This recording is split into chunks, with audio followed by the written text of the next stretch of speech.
Chapter 1 Reunion After a Long Separation. Beijing Airport.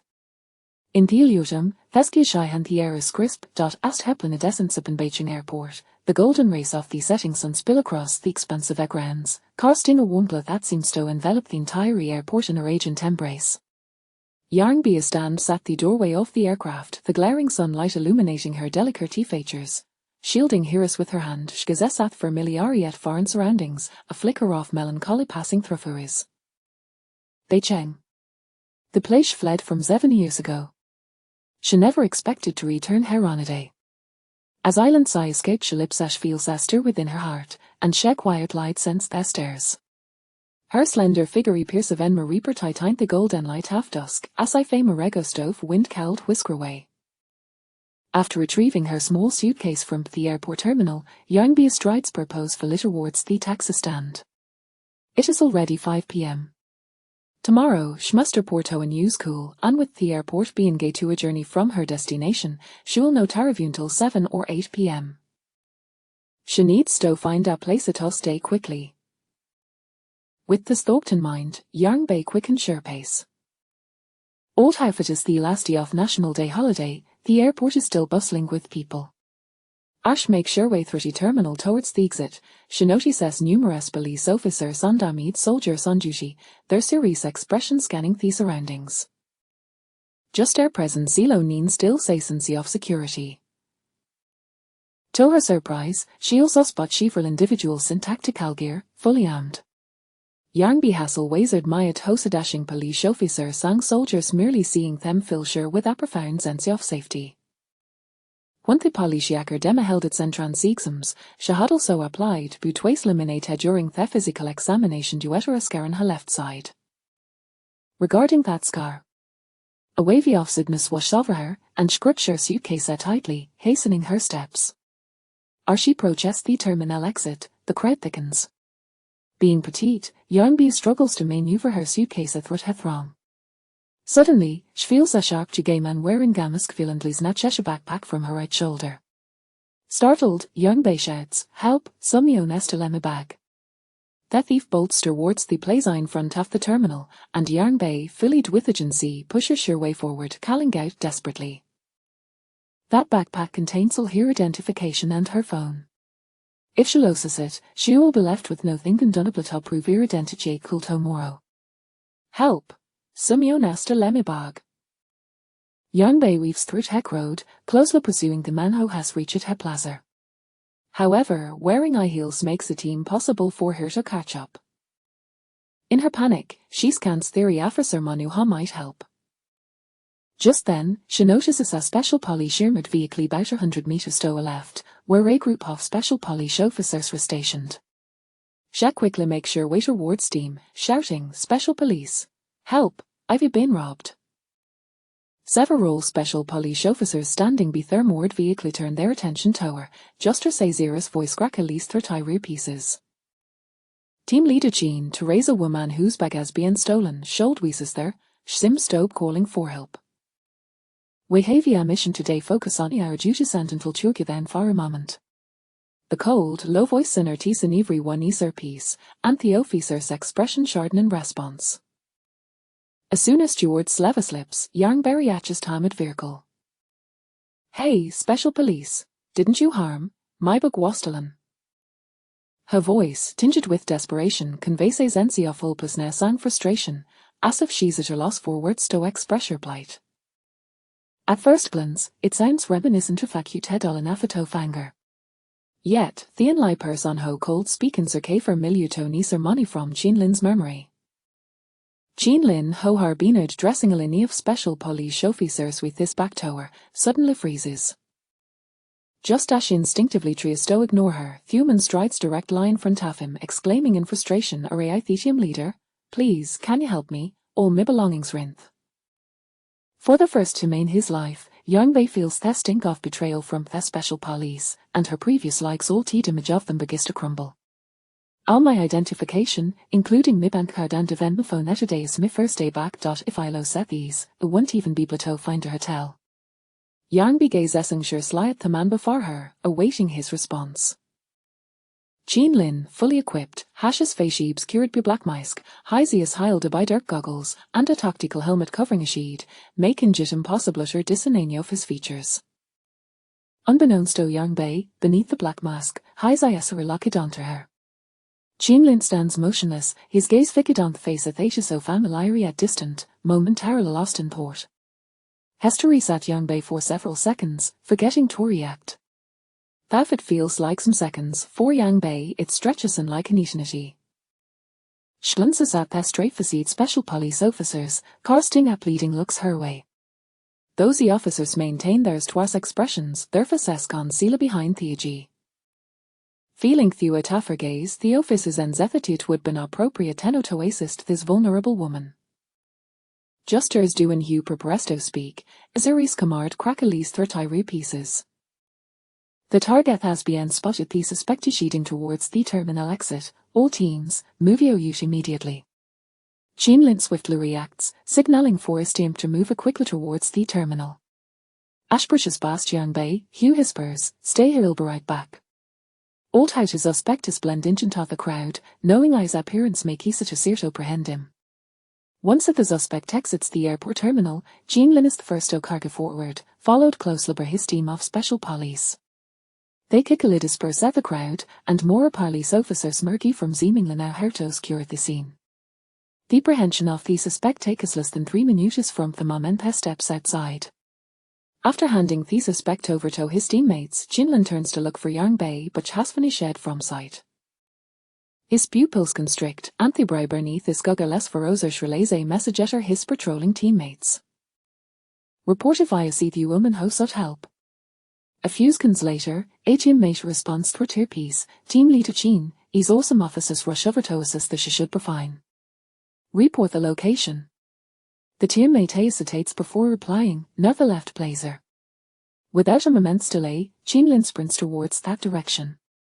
Theatre of Isis exchange glances, perplexed by a sudden urgency. Having worked alongside Jean Lin for 5 years, they even never seen him anxious before. When Harris gave his life to save civilians during hostage situations, he may need Carmarvin with an fetter his throat. What court possibly have caused this change in demeanor today? Duanha nudges Chief I with his elbow, teasing, old Faye, do you think team leader can her sathing for that woman? Chapter 2 Jean Lin, her white moonlight. Chief I stands at attention, gripping his weapon firmly. Old half herring second in military prose behind Jean Lin, high subtle like clueless when it comes to matters of the heart. Hatton his head, glancing at Duanhu with a puzzled expression. What's going? Duanhu hisses, it's about that woman. It's the first time I've seen Jean Lin so flustered. You must be imagining. Jean Lin didn't say a word to she's just a delicate lething. What could it possibly be worried about? Is she concern edge my trip and breaklug? That doesn't seem to concern us. As Chief I finishes speaking, the chuckle in agreement. Duanhus hoots Chief I an incredulous glare behind his goggles, Nandario still on the Vigo Friendia residence. Likio you're better, Chief I retorts. Just then, Director Chen approaches. Where's Jean Lin? The group immediately stand Satat and Tyan ready for duty. Report team leader Kin went after a woman. A woman? What woman? Director Chen inquires, puzzled. Jean Lin has never shown much interest in romantic relationships, despite the department's repeated attempts to introduce him to suitably young women. He hassle was stern at them down, event the daughter of a high-ranking official.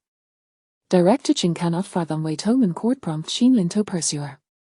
Just her check and template testis, Duanhu suddenly reports, team leader Kinnesbach. As the words leave his mouth, Everio Nello Oxyptosa Jean Lin approaching, cradling the very woman they had just spoken about. Every pyrophosin thevi sinertai widen sign disbelief, their reactions borderline and exaggerated. Even Director Chen looks incredulous as Shuichi's Jean Lin approach. When Jean Lin calls out report, Henulai forgets to respond. Thuman in Hizam stands at no more than 5 feet tall, wearing a simple denim shirt. Her soft liquor black hair falls gracefully over her shoulders, and her exquisite face, though light limit up, radiates beauty. There is an inherent coolness about her. At this moment, the girl appears to shuttle off their gaze. As the director, Jing quickly composes Shimsel Fander adopt Cesari's demeanor. Jean Lin, what's going? Director Chen, Shus just dribdo Furbog, since we're wary in a mission withheld and intervene in time, Narabajas gone and she hasen Jarenkel as police officers dedicated to protecting the public we must take responsibility. So, you decided to carry her back? Yes. His response is firm and unwavering. Director Chen glanced at he bashful young Bain Chinlin Sams, a knowing smile flickering across his face. Comrade, we didn't assist you in retrieving our belongings in a timely manner, and we share some responsibility. If you don't mind, please come with us to the special police station. We have a medical room 3, and docents to monitor recovery our belongings immediately. How does that sound? Upon hearing this, the oath is behind him Mary already brimming with excitement. Duan Hughes is the opportunity to nudge G-Fei wearing a smooth expression. G-Fei responds in kind, but when Director Chen's gaze falls on the exchange, they immediately straighten up. Yang Bei feels awkward being held by man, Shu and Stoke it down, but every time she moves, his grip in slight lightly. Combined with herring injury, she lacks the strength to resist. Hearing Director Chen suffer to take her to the station, she would ever readily are kept in the past, eager to witness the workings of the special police force. But now, a long-buried murmur surges forth, overwhelming her like Arflet unleashed from Adam. Chinlin. These and I ushered harbor days correct crush on for so long. The Anuho had occupied here that sure white moonlight. Once had final immersed the Cory Jetto confessor feelings, she discovered I'm embracing Ganotha Weirman. A woman who is also a classmate. I heard even said, she's just an orphan what can shepherds oblige achieve? At that moment, young Bay felt taste half her heart had been pierced by countless shards of glass, leaving her utterly shattered. The most sensitive and vulnerable part of her had been mercilessly ridiculed by the persechetra shed must that pain was anything nini cold under. She fled this as if her life had depended on it. For a false venues. Had it not been for this Diakrexkane jet program, bringing her back to this place, she might never have returned. Without his thought, Yang Bao Penchamath refuse, thank you for kindness, director, but I. It's settled then. Before she can finish her sentence, Jean Lin's deep voice interrupts her, making the decision for her. Instinctively, Yang Bei looks up at him, but his darkness, concealing his thoughts. Director Chen observes his stare sutter leaks changes, and having been in law enforcement for many years, recognizes Hune's spoken tension between them. If he couldn't see through this, he would have wasted his career. With the mission concluded, Director Chen needs story turn to the station for a debrief and decent vete meta linger. A turns and jetson to Polly Sevi Clare Parket nearby. Thus, Yang Bei finds herself reluctantly seated in the special Polly Shearmid vehicle. The ride is exceptionally smooth, devoid of fan noise. Yang Bei sits in the central position, flanked by her Philia-Mead companions, the Dakatiri and upright posture creating an imposing presence. Strangely, Yang Bei finds it amusing. As the victim, would she feel like a criminal? Before she can fully process this absurdity, the vehicle suddenly breaks sharply, causing her to lose her balance and lean against Chinlin. His solid frame, reinforced by his dew, feels unyielding and uncomfortable, prompting her to tutor small grunt of pain. In that instant, she's in Cecil Upin Hupper. A rail right? A rich, resonant voice comes from obvious Chinlin's Tidishire. Feeling like a specimen under scrutiny, Yang Bei awkwardly bites her lip, murmuring that she's the new Haile deliberately avoiding his gaze, looking down instead. Chinlin watches evictions, his sheer tachymal motions. The little legel from years ago has grown up. The Anuho vanished from his life without a word has finally returned. The Janer remains unsettlingly quiet. Upon arriving at the special police station, Yang Bei's mind is still in a dazed high scarred into the medical room but Chinlin, often leaves without another word. The silence between them is suffocating. All she can think about is leaving this place. As for her identification and belongings, they can be retrieved later. She can go to the police station tomorrow to claim them. With that out in mind, Yang Bei is determined not to linger. However, as soon as he stands, the group of officers who had just responded to the call gather around her. Now, their heavy tactical gear has been replaced with training uniforms. Seeing Yang Bei attempt to rise, Duan Hu quickly should toss it back down, speaking with concern. Don't get up, you might hurt yourself again. Yeah, don't make Team Leaderkin worry again. Yang Bei thinks they must have misunderstood something, and with an awkward smile, Shekwaklai explains.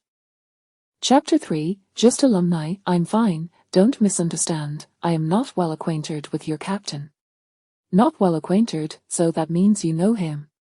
Doo-in-Hu, the lively and cheerful spirit of the team, thrived on creating a jovial atmosphere. Naturally, his favorite pastime was to pry into the captain's gossip. After all, delving into the captain's private affairs was a rare occurrence, not to mention, matters pertaining to romance were even more intriguing. Seeing that Yang Bei did not deny it, the group encircled her, eager for information. However, Yang Bei was reluctant to be further entangled with Qin Lin. She merely suggested that perhaps this Qin Lin was not the individual she knew, and that they might simply share the same name. After all, there were countless people in the world with identical names, yet, before our words could fully escape, a figure loomed in the doorway, easily over 6 feet tall. The man was imposing, with broad shoulders tapering to a narrow waist. Beneath his black training attire, one could discern the outline of well-defined pectorals, and his cargo pants encased powerful, long legs. He exuded the raw masculinity typical of a mature man. As her gaze ascended, Yang Bei gradually discerned his features. His neatly cropped hair framed a face adorned with strong brows and piercing, resolute eyes that seemed capable of seeing through anything. A prominent nose and sensuous lips lent his visage a rugged perfection that was utterly flawless. It was indeed him. A long-buried feeling surged forth, causing Yang Bei's heart to skip a beat. As she watched the man, who approached like an impenetrable fortress, she found herself frozen on the bench, unsure of how to respond. After 7 years apart, he appeared changed yet somehow unchanged. She was overwhelmed with anxiety. Just as she struggled to evade his intense gaze, Qin Lin closed the distance between them. Not well acquainted, he queried, his tone laden with skepticism. Yang Bei snapped back to reality, averting her eyes from Qin Lin's piercing stare, her breath hitching slightly. They had never been close, had they? She had no desire to respond to his inquiry, yet the man stood before her, seemingly intent on remaining until she answered. The atmosphere grew increasingly awkward, and Yang Bei found it unbearable to be surrounded by so many men. With a slight pursing of her lips, she offered a vague explanation. Just alumni. This, she hoped, would clarify their relationship, ordinary to the point of banality. Indeed, just alumni, Qin Lin replied in a low murmur, though his expression betrayed his displeasure. The other team members, who had been eavesdropping, were unconvinced by this explanation. Surely, a mere alumni connection could not elicit such a strong reaction from Captain Qin. There had to be more to the story. Doo-in-Hu, poised to probe further, was swiftly silenced by a single glance from Qin Lin, his unspoken authority suffocating any lingering questions. If you think the training is insufficient, I'll add 10 kilometers of weighted long-distance running. Upon hearing this, the team members promptly capitulated, exclaiming, No, Captain Qin, spare us. We'll take our leave. They hastily vacated the room, leaving behind a profound silence. After a moment, Qin Lin spoke again, this time addressing the team doctor. How is her foot? It's merely a sprain. I've treated it, she just needs to apply the special ointment for a few more days, and she'll be fine. Good. Thank you. Qin Lin acknowledged the doctor, and Yang Bei followed suit, her gratitude echoing in the stillness. Sensing the peculiar tension between them, the doctor tactfully excused himself, leaving just the two of them in the spacious medical room. One sat, one stood, one was rigid, the other soft. Yang Bei felt a surge of discomfort. She knew she ought to say something to alleviate the awkwardness, so she offered her thanks once more. Thank you for today, Captain Qin. Her voice was soft and light, reminiscent of memories long past, gentle and lingering. Yet, each word bore an unfamiliar chill and distance. A flicker of emotion crossed Qin Lin's eyes, his jaw tightening at her deliberate detachment. However, his demeanor remained as if nothing had transpired. It was the least I could do, considering I inadvertently caused you to lose your belongings. His tone was devoid of inflection as he knelt down to grasp her foot. What are you doing? The sudden warmth enveloping her cold ankle startled Yang Bei, prompting her to reflexively pull away from his slightly rough hand. Stay still. If you wish to walk again, you must cooperate. His voice was low, imbued with an inexplicable magnetism that compelled her to comply despite herself. Yang Bei found herself subdued by his words, falling silent. She looked down to find a pair of women's athletic shoes inexplicably in his possession, poised to slip onto her feet. A sinking sensation gripped her heart, and she quickly raised her hand to refuse. "No, Captain Qin, I can continue wearing my own shoes. Do you wish to lose your foot?" Qin Lin's tone grew more serious. Yang Bei was baffled by his sudden irritation. Why was he angry at her? Shouldn't she be the one upset? He was offering her someone else's shoes, those of another woman. It felt like salt in her wounds. "I don't want to wear them. Save them for your wife." The motion of slipping the shoes onto her feet halted, and he lifted his gaze to meet hers, his brows furrowing slightly. "Yang Bei, don't be ridiculous." He still remembered her name. How rare. Yang Bei felt a pang of self-deprecation. "I'm not being ridiculous, they simply don't fit me." Her tone was frostily detached, and Qin Lin's grip on her ankle tightened, an unnameable anger igniting within him. His chest heaved slightly, yet he continued the task of putting on her shoes, attempting to explain, "These are new, no one has worn them." Then I also, before she could finish her thought, Qin Lin had forcefully slipped one shoe onto her foot. "Qin Lin, what are you doing? Did you not hear me? I don't want to wear them." Yang Bei's exasperation compelled her to rise, but a sharp pain shot through her foot, causing her to stifle a groan. By the time she regained her composure, Qin Lin was already cradling her injured foot in his warm palm, the heat radiating from his touch coursed through her, sending a tingling warmth throughout her body. Yang Bei swallowed hard, too anxious to move. "Does it still hurt?" Qin Lin asked earnestly, carefully helping her into the athletic shoe, his voice gentle. As she averted her gaze, her eyes collided with his, and her heart raced uncontrollably. Like a startled deer, she hastily looked away. "No, it doesn't hurt anymore." What was the harm in wearing them? They were just shoes, nothing monumental. Perhaps he felt guilty, considering that had it not been for him, she wouldn't have been injured. While he instructed her to wait, Yang Bei found herself unable to stand idly by. Her bag contained all her identification, bank cards, and phone. Losing them would leave her utterly stranded. The dormitory she had applied for wouldn't be available until she reported back to school tomorrow. What was she to do tonight? Only 3 minutes had passed since the incident, and as Yang Bei grew increasingly anxious, she caught sight of the person who had stolen her bag and, without a moment's hesitation, she took off in pursuit. Chapter 4 Sister-in-law will come again next time, but it is inconvenient for her to wear high heels. Halfway through the chase, she was already far outpaced by that man. Fortunately, a few police officers arrived just in time to pursue him on her behalf. Just as she thought to take a breather, she turned around and saw the special police captain from earlier rushing towards her. A flicker of anger surged within her, prompting her to turn and leave. However, as soon as she attempted to rise, her ankle twisted, resulting in her current predicament. Reflecting on this, Yang Bei felt that there was no need to hold such grudges. She glanced down at her feet. The sneakers were stylish, lightweight, and incredibly comfortable, perfect for someone with an injured foot. Moreover, the shoes fit her perfectly, and they were indeed her size. Could it be that the other her wore the same size? What a coincidence! A wry smile tugged at the corners of her lips, a pang of helplessness lacing her heart. Yang Bei, what are you thinking? This has nothing to do with you. Since you've decided to let it go, stop seeking validation amidst the shards of glass. After a round of self-reassurance, she managed to stabilize her emotions. Thank you, Captain Qin. I've imposed on you for too long. I should take my leave. Qin Lin stood up, watching her unsteadily rise to her feet, a flicker of unnoticeable sentiment crossing his eyes. You haven't retrieved your bag yet. Did you not mention that it contains all your belongings? Without it, where will you stay?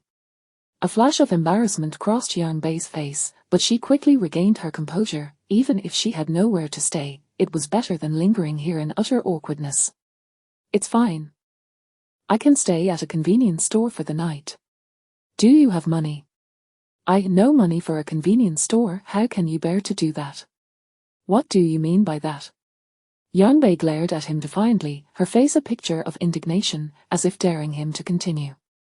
Why should her situation concern him? Captain Jean, I appreciate your assistance, but I can handle my own matters without your concern. With that, Yang Bei shuffled toward the door of the medical room. Behind her, Jean Lin crossed his arms, watching her retreating figure. Although his expression revealed nothing, turmoil brewed within him. 7 years. He had waited for 7 years. After this fleeting encounter today, he could not fathom whether he would hear from her again. How could he simply let her go? As Yang Bei stepped out of the medical room, her attention was drawn to a rustling sound nearby. She turned to find that the group from earlier had not left. Instead, they were all huddled by the window, eavesdropping. This included the military doctor. Their covert actions were exposed, and the group awkwardly smiled at Yang Bei, who merely offered a polite smile in return, intending to continue on her way. However, just as she managed to take a step, she suddenly felt a tight grip around her waist. In the blink of an eye, she was hoisted onto Jean Lin's shoulder. Jean Lin, what are you doing? Put me down. Yang Bei exclaimed, but Jean Lin paid her no mind. Instead, he turned to Du Enhu and the others, coldly instructing, I want to be here tonight. The words hung in the air like a bombshell dropped in the special police team. Du Enhu and the others nodded vigorously. Rest assured, Captain Jean, we aren't in a hurry. As they watched the two drive away, the entire special police team erupted in excitement. Their usually stoic and handsome captain had someone he cared for. The way he carried her had the female officers wishing for a similar experience. Ignoring Yang Bei's protests, Jean Lin effortlessly placed her inside his luxurious SUV. Half an hour later, the vehicle came to a halt in front of an upscale residential area. This neighborhood was unfamiliar to Yang Bei. It had been built in recent years. Jean Lin came from a privileged background. His father was the chairman of a corporation, and his mother was a renowned physician. Their family was composed of high achievers, yet he chose a perilous profession. She could not fathom why. Before she could ponder further, the car door beside her swung open. Next, she was forcibly ushered into Jean Lin's home. After entering a passcode, Jean Lin carried her across the threshold, changed his shoes, and headed straight for the living room, where he finally set her down on the sofa. Yang Bei was still trying to comprehend the situation. She widened her eyes, staring at Jean Lin in confusion, her face a canvas of questions. Jean Lin merely stated, this is my home. You'll stay here for the night, and tomorrow, you can do as you please. His home? Yang Bei's heart sank at once. Would she not encounter his wife, Bai Jing? Witnessing Bai's sweet interactions with someone else was something she could not endure. Jean Lin, I want to leave. With that, Yang Bei rose from the sofa, her expression one of distress as she gazed at him. I said I would handle my own affairs. If you continue to disregard my wishes, be wary of my complaint. Complaint? Go ahead, I dare you. Jean Lin smirked, plopping down on the sofa, casually glancing at her. The special police station is only 20 kilometers away. Driving will take a mere 10 minutes or so. As for walking, he glanced at her injured foot and continued, at your current pace, it would take until tomorrow morning. Yang Bei struggled to comprehend his intentions. Deciding to abandon her pretense, she pressed on, Jean Lin, what if your wife comes back and sees a stranger in your home? Aren't you concerned about her misunderstanding? Wife? That word again. Jean Lin's brow furrowed in displeasure, his tone darkening. Who told you I was married? Aren't you? Whether I am or not, I'm unsure. So, are you married or not? Yang Bei's sudden insistence made Jean Lin realize something. His deep-set gaze locked onto her clear eyes, flickering with intrigue. So, Yang Bei, do you hope I am married or not? Yang Bei froze, unable to meet Jean Lin's penetrating gaze, her eyes flitting away in evasion.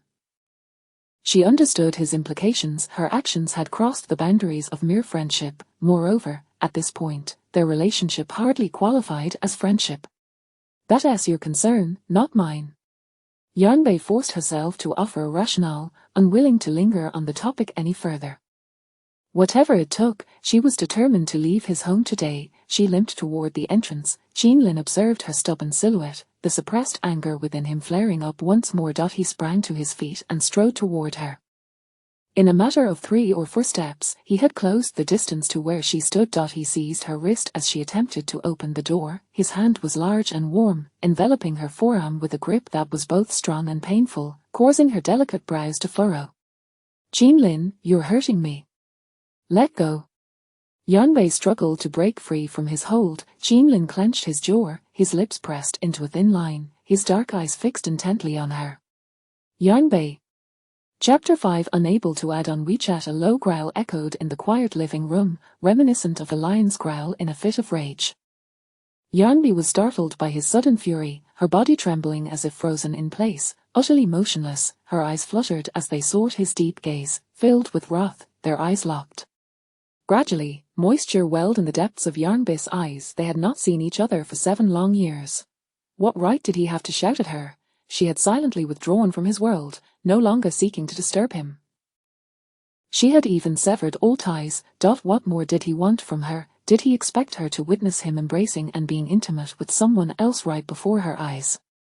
The grievances within her threatened to overflow, and her eyes turned red in an instant. A single tear slipped down the corner of her eye, landing on the back of the hand he was gripping.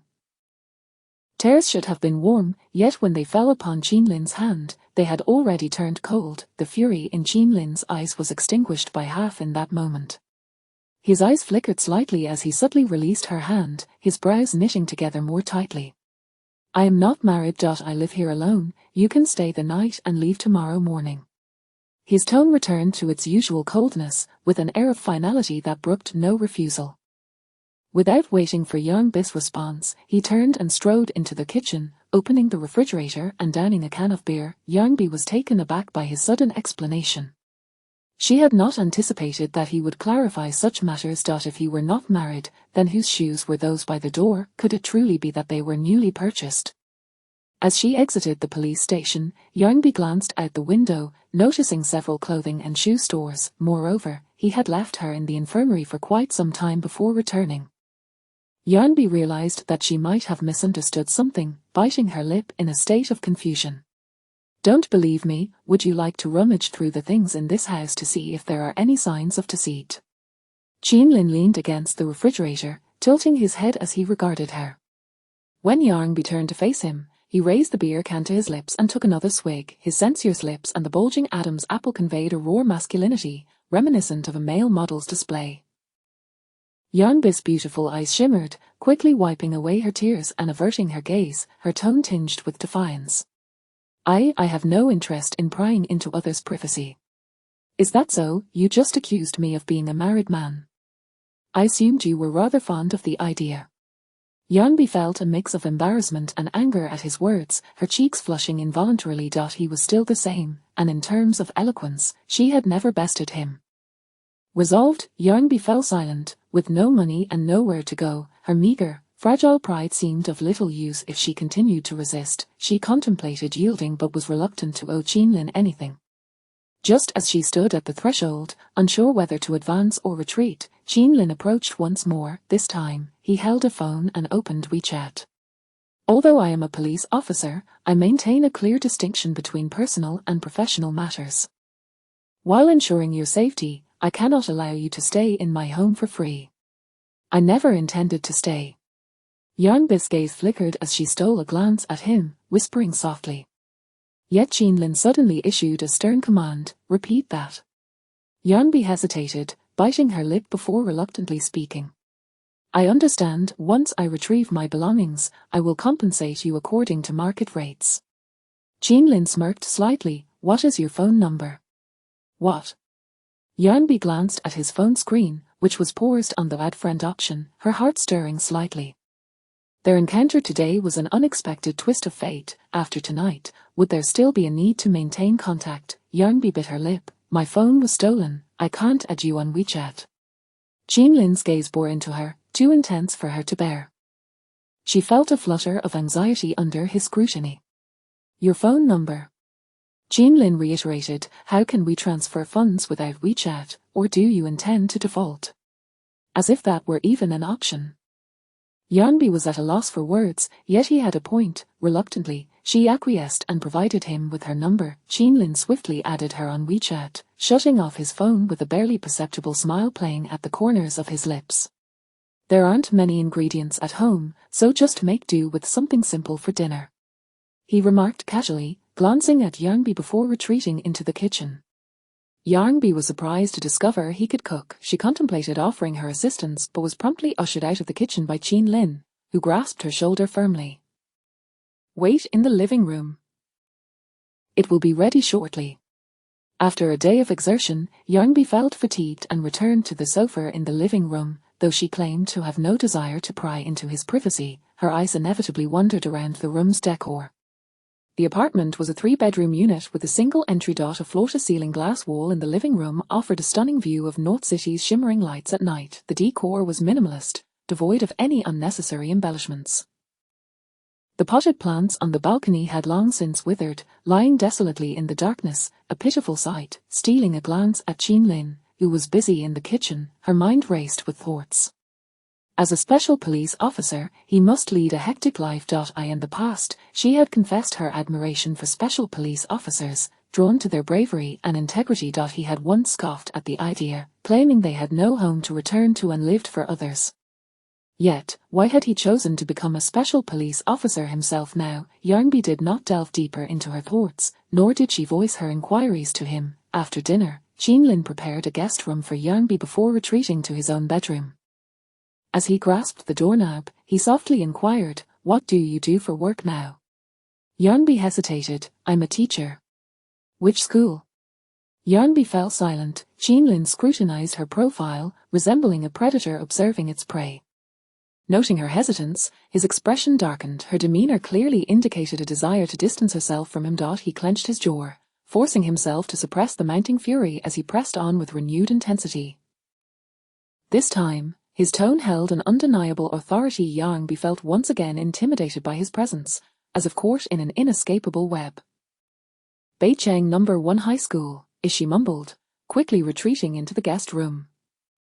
The night was silent and indifferent. Although Youngbi was undeniably tired, sleep eluded her. The soft bedding was imbued with the familiar scent of the man, prompting her to snuggle deeper into the covers. Countless nights had been haunted by dreams of him, memories she could neither shake off nor forget. The more she wished to erase him from her mind, the clearer his image became. He had firmly claimed her dreams, her heart, and her thoughts. Yet, even if he were not married, 7 years had passed. Surely he must have a girlfriend by now. Suddenly, a whirlwind of tumultuous emotion surged within her. Frustrated, she grabbed the blanket, burying herself beneath it. She admonished herself that since she had chosen to leave, she ought not to dwell on such matters. Regardless of the past or present, there was no possibility for her and him to avoid any awkwardness. Just as dawn began to break, Youngbi cautiously departed from Qin Lin's home. Meanwhile, in the master bedroom, seated on the sofa, Qin Lin listened to the sound of the front door closing, his grip on the phone tightening until his fingertips turned white. Chapter 6 Reunion. The following day, Youngbei was the first to arrive at the school. She stood at the gate for an extended period, as she had no place to stay and was burdened with a suitcase. The security guard, recognizing her as a newly assigned teacher, kindly offered to let her store her luggage at the security office. Carrying her belongings to register felt somewhat awkward. After expressing her gratitude to the guard, she finally set down her suitcase, and only when the workday commenced did she proceed to the academic affairs office to complete her registration. Once all the formalities were taken care of, Youngbei deliberately approached the personnel department to inquire about her application for accommodation. To her dismay, the personnel representative informed her, "The last spot in the dormitory has already been filled. We have arranged for you to share an apartment. Would you be willing to accept this option?" "Where is it located?" "In the Wanyuan community in the northern part of the city." Youngbei was familiar with that place. It was an old and dilapidated neighborhood, predominantly inhabited by outsiders, and notorious for its issues. Not only was it run down, but it was also quite distant from Beicheng No. 1 High School. If she were to rely on public transport, the commute would take at least 2 hours. For a teacher, those 2 hours could be utilized for numerous productive activities. Youngbei hesitated, saying, "That seems rather far, doesn't it? I would be wasting a considerable amount of time on the road each day." The middle-aged woman in personnel adjusted her glasses and, casting a glance at the composed woman before her, replied indifferently, "If that doesn't work for you, we can convert it into a housing allowance, which will be included in your salary next month. You can find a place on your own." Yanbei furrowed her brow, with no money to her name and no accommodation secured. Waiting until the next month was not an option. She sighed, resolving to simply wake up earlier each day. After a moment of inner conflict, she steeled herself and took the key from the table. As she exited, she unexpectedly collided with a man approaching her. "Yanbei, are you all right?" A familiar voice called out, startling her as she looked up to find none other than her former colleague, Li Chuyang. She recalled that his name was not on the transfer list. He had already rotated positions once, and logically, he should not be here this time. "Li Chuyang, what are you doing here?" Seeing that she was unharmed, Li Chuyang smiled at her. "Just like you, I'm here to register." Li Chuyang had taught alongside Yanbei at Nanchang No. 1 High School, having entered the teaching profession a few years earlier than her.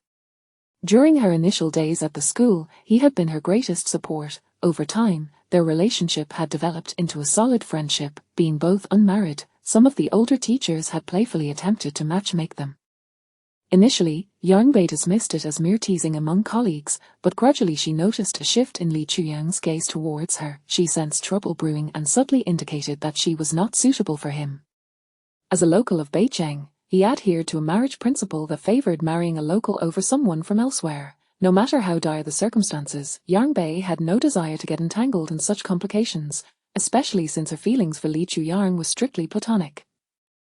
As a result, she had consciously distanced herself from him, yet Li Chuyang remained oblivious to her efforts. "Mr.Li, you certainly enjoy creating a scene," Yanbei retorted with a slight pout, not bothering to hide her displeasure.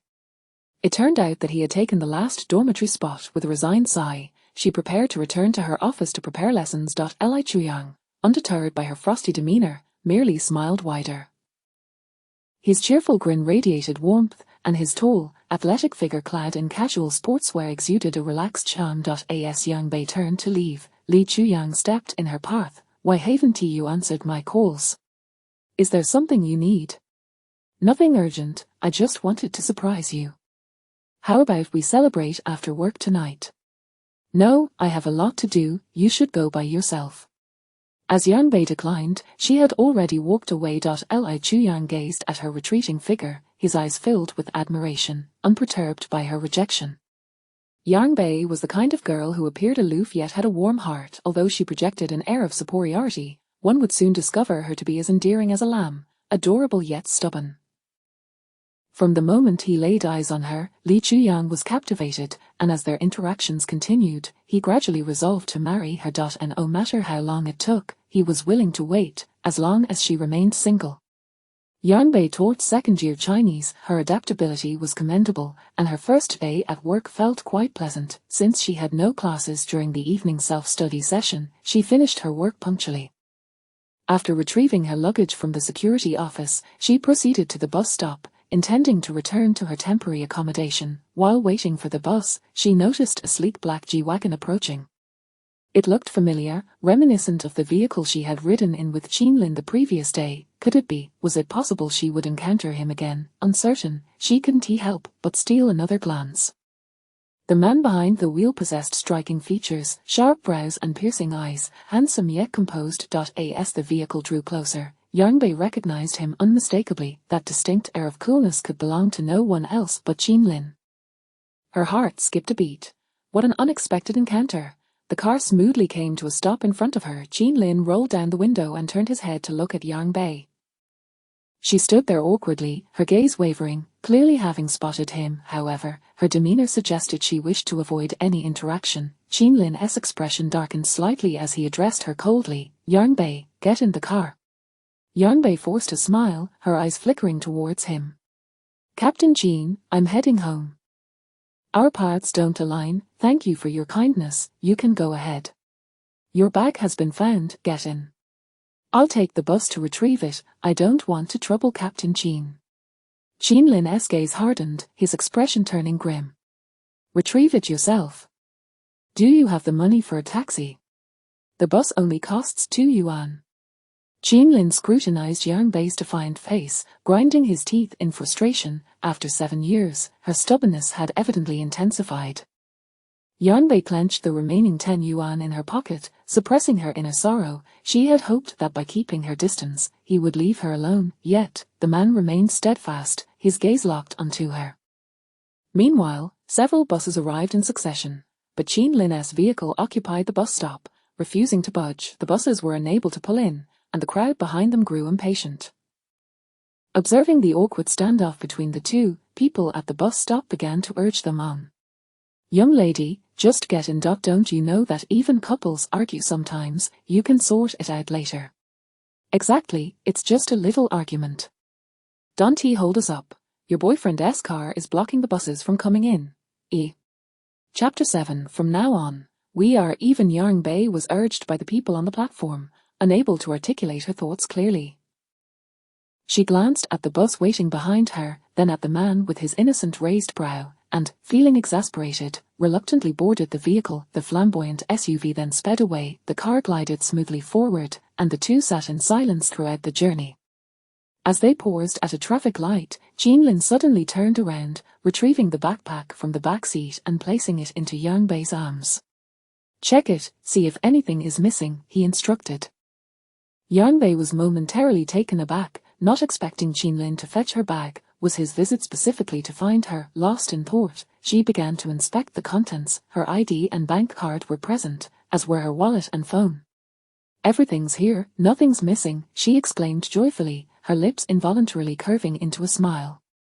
When she smiled, she resembled a blooming lily, pure and untainted. Qinlin cast his gaze upon her, the coolness of his dark eye softening slightly. "That's good," he replied, his tone devoid of the earlier sternness, now laced with a hint of tenderness. Yang Bei looked up at him, momentarily transported back to the past when he spoke with such gentle warmth, reminiscent of a caring elder brother. Suddenly recalling bygone days, Yang Bei suppressed her smile and murmured a soft thank you. Wait, since he had brought it over, why not hand it directly to her instead of letting her board the car? What did it mean? As she pondered, the traffic light turned green, and the car resumed its journey. "Has the school arranged for accommodation?" Qinlin's voice, low and resonant, drifted soothingly into her ears.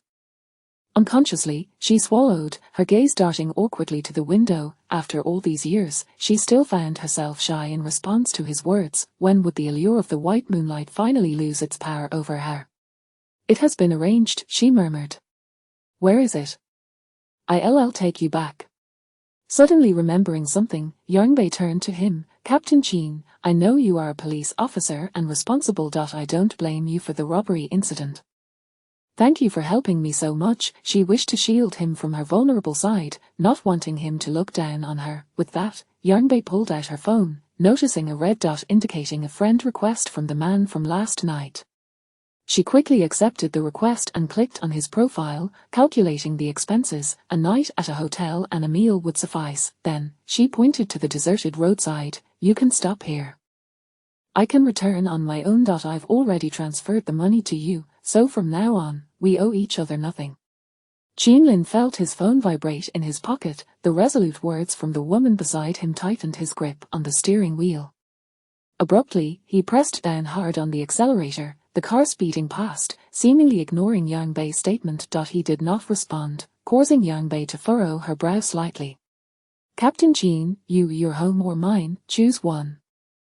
"If you don't choose, I'll take it as you defaulting to go to my place," Qinlin interrupted, his voice growing serious. Observing Yang Bei's silence, he accelerated further, preparing to turn at the upcoming intersection when she finally stammered, "A WAN Yuan community."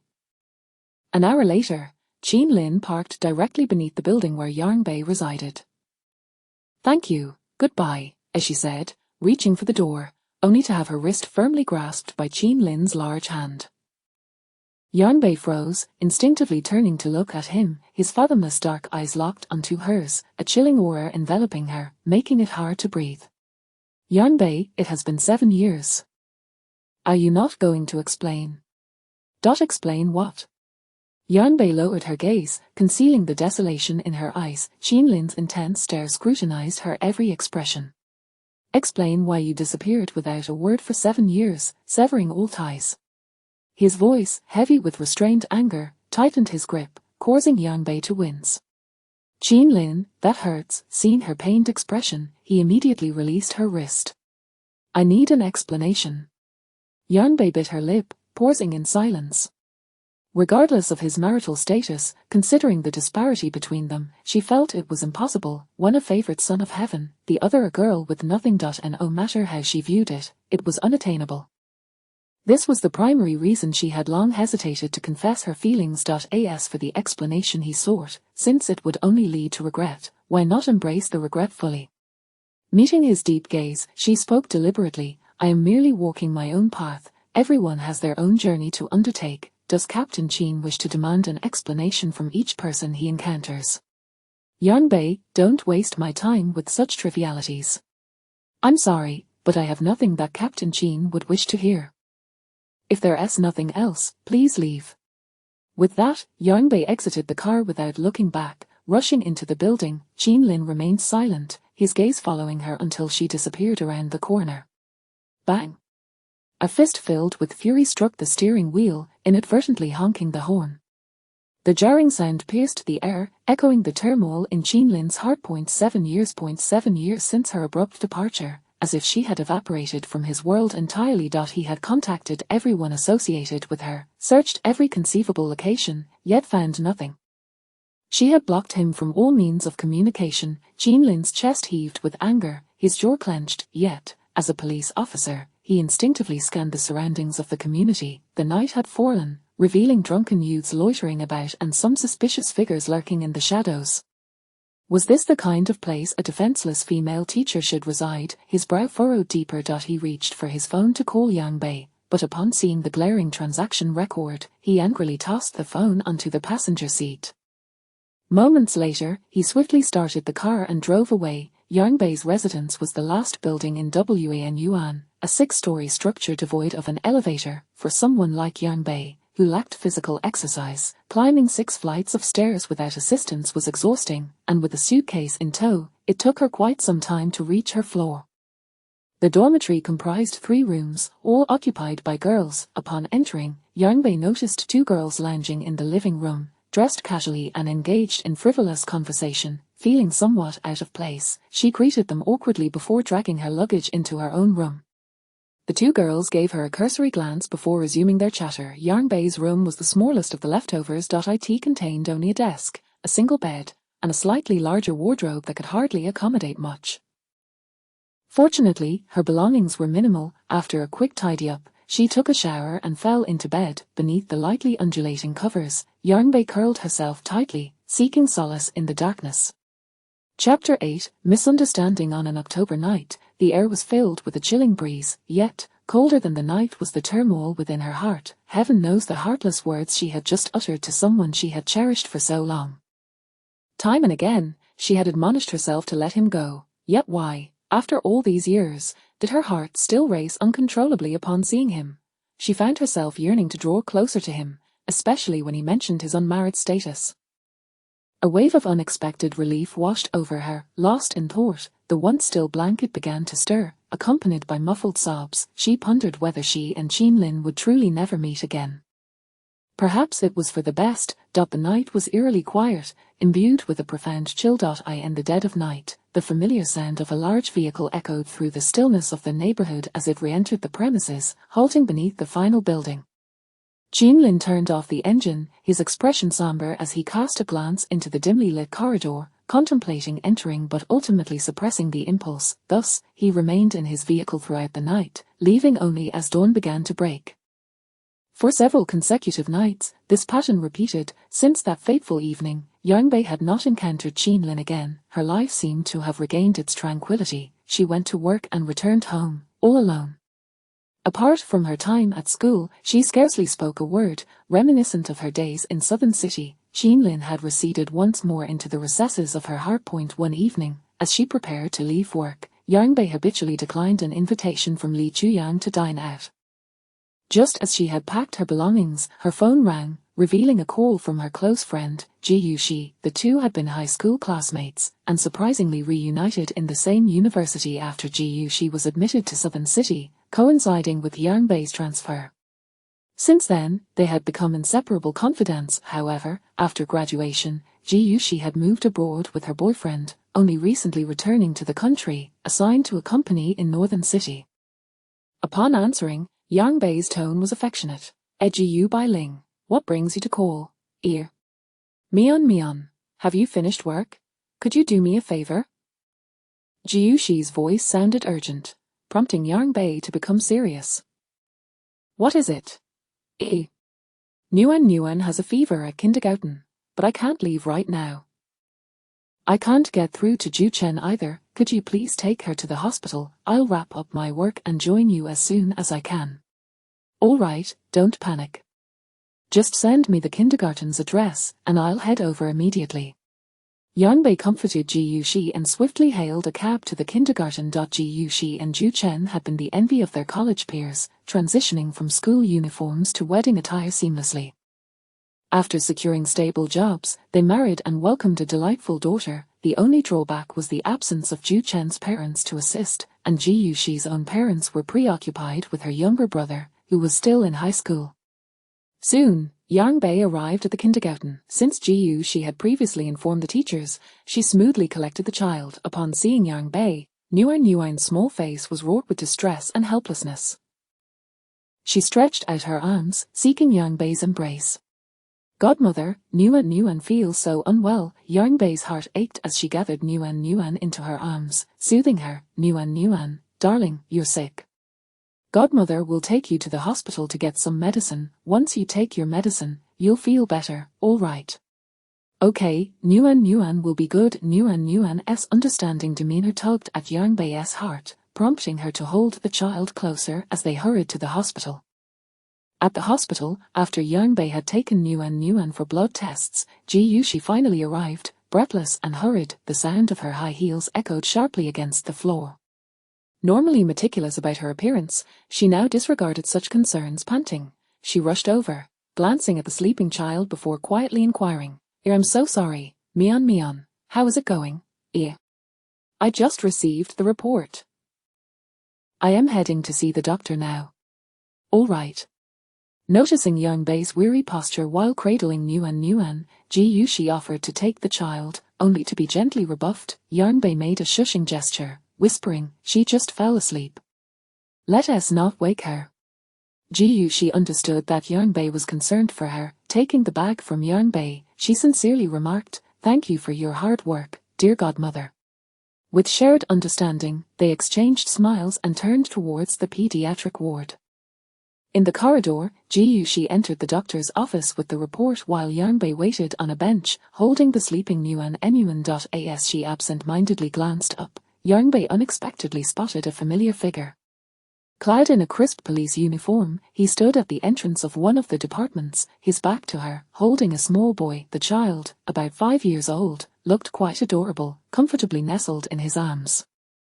Beside him stood Fang Qing, the very girl who had abruptly embraced Qin Lin just as Yang Bei had intended to confess her feelings. Yang Bei's pupils dilated, her heart momentarily halting, her entire body stiffening.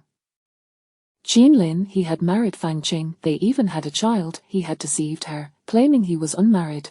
Liar. Yang Bei felt as though her heart had been thrown into a blender, pulverized beyond recognition. As the man shifted slightly, Yang Bei instinctively averted her gaze, yet this action did not go unnoticed by Fang Qing, who turned to her with a momentary look of surprise before resuming her composure. Returning to Northern City, she cradled the child in her arms. A smirk tugged at Fang Qing's lips, a hint of derision flashing across her face. If Qin Lin were to learn that she was now married with children, would he still harbor lingering feelings for her? Yang Bei, what I cannot possess, you shall not have either. Fang Qing redirected her gaze, deliberately calling out to the man beside her, raising an eyebrow. Qin Lin, look over there at that woman holding a child. Doesn't she resemble Yang Bei? At the sound of her voice, Qin Lin turned to glance behind him, indeed spotting Yang Bei, who was cautiously cradling the child. She sat on the bench, her head tilted away, deliberately avoiding eye contact. It was as if she had sensed his presence but feared being seen by him. The little girl in her arms, rosy-cheeked, appeared to be no more than 4 years old, bearing a resemblance to Yang Bei. Jean Lin's pupils constricted sharply, suddenly recoiling her aversion and resistance towards him. A sharp pang of anguish pierced his heart. Could it be that she was already married? His eyes turned crimson as he fixated on Yang Bei's silhouette, oblivious to the boy in his arms calling out to him repeatedly. Yang Bei could sense the suffocating gaze directed her way, yet she dared not look back. Fear gripped her, a fear of breaking down in front of him, of losing control over her emotions. Strangely, the atmosphere in the corridor grew increasingly tense. At that moment, Nguyen stirred awake in Yang Bei's embrace. Whether it was due to discomfort or the fright from the earlier blood draw, she began to cry out for her mother. No amount of soothing from Yang Bei seemed to pacify her. Jean Lin observed the flustered woman, feeling an icy resolve to turn away. Just then, Ji Yuxi emerged from the doctor's office. Chapter 9. I haven't liked him for a long time. Don't be afraid, my dear, Mommy's here, Mommy will hold you. Ji Yuxi comforted as she took the little girl into her arms. Instantly, the small child fell silent in her mother's embrace. Jean Lin and Fang Qing were momentarily taken aback. The fury that had once burned in Jean Lin's eyes suddenly dissipated. The child was not his. His gaze towards Yang Bei grew increasingly yearning. Fang Qing was astonished by this dramatic scene. She noticed the intense possessiveness in Jean Lin's eyes and realized the implications. She needed to leave this place at once. She could not allow the two to rekindle their connection. Thus, she sought to divert Jean Lin's attention, but as she spoke, Ji Yuxi also became aware of them. Jean Lin. Fang Qing. Jean Lin, clad in his police uniform, appeared dignified, his expression cool as he nodded slightly. Apart from being a senior at the neighboring university, Jean Lin and Fang Qing were also high school classmates. Ji Yuxi looked at him in surprise, then noticed the child in his arms, cautiously glancing at Yang Bei. Mian, I'm fine, Yang Bei deflected, saying no more. Ji Yuxi was well aware of the circumstances between Yang Bei and Jean Lin, thus, seeing them together, holding a child, naturally evoked the image of a family of 3. Ji Yuxi felt a pang of sympathy for her dear friend, her gaze towards Fang Qing filled with indifference. The latter, however, feigned a smile. Now that she had been seen, there was no point in hiding, so she decided to play along. Ji Yuxi, Yang Bei, what a coincidence, it's been so long since we last met. I never expected to run into you at the children's hospital. Yang Bei remained silent. Ji Yuxi scoffed coldly, ignoring Fang Qing, pondering how Jean Lin could be so oblivious. She had recognized Yang Bei's feelings for him at first glance. How could he have missed it entirely? Senior Jean has become a police officer. Just as Jean Lin was about to respond, Fang Qing interjected theatrically, yes, our child has fallen ill, and Jean Lin rushed over from the police station, quite concerned for the child. Mian, as soon as Fang Qing finished her sentence, Yang Bei fled in a panic. Ji Yuxi watched her friend escape in distress, unable to question the two, and hurriedly followed. Meanwhile, Jean Lin's expression darkened again at Fang Qing's vague words. His tone was icy as he glared at Fang Qing. Fang Qing, if this happens again, I won't hold back. Fang Qing stiffened, her face slightly embarrassed. Perhaps I didn't express myself well. I merely meant to say that we are fortunate to have your care for our child. Enough? Jean Lin interrupted her. At that moment, a voice from the doctor's office called out, please, Yu Xiaojing, proceed to consultation room 7. Subsequently, Jean Lin entered with the boy in his arms, while Fang Qing awkwardly trailed behind. On the other side, Yang Bei and Ji Yuxi descended into the basement. As holding the child was inconvenient, Ji Yuxi entrusted the driving responsibility to Yang Bei. As the car slowly merged into the traffic, Ji Yuxi could not suppress her curiosity any longer. Mian, after all these years, you still haven't let go of him. Who says that? I haven't liked him for a long time. A flicker of panic crossed Yang Bei's eyes but was quickly suppressed. Ji Yuxi knew her friend well, stubborn, what she said often differed from what she truly felt. Then why did you run away without a word just now? I've been avoiding him for so many years, I've grown accustomed to it. Yang Bei's evasive reason did not convince Ji Yuxi in the least. Who would believe you? Believe it or not, I'm driving. Don't you talk to me. Ji-Yushi chuckled softly, glancing down at the now sleeping baby. So gentle and adorable, whenever she felt down, just seeing the child made everything seem beautiful. An idea struck her, and she looked up at Yang Bei. It's just a man. That Li Chuyang has always loved you but couldn't have you, why not consider him? Marriage and children are also ways to forget an ex. Seeing Yang Bei remain silent, Ji-Yushi persisted, if that doesn't work, I can introduce you to other quality gentlemen, I assure you they will be even better than your white moonlight. After her words, Yang Bei shot her a glare. Miss Ji-Yu, you do talk too much. Helpless, Ji-Yushi had no choice but to drop the subject. Yang Bei dropped the mother and daughter off at home, and it was only after dark that Ju Chen Yang Bei didn't linger, and though Ji-Yushi insisted on having Ju Chen take her home, she was refused, unable to sway her. Ji-Yushi let it go. From her home to the dormitory, there was a bus that could take her directly. Yang Bei, lost in thought, boarded the bus, choosing a window seat. The journey was illuminated by flickering lights, with the bustling city filled with families out for shopping, and shy couples hand in hand, sharing a drink of milk tea. Leaning against the window, Yang Bei's gaze drifted across the scenes outside, and before she knew it, tears had slipped down to the tip of her nose, dampening her hand and chilling her heart. The small flicker of happiness she had felt vanished completely upon seeing Fang Qing and that child. Qin Lin, why did you deceive me? A liar, he is nothing but a great deceiver.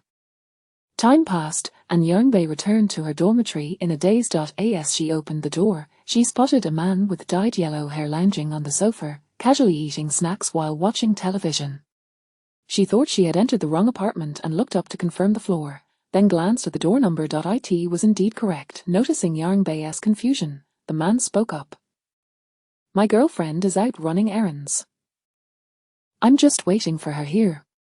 Yang Bei's expression soured. The dormitory door clearly stated that no males were allowed. Moreover, this man, with his yellow hair, flared past. Yang Bei's instincts kicked in, and she deliberately left the door wide open as she walked into her room. Yang Bei was strikingly beautiful, her slim figure accentuated by clothes that perfectly hugged her curves, her delicate. Moreover, her face, devoid of makeup, was surprisingly lovely. The man on the sofa leered at Yang Bei as she entered, an insidious thought creeping into his mind. He hadn't expected to encounter such a natural beauty in a place like this. What luck! After Yang Bei entered her room, she promptly locked the door. Checking her phone, she noted it was already 9 p.m. She had eaten dinner at Ji-Yushi's house, yet this strange man remained, making her reluctant to venture out for a shower, let alone sleep. She thought perhaps her roommate would return soon. However, after waiting for over an hour, the man showed no signs of leaving. Yang Bei began to feel anxious. Just as she clenched her phone, unsure of what to do, the man outside suddenly knocked on her door. Chapter 10, The Onset of Danger. My girlfriend's light is broken, and I'd like to fix it. I'm not sure where the circuit breaker is in your apartment, could you assist me in locating it? The stranger's tone was casual and polite, reminiscent of a diligent student making an inquiry. Indeed, the circuit breaker was not within their room, and she was uncertain of its exact location. Yang Bei hesitated to venture out. Perhaps you should wait for your girlfriend to return. I need to rest. However, the stranger did not relent. He continued to seek excuses. My girlfriend specifically asked me to seek your assistance. The light in her room keeps flickering, and if it were to explode, it could be quite perilous. There's no need to be so stingy. Frustrated by his persistence, Yang Bei thought that merely helping to find the circuit breaker and returning promptly should pose no threat. To be cautious, she retrieved a canister of pepper spray from her drawer and discreetly stowed it in her pocket. With her phone in hand, she opened the door and stepped outside. Upon opening the door, she found the same stranger standing before her girlfriend's door, observing her intently. The light fixture inside indeed flickered ominously. The circuit breaker might be behind that floor cabinet, obscured from view, she suggested, moving forward to confirm. Would you mind checking it with me? The stranger responded, following closely behind. Silently, Yang Bei clutched her phone tightly as she peered behind the cabinet in the living room, confirming that the circuit breaker was indeed located there. Together, they shifted the cabinet aside, and Yang Bei felt she had fulfilled her obligation. You can handle it from here. It can wait until your girlfriend returns, she stated, intending to retreat to her bedroom. Yet, as she turned, Every light in the room abruptly extinguished. Suddenly, the man lunged from behind and seized Yang Bei. What are you doing? She screamed in terror, struggling to break free, but her efforts were in vain. My little beauty, how easily you fall for my ruse, coming out when I beckon you. I'm sorry, but I deliberately tampered with that light bulb. His laughter was lewd as he forcefully dragged Yang Bei toward the suffocating darkness of the room, his lips uttering vile boasts. My girlfriend won't be back for a while, let us have some fun. You're too tempting to resist, pervert, let me go, Yang Bei shouted, grappling with the stranger's grip while hastily reaching for her pepper spray. As the stinging spray was unleashed behind her, the man recoiled in pain, instinctively shielding his eyes. Damn it, you little vixen, just wait until I get my hands on you. Though partially blinded, he managed to lash out. Seizing the opportunity, Yang Bei bolted for the exit, fumbling to dial the police. Hello, is this the police? Please hurry to Building 11, Room 603 of Wan Yuan Community. Someone is trying to assault me. Her voice trembled with urgency and terror. The man on the other end of the line froze. Yang Bei, a familiar voice echoed, causing her to momentarily falter in surprise. Yet before she could escape the room, the stranger yanked her hair, forcefully pulling her back inside. She cried out in pain, her phone slipping from her grasp and crashing to the floor, still connected to the call. Despair washed over her as she glimpsed the screen, now dimming to black. Help, go ahead and scream. In this wretched place, even a dog wouldn't bark if you kicked it. Scream as much as you like. With that, the stranger hurled her onto the bed, poised to pounce. Overwhelmed by despair, Yang Bei burst into tears, but the anticipated horror did not materialize. Instead, she heard the dull thud of a fist meeting flesh, followed by the stranger's pained groans. 1 punch, 2 punches, 3 punches, each strike landing with precision, compelling the man to plead for mercy. Stop, I won't do it again, please, don't kill me. The onslaught ceased, but in an instant, one of the man's hands was ensnared in a cold handcuff, while the other was swiftly secured to the foot of the bed. The entire encounter lasted less than half a minute. Yang Bei, in the darkness, a deep voice called her name, easing her taut nerves. Qin Lin, is that you? She stammered, her voice trembling as she fought to suppress her fear. Yes, it's me. Don't be afraid. Qin Lin enveloped her in a firm embrace, holding her tightly against him. His heart raced with relief. Earlier that day, he had watched her leave the hospital without a backward glance, knowing she was upset, likely due to a misunderstanding. He had intended to call her to clarify, but an unexpected mission had delayed him. Arriving late that night, he was shocked to receive her call, never expecting to encounter such a dire situation. Thank goodness he had arrived in time. Upon hearing his reassuring voice, Yang Bei broke down in tears, her emotions flooding over, resentment, fear, and terror coalescing into uncontrollable sobs. Qin Lin comforted her as he swiftly exited the rental apartment. At that moment, their housemate returned, running into the pair. She looked puzzled, but Qin Lin's expression darkened as he faced her. Your boyfriend is suspected of attempted rape. The police will be here shortly. Please cooperate with their investigation. The woman's face fell in shock, glancing at the tearful Yang Bei in Qin Lin's arms. The gravity of the situation dawned on her. She hadn't anticipated that while she was away, that scoundrel would attempt to seduce someone else.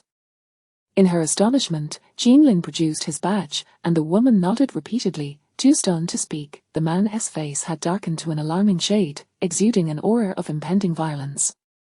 Without further delay, Qin Lin lifted Yang Bei and hurried down the stairs, carefully placing her in the passenger seat before draping his police jacket over her. Yang Bei's face was still wet with tears, and Qin Lin tenderly brushed them away with his warm fingertips, his voice soothing. Stop crying. If you keep this up, you won't look good. Yet, Yang Bei seemed to wail even louder. What is it to you? Where are you taking me? Qin Lin remained unperturbed, gently asking, I'm taking you to the police station. We may need to take a statement. Is that all right? Yang Bei did not refuse. He was a police officer, and it was only natural for him to act in accordance with the law.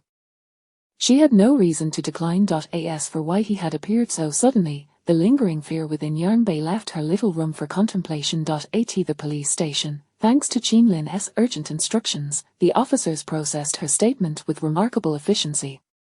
When Yang Bei emerged from the interrogation room, she was still wrapped in Qin Lin's jacket. He waited for her in the corridor, and upon seeing her exit, he took her hand and led her outside. Some officers observed the scene, their curiosity piqued. Chapter 11, How Do You Know I Don't Like You? Who could be unaware of Jean Lin in the entire North City Police Department and whether in physical prowess or combat skills, he ranks among the very best not only in North City but across the entire nation's special police units. His exceptional abilities have garnered significant attention from superiors, with some even attempting to introduce their daughters to him. However, Jean Lin is rather unique. He boldly refuses such advances, candidly confessing that his heart belongs to someone else. Rumor has it that his motivation for this line of work is also linked to his beloved. It feels as though a scene from a romantic drama has suddenly materialized in reality. With such declarations made, the leaders are surely aware of his affections. This conversation gradually spread throughout the police community, and everyone now knows that Captain Jean harbors feelings for someone special, though the identity of that girl remains a mystery. Thus, when Jean Lin was seen holding hands with Yang Bei, it indeed caused quite a stir. After the initial surprise, there was a sense of wonder and silent acknowledgement. Although Yang Bei appeared somewhat disheveled, Jean Lin, the young girl, possessed a delicate beauty, her tear-streaked face evoking a pang of sympathy. Standing beside Captain Jean, they truly appeared as a match made in heaven. Due to professional decorum, the comrades only indulged in silent gossip among themselves. Upon leaving the police station, it was already the late hours of the night. Ignoring Yang Bei's protests, Jean Lin unceremoniously ushered her into his vehicle. "Jean Lin, where are you taking me?" But Jean Lin was quicker, locking the door and firmly grasping her shoulder, his voice laced with a heavy inquiry. "Yang Bei, have you had your fill of this nonsense?" Yang Bei was momentarily taken aback, meeting the simmering anger in his gaze, finding it amusing. What nonsense was she causing? Did she truly need to provoke him? "Jean Lin, we'll talk about it later," he coldly snapped, and with that, the vehicle smoothly merged into the bustling traffic.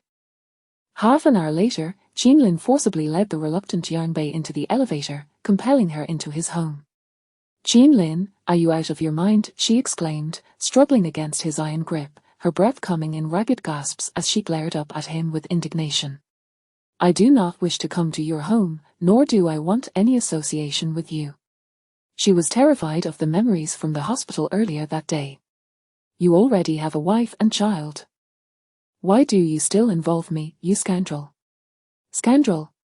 Jean Lin chuckled in frustration, pushing her against the wall, his deep, icy gaze filled with ire as he looked down at her, his tone devoid of warmth. "Who, exactly, is the scoundrel here, You disappeared for 7 years without a word, severing all ties. Who is the real scoundrel?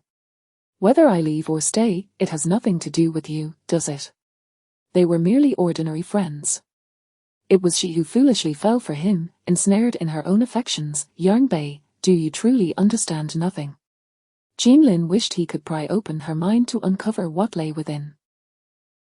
Was all his care and affection toward her merely a jest? Yang Bei lowered her reddened eyes, a bitter smile crossing her lips. She understood, which was precisely why she left. Why should he still be angry?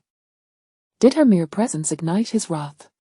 "Jean Lin, I once liked you." Yang Bei finally voiced the long-buried sentiment. Perhaps he had realized her feelings, hence his ire. Perhaps he feared she would disrupt his life with Fang Qing. If that were the case, she might as well lay everything bare, providing closure to her silent infatuation. Jean Lin's body stiffened momentarily, his profound gaze fixated on her, leaving him motionless. Yang Bei instinctively averted her eyes but, after a brief moment, slowly met his abyss-like stare. "Jean Lin, I no longer wish to endure this unrequited affection. Now that you have your own family, why do you still come?" Before Yang Bei could finish, her lips were suddenly dampened, her eyes widening in disbelief as she realized Jean Lin had closed the distance, capturing her lips in a fervent kiss. His kiss was profound and passionate, urgent and intimate, as if he were desperately attempting to affirm something. Yang Bei instinctively pressed her hands against his broad, firm chest, exerting all her strength to no avail, which only fueled his more fervent embrace. As she recoiled, Jean Lin pressed closer, his hand weaving through her hair, drawing her nearer, while his other hand firmly gripped her slender waist, rendering her powerless. Thus, she was compelled to accept his audacious kiss, until there was scarcely a breath left in her lungs, at which point Jean Lin slowly withdrew from her lips. Yang Bei was so taken aback that she found herself speechless, her body frozen in place. Observing her rigid form, Qinlin allowed a subtle smile to grace his lips. With his slightly calloused thumb, he gently caressed her swollen lips, his voice low and husky. Yanbei, how could you possibly know that I don't like you? The raspy voice above her seemed to spark a lightning bolt within her heart, and she gazed up in shock, her eyes filled with confusion and chaos. Noticing the discomfort flickering across Yanbei's face, Qinlin stepped closer, clarifying, "Let me reiterate, I am not married, and Fang Qing's child is not mine." "Liar," Yanbei murmured, her cheeks having turned a deep crimson. "What have I lied about? Pray, enlighten me."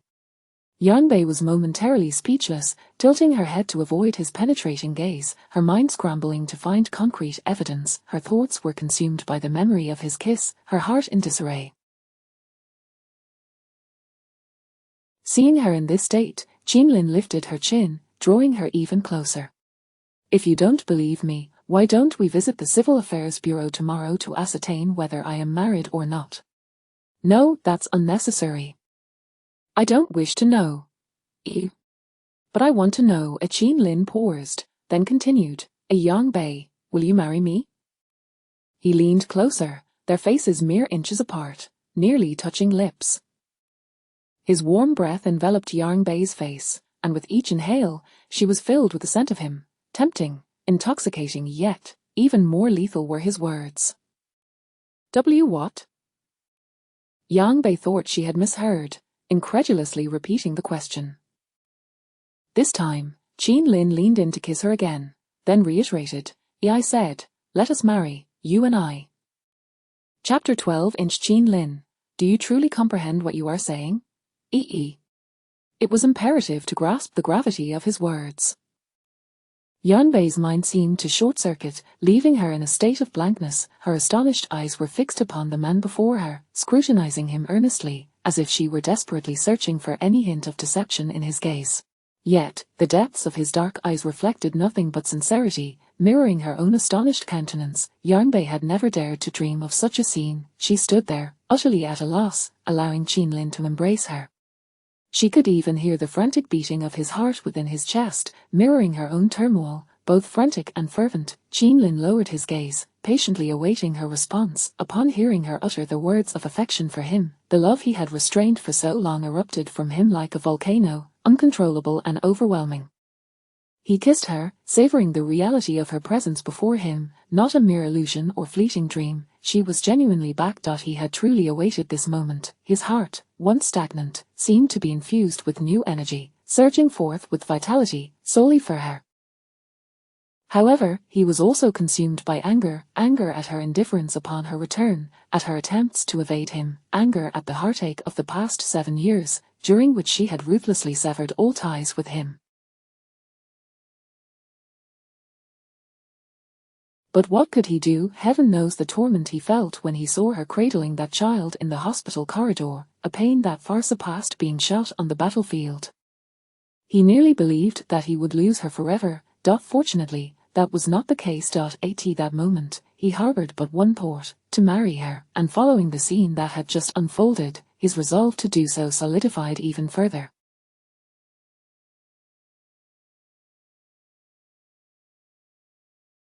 By any means necessary, he would go to great lengths to bring her back as his wife. Well then, have you made up your mind? Qinlin's voice transformed into a gentle murmur, drifting languidly into Yanbei's ears.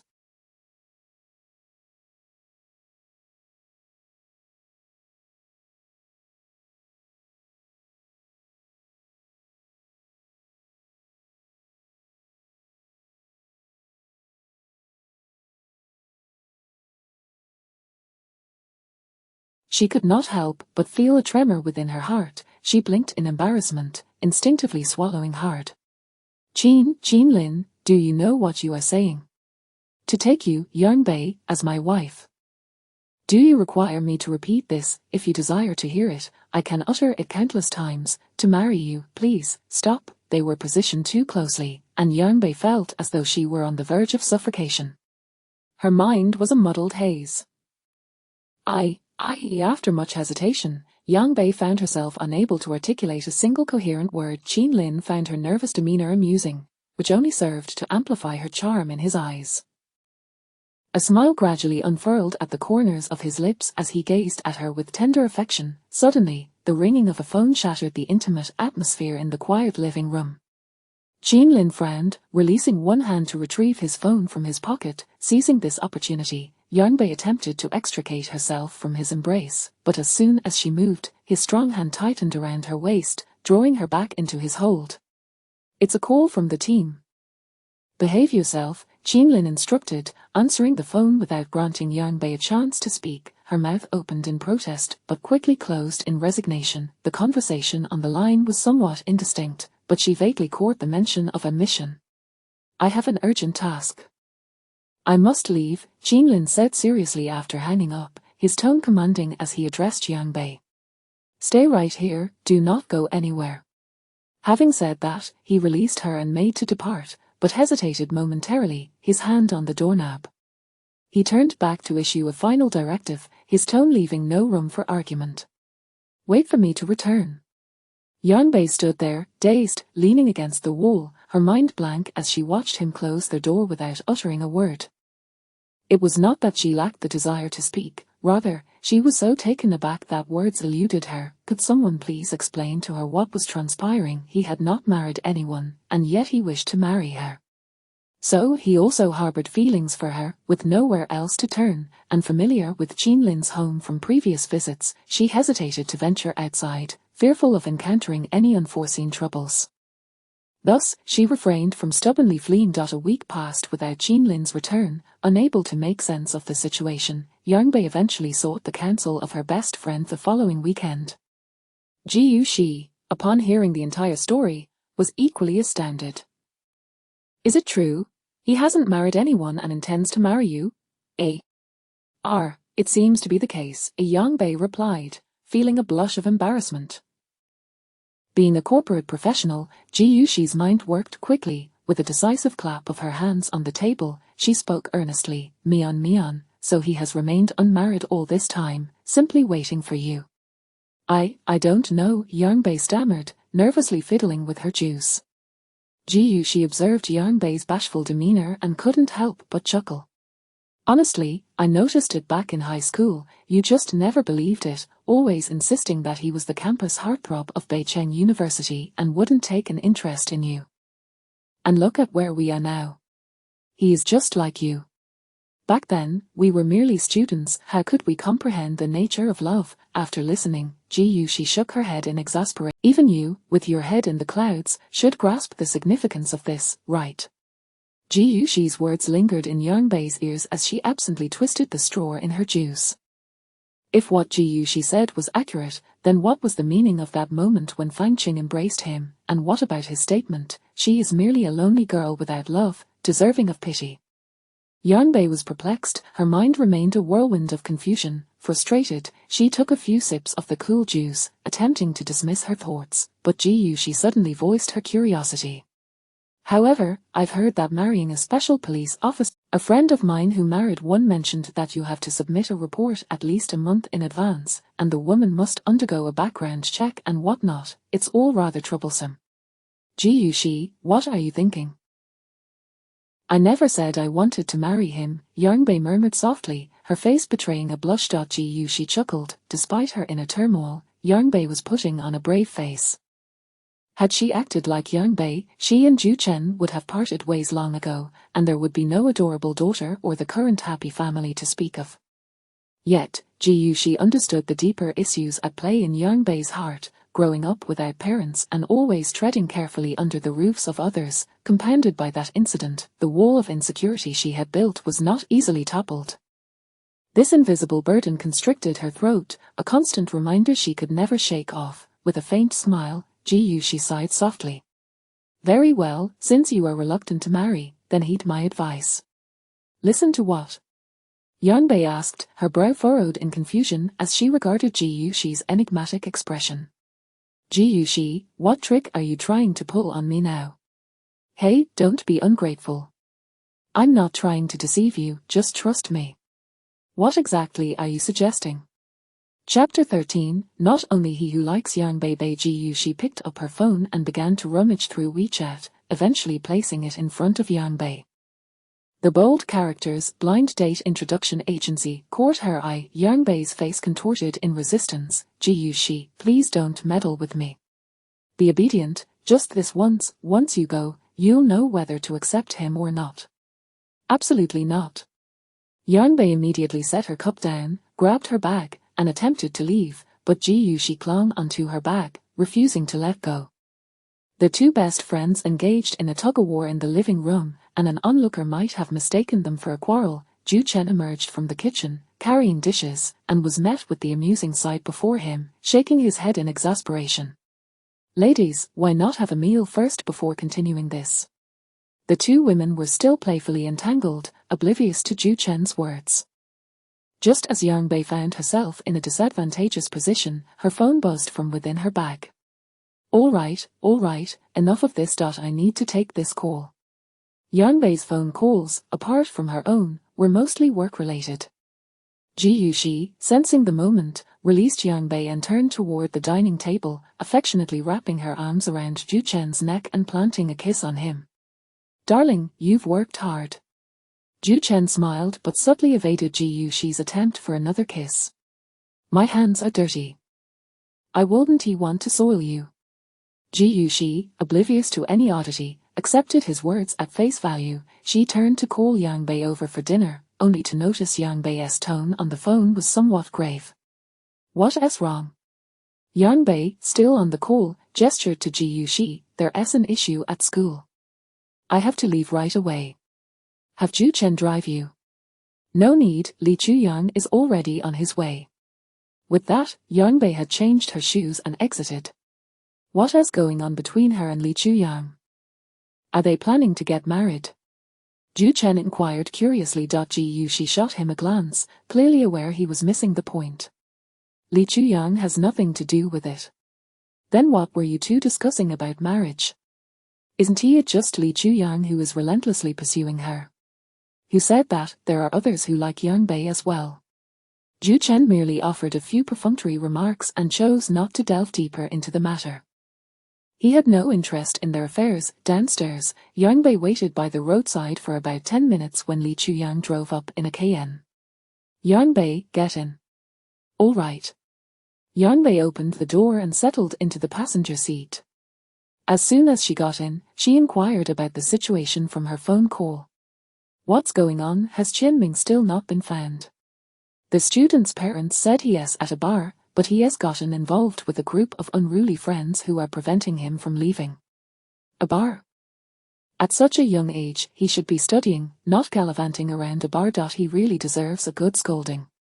Yang Bei remarked indignantly. Qianming was a student in her class, not particularly academically gifted, but a well-behaved boy. She was baffled as to why he had suddenly quarreled with his family and run away. Li Chuyang had received a call from the parents that morning, and after searching fruitlessly for a while, he had decided to inform Yang Bei. Why are you only telling me about this now? Yang Bei asked, perplexed. Li Chuyang casually replied, I didn't want to disturb your sleep, I was concerned for you. Li Chuyang, he is my student, you should have informed me immediately. Yang Bei, he is also my student. If you're anxious, so am I. Whether I go to you or search for him, it's all the same. Li Chuyang taught the same class as Yang Bei, but she was the homeroom teacher while he was merely a subject teacher. I can't be bothered to argue with you. Yang Bei said, losing interest in the conversation. Li Chuyang, however, was not offended. He found her vexed demeanor endearing. The Cayenne quickly came to a halt in front of a large bar in the northern city. Yang Bei was the first to leap out, hastening towards the entrance. Li Chuyang closely followed her, navigating through a dimly lit corridor. The cacophony of music grew increasingly deafening. As a burst of colorful lights flashed, they reached the entrance to the dance floor. Li Chuyang swiftly positioned himself in front of Yang Bei, shielding her from the blinding light. What are you doing, Li Chuyang? Of course, I'm blocking the light for you. You're nearsighted, and looking at such glaring lights isn't good for your eyes. Yang Bei paused. How do you know I'm nearsighted? She had only recently discovered her slight nearsightedness during a school health check and hadn't mentioned it to anyone else. The degree wasn't high enough for her to require glasses, so she hadn't bothered to get them. Li Chuyang shrugged. Is it really that hard to know? Fine, he must have been idling around with nothing to do. Yang Bei dismissed it and, taking advantage of Li Chuyang's cover, quickly scanned the dance floor for Jianming. Sure enough, minutes later, she spotted him in a corner across the floor, surrounded by a group of oddly dressed youths. The boy appeared tense and somewhat frightened. There he is, Yang Bei declared before rushing over. The bar was a chaotic place, and Li Chuyang hadn't anticipated that despite her petite stature, Yang Bei would possess such audacity. Without a second thought, she dashed forward, prompting him to follow closely behind. Upon reaching the scene, Yang Bei wasted no time and pulled Jianming to her side. Yang teacher. Jianming looked bewildered at her sudden appearance, momentarily at a loss for words. Jianming, your parents said you didn't come home last night.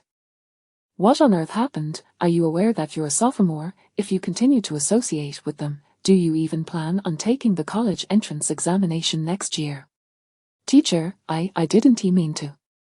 It is just that they block me at the school gate every day, demanding money. If I refuse, they beat me. Jianming's fearful explanation was abruptly interrupted by the surrounding group. Jianming's teacher, huh? Mind your words, what do you mean by associating with us? Yeah, what's wrong with hanging out with us? We're not monsters. Robbing students of their money, are you still human? Hey, this girl is pretty feisty. The ringleader whistled lewdly. The nearby thugs leered at Yang Bei, licking their lips, and continued, though we don't eat people, a beautiful teacher like you is certainly worth a taste. Har har har. As soon as the thug finished speaking, several others joined in the jeering laughter.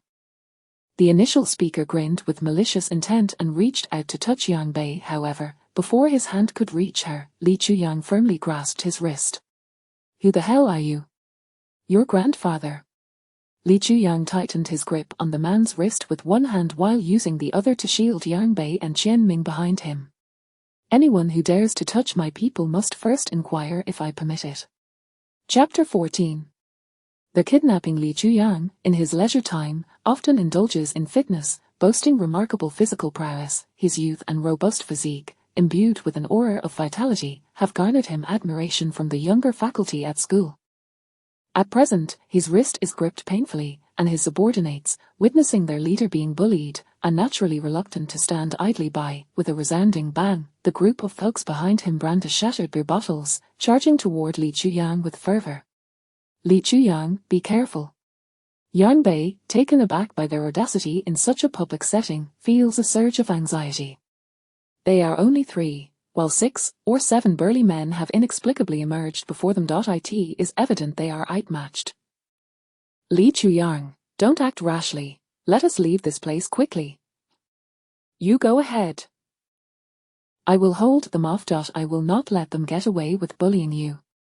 Just as Li Chuyang attempts to push them away, a cool sensation envelops his palm. Yang Bei clasps his hand, her voice. We did not come here to fight. It is the first time he has felt the softness of her palm. Although cool to the touch, he experiences an inexplicable warmth. A smile tugs at his lips as he gently squeezes her cool hand, uttering a soft affirmation. Yet, the thugs behind them are evidently serious. Nobody leaves today. The sound of shattering glass is drowned out by the booming music as the crowd encircles them. Unable to restrain himself any longer, Li Chuyang springs into action. With a swift and agile spinning kick, he topples several of the assailants. Suddenly, a package of white substance drops from the leader's grasp. The thugs exchange glances, their bodies stiffening, fear etched across their faces. Li Chuyang and Yang Bei observe this with growing trepidation. A sense of impending doom washes over him, and he hastily attempts to turn and lead Yang Bei and Jianming away from the scene. However, it is too late. The leader swiftly retrieves the package and conceals it once more, producing a sharp blade from seemingly nowhere, aiming it menacingly at the trio. Grab them, don't let anyone escape. The sudden emergence of a weapon and the sound of shattering beer bottles sends the dance floor into disarray. Amidst the screams, Li Chuyang clutches Yang Bei's hand tightly, fleeing in the opposite direction of the exit, while Yang Bei shields the student. Unexpectedly, the chaos causes their intertwined hands to break apart. Yang Bei. Panic grips Li Chuyang. Don't worry about me. Just get Jianming out of here. Coincidentally, plainclothes officers hidden among the crowd have long been lying in wait, with the plan disrupted and the target unexpectedly appearing. They must act swiftly to apprehend the suspects. Bang! Police, don't move. A gunshot rings out, and the chaotic screams of the crowd are momentarily stilled by the authoritative shout. The menacing leader, upon hearing the word police, instantly panics. If captured, his life as he knows it would be over. He is desperate to avoid imprisonment. The thugs attempt to flee, but the plainclothes officers are already advancing with weapons drawn. In the turmoil, the leader seizes Yang Bei, gripping her throat tightly and pulling her close, bellowing, "Don't come any closer." As the others escape, he realizes the police have already surrounded him from behind.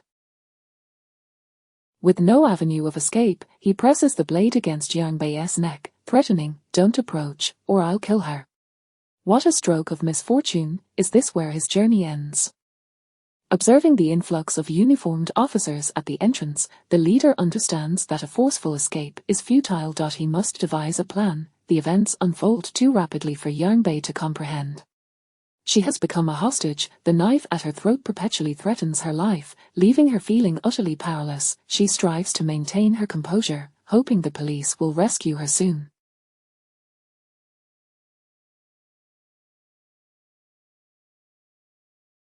Meanwhile, the bar's patrons have evacuated outside, the music silenced, leaving only the kaleidoscopic lights flickering incessantly. Li Chuyang, standing at the entrance, fails to spot Yang Bei but sees a throng of police storming inside. His unease amplifies. Li, do you think Ms. Yang is in danger? It's all my fault. Jian Ming, still a student, is overwhelmed by the gravity of the situation. Li Chuyang suppresses his impatience, reassuring him, "Miss Yang will be fine. Wait for me in the car, and remember, don't run off." "All right, I understand."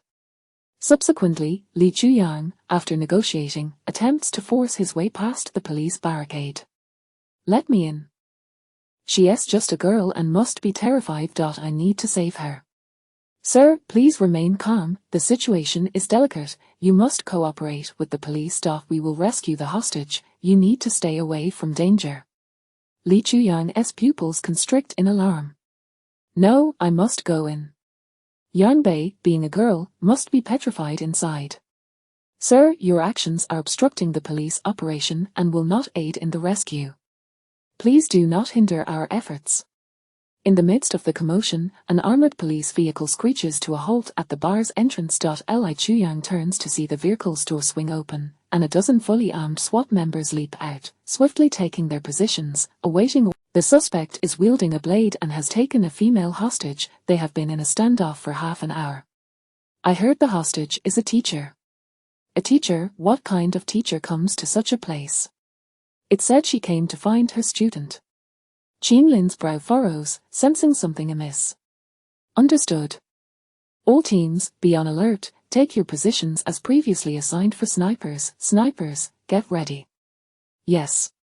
The SWAT team mobilizes in synchronization.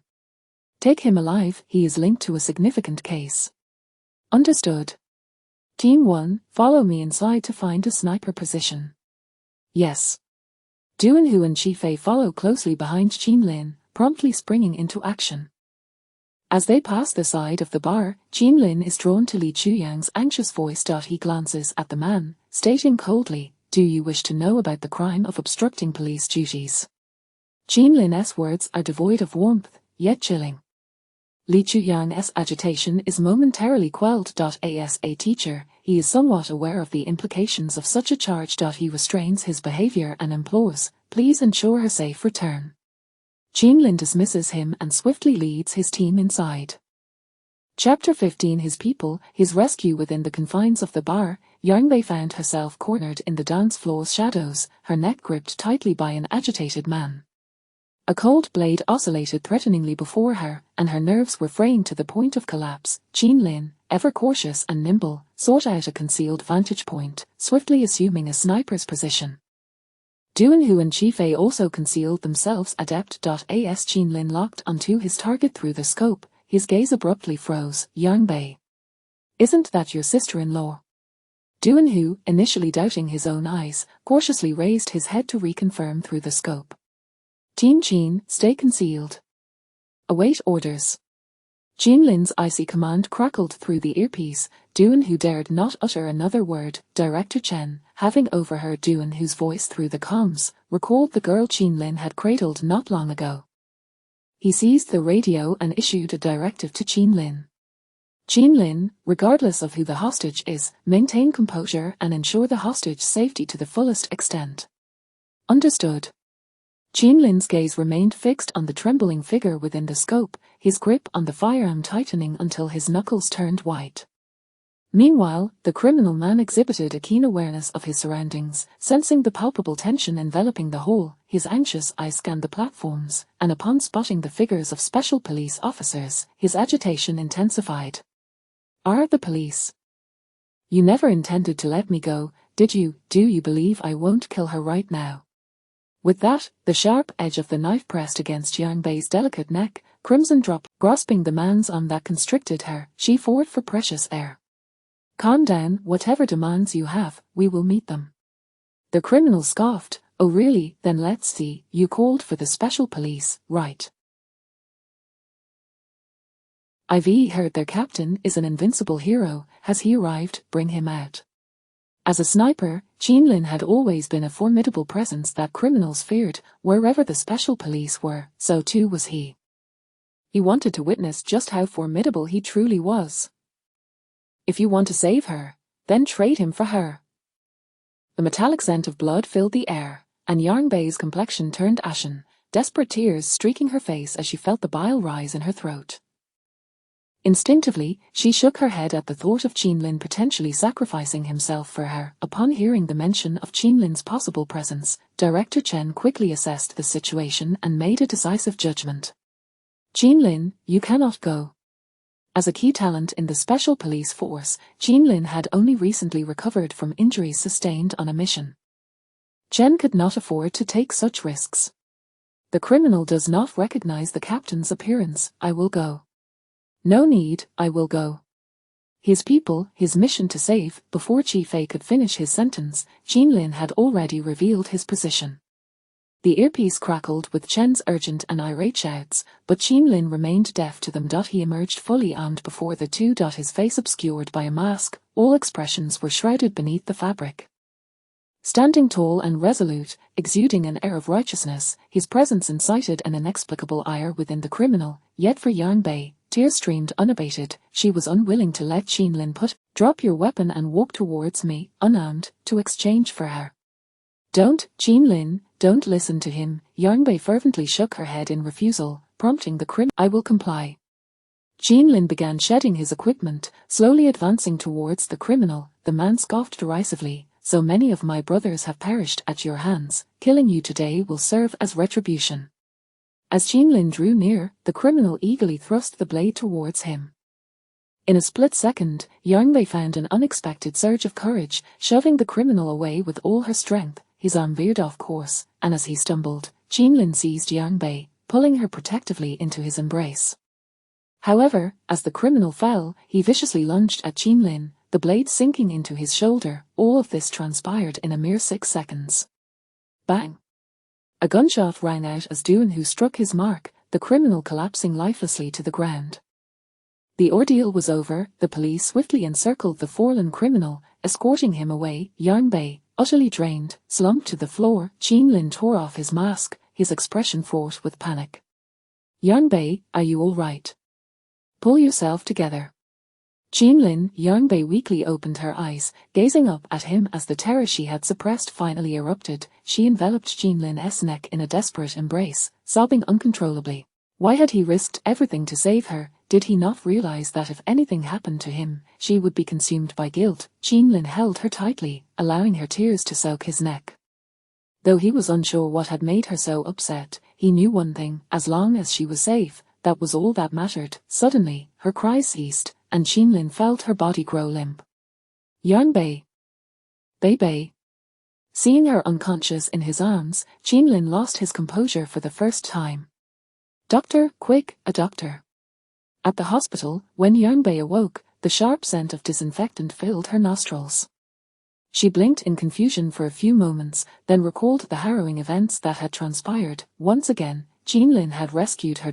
In the half-month since her return, he had saved her 3 times. It was a curious mix of fortune and misfortune. Yang Bei gingerly touched the bandaged wound on her neck and sat up. The outside world still basked in daylight, but she had no idea what time it was. Her phone and bag were nowhere to be found. Just then, a young nurse entered, carrying a tray of medication. "Awake, are we?" Yang Bei nodded. "May I ask how long I have been asleep?" The nurse set the tray beside her and politely replied, "Not long. It is now the following morning." "Oh, thank you." "My pleasure." As the nurse spoke, she removed the 4 from Yang Bei's hand, advising, Once the needle is out, you can go home. The wound on your neck isn't deep, but be careful when bathing. Avoid getting it wet. You'll need to visit the doctor for a prescription to change the dressing at home." "All right, I understand." Yang Bei committed the nurse's instructions to memory and prepared to rise from the bed. However, she noticed the nurse casting furtive glances at her, which struck Yang Bei as peculiar. Is there something amiss? Chapter 16, A Misunderstanding of Two Directions. The nurse shook her head, unable to suppress her curiosity, and smiled as she inquired, "Is that special police officer who brought you here yesterday your boyfriend? He certainly exudes a remarkable aura of masculinity. Even while injured, he rushed in to hold you until he confirmed that you were safe before seeking treatment. No amount of persuasion could sway him. Your boyfriend is truly exceptional, and we all envy you." Yang Bei was momentarily taken aback, but her attention was not fixated on the term boyfriend. Instead, she was only concerned about his injury. "He is injured. Where is he?" Upon seeing Yang Bei's evident worry, the young nurse became even more convinced of their romantic relationship and replied, "He was stabbed in the shoulder, but fortunately, he is fine now. His ward is not far from yours, just diagonally across." After hearing the nurse's words, Yang Bei immediately rose to see him. However, as she stood, a familiar voice rang out from outside the door. "Yang Bei." A wave of relief washed over Li Chuyang, his tone laced with concern and tenderness. "I'm so glad you're okay. You scared me to death." His embrace was unexpected, leaving Yang Bei momentarily stunned. This scene was inadvertently witnessed by Jean Lin, who stood a short distance away at the door, his expression dark and a palpable chill radiating from him. The nurse, clearly noticing Jean Lin, silently closed her mouth, her eyes darting between the two, and quickly made her exit. It was best to avoid the palpable tension in the air. Jean Lin's gaze was icy, and his hand, hanging at his side, had already formed a tight fist. A fleeting image of the agitated man from outside the bar flashed through his mind. It was him. He took a step forward, his lips parting slightly. However, "Jean Lin, what are you looking at?" The voice belonged to Fang Qing, interrupting what Jean Lin was about to say. He paused, casting a glance back, but after a moment's thought, he chose to withdraw, taking care not to let Yang Bei see him. "Nothing." As he turned to leave, Yang Bei managed to break free from Li Chuyang's embrace. "Li Chuyang, what are you doing? I can hardly breathe." "Sorry, I got a bit carried away." Li Chuyang quickly apologized, releasing Yang Bei. "Are you all right? I wanted to come yesterday, but a few special police officers stopped me from entering, so I could only come now." As he spoke, Li Chuyang returned Yang Bei's bag to her. "This is your bag from yesterday. It was left in my car." "Thank you. How is Qin Ming?" "He is fine, just feeling a bit guilty. He should be going to the police station today to give a statement." "Then why are you still here?" "Hurry to the police station. His parents are with him. Why should I go?" Ignoring him, Yang Bei retorted, "Li Laoshe, if it weren't for you, I wouldn't have been injured in the first place. If Qin Ming is left with psychological scars because of this, I won't forgive you." Li Chuyang already felt immense guilt for her injury, so he readily complied with whatever she said. "Understood, I shall obey the orders of Class Director Yang." Yang Bei shot him a sidelong glance, accustomed to his flippant demeanor. A wealthy young master, they were all like that. After sending Li Chuyang on his way, Yang Bei proceeded to walk towards Jean Lin's room. As she walked, she mentally reassured herself. She was merely going to express her gratitude, to visit as a friend, nothing more, just a glance, and then she would leave. Yet, the closer she got to the ward, the more anxious she became. Since that night, Jean Lin had not returned for an entire week and had not reached out to her. Residing in his home, bearing his affection, Yang Bei felt it was only right to check on him. Steeling herself, Yang Bei stood at the entrance of Jean Lin's room. Peering through the window, she was met with a familiar sight. Inside the room, Fang Qing was sitting close to Jean Lin, her voice carrying that same familiar tone. Yang Bei's heart trembled. It seemed she had developed a psychological aversion to such scenes. Lowering her gaze, she turned to leave. It didn't matter what their relationship was, seeing them together made her uncomfortable. Never mind, she decided against visiting. Just as Yang Bei turned to exit the hospital ward, she encountered a few men in plain clothes who looked somewhat familiar. Upon seeing Yang Bei, their serious expression softened into smiles. "Sister-in-law, why aren't you going in? Isn't he Captain Jean inside?" Du Eunhoo stepped forward, blocking Yang Bei's path, his inquiry brimming with enthusiasm. Yang Bei recognized him, feeling somewhat embarrassed. "You've misunderstood, my relationship with him is not that kind. Oh come on, sister-in-law, don't be shy. We are all comrades who have fought alongside Captain Jean, there's nothing to be embarrassed about." "Exactly, you fainted yesterday, and you really scared Captain Jean. It was the first time we've ever seen him at a loss for what to do." Yang Bei felt an awkward smile tug at her lips. Director Chen had also arrived. Instead of speaking, he scrutinized the young woman before him, elegant and composed, appearing to be just over 20, yet possessing a maturity that belied her age. To his surprise, in yesterday's extreme danger, she had reacted swiftly, pushing the assailant away. With his years of experience as a police officer, he could tell that such bravery was not merely impulsive. Furthermore, given Jean Lin's extreme concern from the previous day, he was certain that this woman held a special place in Jean Lin's heart. "Comrade, are your injuries all right?" She nodded politely in response. "Thank you, sir. I'm perfectly fine now. I have some matters to attend to, so please go on without me. I wouldn't want to intrude." Before the group could respond, Yang Bei hurriedly slipped away. In their confusion, they made their way to Jean Lin's ward, where they saw the woman inside and collectively frowned. It was Fang Qing. No wonder. Director Chen's expression darkened as Du Eunhoo opened the door to the ward, and they all stepped inside. "Jean Lin."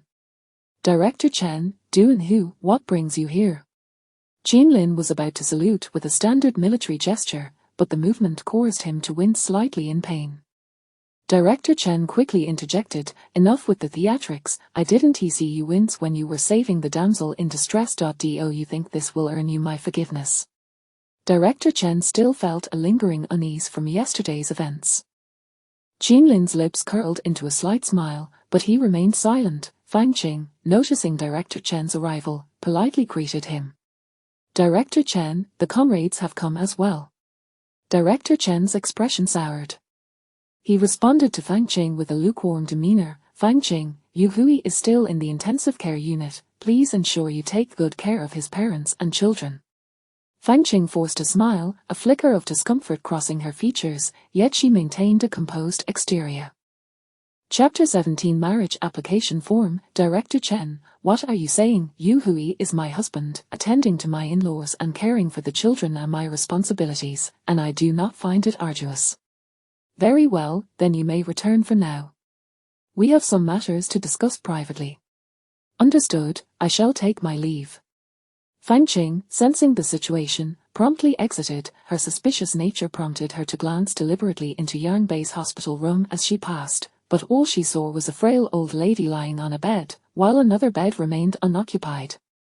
Her expression dimmed slightly as she walked away, meandering towards the intensive care unit. Once Fang Qing departed, Du Eunhoo immediately approached Jean Lin, his voice brimming with gossip.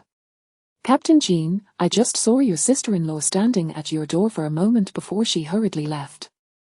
"She must have seen you with Fang's sister-in-law." Du Eunhoo, speak with more caution. Director Chen interrupted sternly. Du Eunhoo quickly fell silent. A flicker of emotion crossed Jean Lin's eyes, but it was fleeting, unnoticed by those around him. He glanced at Du Eunhoo with an impassive expression and nonchalantly remarked, 10 kilometers back. Duan Hu nearly begged on his knees, his tone a mix of grievance and entreaty. "Please, Captain Chin, just let me off this once. She came to see you with good intentions, and you threatened me with 10 kilometers. How will I save face when I return to the team? One more word, and it will be doubled." Duan Hu promptly sealed his lips. Chi Fei, standing nearby, chuckled at his plight. With the two nuisances present, Director Chen furrowed his brow, exasperated, and shooed them away. He then turned to Qin Lin, launching into a tirade of complaints. "Qin Lin, you must tell me honestly, what is your relationship with that female teacher from yesterday? Do you realize that you have just returned from the brink of death? If anything had gone awry yesterday, how would I explain it to the old chief?" Their old chief referred to Qin Lin's grandfather, who had heroically sacrificed his life on a mission.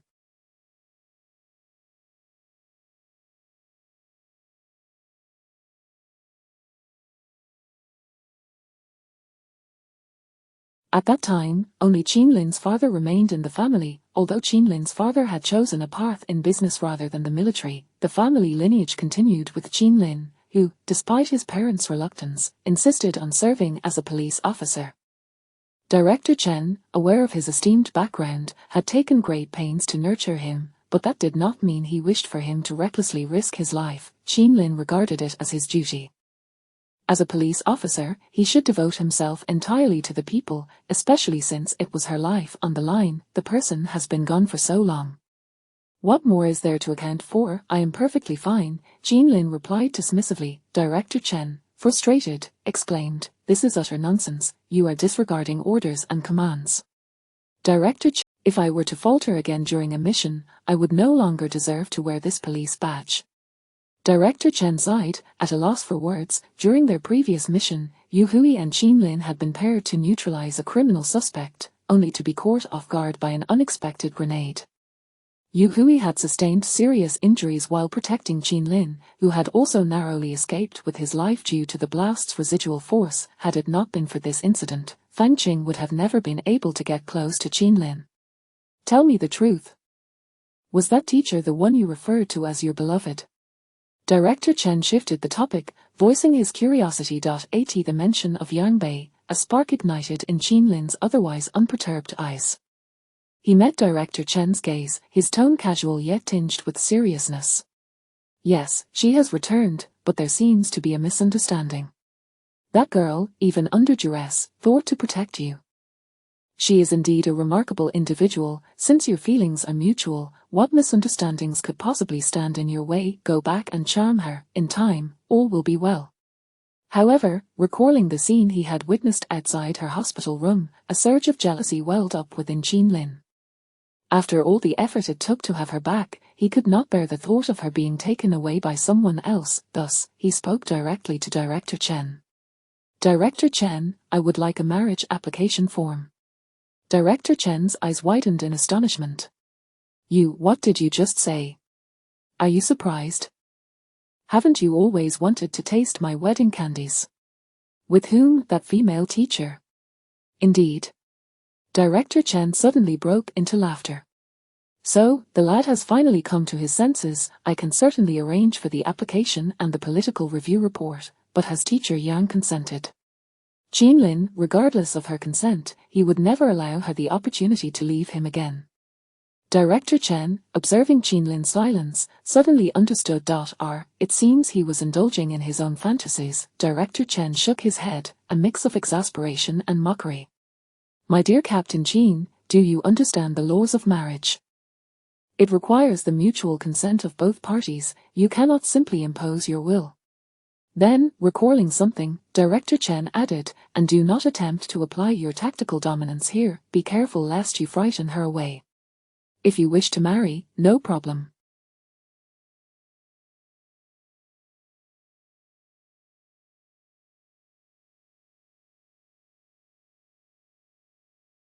Just bring that teacher before me and let her personally declare her willingness to marry you before I provide you with the application form."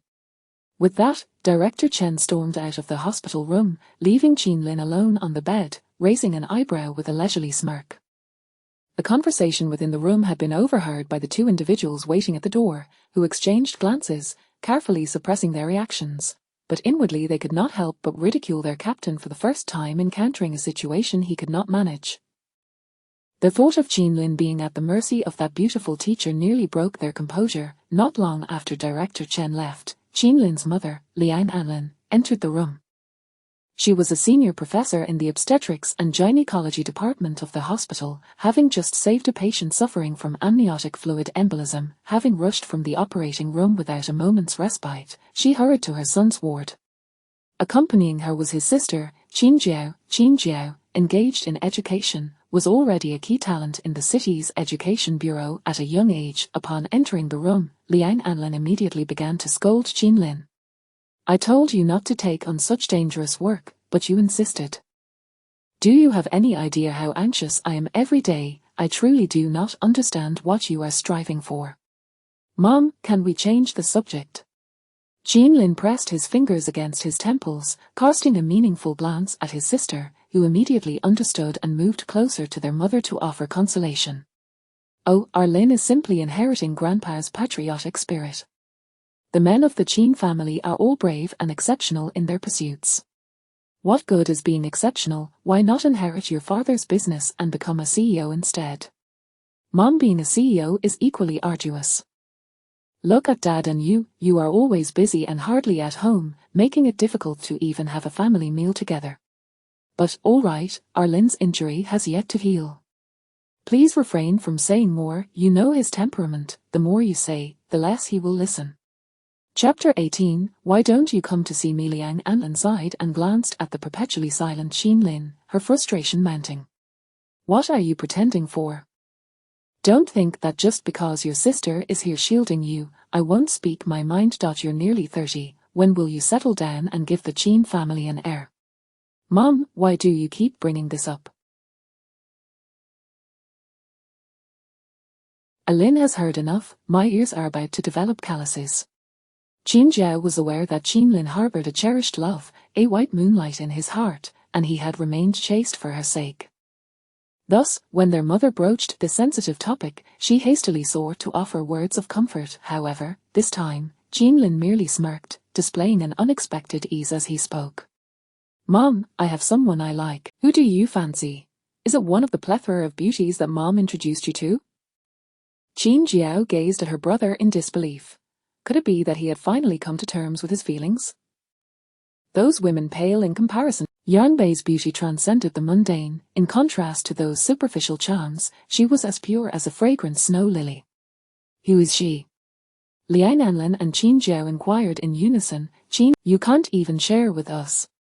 Qin Jiao asked curiously, yet upon seeing her brother's resolute silence, she understood his temperament. If he chose to keep it a secret, not even the threat of death would pry it from his lips.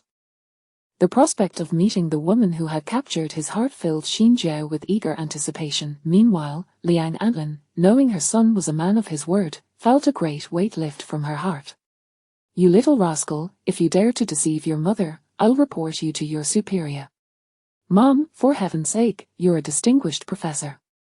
Be more composed," Qinlin retorted playfully, eliciting a flurry of light-hearted swats from Liang Anlin. "You little scoundrel, how dare you jest with your mother?" Qinlin deftly dodged her playful blows, while Qin Jiao, amused, interjected, "All right, Mom, you were going to check on him, weren't you? We should hurry, or we'll be late." With that, Liang Anlin made no further delay, straightening her white uniform before departing the hospital, arm in arm with Qin Jiao. As Qinlin watched his family retreating, a warmth crept into his usually stern demeanor. Thoughts of Yang Bei deepened the warmth in his gaze. Elsewhere, after leaving the hospital, Yang Bei received a call from Ji Yuxi. It was Li Chuyang who had informed Ji Yuxi of her injury, prompting her to rush over immediately. However, Yang Bei was aware of Ji Yuxi's demanding schedule, and since she had merely been under observation for a night, she felt it unnecessary for her friend to disrupt her busy life. Everyone was striving to make a living. Life was not easy, especially for Ji Yuxi, who had just returned to develop her career and was undoubtedly overwhelmed. Thus, she tactfully declined Ji Yuxi's kind offer. Subsequently, she took the subway back to Qinlin's home. During the journey, Li Chuyang called again, and Yang Bei inquired about Chen Ming's condition. Reassured, afterward, she sat alone in the living room for an extended period, motionless like a statue, reflecting on all that had transpired the previous day and what she had just witnessed. Yarnbei could not help but acknowledge a truth. She still harbored feelings for Qin Lin, and it seemed that this affection had transformed into something deeper. Cocooned within herself, she curled up and buried her head in her knees. Time slipped by, and the sky outside gradually darkened. The living room remained unlit, and Yarnbei lingered in the enveloping darkness, showing no inclination to move. At that moment, a camera in the corner of the room adjusted, locking onto the small figure on the sofa, and then remained still. Minutes later, a soft male voice echoed in the silent room. "Teacher Yang, do you have no conscience?" The tone was gentle, laced with a hint of teasing. Yarnbei immediately lifted her head, her heart racing as she tried to discern the voice's owner. Tentatively, she inquired into the empty space, "Who is it?" "Who else could it be, but the man who has saved you time and again?" This time, Yarnbei recognized the voice. Following its source, she located the camera's position, momentarily pausing, feeling a wave of confusion wash over her. How had she not noticed the camera in the living room? Had Qin Lin been able to observe all her actions over the past week? The thought made her cheeks flush with embarrassment. She recalled one night when she awoke parched in the middle of the night, clad in nothing but an exceedingly short nightgown. The hem barely grazed her backside, and with each step, her little underwear was almost visible. She had dashed to the kitchen for water in that state. If Qin Lin happened to have viewed that recording, the mere thought sent her heart racing, prompting an instinctual desire to flee. Yet, as she moved, a sudden tingling sensation surged through her legs, rendering her immobile. Her legs had fallen asleep. "What's wrong?" Qin Lin's concerned voice emerged from the monitor, prompting Yarnbei to avert her gaze from it, leaning her head back against the sofa. "My foot's asleep." After a brief wait, Qin Lin finally heard her barely audible reply. His brow furrowed slightly in concern, but then relaxed. "You fool, just sit there and wait for me to return." Upon hearing he would come back, Yarnbei instinctively turned her head, raising her voice. "Why are you coming back? Your injuries aren't healed yet." Silence followed her question. Instinctively, she reached for her phone, and without a second thought, dialed Qin Lin's number for a voice call, yet no one answered. After half an hour, as the sound of the front door's lock turning reached her ears, Yarnbei hurriedly opened the door. "How could you leave the hospital with your injuries still not healed?" Qin Lin paused momentarily, then brushed past her and entered, closing the door. "Let me see." Surprised by his immediate concern, Yarnbei felt a warmth spread through her heart. It's been fine for a while now, just a matter of minutes, and it had resolved itself.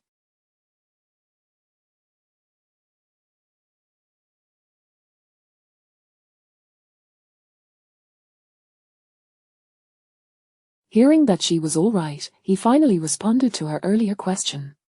"You know I'm injured, so why didn't you come to see me?" His deep voice resonated from above, and although the tone seemed to carry a hint of reproach, it lacked any real accusation. Yarnbei was momentarily speechless, unsure of how to respond. After a moment's thought, she murmured, "I got delayed with something today. I planned to see you tomorrow. Is that so?" "Now that I'm back, there's no need for you to rush," Qin Lin replied with a hint of significance, then settled down at the entrance, slightly bending to retrieve shoes from the shoe cabinet. Observing this, Yarnbei quickly crouched down, brushing against his arm as she retrieved a pair of men's slippers and placed them at his feet. He carried the scent of antiseptic mixed with his own refreshing fragrance, creating an intoxicating aroma. Yarnbei felt her face flush uncontrollably, prompting her to lower her head even further. Chapter 19. What a pity. I wouldn't be able to savor your culinary skills. She too bore the scent of antiseptic, yet it was overshadowed by the faint, alluring fragrance of her body that gradually wafted into Qin Lin's nostrils. An ambiguous atmosphere quietly enveloped them, and Qin Lin's dark eyes deepened with intensity. He removed his shoes and slipped into slippers. Just as he was about to reach for his footwear, Yarnbei swiftly took the shoes and placed them in the shoe cabinet. Qin Lin retracted his outstretched hand, his gaze fixed intently on Yarnbei, his sensual Adam's apple bobbing slightly. "Yarnbei." His voice suddenly took on a rich, magnetic timbre. Yarnbei paused momentarily, unable to resist glancing at the man, whose piercing gaze was locked onto her. Her heart tightened, and she sprang to her feet like a startled deer, hastily making her way to the kitchen. "The rice is ready, I'll stir-fry a couple of dishes. After dinner, I'll take you back to the hospital." Qinlin watched her retreating figure, his restrained words lingering unspoken.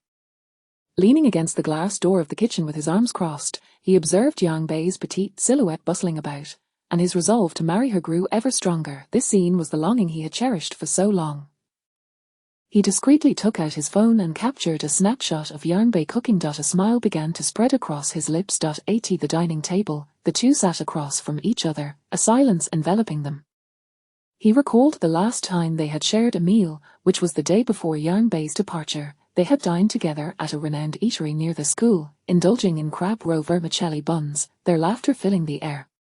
Yet now, a palpable awkwardness hung between them, leaving them at a loss for words. Memories flooded Yang Bei's mind, causing her to appear somewhat ill at ease. In contrast, Qinlin lounged lazily across from her, chopsticks poised in anticipation. The man emitted a low, husky sound, only to fumble his chopsticks, which clattered onto the table.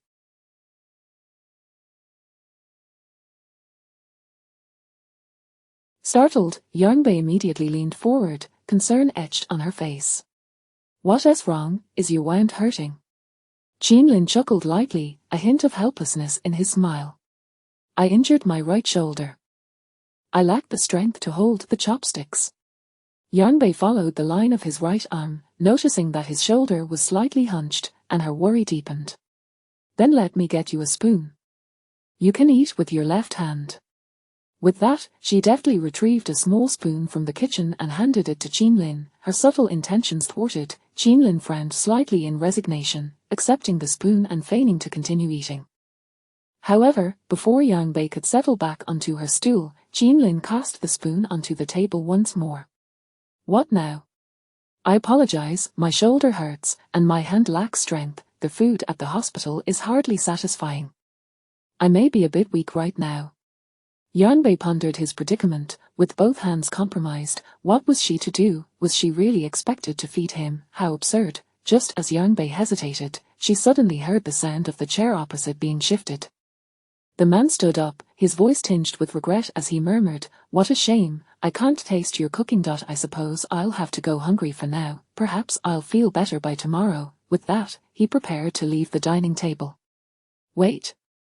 Just as Qinlin lifted his foot, Yang Bei, "Eating will help your wound heal faster," as she quietly reassured him, picking up his bowl and chopsticks, ladling some vegetables into his bowl, then switching to the spoon to offer a bite at his lips. Qinlin gazed down at her bashful gestures, naturally parting his lips to accept the morsel, appearing to relish this unique service. "When did you learn to cook?" he suddenly inquired. Yang Bei met his gaze momentarily before quickly averting her eyes. "I started cooking for myself in college. That makes sense. After all these years, your skills must have improved." Yang Bei's eyes flickered slightly, while Qinlin remained silent, his gaze fixed upon her. Before they knew it, a bowl of rice had vanished, and although Qinlin's stomach was full, an emptiness lingered in his heart. "I'm full, you eat. I'll head back to my room now." He cast a slightly predatory glance at the blushing Yang Bei, his Adam's apple bobbing uncontrollably. If he continued to flirt, he might soon lose control. While Yang Bei focused on her meal, Qinlin rose and returned to the master bedroom, remaining hidden until she had finished clearing the dishes. Yang Bei cast a puzzled glance toward his door, wondering if he had simply gone to rest. Perhaps it was best to let him recuperate for a while. She would tidy up and then call him to take him back to the hospital. Once in her room, she retrieved her suitcase and began to pack.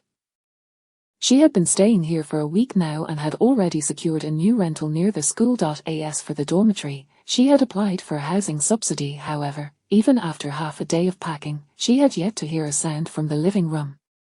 A twinge of concern crept into Yang Bei's heart. What if he had fainted in the bedroom? This thought tightened her chest, compelling her to step out. Knock, knock, knock. "Qinlin, are you feeling better? Once you're ready, I'll take you back to the hospital." Silence met her inquiry. "Qinlin, may I come in?" Yang Bei's unease surged, her knocking growing more insistent. "Qinlin, you're not." Just as she was about to ask a third time, the bedroom door swung open. She looked up, her breath hitching in her throat. There stood the man, his hair damp and tousled, bare from the waist up. Tiny droplets of water adorned his muscular shoulders, cascading down his well-defined chest and abs, finally disappearing beneath the casually tied towel at his waist. He was tall, robust, with a perfectly sculpted physique, broad shoulders and a narrow waist, his muscular lines exuding power without being overly exaggerated. Everything was just right. At a height of 5 feet 6 inches, Yarnbei found herself standing before him, barely reaching his shoulders. "Aren't you coming in? Why linger at the door?" His cool voice resonated from above. While she remained momentarily frozen, Qinlin retreated back into the bathroom. Though she had seen him shirtless before, the striking visual impact of his physique was unlike anything she had ever encountered. The shock of it took Yarnbei a good 15 seconds to recover, her cheeks flushing crimson as she swiftly turned away, her breathing becoming rapid. "I'll wait until you're done before coming back." Chapter 20. "And what of you, will you feel pain for me?" Just as Yarnbei was about to leave, Qinlin unexpectedly emerged once more, swiftly grasping her wrist with a grip that was neither too tight nor too loose, radiating an intense warmth. "I've finished washing up." "Come in," he urged. Yarnbei remained still, prompting Qinlin to exert a gentle force, drawing her inside before closing the door with a decisive motion. He hardly resembled a frail patient. "My shoulder wound has gotten a bit wet. Could you help me change the dressing?" Qinlin's voice was soft and magnetic, laced with a hint of entreaty. Fearing that Yarnbei might doubt him, he turned to reveal the damp area of his injury. Though the wound was not large, the sight of the blood and flesh mingling together was rather unsettling. Yarnbei's previously embarrassed expression shifted to one of concern, her beautiful eyes flashing with irritation. "The shoulder is the easiest place to get wet while bathing. Why weren't you more careful?" "It's inconvenient to bathe with one hand. I was careless," he replied. "Then we should go to the hospital right now to prevent infection." With that, Yarnbei opened her phone, preparing to call a taxi. Qinlin gazed at her with a tender look, warmth emanating from his face. "There's no need. I've endured worse injuries than this. It's nothing to worry about." Nothing to worry about? How could he speak so lightly of it? Just moments ago, he could hardly lift his chopsticks due to the pain, yet now he belittled his own suffering. "If you don't take care of yourself, your family will be distressed." Qinlin's lips curved slightly. "And what of you? Will you feel pain for me?" Yarnbei's gaze faltered, clearly concealing her truest emotions, yet her subtle shifts did not escape the keen observation of his sensitive eyes. The more she restrained her feelings in his presence, the more he sensed her concern for him. This sensation drove him nearly to madness. What, after all, had created this rift between them? Yarnbei's silence left a heaviness in Qinlin's chest. When she did not provide an answer, he ceased to press the matter further, turning instead to sit on the nearby sofa, gesturing towards the medicine on the bedside table, his tone growing somewhat colder. "Come here and apply the medicine for me. It's getting late." He lounged with his long legs sprawled out, his hands resting languidly on the armrests, his dark eyes fixed on her with an intensity that suggested if she did not approach, he might well pierce her with his gaze. Yarnbei understood that he would not be going to the hospital in this state and refrained from saying more. She walked over slowly, opening the instructions for the medication and carefully applying the ointment to his wound. Earlier, from a distance, she had only gleaned a general view of the injury. Now, up close, she noticed several stitches in the wound, which had slightly scabbed over but were still open due to the water, and it appeared rather painful. A shiver of guilt coursed through her. As she stifled her sorrow, she meticulously applied the medicine to the man's injury. The coolness of her fingertips occasionally brushed against his heated skin, sending a tingling sensation coursing through her, radiating towards his lower abdomen. Unbeknownst to her, Qinlin's hands, which had been resting at his sides, had unconsciously clenched into fists. An overwhelming desire surged within him, compounded by the intoxicating fragrance that enveloped her. His throat constricted as he struggled to maintain control. Oblivious to his turmoil, Yarnbei remained focused on bandaging his wound. "All done," she announced softly. After a moment, Qinlin turned his head slightly to look at his shoulder, his breath deepening. "Well done. Have you had training?" Yarnbei nodded, putting away the ointment and carefully returning the remaining gauze to the box. "I learned a bit in first aid class."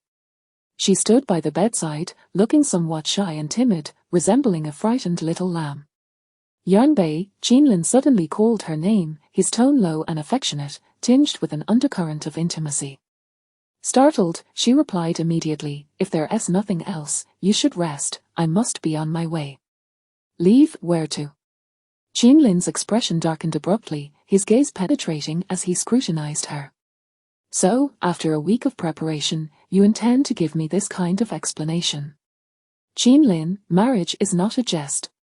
Yanbei fought against the sorrow within her, lifting her foot to hasten her departure. But just as she took 2 steps, a large hand encircled her waist, pulling her back, and in the next instant, she found herself tightly embraced against his heated chest. "Yanbei, do I appear to be joking?"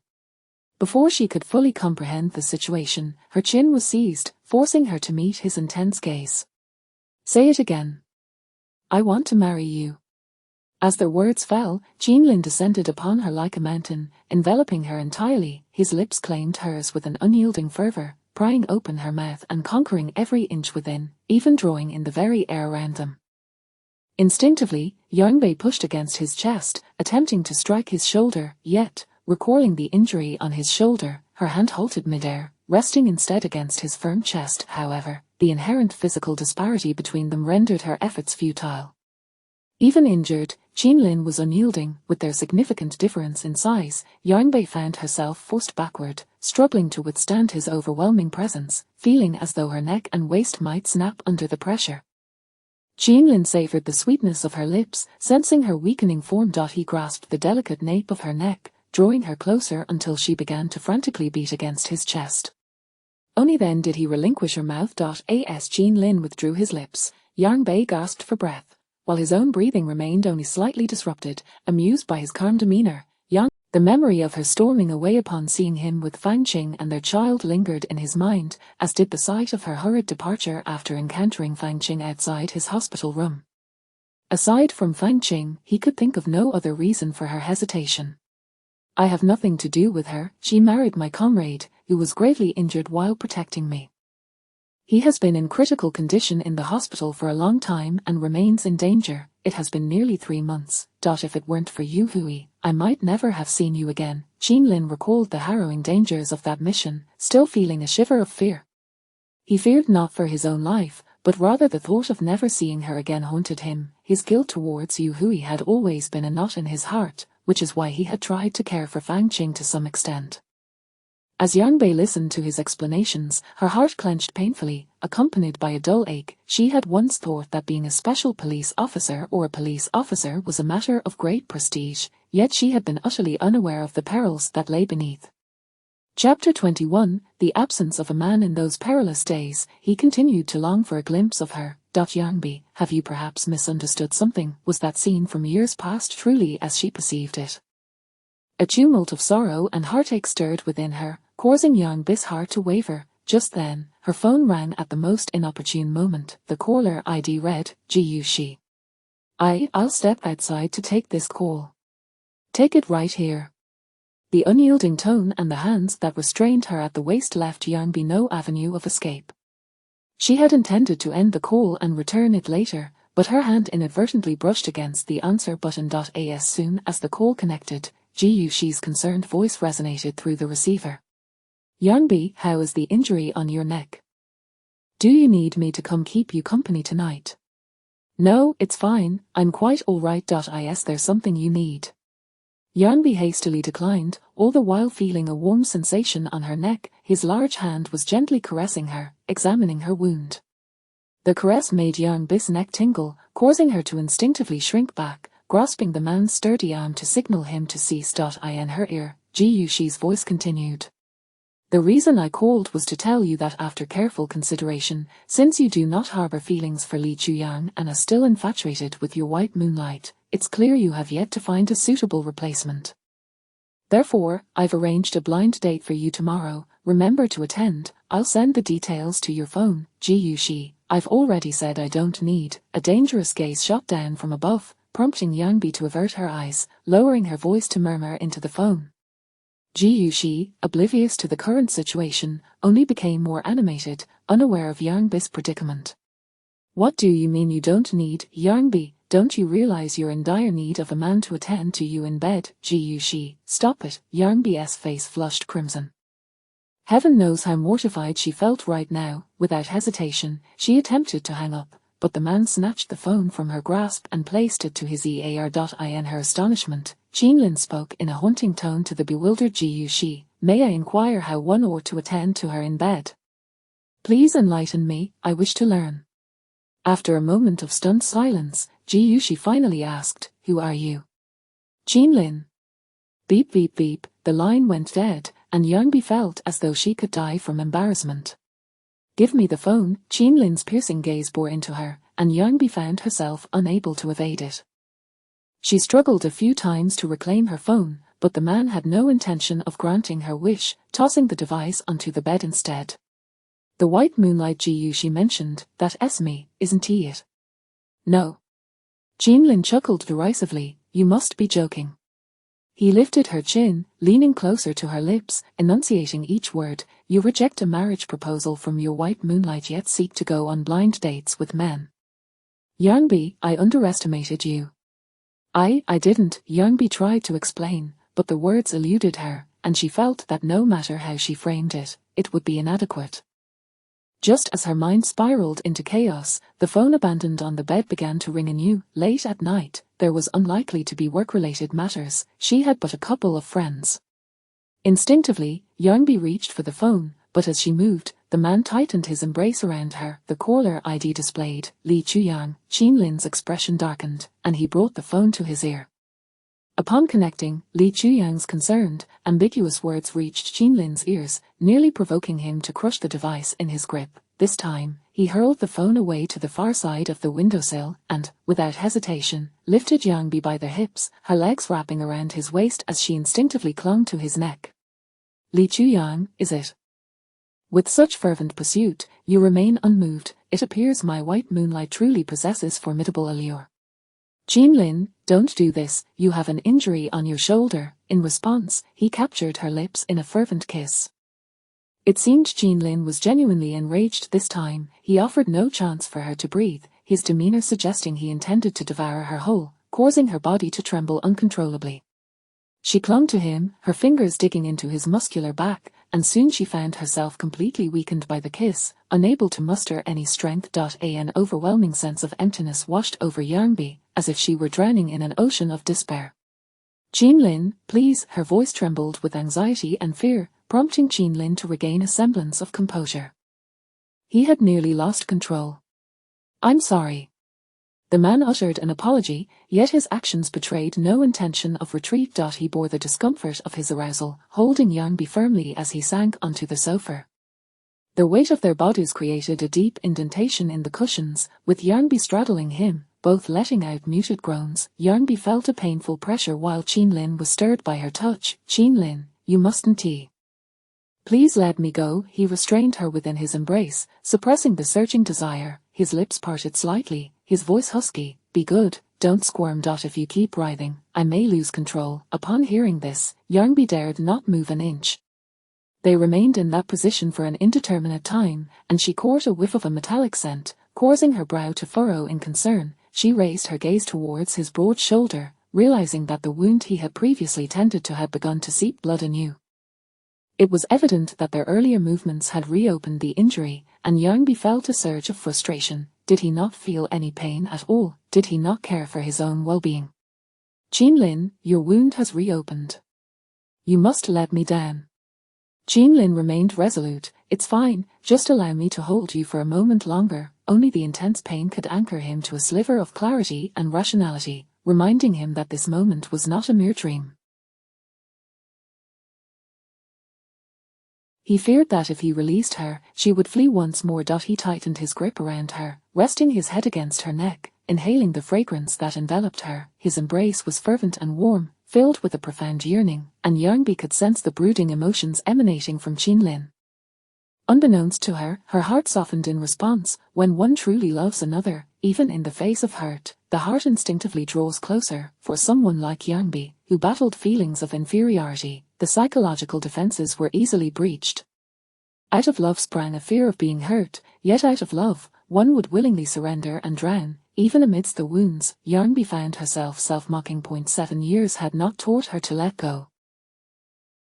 Instead, they had deepened her obsession with Jeanlin upon their reunion. Once the walls guarding her heart had been breached, a tide of thoughts surged forth. As Yarnby drowned in her musings, Jeanlin suddenly broke the silence with a low, husky voice.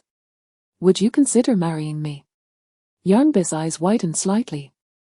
She parted her lips to speak, yet no words emerged. Chapter 22. Jeanlin, you are unwell. Let us not delve into whether she harbors feelings for Jeanlin. Even now, after the passage of 7 years, they remain merely acquaintances who do not truly understand one another, scarcely qualifying as friends, let alone anything that could be remotely associated with marriage. Even if she did possess feelings for him, and even if Jeanlin himself professed his affection for her, the abruptness of it all left Yarnby feeling overwhelmed. She was certainly not one to rush into marriage. In the stillness of the night, within the quiet confines of the room, the only sounds that lingered were the intertwined breaths of the two. The atmosphere was thick with unspoken tension. Sensing that the man had calmed, Yarnby gently pushed him away, creating a bit of distance. She raised her gaze to meet his yearning eyes and stated earnestly, "Jeanlin, I am unwilling." Jeanlin's pupils contracted sharply, a fleeting expression of confusion crossing his face, quickly replaced by a sardonic smile that chilled the air around them. "Do you fancy what just transpired?" Without a moment's hesitation, Yarnby shook her head. "No." "What, then?" His cold demeanor and the hurt evident in his eyes made her avert her gaze. "We are no longer children. Marriage is not a frivolous jest. Besides, as she spoke, she attempted to pull away from Jeanlin's grasp, only to feel his hands tighten around her waist. Reluctantly, she relented slightly, continuing, "Moreover, we are not well acquainted." "Not well acquainted?" Jeanlin echoed her words in a low tone. "Are we even as mere acquaintances? We scarcely qualify. Calling ourselves schoolmates would not be an exaggeration." Recalling her earlier explanation of their relationship at the SWAT team, Yarnby still believed she had not misrepresented the situation. She could not comprehend why the man had seemed so irate at that moment. "Furthermore, whether I like you or not has become inconsequential. Your feelings for me hold little interest as well." As her words fell, Jeanlin's lips curled into a mocking smile, a cold arc gracing his features. "Yarnby, do you not find your words insincere?" He could unmistakably sense her affection for him. Why, then, would she resort to deceit? "Of course, I do not," Yarnby asserted defiantly, straightening her back as if this posture could bolster her resolve. Yet, this deliberate action elicited an unusual reaction from him, and sensing the shift, she could no longer remain seated. With all her might, she scrambled away from Jeanlin, her face flushing from her ears to her neck. Your wound has reopened. If you do not wish to visit the hospital, you must behave yourself." Jeanlin's eyes had turned cold and profound, fixating on Yarnby with the intensity of a predator eyeing its prey, dangerous and lethal. He observed as she retrieved the medicine from the bedside, preparing to tend to him once more. The muscles on either side of his jaw tightened, and he averted his gaze, his tone laden with both desire and a chilling edge. "If you touch me again, do not blame me for losing control." Yarnby's hand, clutching the medicine, faltered, leaving her frozen in place. Recognizing that she had genuinely frightened him, Jeanlin inhaled sharply, exhaling heavily before closing his eyes in resignation. He took the medicine from her grasp, issuing a command devoid of emotion, "Go to sleep. You are not permitted to leave tonight. I will see you off in the morning." Yarnby awkwardly withdrew her hand. "No need, a taxi is quite convenient." "Yarnby, do not compel me." Having experienced the man's fervent kissing firsthand, she had no desire to provoke his anger and hastily retreated, closing the bedroom door behind her. If she was to stay the night, she would simply lock the door. As the sound of the guest room door shutting echoed, Jeanlin's grip on the medicine tightened to the point of nearly bursting. "Yarnby, what are you concealing from me? During that kiss, I distinctly felt your lack of aversion. What has led us to this moment? Regardless, this reunion will not be the last. I will not allow you to vanish again." Throughout the night, Yarnby lay in bed, bewitched, unable to find sleep. Her mind was incessantly flooded with images of Jeanlin holding her and kissing her, accompanied by his domineering declarations of wanting to marry her. Embarrassed and indignant, she shook her head, pulling the blanket over her head. Strangely enough, the more she wished to forget, the clearer those memories became. His kisses were a blend of dominance and tenderness, fiercely drawing her in, his hands igniting a fire within her that felt as though it could scorch her very being. Most alarmingly, she found herself unperturbed by his touch, even yearning for more. Had it not been for the remnants of her rationality, she might have succumbed entirely to his advances. Madness, utter madness. Surely, she had lost her senses. In a fit of embarrassment and frustration, she cocooned herself in the blanket, rolling about in distress. Unsurprisingly, the following morning, Yarnbei awoke with faint shadows beneath her eyes. Her head throbbed, leaving her feeling more fatigued than if she had not slept at all. All of it was that man's fault. With a silent grumble, she made her way to the bathroom to freshen up.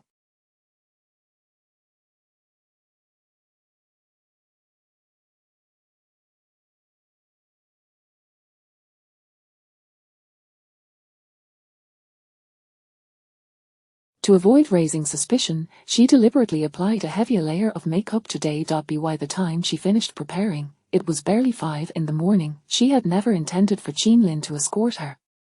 Her plan was to rise early, return to her apartment to drop off her belongings, and then head to school, timing it perfectly. Surely, he would not be awake at this hour. Listening carefully for any sounds outside the door, and confirming all was quiet, she grasped her modest suitcase with one hand and opened the door with the other. However, as she approached the threshold, a deep male voice suddenly broke the silence. "What is this? Are you planning to leave without a word again?"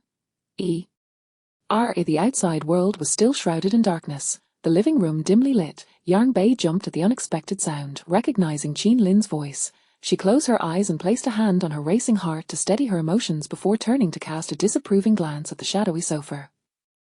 "Qinlin, are you unwell?"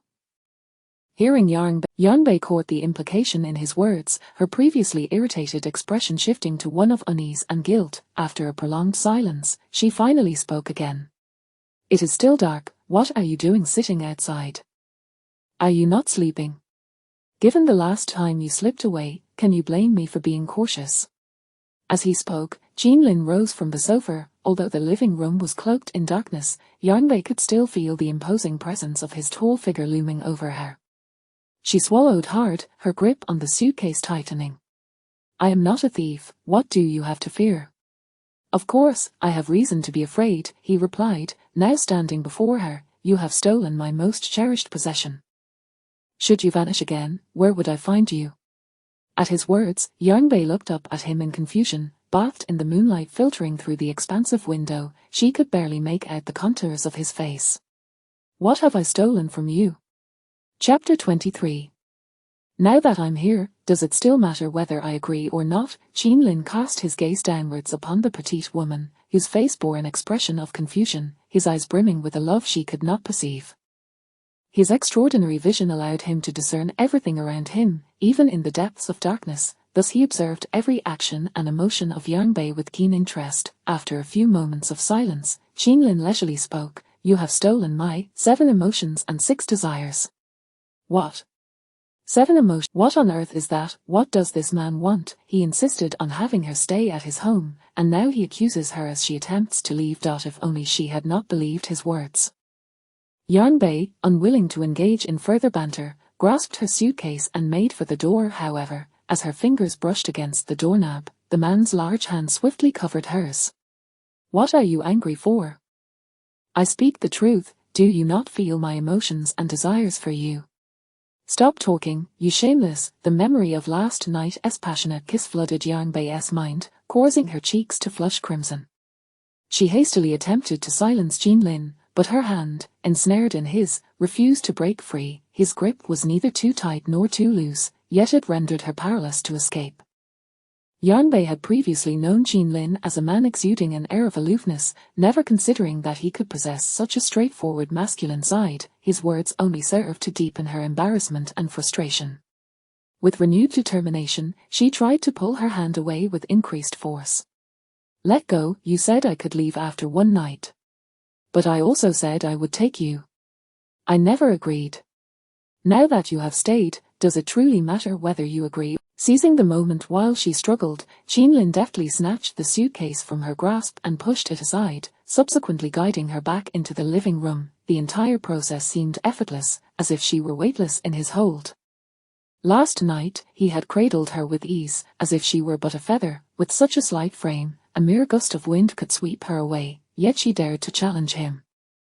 Qinlin's brow furrowed slightly, noticing the petite woman's indignant attempts to strike his arm. He kindly reminded her, "Be gentle, my shoulder is still healing. If your strikes render my arm useless, you shall bear full responsibility."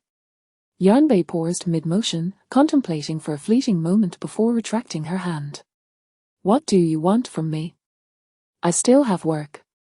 Qinlin flicked on the kitchen lights and gently ushered her into the kitchen, tossing an apron her way while he leaned against the doorframe, his gaze fixed upon her. "Cook? I am hungry."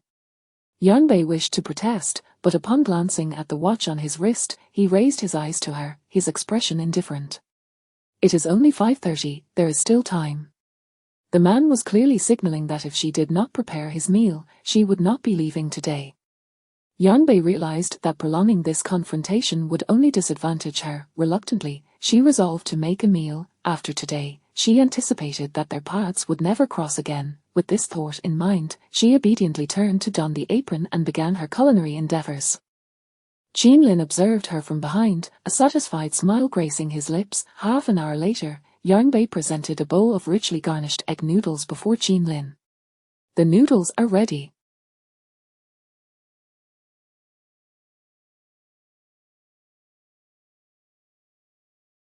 "Eat." Surely, this would appease him. Just as she sighed in relief, Qinlin scrutinized the pristine tabletop in front of her, his brow knitting in discontent. "What about yours?" Yanbei, meeting his gaze, nonchalantly replied, "I am not hungry." It was not entirely her fault for not eating. During the 7 years she had been away, her busy schedule often precluded breakfast, leading to the unfortunate development of a stomach ailment at a young age. Coupled with her recent adjustment to the new school's workload, her routine had become chaotic, and her stomach began to protest once more. Unbeknownst to her, Qinlin remained oblivious. He rose and strode into the kitchen, returning with a pair of bowls and chopsticks. "If you are not hungry, then eat less. Breakfast is vital, and one cannot simply forego it." As he spoke, he pushed 1/3 of his noodles onto her plate. Yanbei frowned at the noodles before her, her refusal evident. "But I truly do not wish to eat." Qinlin, assuming her refusal was directed at him, replied coolly, "Finish your meal, and then I shall take you home." Yanbei bit her lower lip, her usually serene expression flushed with irritation. How had he become so domineering? Did he truly believe he could dictate whether she ate? She stole a glance at the man across from her, instantly averting her gaze under the weight of his oppressive stare. With a silent sigh, she resigned herself to endure this. After today, she would finally be free. Reluctantly, Yanbei picked up her chopsticks and began to eat. Observing her compliance, Qinlin too resumed his meal with satisfaction. After dining, Yanbei, much like the previous occasion, hesitated to divulge her address to Qinlin, opting instead to provide the name of her school. This time, however, Qinlin refrained from pressing further and instead opened the driver's side door of his vehicle.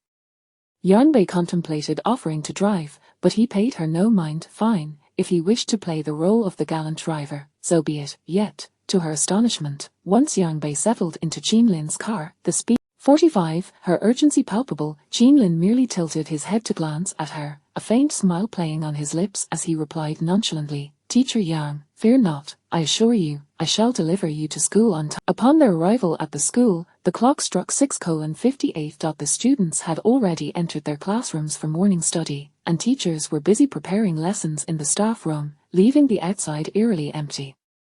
As Qinlin's car came to a halt, Yanbei hurriedly exited, only to find herself reaching for the trunk to retrieve her suitcase. However, before she could, Qinlin disengaged the clutch. "Teacher Yang, hurry inside. You are just a minute away from being late," he called, one hand on the steering wheel while the other waved her off, brandishing his watch. And no sooner had he spoken than he pressed the accelerator, propelling the car far down the road, leaving Yanbei standing there in stunned silence. Once she regained her senses, she stomped her foot and shouted at the retreating vehicle, "My suitcase." What a scoundrel! Surely, he did that on purpose. This scene did not go unnoticed. From a distance, Li Chuyang, standing in the corridor of a third-floor classroom, witnessed it all. His brow furrowed slightly as he glanced at the departing Land Rover before shifting his focus to the approaching Yang Bei. Today, she donned a simple outfit, a loose white sweater paired with relaxed-fitting jeans, her long black hair casually braided and resting on her shoulder, presenting an effortlessly charming and youthful appearance. Though her attire was uncomplicated, it surprisingly suited her well, unlike her usual subtle makeup. Today, Yang Bei wore a slightly bolder look, enhancing her ethereal beauty. As the bell signaling the start of the first morning self-study rang, Li Chuyang remained rooted in place, his gaze fixed upon Yang Bei's figure, unmoving. Chapter 24. Teacher Yang, do you have a boyfriend? 3 minutes later, accompanied by a flurry of hurried footsteps, Yang Bei ascended 3 flights of stairs in one breath, finally arriving at the door of the office. Just as she caught her breath, she heard Li Chuyang's inquiry. Why are you so late today? After taking a few more breaths, Yang Bei replied, I was held up by some matters. Oh, who was that person you were with earlier? Li Chuyang, trailing behind Yang Bei, could not resist asking. Yang Bei paused momentarily, turning to look at him. Li Chuyang, are you the disciplinary director? Do you oversee everything? Doesn't it annoy you? Li Chuyang waved his hand dismissively. I'm merely expressing concern for you. Don't you overthink it, that person just seemed somewhat familiar, so I asked. Yang Bei rolled her eyes, offering a casual excuse to brush him off. An inconsequential person. She then hastily entered the office, grabbed her lesson materials, and made her way to the classroom. Li Chuyang watched her retreating figure with a contemplative expression, a sense of unease stirring within him. It seemed as though she had begun to change since her return to Beicheng. As for the nature of that change, he could not quite pinpoint. Nevertheless, whatever it was high time for him to put his plan to pursue her into action. Before the first class, Yang Bei received a message from Qin Lin on WeChat. Smiley, I will come to pick you up after work this evening. Yang Bei, feeling irked, chose not to respond.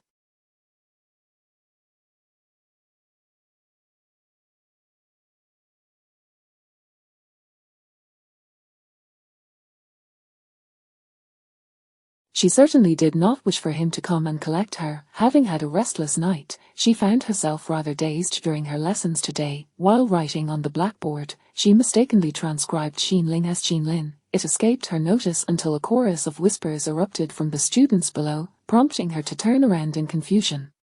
Why is it so noisy? She inquired.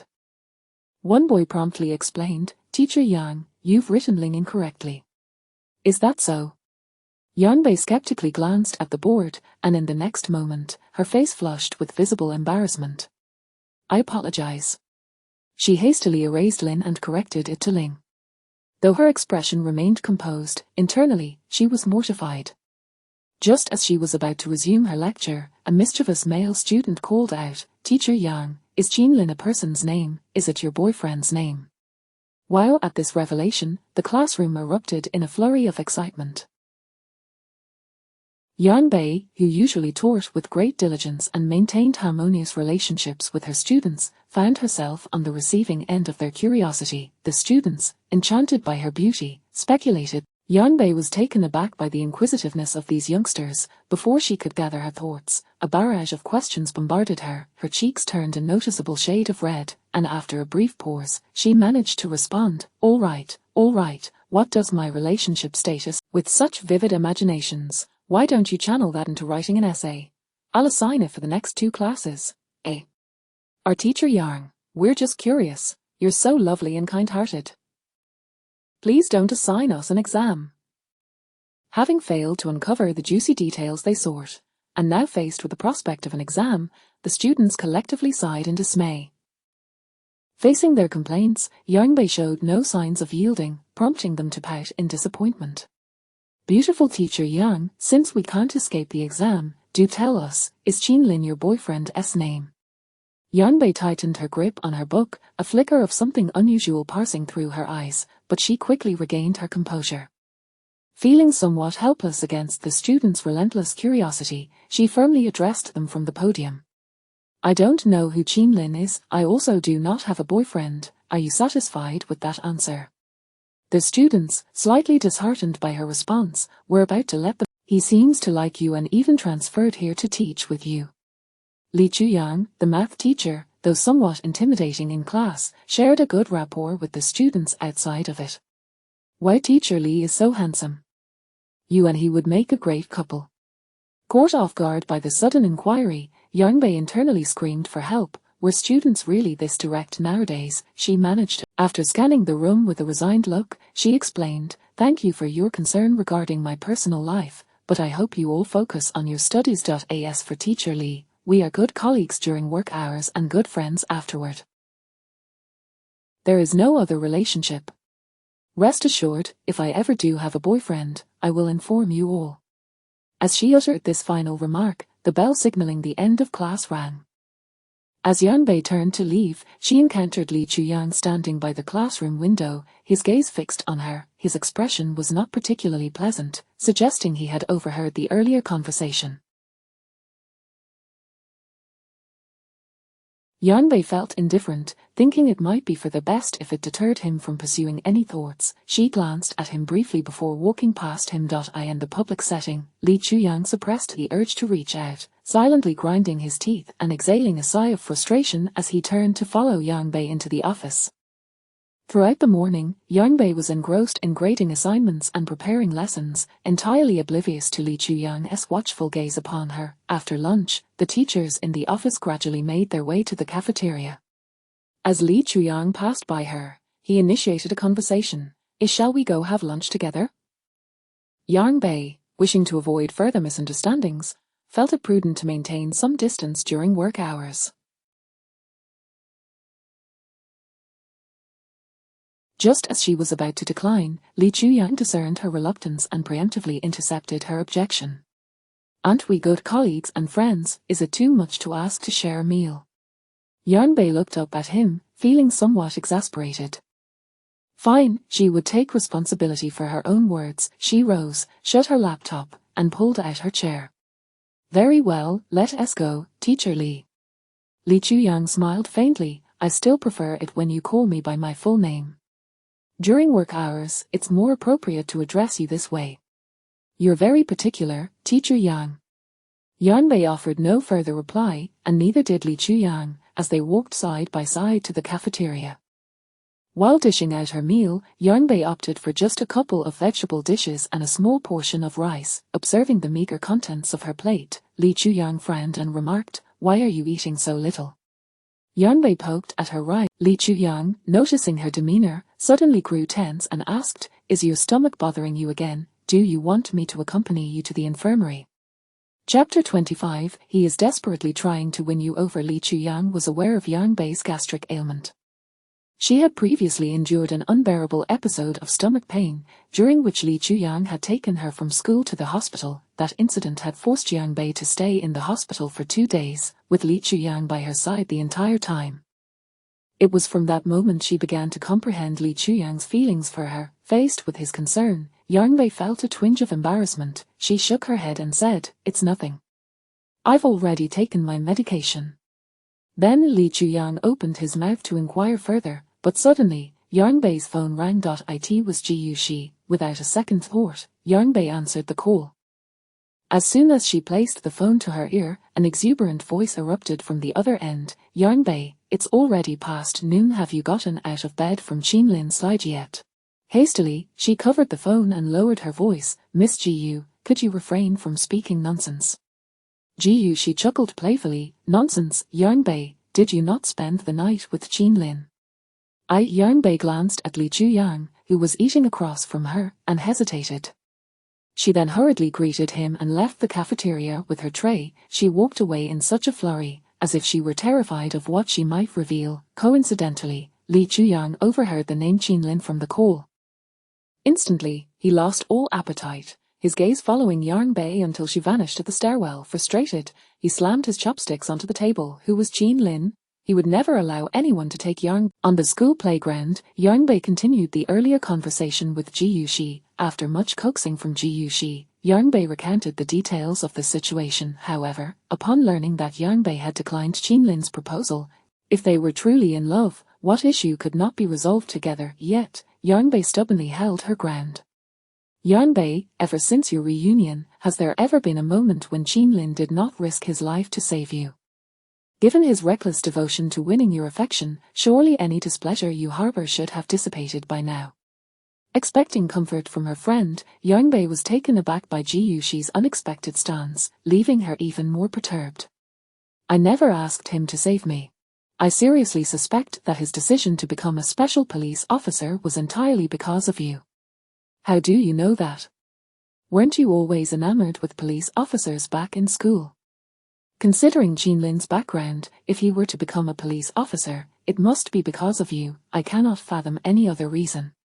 Ji Yushi's words fell upon Yarnbei's heart like a drop of water upon a long-forgotten desert, stirring feelings. The turmoil of recent days had plunged her into a newfound entanglement. Rubbing her temples, she felt a headache coming on. Ji Yushi, all right, I understand what you're about to say, I don't believe it, right? I won't press further. The words Yarnbei had prepared lingered unspoken. Holding her phone, she wandered aimlessly around the playground, while a flock of geese flew south. It was late autumn, the geese followed their life trajectory without looking back, much like her own life. Nearby, Ji Yushi had shifted the topic, but Yarnbei's mind was elsewhere. She merely responded with a distracted hum before ending the call. As evening approached, Yarnbei received a message from Qinlin, as expected. I have arrived, come down. Come down, the commanding tone struck her. She was not his subordinate. Glancing at the message, she set her phone aside and resumed grading assignments in her office, showing no interest. Why should she comply with his request? She could take her time. If he couldn't wait, perhaps he would leave her suitcase with the gatekeeper. That would be for the best. Downstairs, at the school entrance in his luxury SUV, Qinlin, having received no response from Yarnbei, decided to wait a little longer. After putting away his phone, he gazed towards the school grounds, bustling with students at dismissal. Their youthful exuberance reminded him of his own school days with Yarnbei, at this very high school. He would often wait beneath the large tree at her school's entrance to escort her home, yet, every time, she had refused to let him walk her to her door. As these memories resurfaced, Qinlin's gaze lifted towards the teaching building, as if lost in thought. The autumn days grew dark quickly, and today was particularly gloomy. The bright sky had turned dark in the blink of an eye. Meanwhile, Yarnbei peered out of the office window and noted that the streetlights had illuminated, with students trickling in for He must have left by now, she mused. Just as this thought crossed her mind, her phone vibrated once more. Realizing that Qinlin had grown impatient and was aware she was deliberately avoiding him, he decided to call. Yarnbei assumed he was merely reminding her about her suitcase, and after a brief hesitation, she answered. Hello.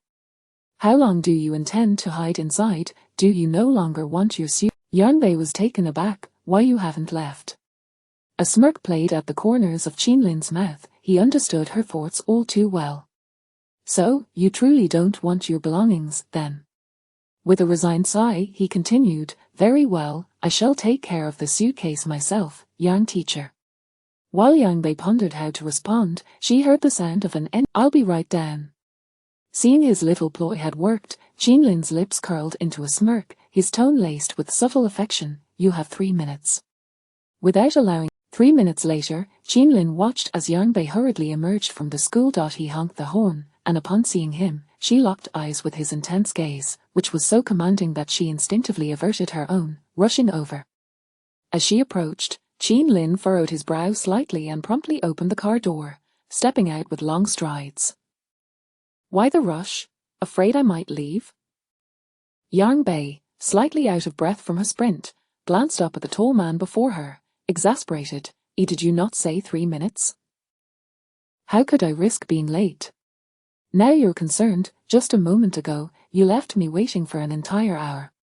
Chapter 26. Treating your savior this way. His deliberate reminder caused an unnatural flush to flicker across Yarnbei's face.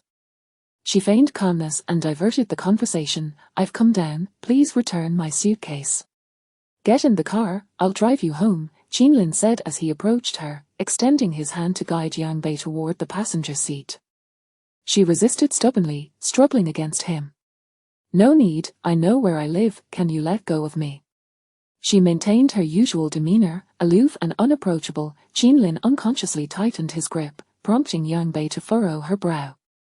He paused, gazing at the obstinate woman before him, frustration boiling within him. Yang Bei, is this how you treat your savior?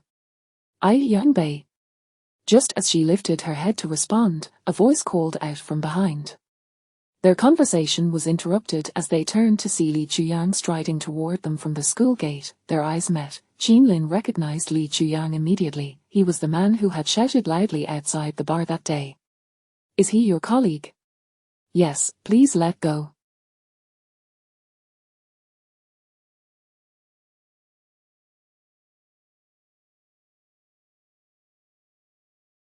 You're hurting me. Upon hearing her cry of pain, Qinlin instantly released his grip, just as Li Chuyang arrived at their side. Teacher Yang Bei, are you all right? Yang Bei awkwardly shook her head. Teacher Li, aren't you on duty tonight? Class is about to start, why are you out here?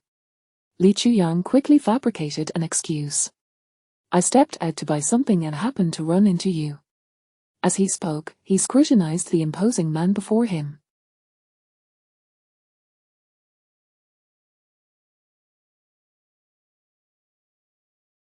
Qinlin was tall and muscular, the contours of his physique subtly visible beneath his white shirt, accentuated further by the grey coat he wore, radiating an undeniable aura of strength. Although Li Chuyang maintained a fitness regimen, he felt dwarfed by the towering figure of this stranger. His confidence noticeably diminished, yet he still retained a man's composure, his tone wary. Who are you? Qinlin's cold gaze swept over Li Chuyang, his indifference palpable. From the moment Li Chuyang approached, he had sensed the man's unabashed possessiveness in the way he looked at Yang Bei. After glancing at Yang Bei, he suddenly pulled her into his embrace and coolly addressed Li Chuyang. Can't you see our relationship? Li Chuyang's eyes widened as he observed Qinlin's firm grip on Yang Bei. However, he quickly regained his composure, donning an air of disdain. Sir, can't you see she doesn't want this, please let her go. Yang Bei struggled to free herself from Qinlin's hold, but his strength was unyielding. Qinlin, you better behave, or do you want me to kiss you right here? Qinlin interrupted her, leaning closer to whisper in her ear, his voice low enough for only the two of them to hear. At his words, memories of his actions from the previous night flooded Yang Bei's mind, causing her ears to flush with warmth. The boy she once knew had transformed. He was now obstinate and dumb. Her resistance faltered, and she fell silent, satisfied with her compliance. Qinlin straightened and shot a glance at Li Chuyang. This colleague of yours is merely engaging in some playful banter with his partner.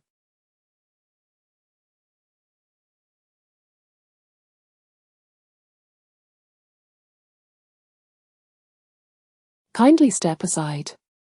Li Chuyang's gaze darted between the two, ignoring Qinlin's words, confusion and disbelief evident in his eyes. Was this truly Qinlin? When did Yang Bei acquire a boyfriend? Yang Bei, is this true? He asked softly, his eyes filled with sorrow. Yang Bei felt the situation was absurd, caught between two men. She felt like a mere pawn in their game. Li Chuyang, before she could finish, she felt a tightening around her waist, and her vision was obscured as Qinlin swiftly enveloped her, striding toward the passenger seat and shoving her inside.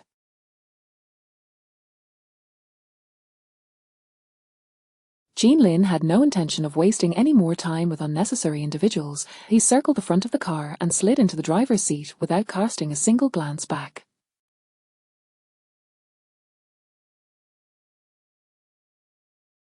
Li Chuyang watched the vehicle gradually vanish at the intersection, a sharp pang of anguish twisting his heart, almost breaking his stoic facade. By now, darkness had fully descended, the cold wind stirring the fallen leaves around him, leaving him standing alone beneath the streetlight at the school gate, utterly desolate. Yang Bei's newly rented apartment was a modest studio, situated in a neighborhood with decent security and surroundings, albeit not particularly close to the school. It featured a bedroom and a small living. After all, Beicheng was a first-tier city with exorbitant utility costs. Renting in the city center was out of the question, and she couldn't afford to live too far from the school. As an ordinary secondary school teacher, Her salary was hardly substantial, and finding a place that was both suitable and affordable was already a considerable achievement. As Jean Lin entered the apartment with her suitcase, he began surveying his surroundings. The room was impeccably clean, indicating that she had prepared in advance. With a southern exposure, the apartment enjoyed ample natural light. Opposite the building was a community square, and beyond that lay a river bordered by trees, offering a pleasant view devoid of prying eyes. After glancing at the bathroom and kitchen, he noted that the appliances and gas stove were all new, prompting him to test each one in turn. Yarnbei watched in bewilderment as the tall man navigated the narrow confines of the kitchen. Yet, the moment he turned to look at her, his gaze was charged with aggression. Having experienced his demeanor last night, Yarnbei understood the implications of that look. She quickly averted her gaze and attempted to usher him out. "It's getting late. Thank you for bringing me back. You still have injuries. You should head home." Her tone was tinged with urgency, a hint of determination to distance herself from him. Jean Lin pressed his lips together, stepping out of the kitchen. "Don't you feel indebted to me?" Yarnbei assumed he was referring to the money. She had transferred him funds the first time she stayed at his place, and now she owed him for another week. However, when renting this apartment, the landlord demanded a year's rent upfront, leaving her with less than 300 in her account. After a moment of silence, she mustered the courage to reply, "I've already paid my rent. I'll transfer the money to you as soon as I receive my salary next month." Jean Lin's expression darkened instantly as he stepped closer. "Is this how you intend to sever ties with me?" Chapter 27. Don't even think about shaking me off. Yarnbei, do not speak to me with your teacher's rhetoric. I do not desire money. What I seek has been made abundantly clear to you. He leaned in closely, his warm breath enveloping her ear as he spoke, his voice rich and magnetic, imbued with an inexplicable allure and dominance that seemed to penetrate. The location of her ear was, after all, the most sensitive part of her being, and merely the act of his exhalation was enough to send her into a frenzy. Yarnbei involuntarily shivered, her panic prompting her to push against Jean Lin's chest, her delicate fingers resembling white jade, her voice unwittingly softened. "Jean Lin, please speak properly, don't be so close to me." Jean Lin lowered his gaze, noticing her ears had turned crimson, and with a keen perception, he felt a tightening in his throat, a wave of heat coursing down his abdomen. Unable to restrain himself, he gently bit her ear. A soft, delicate moan escaped Yarnbei's lips, and her hand that had been pressing against Jean Lin's chest instantly transformed into a gripping gesture. She could hardly believe that such a lascivious sound had emanated from her own mouth, a wave of unprecedented shame washing over her. However, before she could react, Jean Lin escalated his actions. This time, he audaciously took her earlobe into his mouth, nibbling and kissing it tenderly, his slick tongue entwining with her cool ear, a juxtaposition of ice and fire. Yarnbei found herself utterly undone by this deliberately provocative kiss, her body weakening under its strain, an indescribable flutter surging within her that was almost unbearable. "Stop!" The breathy whisper that escaped Yarnbei further deepened her humiliation.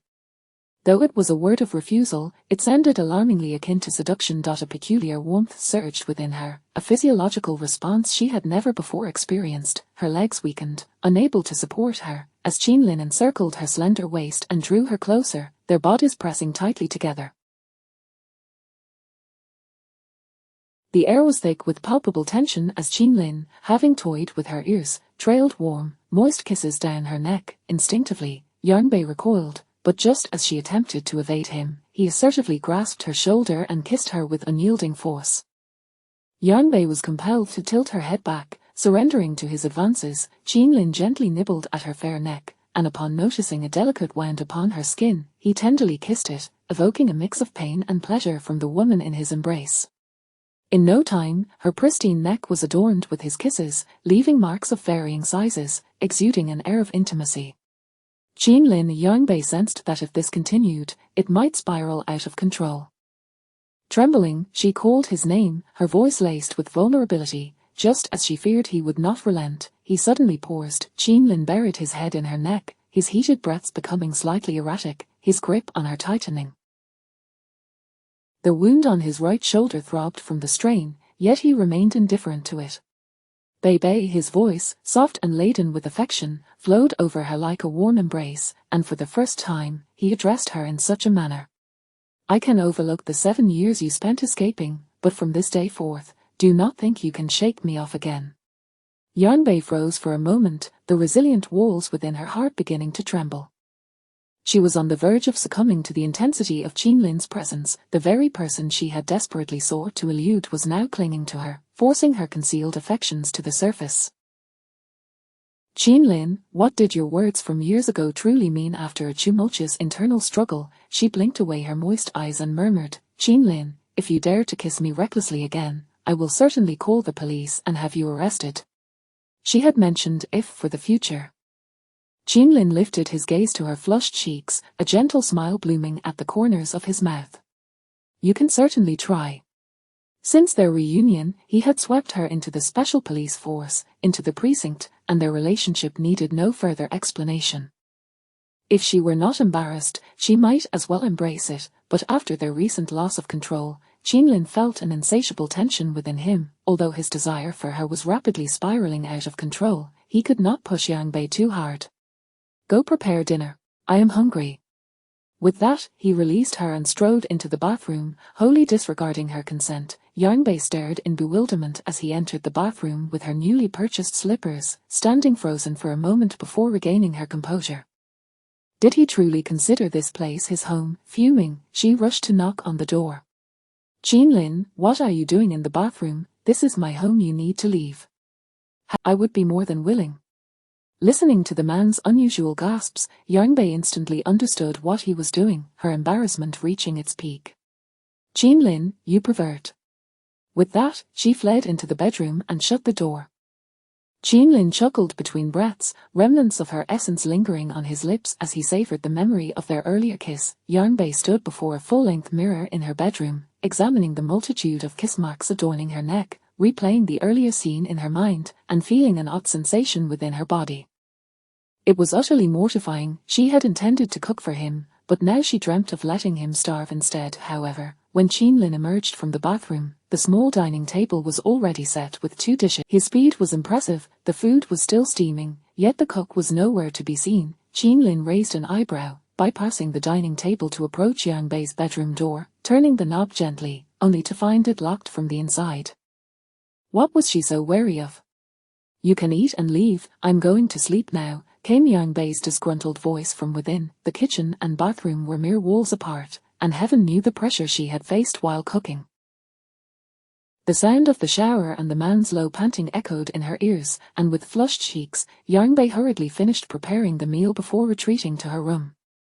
At that moment, she loathed herself for her affections towards him. Though she was angry, her heart was inexplicably inclined to acquiesce to his demands. More shameful still was the fact that Yarnbei, feeling mortified, covered her face with her hands, overwhelmed by shyness.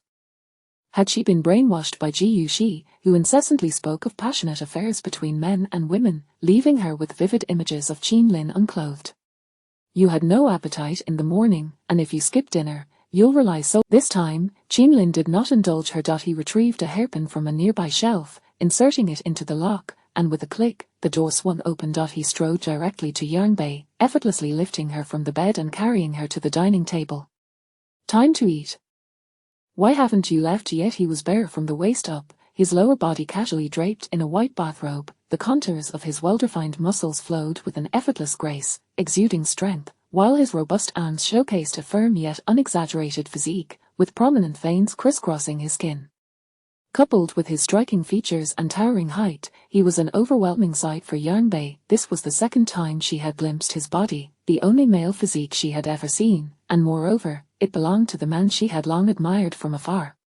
Yarnbei felt her heart racing. Unsure where to direct her gaze, she chose to lower her head, focusing intently on the rice before her, striving to steady her breath. Even the locked door was no barrier for him, and Yarnbei was disinclined to continue her futile resistance.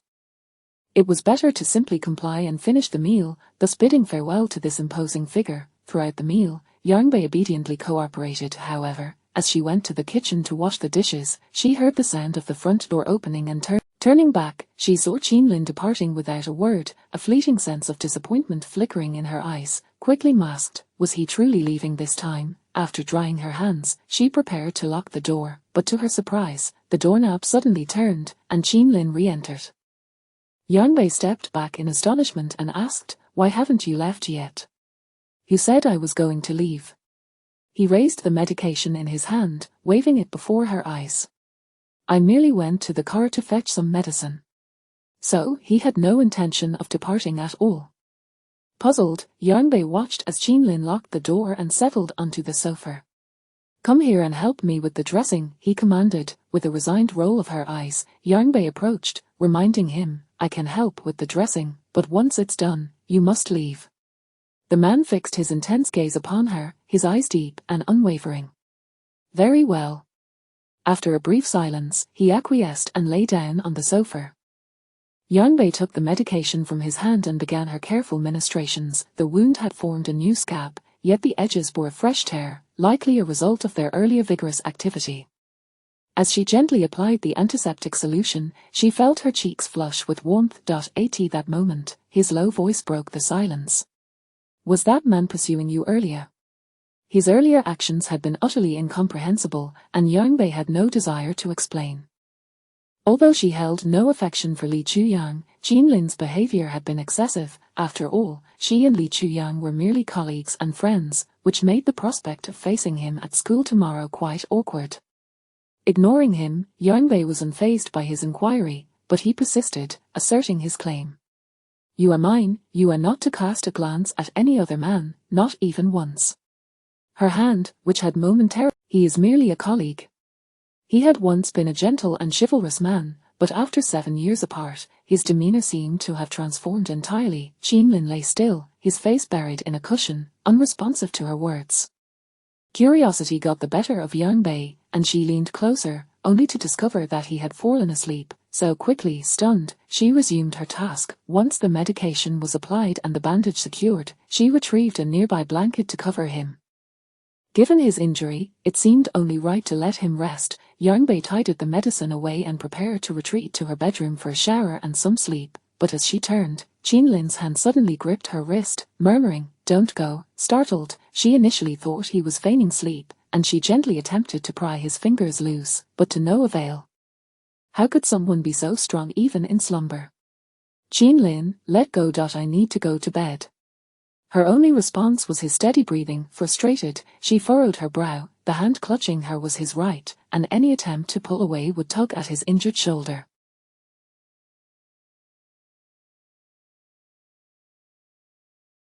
After a moment's contemplation, she sighed softly, placing a cushion on the floor beside the sofa and settling down next to him. Perhaps once he fell into a deeper sleep, he would release her. Quietly, she remained by Qinlin's side. His palm was large and warm, and she could distinctly feel the heat radiating from his hand seep into her cool wrist, coursing through her veins and gradually, without realizing it, her gaze fell upon Qinlin's face. His head rested at an angle, revealing only half of his features, yet it was enough to discern his exquisite features, a noble nose, slightly chapped lips, and a sharply defined jawline, each characteristic seemingly crafted by a divine hand. In slumber, he appeared less imposing and more gentle. As she gazed at him in silence, Yarnbei suddenly noticed his brow had furrowed deeply, as if he were caught in a troubling dream.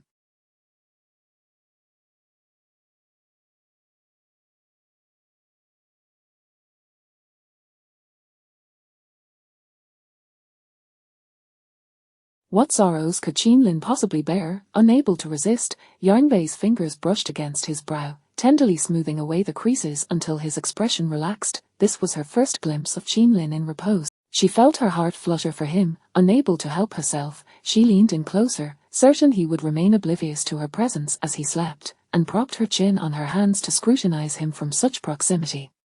Eventually, she lost track of time and unknowingly drifted off to sleep. In the middle of the night, her phone on the small tea table emitted a sound, rousing Qinlin from his slumber, a reflex of his profession.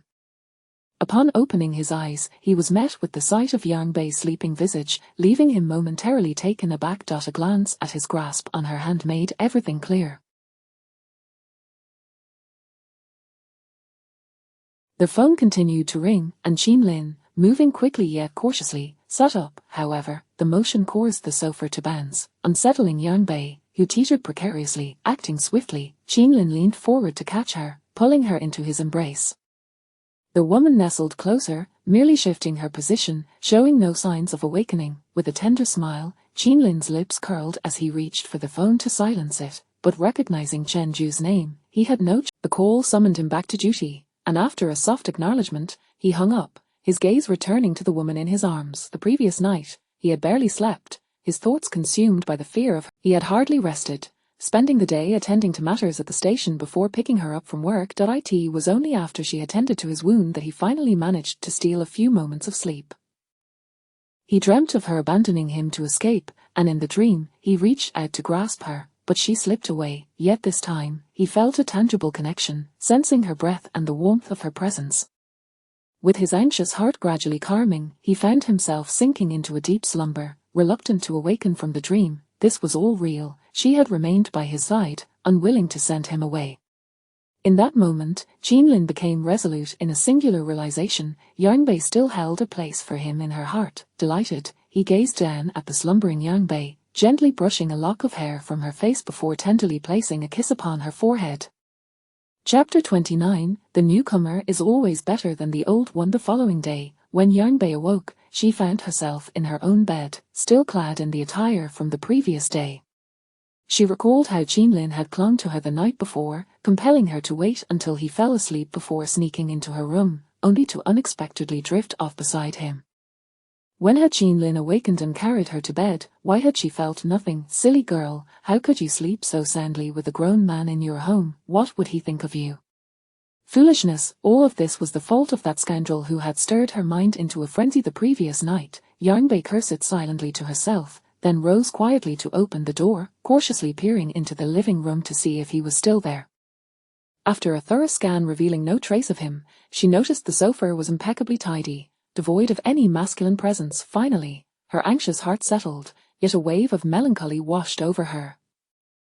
As she stepped out, ready to prepare a sarcastic remark, her gaze inadvertently brushed over the dining table, where she discovered a small note. The handwriting was robust and forceful, yet possessed a unique character, much like the man himself. Breakfast is ready for you in the pot, you must eat well. And, please grant me the opportunity to be your boyfriend. Yang Bei stared at the note, her heart skipping a beat.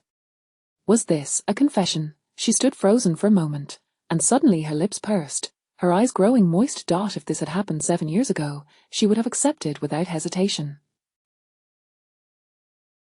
But now, was he merely pitying her? In the week that followed, Yang Bei did not encounter Qinlin again. As a devoted fan of the military, she understood the peculiarities of Qinlin's profession. Though she verbally distanced herself from him, she could not quell the genuine thoughts that lingered in her heart. Sitting in her office, she found herself daydreaming about the words inscribed on that note from the morning.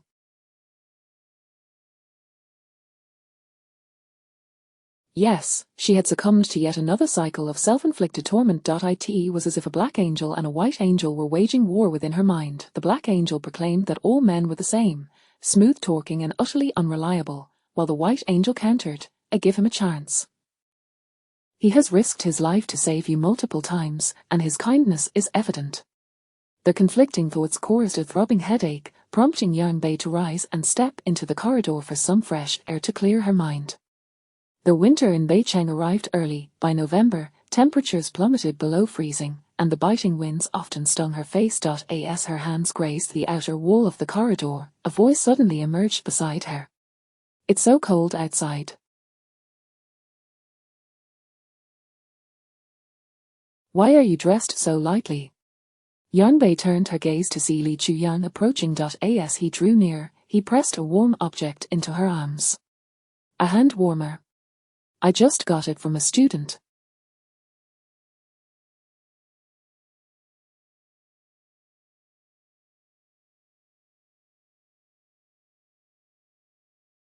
It will keep your hands warm. Yang Bei squeezed the fluffy little rabbit-shaped warmer, unceremoniously tucking her hands inside. Don't snag these from students in the future, how childish. She knew that Li Chuyang never used such things. His words might have been literal, but she understood his personality well enough to know he likely acquired it from a student. In the past, during winters in Nanchang, when snow blanketed the ground, it was the coldest time of the year.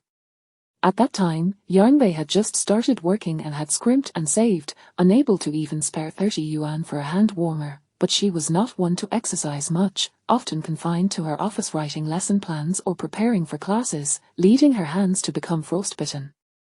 It was Lee Chu-young who often borrowed hand warmers from students to lend to her. It wasn't that he couldn't afford them, rather, he was deliberately creating shared memories with Young-bae. Consequently, many students would often complain about how their teacher was a bad guy who borrowed flowers to present them as gifts, leaving Young-bae feeling both embarrassed and apologetic. Lee Chu-young leaned against the wall, observing her in silence, since witnessing Young-bae get into Chin-lin's car a week prior and inadvertently spotting the concealed hickey on her neck the next morning. His heart had been riddled with anguish. He lacked the courage to confront Young-bae directly and had lost his reason to draw near to her, yet, having waited for her for so long and pursued her relentlessly, how could he let go? He had exerted considerable effort, leveraging the Lee family's influence in Beicheng to investigate Chin-lin's true identity, only to discover that he was the police officer who had saved Young-bae that night at the bar. Moreover, the forces behind him were formidable enough to make even the Lee family wary. Lee Chu-young felt like a fool, yet he was unwilling to resign himself to despair. He had known Young-bae for 3 years and was certain she had no boyfriend, so how had she suddenly acquired one upon returning to Beicheng? What was the nature of the relationship between Chin-lin and Young-bae? With a heart full of questions, Lee Chu-young discreetly contacted Ji Yuxi's husband, Ju Chen, knowing that Lee Chu-young was pursuing Young-bae, mistakenly believed that Ji Yuxi's recent talk of marriage referred to Lee Chu-young and Young-bae, thinking they were merely having a spat, and thus shared all he knew. Upon learning the truth, Lee Chu-young felt as if he had been reborn, a flicker of hope igniting within him. He could not let go of Young-bae. As long as she was unmarried, he would pursue her to the end. Lee Chu-young's gaze shifted from Young-bae to the overcast sky outside the school, a bitter smile forming on his lips. "I won't borrow it anymore, I'll buy you a new one." "All right, the old one is no good. The new one is warmer." Just like relationships, newcomers are always better than the old. Lee Chu-young's words were laden with implications, and Young-bae looked up at him in surprise. Their eyes met. His gaze held no avoidance, instead piercing deeply into hers, responding in a manner that did not address her question.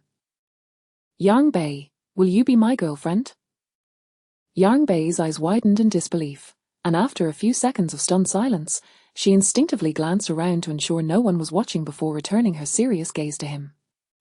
"Lee Chu-young, could you refrain from making such jokes? This will make it difficult for us to work together in the future." From the beginning, she had only regarded Lee Chu-young as a colleague and friend, never considering any romantic implications. However, Lee Chu-young was undeterred. "We have spent 3 years together, we will continue to coexist harmoniously in the future." "Young-bae, you know how I feel about you." "Enough," Young-bae interjected, overwhelmed. The unresolved matter from the previous night, now compounded by this new dilemma, was too much for her to bear. "Let us not discuss romantic relationships during work hours. If there's anything to say, let us talk after work." With that, Young-bae tossed the hand warmer back to Lee Chu-young and retreated to her office. Understanding that his confession had been abrupt and her reaction was entirely reasonable, Lee Chu-young noted that she had not outright rejected him, indicating a glimmer of hope still remained. To demonstrate his sincerity, he ordered a bouquet of roses online, planning to invite Young-bae to a French restaurant after work. Young-bae did not refuse. Chapter 30. Is it because of that man named Chin-lin? The romantic ambience of the dining table was heightened by flickering candles and vibrant red roses. However, Young-bae remained remarkably composed. "Lee Chu-young, I agreed to meet you today solely to clarify a few matters." "You may ask anything you wish," Lee Chu-young replied succinctly, a smile playing. Young-bae inquired, "Why did you transfer to Beicheng? Why did you compete with me for a dormitory?" Regarding Lee Chu-young's family background, Young-bae held little knowledge and had no desire to delve deeper.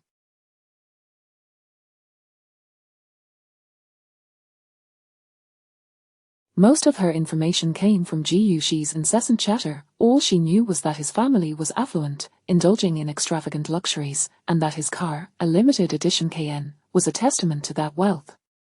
Yet, none of this piqued her interest. She was acutely aware that had he not suddenly appeared, she would not have been living in Chin-lin's home, nor would she have encountered the subsequent entanglements that reignited her feelings for him.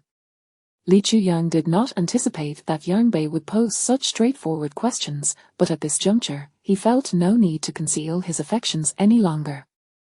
It's all for you. I wish to integrate into your life, to draw closer to you, to demonstrate that I can share your burdens and convey the sincerity of my feelings for you. Yang Bei, I truly like you. Please do not reject me again. Li Chuyang's tone grew increasingly humble, for he observed that there was no trace of joy in Yang Bei's eyes. As expected, she turned him down. I'm sorry, Li Chuyang. I only regard you as a friend. Yang Bei felt remorseful that she could not reciprocate his affection. Her heart had been burdened in the past, and now it was entirely occupied by another man. One cannot force love. The same principle applies to disinterest. I cannot deceive you or betray my own heart. As her words settled, an unsettling silence enveloped them. Li Chuyang's smile faded, and after a moment's hesitation, he could not resist asking, is it because of that man named Qin Lin? Do you have feelings for him? Yang Bei's eyes flickered, and she instinctively averted her gaze, her grip on her back tightening due to the rising tension. She bit her lip, hesitating for a moment, but ultimately walked away without uttering a word. Though she said nothing, it felt as though she had revealed everything. Watching Yang Bei's retreating figure, Li Chuyang's heart sank to the depths of despair. His relentless pursuits had culminated in becoming a mere backdrop for someone else. What a farcical joke it all was! A surge of anger coursed through him, and in a fit of rage, Li Chuyang overturned the dining table, scattering the candles and roses chaotically across the floor, mirroring his own disarray. The surrounding diners, startled by the commotion, cast curious glances in their direction. The manager of the restaurant, who had been waiting nearby, rushed over, bowing and attempting to placate him with a few words, but Li Chuyang ignored him and stormed away. In the days that followed, Yang Bei intentionally distanced herself from Li Chuyang, only communicating when work necessitated it, otherwise avoiding him altogether. Another weekend morning arrived. Yang Bei was roused from her slumber by the persistent ringing of her phone. After several moments, she lazily extended an arm to retrieve her phone from the covers, half asleep as she answered, "Hello, who is it?" "Yang Bei, what time is it? You can't still be in bed." "Jiyu," she exclaimed, incredulity lacing her tone as she listened to Yang Bei's languid mumbling. Upon hearing this, Yang Bei groggily glanced at her phone. "Dear Mama, it's only 7 o'clock. All right, it's the weekend. Shouldn't you be spending time with your daughter and husband instead of calling me?" Having been swamped with work lately, she often found herself awake until the early hours. Now that the weekend had finally arrived, she yearned to catch up on sleep. "I hope you haven't forgotten, today is the open day at the Beicheng Special Police Team. We agreed to take the little one to visit the Special Police Team." Upon hearing those words, Yang Bei's sleepiness dissipated. She recalled that their last phone conversation had taken place the previous Monday on the playground, where her thoughts had been muddled, only vaguely registering the mention of a visit. There was only one special police team in Beicheng, and Qin Lin was its captain. Recollecting her experiences from her first day back in Beicheng, she closed her eyes and rested her hand on her forehead, hesitating. "When did I agree to go? Shouldn't you three be spending the weekend together?" Mentioning Ju Chen, Jiyu, she sighed helplessly, a hint of disappointment flickering in her eyes. "He's been very busy lately, he even has to work this weekend." Ju Chen's private company wasn't particularly large. Yang Bei merely judged the situation in her mind, feeling it inappropriate to interfere too much in their relationship. However, going to the special police team at Jiyu, "You know I don't want to go there. I don't care. You are the godmother, after all. There's half an hour left. Hurry up and get ready to accompany your goddaughter." As Jiyu spoke, the little one jumped up and down, snatching the phone, and with a gentle response, she said, All right, godmother will get up right away to accompany my lovely little one. Godmother said yes. Godmother said yes." Jiyu, she laughed as she took back the phone. "We have an hour until it starts. I'll come to pick you up now, so hurry." "Okay, see you soon."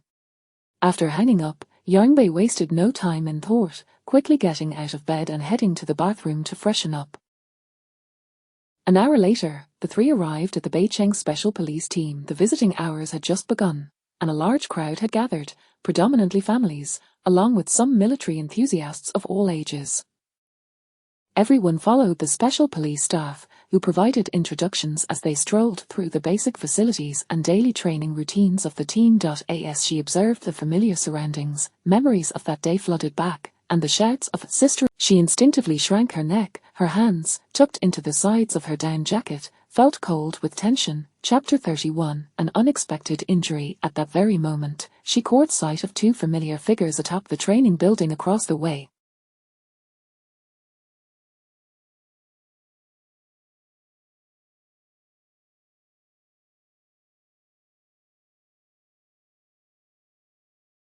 Upon closer inspection, they appeared to be the very individuals who had called her sister-in-law that day. Yarnbei instinctively scanned her surroundings, as if searching for something. Gu Shi, discerning her preoccupation, immediately inferred the identity of her thoughts, a realization that brought a knowing smile to her lips.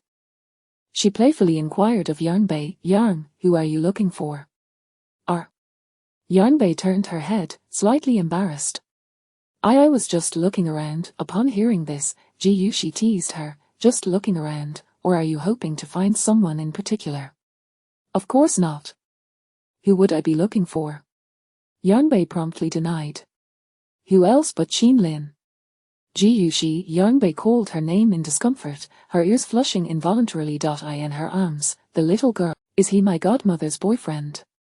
Startled, Yarnbei exclaimed, Nuan, he is not, yet." Gu Shi seized the opportunity to explain to Nuan, "Our Nuan is so clever." Yarnbei, feeling exasperated, glanced aside and suddenly noticed Fang Qing standing nearby with her child. Their eyes met, and Fang Qing's gaze was filled with disdain. "Children may be naive, but as parents, we ought not to indulge in such foolishness. How can we recklessly discuss romantic entanglements?" "Yarnbei, have you still not let go of your feelings for Qin Lin after all these years?" Her lips curled into a faint smile, yet her tone dripped with sarcasm, her animosity towards Yarnbei unmistakable. Yarnbei was well aware of Fang Qing's temperament and had no intention of engaging in a drawn-out confrontation. Some things were best left unspoken, however. Gu Shi was not one to let Fang Qing off easily, and she retorted, "I was wondering whose mouth was so foul, and it turns out to be you, Fang Qing. Truly, you remain as irksome as ever." "Gu Shi, considering we were classmates, isn't such speech a bit inappropriate?" "Apologies, but I speak my mind. My dear Yarnbei is gentle and accommodating, so you think you can bully her?" "Not a chance." "You mean, auntie, why must I encounter you everywhere? It's truly unfortunate." The mother and daughter duo exchanged verbal jabs, and Yarnbei felt a surge of gratitude as she took Nuan from Gu Shi's arms, urging her not to stoop to the level of the indifferent. "We're here to enjoy ourselves with Nuan today. Let's have some fun." "Indeed, I'm not inclined to engage with her." "Yarnbei, Gu Shi, you are both going too far." Fang Qing's face flushed crimson from the retort, just as she was. "That auntie didn't even get angry, so you should let it go. Besides, Uncle Qin doesn't have a girlfriend, so isn't it a good thing if she likes him? Why be upset?" Fang Qing's temper flared as her own son sided with Yarnbei. She irritably shoved her child, hissing, What do you know? I'm helping Uncle Qin. What if he encounters a bad woman who harms him? Do you understand?" Seeing her mother lose her temper, Yu Xiaojing, though somewhat confused, could only nod in acquiescence and silence.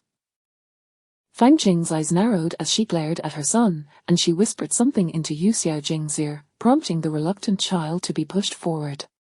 "Mom, I don't want to be a good son. Do you want to see Uncle Qin harmed by a bad woman? Remember, we're helping him." Fang Qing's manipulative words convinced the 5-year-old, who, after pondering, dashed into the crowd, seizing the opportunity while Yarnbei was preoccupied with Nuan and Gu Shi. He stealthily crept up behind Yarnbei and gave her a sudden shove before swiftly retreating. Yarnbei. Nuan.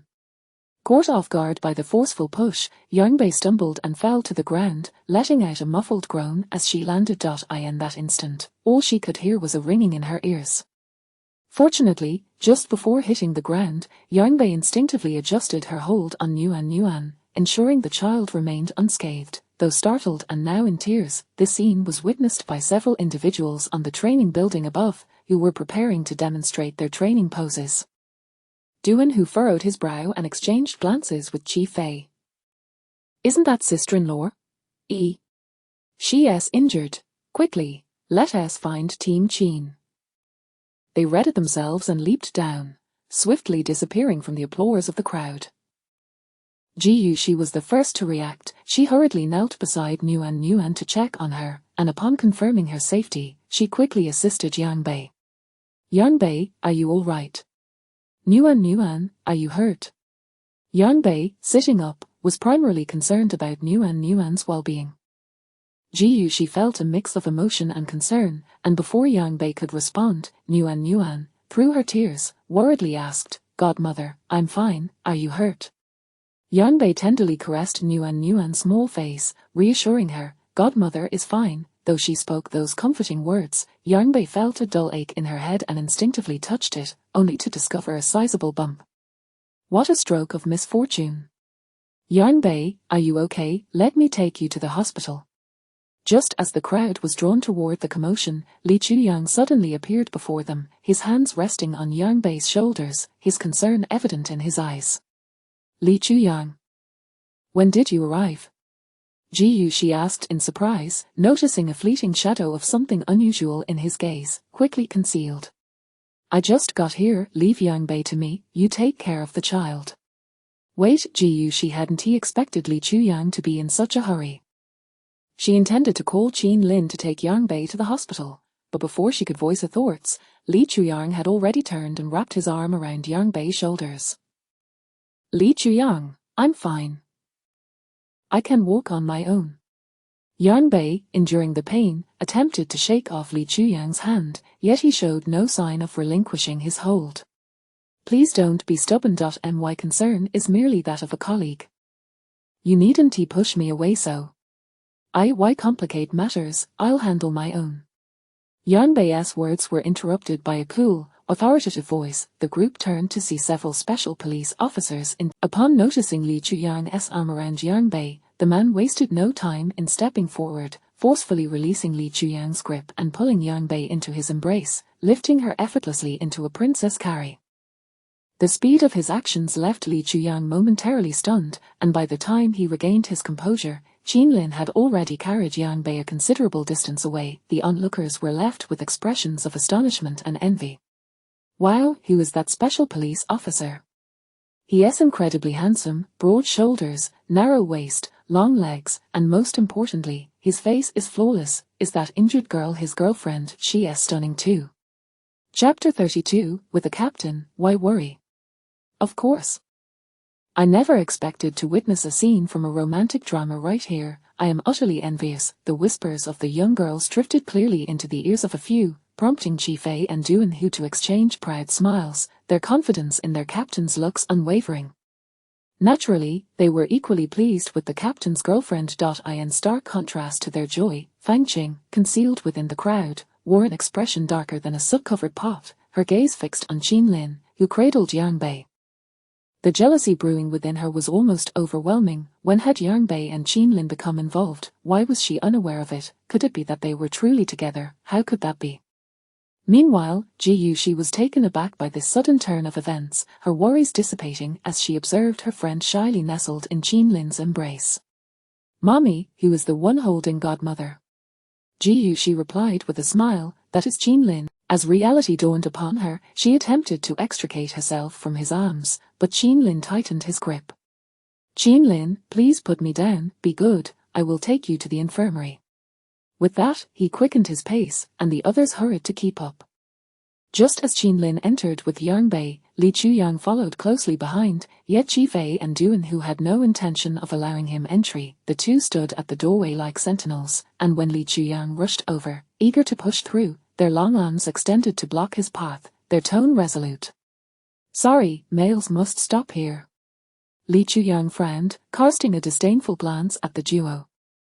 He looked up at the doorframe, noticing no gender markings, and with several injured male special police officers inside, he found it unreasonable that he could not enter. Step aside, there is clearly no gender distinction here. Ji Fei stood firm, his gaze icy, his voice grave. It is our prerogative to decide whether you may enter. Please cooperate. My colleague is inside, I need to assist her. Du Eunhoo smirked. What a coincidence, your colleague happens to be our captain's girlfriend. With the captain present, what are you so worried about? To brazenly compete for a girlfriend in their territory in front of everyone was truly a show of arrogance, bordering on the absurd. Tension hung thick in the air, and Ji Yuxi hurried over, grasping Nan Nan's hand to prevent Li Chuyang from erupting. Li Chuyang, this is the special police team.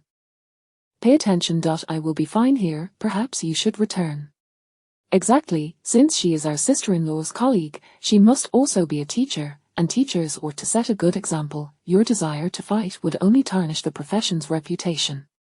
Du Eunhoo's casual words dripped with provocation, and Li Chuyang's clenched fists betrayed his rising anger. Ji Yuxi quickly urged him away, cautioning him against causing trouble. You should leave, Yang Bei definitely wouldn't want to see you making a scene, you know how mortified she gets. After much persuasion from Ji Yuxi, Li Chuyang gritted his teeth and angrily turned to leave. Ji Fei and Du Eunhoo exchanged triumphant smiles as they observed his frustrated departure. Ji Yuxi found their smug expressions amusing, realizing how fiercely Qin Lin's subordinates defended him. With such support, could there be any doubt they would not end up together? With a chuckle, she stepped forward and inquired, I am Yang Bei's friend, may I accompany her inside? Uncle Special Police, I want to go in and find Godmother. Nan Nan chimed in, her voice rising.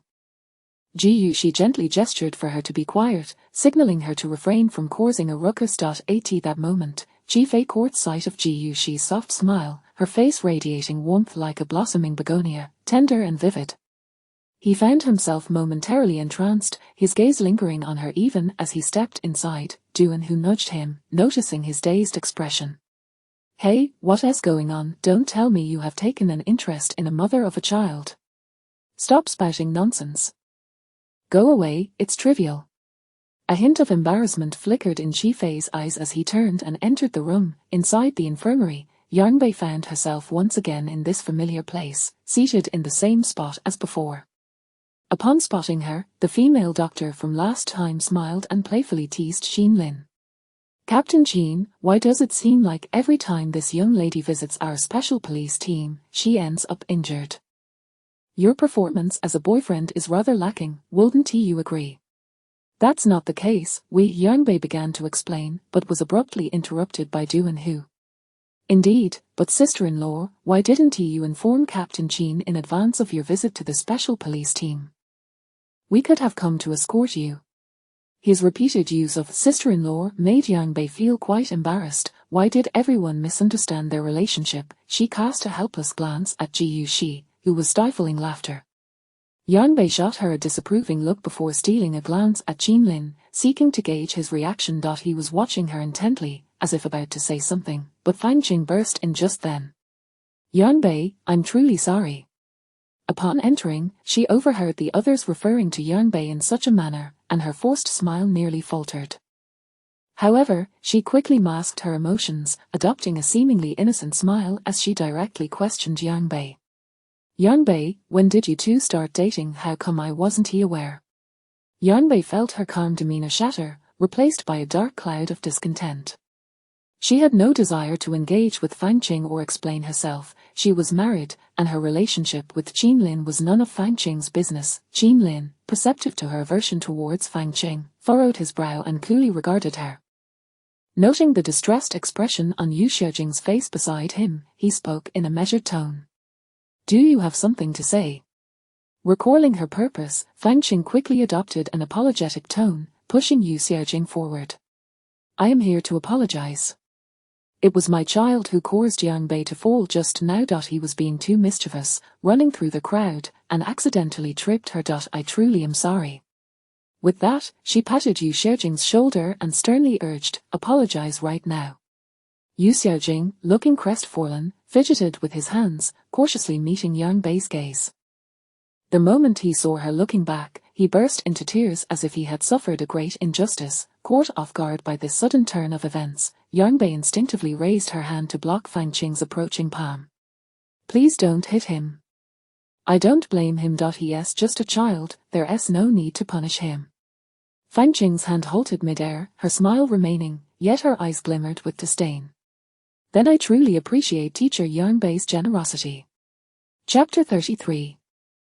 Unreliable best friends, relying on the goddaughter Yang Bei withdrew her hand without responding, while Qinlin timely crouched down before Yu Xiaojing, speaking with a serious tone. Yu Xiaojing, have you forgotten what your father instructed you previously? The mention of her father only deepened Yu Xiaojing's sense of injustice. Her small frame trembled with suppressed sobs. She choked back her tears and shook her head. I haven't forgotten, then repeat it, Qinlin said, his demeanor unfaltering despite her tears. Why Yu Xiaojing wiped her tears and managed to say, Dad said, I am a man and that I must speak and act with honesty. When I make mistakes, I must have the courage to take responsibility. Then what should you do now? Yu Xiaojing, filled with sorrow, turned to Yang Bei, her tear-filled eyes gazing up at her as she stammered, I'm sorry, Auntie, I shouldn't have playfully tripped you. As she spoke, the floodgates opened again, and she began to cry once more. Yang Bei gently patted her back in comfort, saying, It's all right, Auntie forgives you, please don't cry anymore. Okay, I believe you're not a mischievous child, you are indeed the good child your father speaks of, understand? However, Yu Xiaojing's sobs grew more intense. Noticing this, Nan Nan approached him and offered a lollipop, comforting him as well. Here's a lollipop for you, don't cry, godmother forgives you, and I forgive you too. Yu Xiaojing, still crying, accepted the lollipop from Nan Nan's tiny palm, nodding in acknowledgement.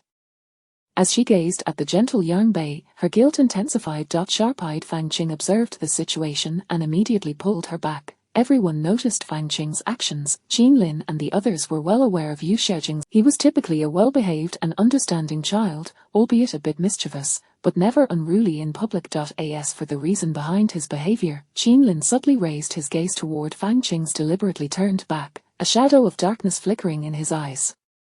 This matter seemed to have reached its conclusion, and no one intended to delve deeper. Qinlin refocused his attention on Yang Bei, carefully inquiring about her injury, fearful of overlooking any details.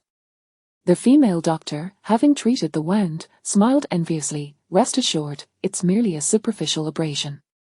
Qinlin nodded but remained uneasy, leaning closer to examine Yang Bei's head. She shyly turned away, prompting him to gently admonish, stay still. Let me take a look. The injury was not severe, but the swelling was considerable, causing Qinlin's heart to ache subtly. His gaze fell upon the obedient woman, and his concern deepened. Are you feeling dizzy? Is there anywhere else that feels uncomfortable? The infirmary was filled with curious eyes observing the two, and Yang Bei, feeling embarrassed, pushed Qinlin's hand away and stood up. Thank you for your concern, Captain Qin. I'm fine now. Since that night, the two had not been in contact for nearly half a month, leaving Yang Bei feeling inexplicably stifled, having uttered such words only to be cast aside without a second thought. Did he truly believe her to be so easily trifled with? As these thoughts swirled in her mind, Yang Bei feigned composure, casting a quick glance at Ji Yuxi, signaling her to leave. However, Ji Yuxi merely shrugged and suggested, Yang Bei, how about you rest here? I can take Nan Nan to explore a bit more. Yang Bei shot her a disbelieving glare. Even with an injury, her best friend still had the leisure to tour. Was this friendship merely superficial? Since her best friend was unreliable, she would have to rely on her goddaughter instead. Yang Bei crouched down, intending to tell Nan Nan to go home, but before she could speak, Nan Nan cheerfully said, Godmother, you can stay here with your boyfriend. I'll go explore with Mommy. We'll come back to get you when we're done. This little girl is remarkably perceptive, Duan, who praised her enthusiastically, while Qi Fei, unable to help himself, directed his gaze toward the smiling woman. Yang Bei was left utterly astonished. This was truly an irretrievable situation. Behind her, upon hearing the little girl's words, Qinlin raised an eyebrow, a confident smile playing on his lips as he stepped forward to pick up Nan Nan, gently tapping her nose and complimenting, Nan Nan speaks so well. Uncle will reward you with a special police teddy bear later, okay? Nan Nan waved her small hand excitedly, yay, I love special police teddy bears. Uncle Qin, I want one too. Yu Xiaojing, standing nearby, looked at him with hopeful eyes. Qinlin chuckled, you'll both get one. Resigned, Yang Bei closed her eyes momentarily and stood up, but as soon as she did, dizziness washed over her, and she instinctively leaned against Qinlin for support. Yang Bei, what's wrong with you? Qinlin immediately grew concerned, supporting her shoulders, setting Nan Nan down before enveloping Yang Bei in his embrace. Yang Bei gently shook her head. I'm fine, just a bit dizzy from squatting. Hearing she was okay, Qinlin exhaled in relief and chose not to prolong the conversation. Jifei. Here? Upon hearing the captain call him, Jifei stood tall and walked over briskly. Captain Qin. Take the mother and daughter duo to continue their tour in the precinct. Ensure their safety and that nothing like earlier happens again. Understood. Jifei responded earnestly, then took Nan Nan's small hand, looking at Ji Yuxi with a softened tone. Please follow me. Thank you, Ji Yuxi smiled lightly at him. With Qinlin present, she felt no worry about Yang Bei encountering any issues, and it also provided a moment of space for the two. Once the mother and daughter departed, Qinlin had Duan Hu escort Fang Qing away, while he led Yang Bei into a private room for her to rest. Yet, he showed no intention of leaving. In the tranquil room, Yang Bei reclined on the hospital bed, while Qinlin sat beside her, gazing intently at her. The distance between them was neither too close nor too far, and she could even see their exhaled breaths mingling in the air before dissipating. Flustered, Yang Bei turned her head away. Why aren't you leaving? Qinlin observed her discomfort, and after a moment of silence, he smiled with a hint of resignation. Do you truly wish for me to leave? His sudden counter-question sent a wave of anxiety through Yang Bei, prompting her to inwardly question whether she wanted him to stay or go. In the end, she bit her lip, and the words urging him to leave morphed inexplicably on her tongue. Is your shoulder injury healed? Noticing her concern, Qinlin's eyes brightened with joy. Are you worried about me? Having not heard from him for half a month, did he truly need her concern? The thought irritated Yang Bei, and she turned her head, muttering, You don't need my concern at all. Of course I do. Suddenly, Qinlin pressed his hands on either side of Yang Bei's body, casting her entirely in his shadow. With no escape, she gazed at his approaching chest and, in a moment of desperation, pushed against him. Qinlin, what are you doing? Don't do this. Chapter 34, Best Friends and Future Boyfriends, all the same yet. Qinlin, with a deft movement, freed one hand to grasp both of her hands at his chest, drawing closer until the distance between them dwindled to mere centimeters. Their breaths intertwined, and Yang Bei felt as though she were on the verge of suffocation. Suddenly, Qinlin's deep-set gaze shifted, trailing from her face down to her concealed neck. In the next moment, he gently tugged at the zipper of her down jacket, his fingers brushing against her delicate neck. The tender, searing touch caused Yang Bei to instinctively shrink back, only to hear the man's slightly domineering voice, Stay still. Let me see if the wound has healed. With his lips hovering near her ear, his breath caressed her skin, and despite her efforts to maintain composure, waves of tingling sensations coursed through her body like electric currents. His warm fingertips felt as though they were charged, leaving her utterly defenseless. Noticing the subtle tremor in Yang Bei's body, Qinlin realized he had inadvertently found her sensitive spot. He cast a sidelong glance at her restrained expression, a smirk curling at the corners of his mouth. His fingers glided upward, and as he reached her chin, he suddenly cupped it, leaning in to kiss her. Due to Yang Bei's injury, Qinlin merely grazed her lips with a fleeting peck before releasing her, yet his hand continued to caress her ear, unhurriedly offering an explanation.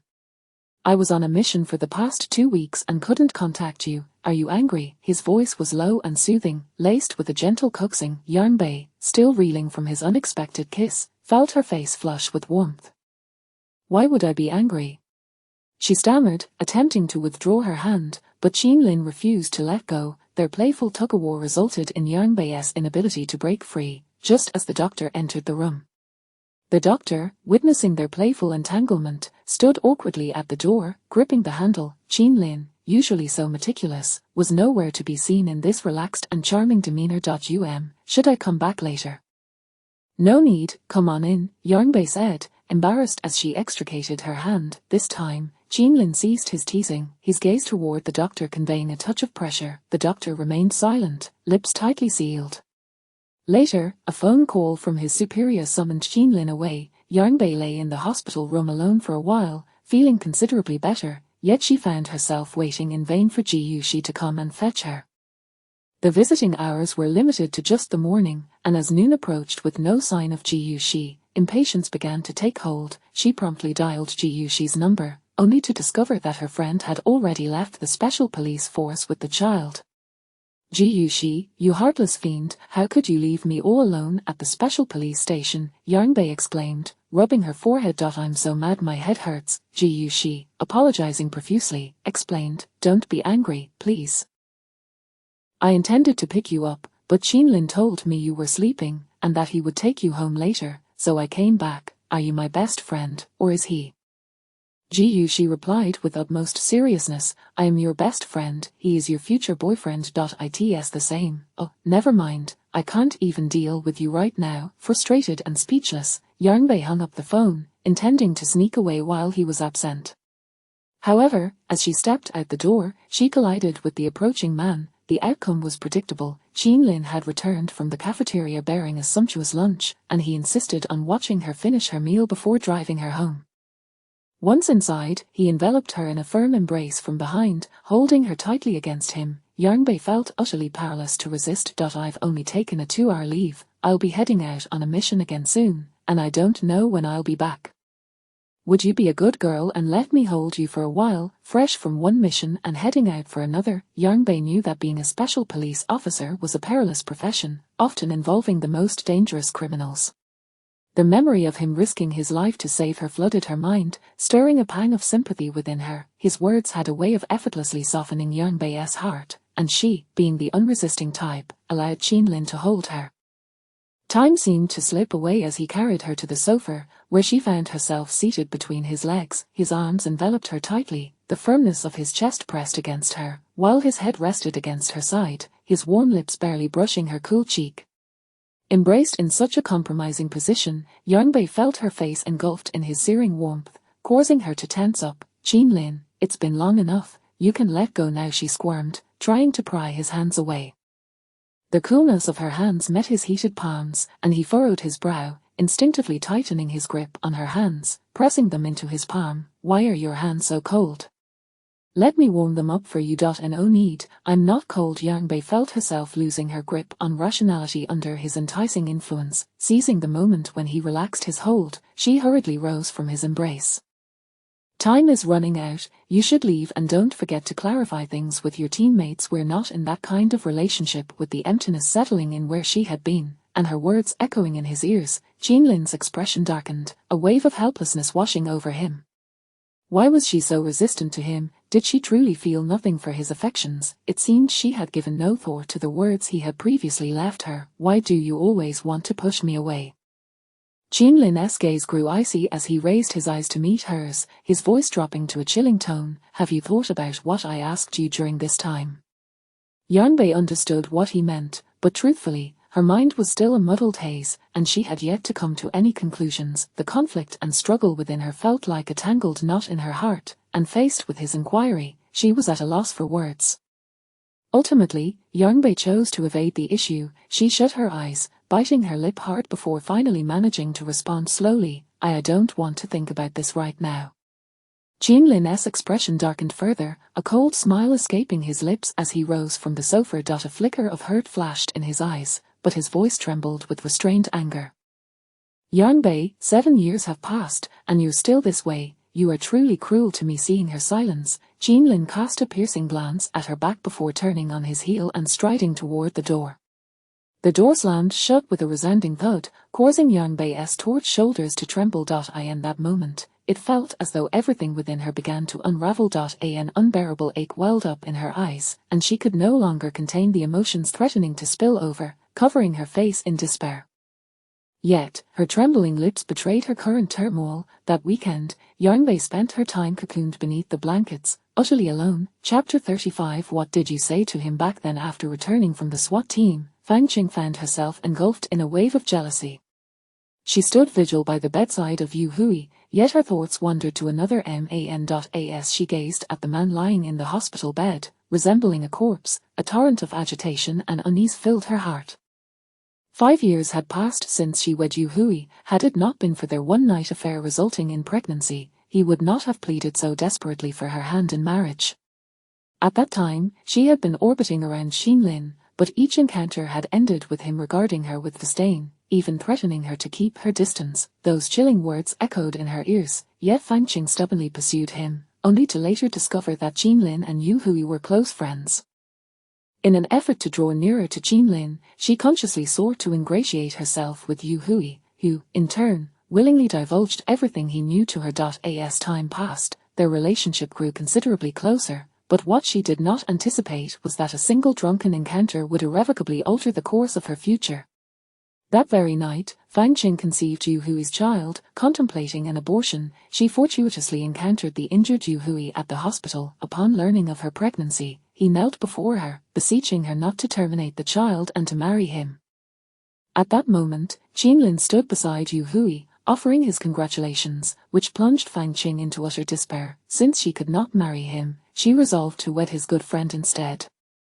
The horrifying thought once conceived would never dissipate, thus, she married Yu Hui, yet constantly sought excuses to invite Xinlin over for dinner, to which he never obliged, avoiding any appearance of impropriety.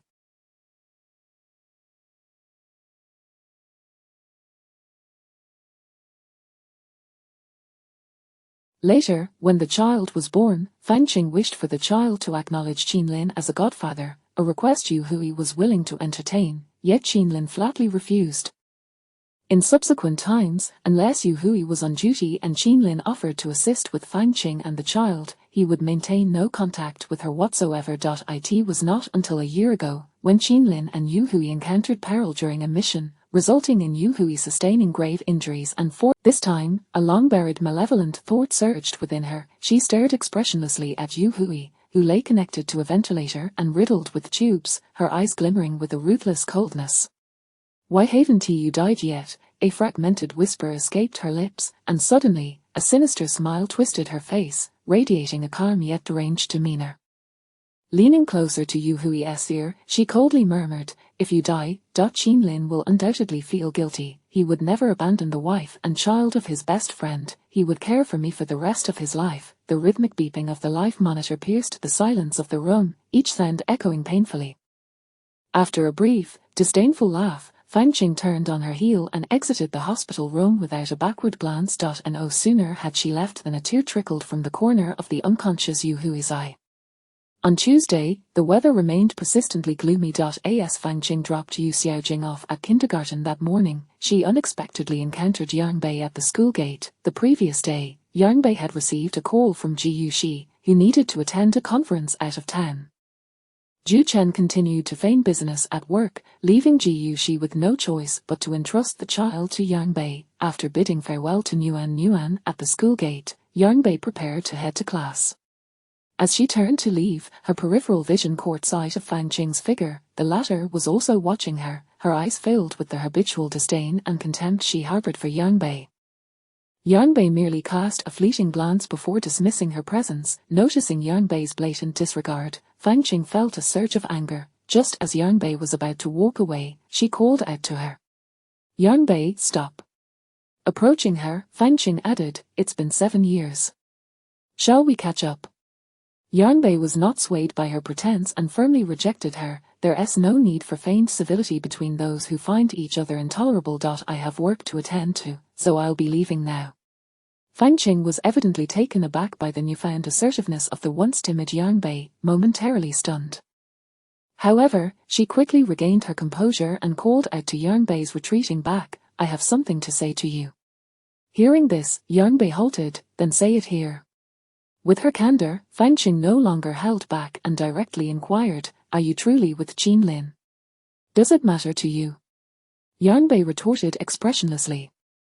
Did her personal affairs require reporting to her? Absurd. The response left Fanqing momentarily flustered. She fixed her gaze on Yang Bei, her expression hardening. "Yang Bei, regardless of the circumstances, I warn you to keep your distance from Xinlin. You are unworthy to stand by his side." Har. Yang Bei scoffed at the nonsensical declaration. "Whether I am worthy or not is up for debate, but you truly have no right, do you?" "I have no right." Fanqing laughed incredulously. "He is the reason my husband remains in danger, nearly losing his life and leaving our child without a father." He owes me a debt for a lifetime. I have sacrificed so much for him, and only I deserve to stand by his side. As these shameless words spilled forth, Yanbei stared in shock, her eyes wide as she gazed at the woman before her, scarcely recognizing her. The Fanqing she remembered was an unlikable girl, yet she had at least maintained a semblance of normalcy and cordiality with both herself and Ji Yuxi. She had never been so morally inverted. Fanqing, you've lost your mind. Yanbei shook her head solemnly. You are married with children, your husband lies in. You have truly opened my eyes. My affairs are none of your concern. On the contrary, do you not feel that the wounds inflicted by Qinlin are still fresh, or have you conveniently forgotten the pain?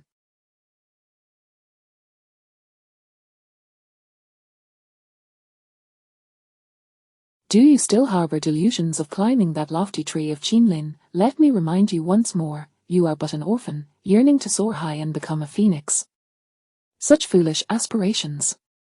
Their painful memories surged forth, causing Yanbei's heart to ache, her hands instinctively clenched into fists, her nails digging painfully into her flesh, yet she felt not. After a moment of silence, she steeled herself to meet Fanqing's provocative gaze, finally voicing the question that had lingered in her heart all along. What did you say to him back then? Yanbei's sudden interrogation caused Fanqing's mocking smile to freeze in place. Well, of course, I was merely inquiring why he didn't like you, so it was you who deliberately let me overhear those words. From that moment onward, you began scheming to drive me away from Qinlin, didn't you? Fanqing was well aware of Yanbei's hidden affections for Qinlin, and when Yanbei had attempted to confess, Fanqing had preempted her, intercepting Qinlin with those very words and the victorious glint in her eyes. Now, with Fanqing's erratic behavior, doubt began to creep into Yanbei's mind. Chapter 36, who struck her face. Everything was meticulously orchestrated by Fanqing, yet Fanqing would never concede to this. A fleeting moment of panic flickered across her face, swiftly concealed by her practiced composure. She glared fiercely at Yanbei, her words laced with veiled threats. Of course not, Yanbei, do not delude yourself. The truth remains the truth, spare me your pathetic act. Fanqing, who is deceiving whom here? The evasion in Fanqing's eyes did not escape Yanbei's keen gaze. The pent-up emotions of 7 long years erupted in that instant, and with reddened eyes, she shouted at Fanqing, leaving the latter momentarily stunned. But Fanqing, in a frenzy, delivered a sharp slap to Yanbei's left cheek. Yanbei's head turned away, and blood trickled from the corner of her mouth. Yet she broke into a smile, one that was mocking, bitter, and laden with the irony of those 7 years. The more vehemently Fanqing reacted, the more convinced Yanbei became of her own judgments. As Fanqing's scarlet eyes bore into her, Yanbei felt a twinge of guilt and turned her gaze away. Qinlin will not turn a blind eye to us mother and son. He is mine alone, and there is no way he would ever be with you. You have left Beicheng, so why return? It would be best if you never stepped foot in Beicheng again. With that, Fanqing turned, exuding an air of superiority as she climbed into a geely parked by the roadside and drove off. During the morning study period, Li Chuyang stood at the office entrance, gazing at the empty desk, a wave of unease rising within him. Yanbei had never been late, even after sustaining an injury to her head a few days prior. She hadn't taken a day off. Yet today, 10 minutes had elapsed past the start of work, and there was still no sign of her at the school gate. Just as he prepared to dial Yanbei's number, her call came through. Before the ringtone could fully resonate, he answered, his tone tinged with anxious concern. Hello, Yanbei, where are you?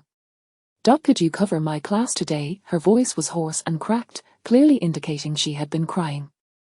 Instantly, Li Chuyang's heart sank. In 3 years of working together, he had never seen Yanbei in tears, not even with red-rimmed eyes.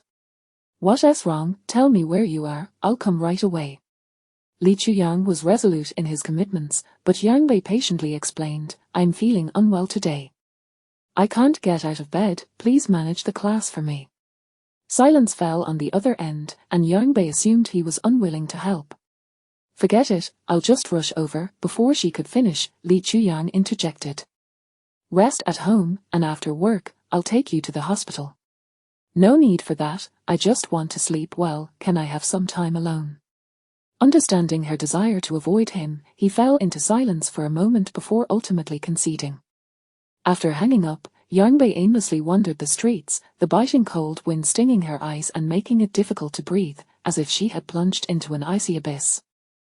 She found a cafe, settled in, and remained there all day. Fang Qing's words gnawed at her, and if everything unfolded as she feared, then the 7 years of her absence had merely been a trap laid by Fang Qing.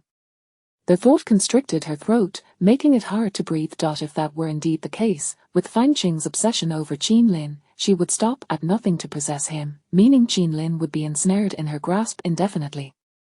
The more Yangbei pondered, the more anguish swelled within her. With a deep sigh, she leaned against the table, repeatedly tugging at her hair. The sorrow and anxiety surged like a flood, and her heart began to race uncontrollably.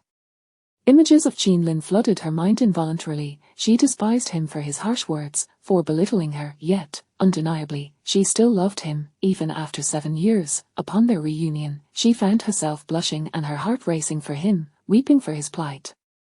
So, could she truly bear to witness Qin Lin being relentlessly pursued by Fang Qing, helplessly watching her destroy him? This question lingered in Yangbei's mind for far too long. Unbeknownst to her, the sky had darkened. When she looked up again, it was time to pick up Nuan from school. Suddenly jolted back to reality, she hurried towards the school. Upon arrival, Nuan and her teacher had been waiting at the entrance for quite some time. After apologizing to the teacher, Yangbei scooped up Nuan and hailed a taxi home. Having spent the day out in the cold wind, Yangbei had caught a cold. To avoid transmitting her illness to Nuan, she asked Ji Yuxi to pick up Nuan for school first thing in the morning. Upon entering the house, Ji Yuxi immediately noticed the swollen red fingerprints on Yangbei's face and her puffy eyes. What happened, Yangbei? Who struck you? Yangbei lowered her gaze, her mood soured. Don't ask. Seeing her evasive demeanor, Ji Yuxi couldn't help but question, could it be Qin Lin? Did he really hit you? How dare he bully my child's godmother? I'm going to the police department to confront him right now. Hey, Ji Yuxi, don't get worked up, it wasn't him. Yangbei quickly grabbed Ji Yuxi, trying to calm her down. If it wasn't him, then who? Don't tell me it was Fang Qing. You know I won't hesitate to deal with her. That woman had been undermining Yangbei since high school, and now she was vying for the same man as her best friend.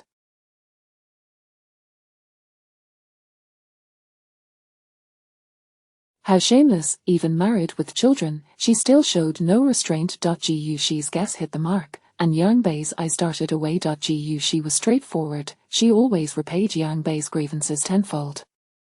But this time, Yangbei wanted to handle it herself, believing some matters needed to be resolved without escalating.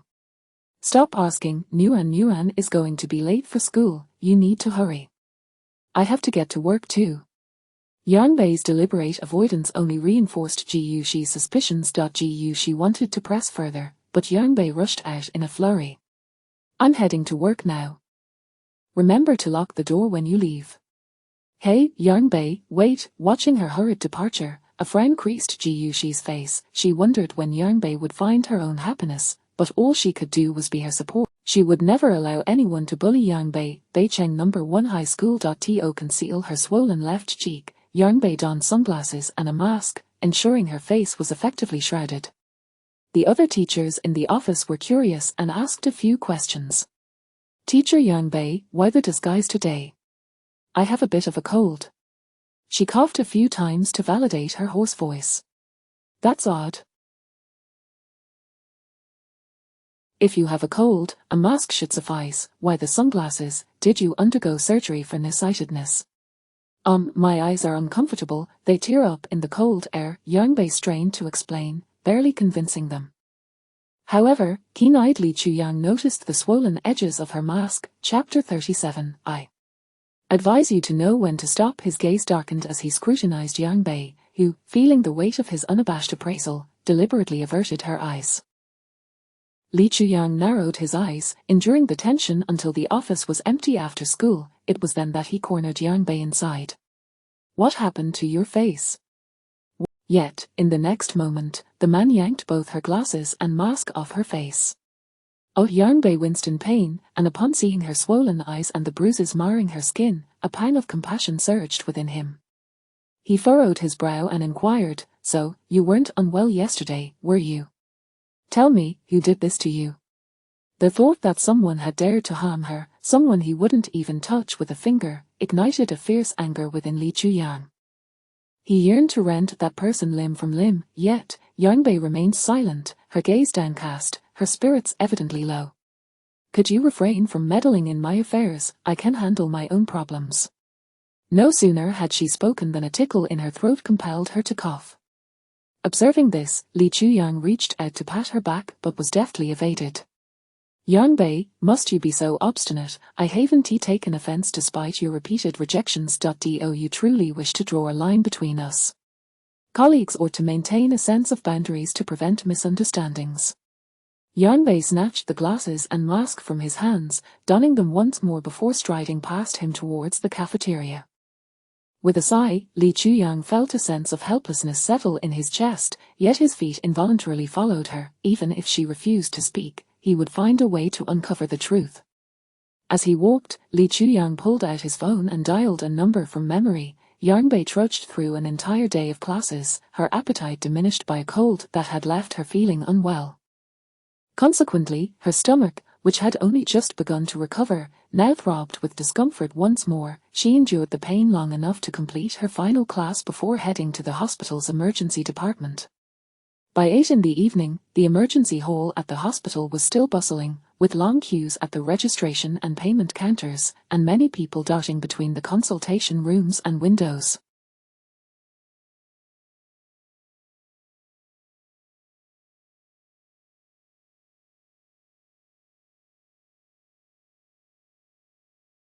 As Yarnbei collected her medication, she inadvertently looked up and caught sight of a figure she knew all too well. Dressed in a black coat, Jean-Lin hurried through the emergency hall, heading towards the inpatient department, his demeanor piquing Yarnbei's curiosity. Why was he at the hospital so late? Did Yu Hui's condition worsen, prompting his urgency? Previously, while assisting Jean-Lin with a dressing change, she had noticed a grotesque wound on his back, roughly 5 centimeters in diameter, clearly inflicted by an explosion.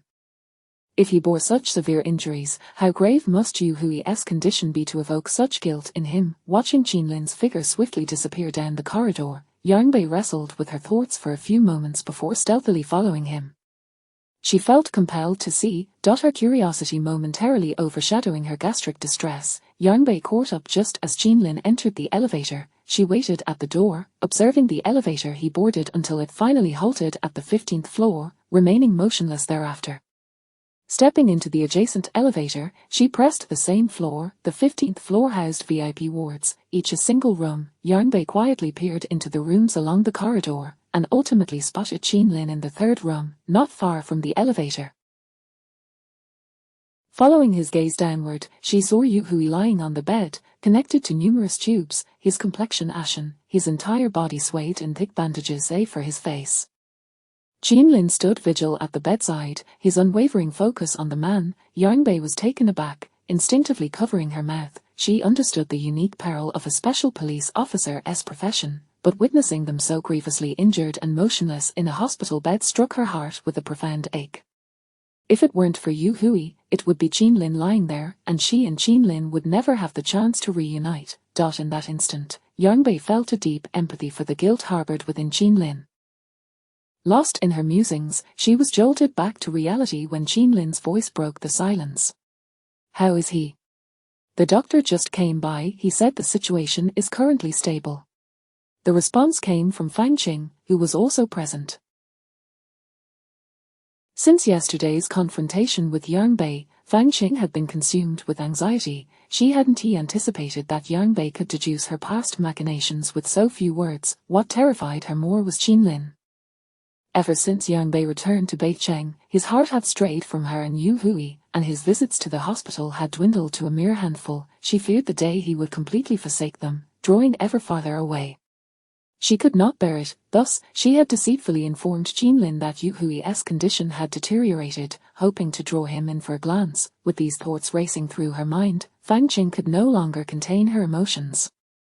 She suddenly stepped forward and embraced Jean-Lin's broad back. Qinlin, I'm so scared. What if Yu Hui never wakes up? If he goes, how will we manage? Outside the room, Yarnbei's pupils dilated, instinctively pressing her back against the wall to escape the unfolding scene. She too was afraid of Qinlin's response. Yarnbei believed that after living alone for so many years, she should fear nothing, yet, when it came to anything related to Qinlin, she was filled with trepidation. Taking a deep breath, she shut her eyes, still lacking the courage to flee. Just as she turned to leave, Qinlin's frigid, detached voice reached her ears. Let go. Fangqing's body stiffened at the rejection. Then why do you look at me that way, Qinlin? You know how I feel about you. What you feel for me is of no interest to me. Qinlin interrupted. Your husband lies here, Fangqing. I advise you to know when to stop.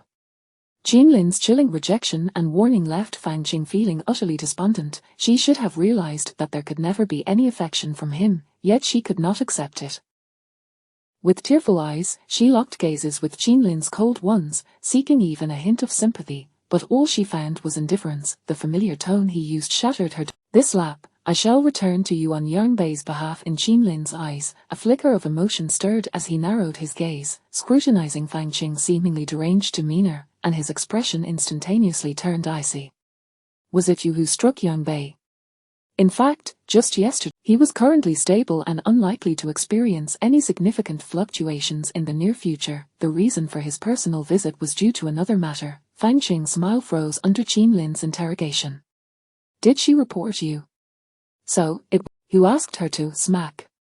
A crisp sound resonated within the quiet hospital room as Fangqing's face was violently turned to the side by the man's blow. A searing pain coursed through her, and clutching her face, she turned away in disbelief, her eyes widened. Unlike Yu Hui, who refrains from striking women, I do not. Equally incredulous was Yarnbei, who stood outside the door. Just as she was reeling from shock, she witnessed Qinlin grasp Fangqing's collar, delivering a dark warning. In the past, Yu Hui was too lenient with you, indulging your shamelessness and arrogance. Out of respect for him as a brother, I allowed you some leeway, but you dared to strike my woman.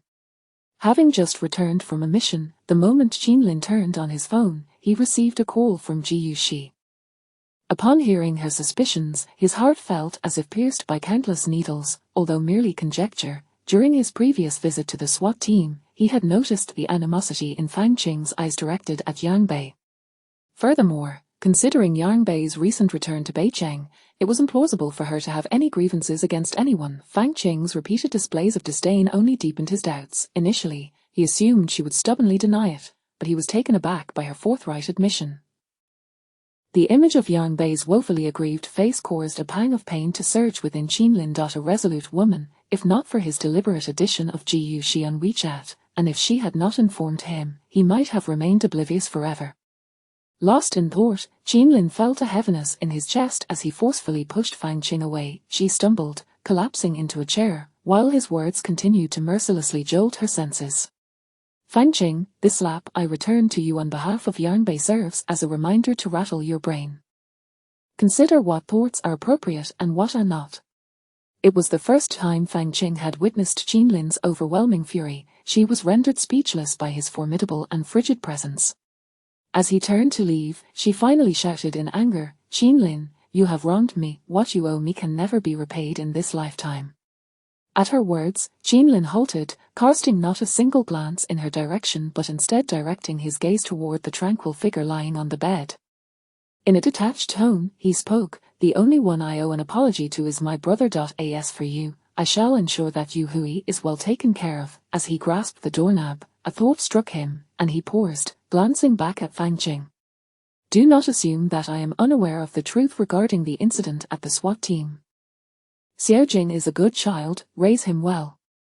With that, his tall frame exited the hospital room, striding toward the elevator. Inside the room, only Fangqing remained, sitting in a state of panic and rigidity.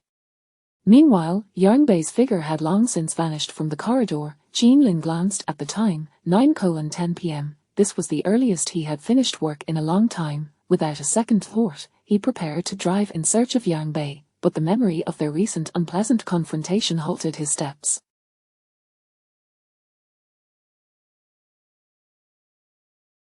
His heart was clenched with frustration over Yang Bei's cold detachment. She likely did not wish to see him at this moment. After a prolonged moment of hesitation, Qin Lin, gripping the steering wheel tightly, ultimately sighed in resignation and chose to return to the SWAT team.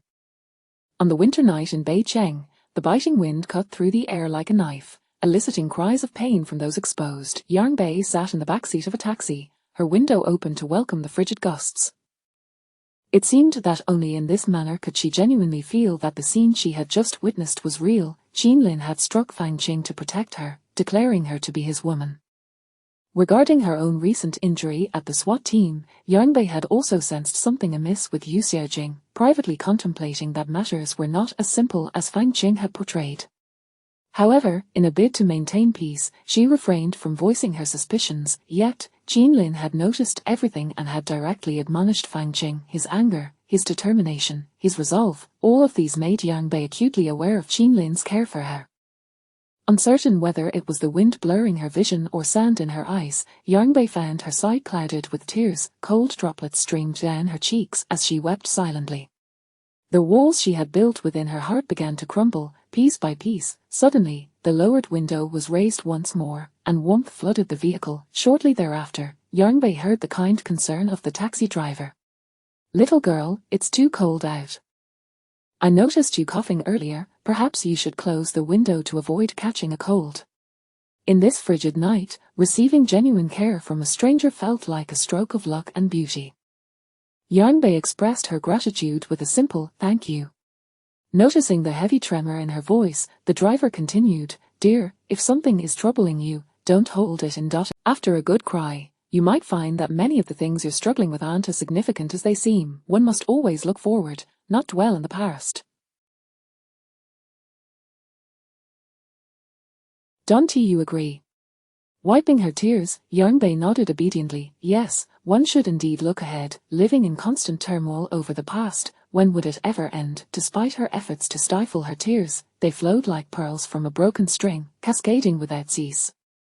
Ultimately, she broke into a loud cry, weeping all the way home, leaving the driver in a state of anxious concern, fearing she might be contemplating something dire. Fortunately, as she stepped out of the car, Yang Bei finally managed to quell her tears.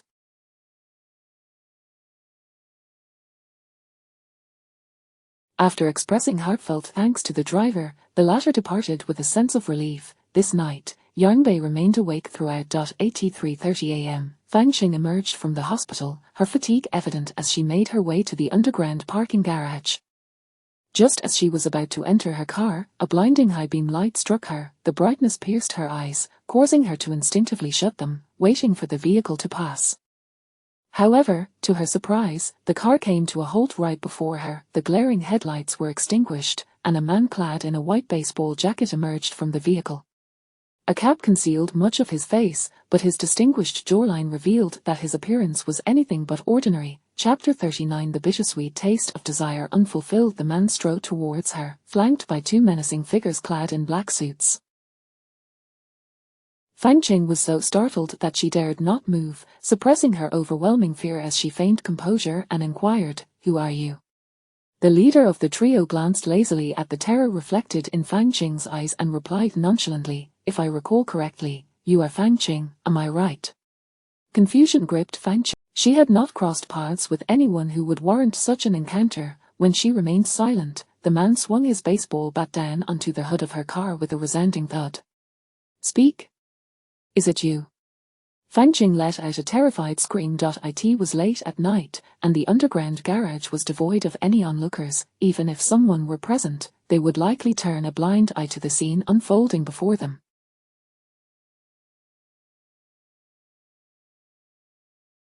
Trembling, Fang Qing struggled to steady her breath. "It's me, excellent, your admission simplifies matters." The man tightened his grip on the bat and gestured towards his companions, who began to advance towards her.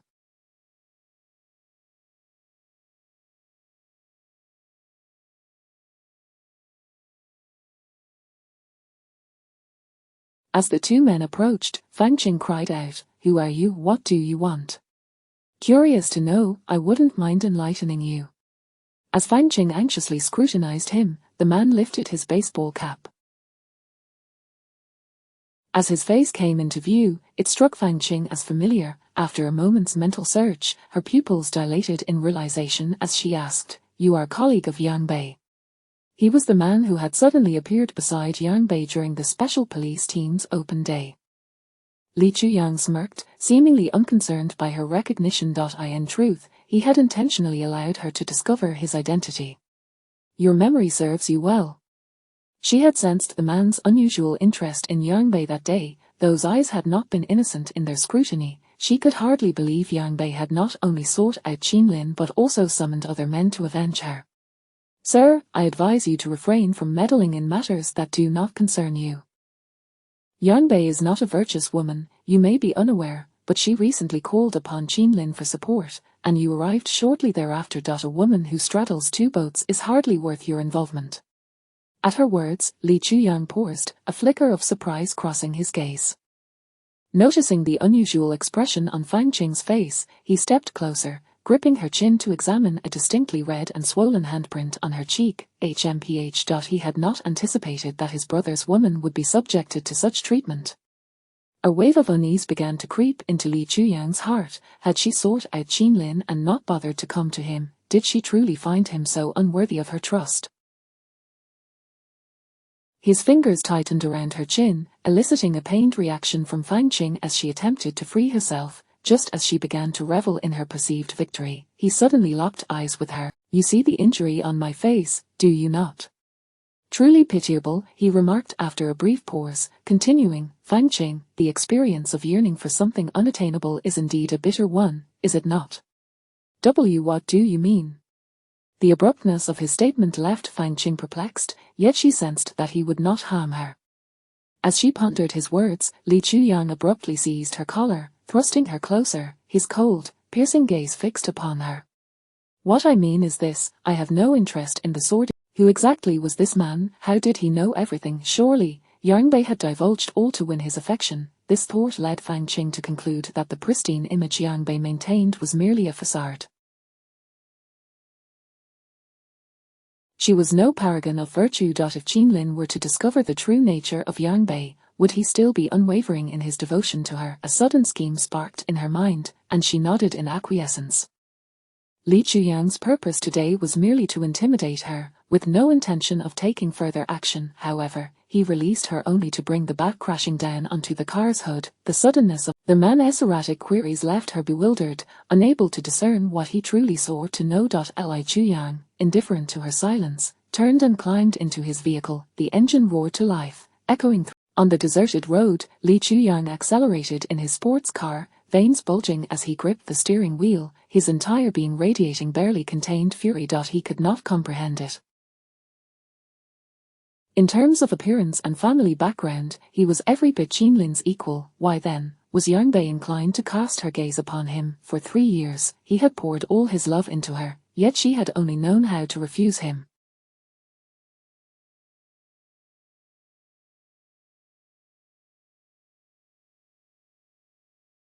Had that man always occupied a place in her heart? Li Chuyang's face darkened as he slammed his fist against the steering wheel. The pitch-black night stretched endlessly before him, mirroring the turmoil within his soul. The following morning, Li Chuyang entered the office just as the clock ticked its final second, the dark circles under his eyes betraying his unrest. Still simmering with frustration, he resolved to give Yang Bei the cold shoulder. Yet, no sooner had he stepped into the office than his instincts compelled him to glance at her workstation. That single glance caused him to halt in his tracks, for he found Yang Bei unabashedly staring at him. This was unprecedented. The gloom that had clouded his heart dissipated significantly as he raised an eyebrow at her, striding over to her desk. What else would that look? Need something? He hesitated but did not deny it. Did that Fang Qing cause you trouble again? Rest assured, I Li Chuyang. Yang Bei snapped, her voice low but seething with anger. Do you even realize what you're doing? Do you understand the consequences if she reports you to the police? This morning, Ji Yuxi had called to inform Yang Bei of what she had witnessed outside the kindergarten. Fang Qing had driven a severely damaged vehicle to drop Yu Xiaojing off at school, deliberately allowing. Yang Bei was taken aback. She knew the injury on Fang Qing's face had been inflicted by Qinlin, But what had happened to her car? After persistent questioning, Ji Yuxi had revealed the truth behind Fang Qing's predicament. It turned out that Fang Qing's misfortune was entirely due to Ji Yuxi's interference. Jin Lin had learned of the assault on Fang Qing from Ji Yuxi's phone call, and Li Chuyang's visit to Fang Qing had stemmed from his inquiry to Ji. Eager to assist Yang Bei, Ji Yuxi had seen no reason to hold back. Fang Qing's retribution brought Ji Yuxi satisfaction, yet it left Yang Bei seething in silence. Chapter 40. For you, there is nothing to fear. I tolerated it this time, but our enmity has been established. Jin Lin's aggression towards Fang Qing was justifiable, given the circumstances. However, Li Chuyang's harassment of Fang Qing could only be with Fang Qing's vengeful nature. Yang Bei understood that any possibility of reconciliation between them had evaporated. Yang Bei's head throbbed painfully. After a brief explanation to Ji Yuxi, she attempted to reach Li Chuyang by phone, but there was no answer. She resolved to speak with him at work, yet, when she saw Li Chuyang sauntering in with an air of nonchalance, her anger intensified. Li Chuyang, do you realize that if you go in there, your teacher's career could be ruined? I know. Yang Bei, exasperated, closed her eyes and inhaled deeply, shaking her head. Li Chuyang, could you please be more rational? You're not a child anymore. Then promise me you'll be my girlfriend, and I will behave. What do you say? Here it came again. Yang Bei blinked, frowning and glaring at him. Perhaps due to her illness, her delicate features were tinged with a pallor that hinted at distress, yet her anger infused an unusual flush upon her face. Even in this fragile state, Li Chuyang found himself irresistibly drawn to her, his gaze filled with longing as he sought a response from her. Yet, Yang Bei still disappointed him. Caught off guard by his sudden confession, Yang Bei shot him a glare, her mind drifting to the image of Jin Lin. Lowering her gaze to hide her turmoil, she reiterated, no matter how many times you ask, my answer remains unchanged. I appreciate you standing up for me, but I do not require such actions. As friends, I sincerely hope you can refrain from recklessness. We are teachers, and prior to imparting knowledge, we must not forget to regulate our own conduct. A heart-wrenching sensation tore at Li Chuyang's heart, the warmth etched on his face fracturing as it was replaced by an insuppressible fury. Suddenly, he grasped Yang Bei's arms tightly, his voice strained as he demanded, Yang Bei, what must I do to earn even a fraction of your affection? Please, tell me. Li Chuyang, this is a school. His outburst quickly drew the attention of the other teachers in the office, and several female teachers who had been eavesdropping hastily approached when they sensed the tension. Isn't your relationship supposed to be good? Li teacher, don't lose your temper just because your confession didn't go as planned. Yes, Yang Bei is unwell, don't frighten her. As the teachers spoke, Yang Bei coughed a few times, feeling a rush of blood to her head, followed by a wave of dizziness. In an instant, the world spun around her, and she collapsed, darkness enveloping her. Teacher Yang has fainted. Yang Bei. The moment Yang Bei lost consciousness, Li Chuyang crouched. Later that evening, in the inpatient department, as her consciousness gradually returned, the familiar scent of disinfectant filled her nostrils. Yang Bei slowly opened her eyes to find Ji Yuxi. Yang Bei, you truly are dedicated to your job. Yang Bei weakly managed a smile. Now that I'm in this state, please spare me your criticisms. Seeing her pale, distressed face, Ji Yuxi could no longer find it in her heart to complain. I'm just worried about you. Please don't shoulder everything alone, and I'm sorry, I didn't expect Li Chuyang to lose his temper. If I hadn't told him, you wouldn't have fainted. I'm fine. Don't blame yourself, it's not your fault. Even if she hadn't informed Li Chuyang, he would have discovered the truth on his own. He had previously investigated her background without her consent. Yang Bei wished to avoid the topic, and Ji Yuxi, sensing her discomfort, refrained from pursuing it further. Pouring a glass of water for Yang Bei, Ji Yuxi sat beside her, occasionally glancing at her phone and peering out the door.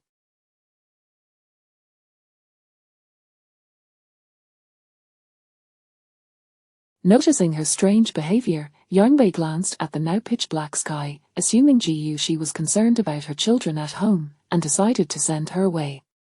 Ji Yuxi, you should head home. I'll be fine on my own. Upon hearing this, Ji Yuxi smiled reassuringly. How could I leave you here alone? Let us wait a bit longer. I'll leave once someone arrives. Wait for whom? Following Ji Yushi's gaze towards the entrance, she spotted a figure approaching, and her heart skipped a beat. Ji Yushi, believing the person to be who they were waiting for, brightened up, only for Yang Bei to see Li Chuyang walk in. Why are you still here? Ji Yushi glared at him. Li Chuyang had shed the earlier fury that had consumed him. Now, he looked at the awakened Yang Bei with a sense of guilt, murmuring, I'm sorry for frightening you. Yang Bei subtly masked her disappointment, her tone calm and composed. It's all right. It's just a fever. It's late, you should head home. Li Chuyang intended to offer his assistance in caring for her, but before he could speak, the sound of hurried footsteps and a familiar voice echoed through the corridor. Having just returned from a mission, they were still clad in their tactical gear, and anyone unfamiliar would have thought that intruders had entered the hospital. Upon reaching the third door on the left, Qinlin lifted his gaze to ensure he hadn't gone astray, then confidently stepped inside. Upon entering the room, Qinlin's piercing gaze locked onto Yang Bei's frail form, her pale complexion eliciting a surge of heartache that furrowed his brow. Their eyes met, and Yang Bei's mind went blank. It was truly him.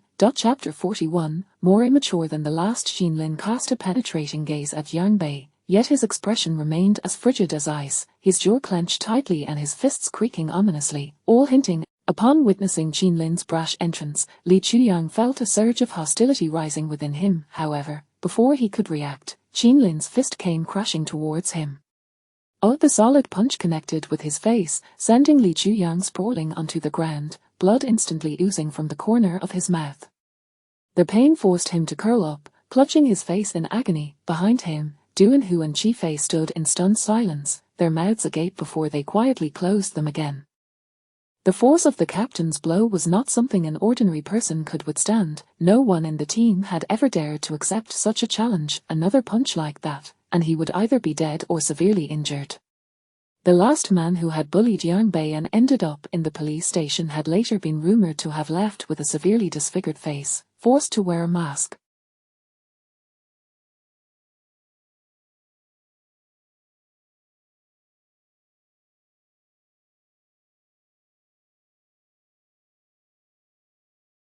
As the two men reflected on this, they were startled to see Qinlin raise his fist once more. Captain, calm down. If you throw another punch, this pretty boy won't survive. Yes. Don't scare sister-in-law any further.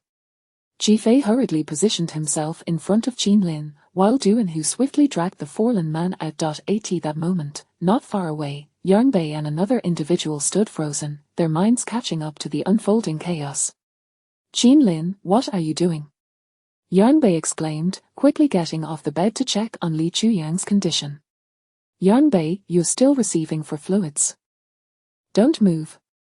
Ji Yushi urged, concerned as she reached out to support her. I need to see how Li Chuyang is doing. He's bleeding from his mouth.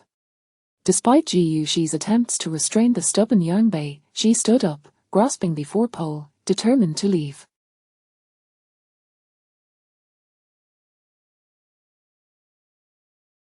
Yet, as she exerted herself, a large hand encased the four-pole, rendering all her efforts futile. The familiar scent enveloped her, and without needing to look, she knew who it was. She glanced at the four-pole in her grasp and weakly demanded, let go. Li Chuyang's impulsiveness could be excused, but for a police officer to act so rashly, was that not a display of immaturity? I won't let. Ji Yushi, feeling anxious, hurried out to ease the tension.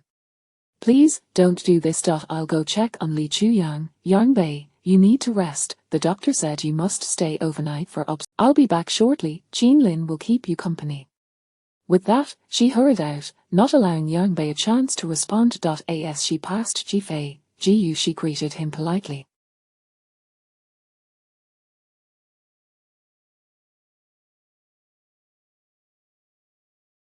Although he did not speak, a gentle smile flickered across his resolute face. The commotion had already drawn the attention of several onlookers, and Chi Fei, noting the standoff between the two, decided to approach Qinlin, his demeanor slightly awkward. Captain Qin, I'll take care of things outside for now.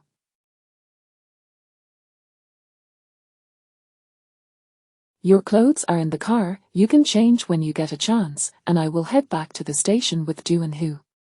Dressed in tactical gear, it was indeed inconvenient to remain in the hospital. Jean Lin nodded slightly, prompting Qifei to exit the ward. The moment Qifei left, Jean Lin seized the opportunity to lift Yang Bei back onto the bed while her attention was diverted. Lie down properly. I'll return shortly. Still simmering with indignation, Yang Bei turned away, her tone icy. What do you want now? Aren't you the one who called me cruel? Are you not afraid I might utter even harsher words? Go ahead. The more brutal, the better. The more cruelly you speak, the more I enjoy it. Yang Bei paused, lifting her gaze to meet Jean Lin's profound eyes. Are you a masochist?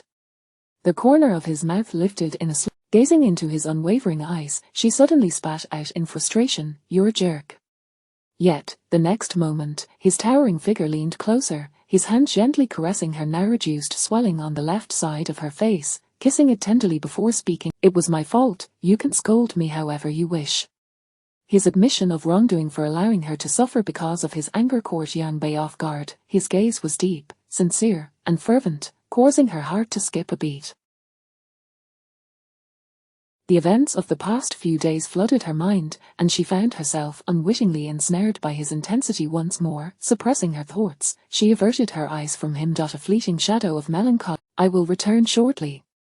With that, he exited the room. Watching his upright figure fade from view, Yang Bei could no longer hold back her tears. During Jean Lin's absence, she called Ji Yuxi, relieved to learn that Li Chuyang had been bandaged and sent. After hanging up, she glanced at the clock. It was already 9 in the evening. She had slept through much of the day, neglecting to eat, and her stomach was now in turmoil.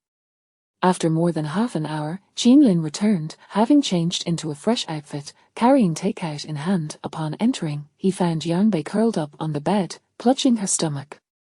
He rushed over, placing the food down, leaning in with concern. What's wrong? Where do you feel unwell? I can call a doctor. As he began to rise, Yang Bei grasped the cuff of his sleeve, groaning softly, No need. It's just an old ailment. I'll be fine shortly. Could you please get me something to eat? Seeing her discomfort, Jean Lin refrained from probing further. Instead, he took her hand, helping her sit up.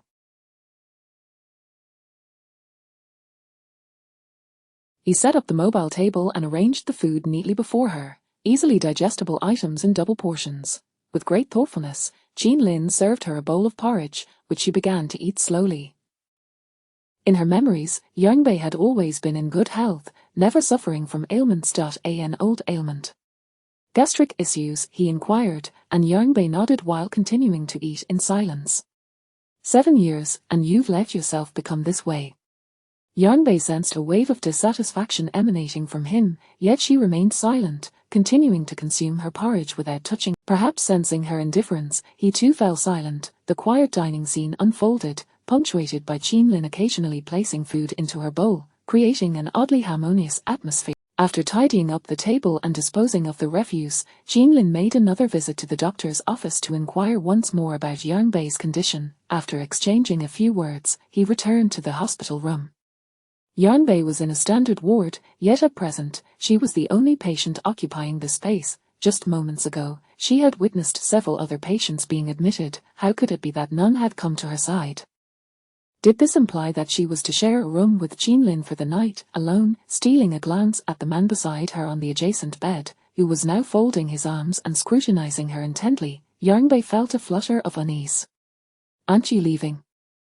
I'm about to sleep. However, as soon as the words left her lips, the man's expression darkened. Realizing the implications of her statement, Yang Bei nervously clutched the blanket. Sometimes, intentional avoidance becomes an instinctual behavior. Moreover, the thought of being in the same room with him was something Yang Bei had never dared to imagine yet. The man's displeasure was palpably evident. Oh well, he had been exceedingly busy with work. Perhaps a phone call would whisk him away shortly, rendering her unnecessary anxiety moot. I think I'll turn in now. With that, Yang Bei buried herself beneath the covers, disregarding the man's current mood. Jean Lin observed the woman's deliberate attempt to hide under the blanket, feeling a mix of helplessness and resignation. Yet, what preoccupied him most was how to dispel Yang Bei's intentional distance. How could he re-enter her heart, that Li Chuyang seemed to have entangled himself with Yang Bei for quite some time. If her heart wavered, wouldn't he this opportunity bestowed by fate be squandered? He could never allow that to happen. After what felt like half an hour, Jinlin watched the motionless figure on the bed and quietly approached, gently pulling down the blanket to reveal Yang Bei's head while ensuring the rest of her remained snugly covered. He gazed at the slumbering Yang Bei, his deep-set eyes brimming with possessiveness. Yang Bei, do not even think about escaping from under my watch. The following morning, Yang Bei was roused by the piercing sunlight streaming through the window. As she shifted, she discovered her entire back was warmly enveloped, and something was pressing against her waist. Groggily turning her head, she was startled to find Jinlin's handsome visage mere inches away, his eyes closed and unmistakably still in slumber.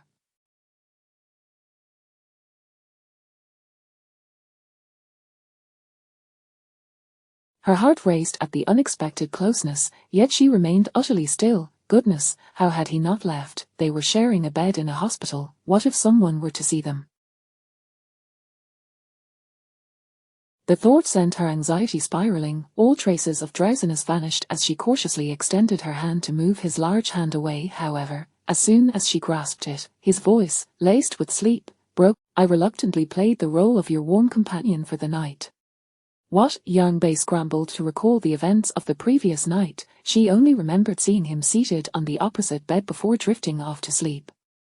How could she have entangled herself with him?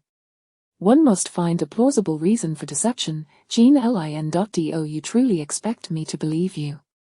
If you doubt me, I possess. The footage revealed her holding onto Jinlin's arm, murmuring, so comfortable, so warm. I want to cuddle. A wave of realization washed over Yang Bei as she recalled embracing something warm, but she had thought it was merely a dream. Embarrassment surged within her as she swallowed hard, utterly flustered. So, having been your warm companion for a night, isn't it time I received some form of compensation? You're taking advantage of me, who is to blame for giving me such an opportunity? Jinlin chuckled softly. Their bodies pressed together so intimately that she could feel the heat radiating from him, igniting her back. She could distinctly hear the powerful rhythm of his heartbeat mingling with her own, thumping wildly. His head nestled in her hair, inhaling the scent of the person he longed for, making it difficult for him to maintain control. After placing a gentle kiss on her hair, he instinctively nibbled on her earlobe. Not here, this is a hospital. Yang Bei trembled slightly, hastily attempting to dissuade him. Upon hearing her plea, a smirk tugged at the corners of Jinlin's mouth as his warm breath grazed Yang Bei's neck. Should I interpret that as permission to proceed elsewhere? Jinlin, do not push your luck. You need to get up. Yet, Jinlin remained unmoving, allowing her feeble attempts to push him aside without resistance. Accompanied by a deep, suppressed groan, Yang Bei's body froze as she recognized the implications of his actions. In a swift motion, he flipped her over, pinning her beneath him. Why do you dare to move? And no, I wouldn't. He dare. Even she, lacking in wit, understood the significance of his demeanor. Having experienced his domineering nature, Yang Bei opted to appease him for the moment, yet, even then, Jinlin had no intention of relinquishing his hold on her. As Yang Bei turned her face away to avoid looking at him. Seizing the opportunity, Jinlin parted her lips, delving into her mouth and savoring every delightful essence she had to offer. Jinlin, I have a cold. I am unperturbed. But Suddenly, a loud crash of the door being flung open shattered the intimate atmosphere. Fang Jing, teeth clenched, barged in, a tempest of suppressed rage roiling within her. Ignoring her better judgment, she charged forward, only to regret her impulsive entrance the moment she crossed the threshold. Jinlin, hearing the commotion, had already positioned Yang Bei securely behind him, his gaze toward Fang Jing rife with fury and an unsettling detachment. I heard Yang Bei was hospitalized, so I just wanted to say that what you're doing is inappropriate, especially in a hospital setting. Fang Jing stammered through her explanation, but the more she spoke, the more it felt forced. She attempted to continue, but the abrupt reprimand from the man interrupted her. Is it not you who barged in so recklessly? That is inappropriate. Chapter 43, Do You Like Me? Fang Jingyu stammered, but the moment she thought of Yang Bei's position in Jinlin's heart, jealousy consumed her. She dismissed her reservations. Qin Lin, you cannot treat me this way, you know that Yang Bei sought someone out just for that slap. I'm not interested, Qin Lin interrupted her, that is your affair. It has nothing to do with me. Fang Qing gazed at him, disbelief etched across her face. Qin Lin, do you not think you are being excessively cruel? Leave?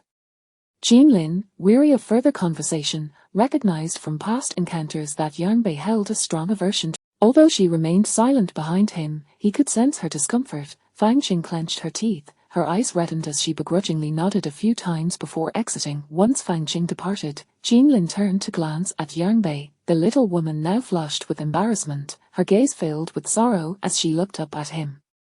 A pang of tenderness struck Qin Lin, and he was about to lean in to console her when she beat him to it and jumped off the bed. I want to be discharged. At 8 a.m.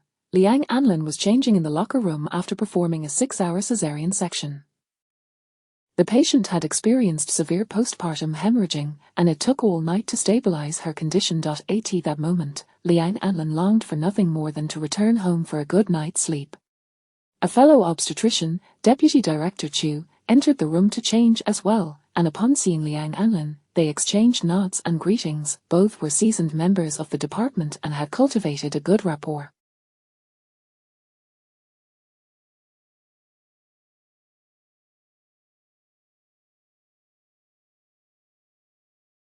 Chu had secured a position at the largest and most prestigious hospital in North City thanks to Liang Anlin's recommendation, for which she was eternally grateful. Recalling some whispers she had overheard at the nurses' station the previous night, Deputy Director Chu hesitated momentarily before succumbing to her curiosity. Professor Liang, has your son started dating? Girlfriend? Liang Anlin was taken aback at first, but then recalled her son's recent words and shook her head. That rascal, keeping his crush a secret, he probably hasn't even reached the stage of calling her his girlfriend yet. If he had a girl, Deputy Director Chu chuckled in response, believe it or not, I just heard the nurses at the station discussing your son. They said he stormed into a female patient's room last night in police. Sensing Liang Anlin's skepticism, Chu revealed the name. Qin Lin is your son, right? The nurses mentioned that the girl called him by that name. Liang Anlin was momentarily stunned and casually asked, where is that girl's room? 5th floor of the inpatient department. As soon as the words left her lips, Liang Anlin dashed out of the locker room. Behind her, Deputy Director Chu called out, hey, Professor Liang, where are you going? Of course, to see my future daughter-in-law. How could she miss such a splendid opportunity? Qin Lin was typically so steadfast in separating personal and professional matters. She had never seen him act recklessly for a girl, let alone stay by her side all night. Considering his demanding job, sleep was a precious commodity for him. She was eager to discover what kind of girl could captivate him so completely. Liang Anlin quickened her pace at the thought, however. Upon reaching the designated room, she found Qin Lin had already vanished, leaving only 2 middle-aged women who were settling in and several nurses discussing the hospitalization details. Liang Anlin looked at the empty bed beside her and inquired, where is the girl who was admitted last night? The nurse recognized Liang Anlin and replied earnestly, she was discharged early this morning. She left early. In such a hurry. Liang Anlin felt a chill wash over her excitement. Meanwhile, on the other side, at Yang Bei's insistence, Qin Lin had already driven her home. Upon arriving downstairs, he carried Yang Bei into the building, encountering several neighbors in the elevator. The atmosphere was particularly awkward, leading Yang Bei to bury her head into his neck in embarrassment. Once inside her home, Qin Lin promptly pushed her onto the bed. A sudden kiss caught Yang Bei off guard. She reacted by slapping his back and softly protesting his advances, yet he continued to kiss her with increasing fervor. Millimeter. Cough, cough. Only when Yang Bei began to cough uncontrollably, Yang Bei gazed at him, her chest rising and falling slightly, her eyes captivating and seemingly capable of drawing him in. She dared not hold his gaze for too long. Seeing her attempt to evade him, Qin Lin's hand gently grasped her face, forcing her to look at him. He realized he had guessed correctly, but what was that secret? What could possibly trouble her to this extent? Did her abrupt departure years ago have anything to do with Fang Qing? His mind raced with questions. However, upon witnessing the glimmer of tears in Yang Bei's eyes, his heart softened. Perhaps it was best not to ask. They had agreed to leave the past behind. What mattered was the future. Don't cry. Her silent demeanor spoke volumes, and he understood her without words. Since her discharge, Yang Bei's mood had not been bright, and after being overwhelmed by his actions, she likely did not wish to see him for a while. Qinlin contemplated giving her some space. Take care and rest well. With that, he stood up to leave. However, just as he turned, he felt a sudden warmth in his hand. Yang Bei had grasped. Qinlin turned back to look at her, waiting for her to speak. After 10 seconds of silence, Yang Bei mustered her courage and asked, Qinlin, do you like me? Qinlin was momentarily taken aback. He had not expected her to pose such a question at that moment. He thought it an obvious inquiry, one that hardly needed asking. Why do you ask this? I want to know. Chapter 44. The truth was a misunderstanding. I wish to ascertain whether she holds a place in Qinlin's heart. During Fang Qing's deliberate intrusion at the hospital, Qinlin's demeanor allowed Yang Bei to once again feel those genuine sentiments were undeniably real. After a brief pause, Qinlin grasped her hand and turned to sit beside her once more, speaking with a hint of self-mockery. Is it really so difficult for you to comprehend what she perceived 7 years ago? I don't understand. Although he sometimes resembled a caring older brother, he had bullied her quite a bit, often seizing her belongings for himself. How could anyone discern anything under such circumstances? Qinlin expressed his dissatisfaction. And what about now? In the days since your return, I have gone to great lengths to be near you, even risking my life to save you. Do you think that's merely the duty of a special police officer? Isn't it? Qinlin laughed in frustration. Special police officers are human too, not saviors. Moreover, back then, I was still recovering from my injuries. If I didn't like you, would I be so foolish as to act like this towards you?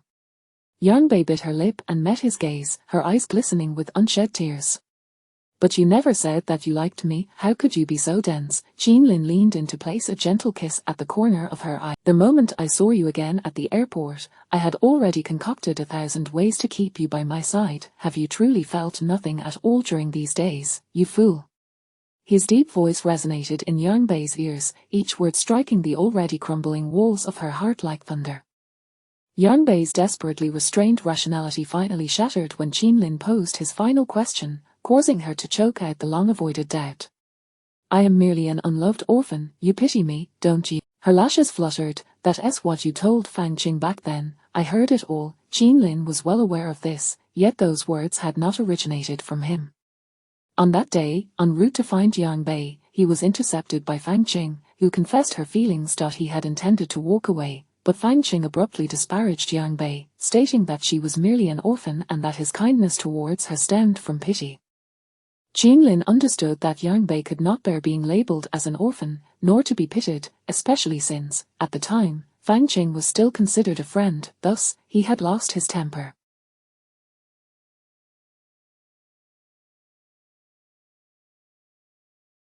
He had retorted with a flurry of words, one of which was, do you think I would feel pity for just any stray cat or dog that wanders by? My heart is too small to accommodate such trivialities.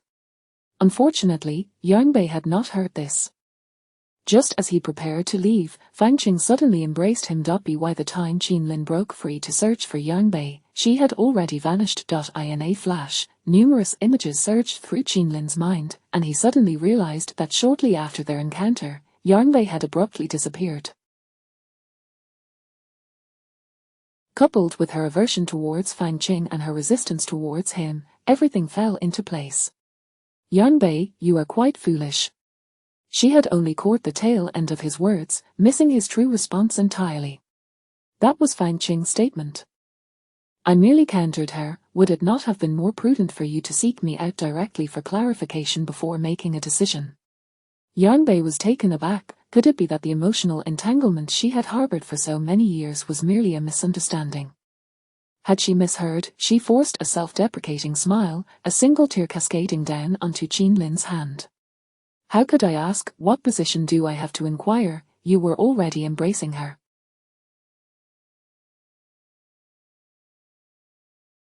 Should I have approached you to ask why you were with her? What right did she have then? If he had genuinely been with Fang Qing, her reckless confrontation would have been nothing short of a farcical blunder. Gazing at Yang Bei's tear-streaked face, Qin Lin felt an overwhelming sense of frustration. His large hand, which had been cradling her face, tightened uncontrollably around her neck. Her slender neck was so delicate that he could nearly encircle it with a single hand. Yang Bei was compelled to tilt her head back to meet his furious gaze, the pressure around her throat inducing a cough, prompting him to instantly ease his grip, striving to regain control over his emotions. The moment she leaned in, I pushed her away. Qin Lin's voice rose in pitch. Have I not treated you well in the past? Just because of a single remark, a fleeting moment, you vanished without a trace. Yang Bei, to say you are cruel would be an understatement. Qin Lin felt that remaining in this room any longer would lead him to act in a manner that could harm her, thus he needed to regain his composure.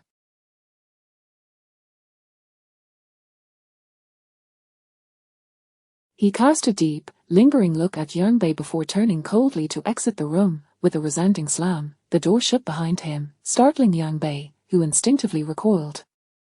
The room fell into an eerie silence for half a minute, followed by the muffled sounds of her sobbing. The truth that she had evaded for 7 years turned out to be a mere misunderstanding, a meticulously orchestrated scheme devised by Fang Qing to ensnare her.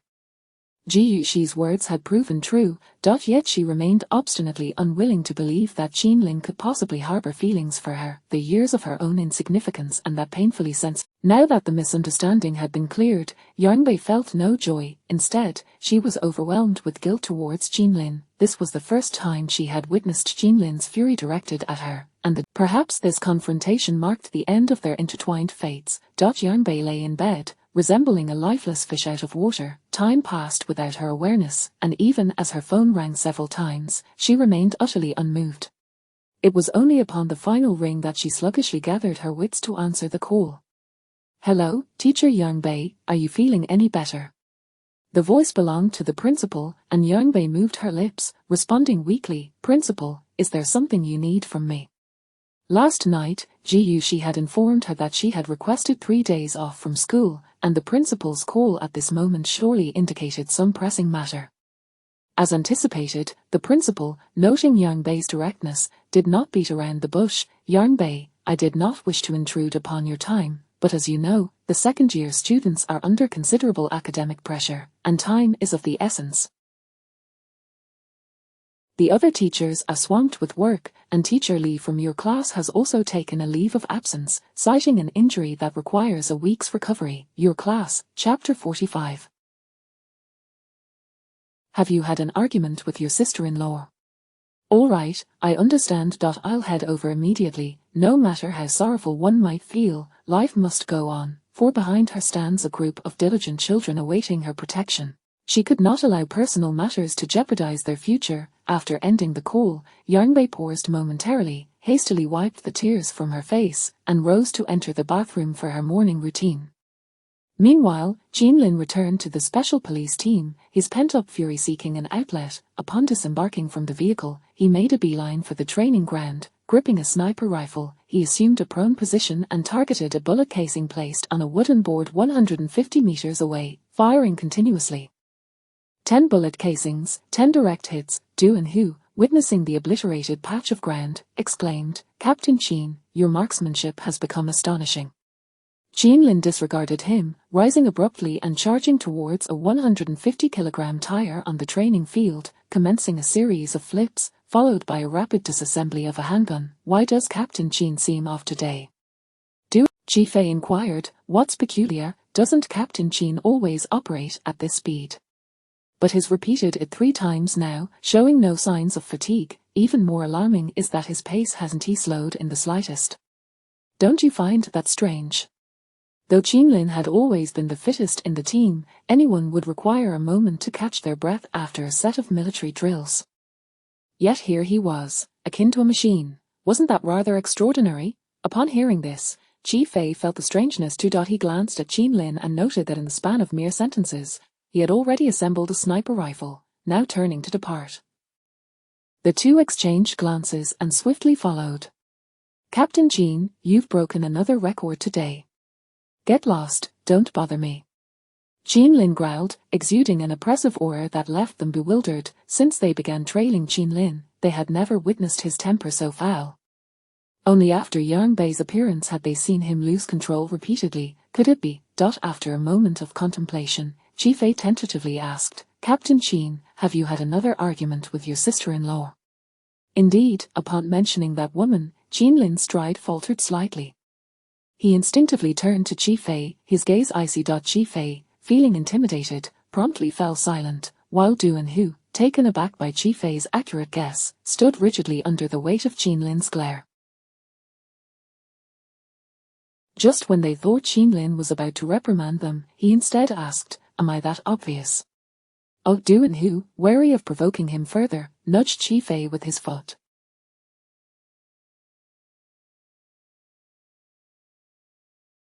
It was his remark, he ought to explain it. Chi Fei, nervously swallowing, stammered, and Qin Lin, darkening his expression, commanded, If you want to speak, then repeat my earlier training regimen. Sir, you were indeed too obvious. That burst of energy clearly indicated you had pent-up frustrations. No sooner had he spoken than Chi Fei blurted out his thoughts. Qin Lin's brows knitted even tighter as he regarded the two standing before him, as stiff as trees, his irritation escalating. Get out. With that single command, the two vanished in haste. Terrifying, they resolved to keep as much distance from such a Qin Lin as possible in the future. Later, Qin Lin found himself alone in the team's boxing gym. Within the gym, he pounded the sandbags with bare fists, sweat cascading down his temples, tracing over his collarbone, chest, and abs. With a final roar, he delivered one last punch, collapsing onto the ground, gasping for breath. However, despite his physical exhaustion, his heart remained tumultuous. He contemplated countless possibilities regarding Yang Bei's abrupt departure, yet he never imagined this would be the reason. Their relationship had reached a stage beyond mere friendship, teetering on the brink of love, merely a confession away from becoming lovers. Ironically, he had encountered Fang Qing while on his way to confess to Yang Bei. Had she only bestowed a modicum of trust upon him, they would not have squandered 7 years apart. Qin Lin closed his eyes, resting a hand upon his forehead, lying there for quite some time. During the lunch break, after receiving a concerned phone call from Ji Yuxi, Yang Bei sat alone at her workstation, lost in thought. Her gaze inadvertently drifted to the vacant desk diagonally across from her, a shadow of worry crossing her features. Ultimately, Li Chuyang's injuries were a consequence of her actions, and as both a friend and colleague, she ought to check on him. After a moment of hesitation, Yang Bei resolved to call Li Chuyang. Beep, beep, beep, we apologize, the number you have dialed is temporarily unreachable. Yang Bei felt a surge of concern. She opened WeChat, navigating to her chat interface with Li Chuyang, intending to convey a few words of care, yet, just as her finger was about to touch the screen, she hesitated. Could he have deliberately ignored her call? After all, he used to answer her calls almost instantaneously. Yang Bei found herself wavering once again. Perhaps it would be best not to disturb him. Just as she placed her phone back on the desk, the darkened screen lit up once more, revealing a new WeChat message. I'm fine. After a brief moment, another message appeared. Also, I'm sorry. After pondering for a moment, Yang Bei replied, At long last, the time arrived for the evening classes to conclude. As Yang Bei exited the school, it was nearly 10:30 p.m. The cold wind of the night rustled around her, and she stood at the school gate, listening to the leaves whispering in the breeze, unable to suppress a shiver. The last bus home departed at 10 p.m., and her mind had been so preoccupied that she spent an inordinate amount of time preparing her presentation, consequently missing the final bus. Yang Bei tucked her chin into her thick scarf, glanced around the street, and noted that it was late. Aside from a few passing cars, no other souls were in sight. The desolation and chill mirrored her current mood. In truth, there were shared bicycles available on either side of the school, and taxis were also quite accessible. However, when not fully attentive during class, her mind often wandered. After lingering at the school gate for a moment, she meandered into the right-hand sidewalk in a daze. Yang Bei possessed a rather unfortunate habit. The more lost and despondent she felt, the more she craved solitude and the cold.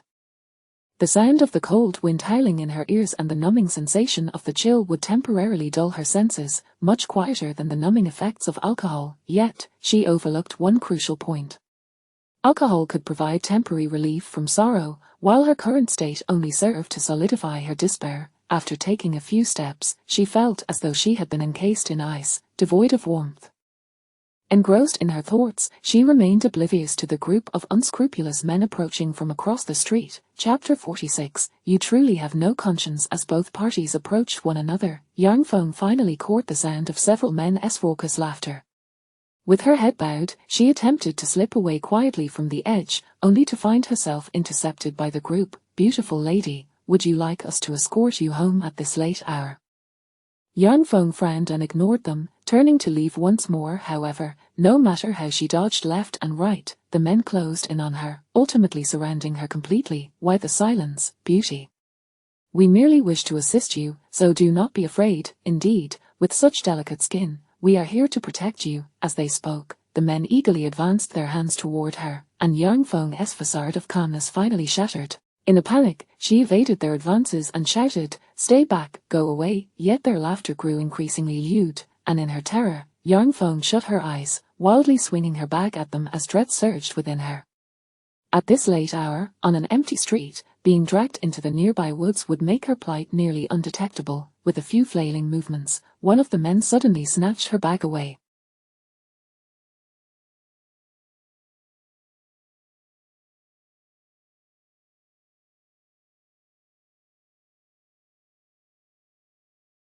Just as she felt their grip tighten around her wrist, despair overwhelmed her, and she screamed, "You scoundrels, let go of me!" Before she could finish, a lewd man's taunts were abruptly silenced as he was kicked fiercely from the side, sent flying several meters to the ground.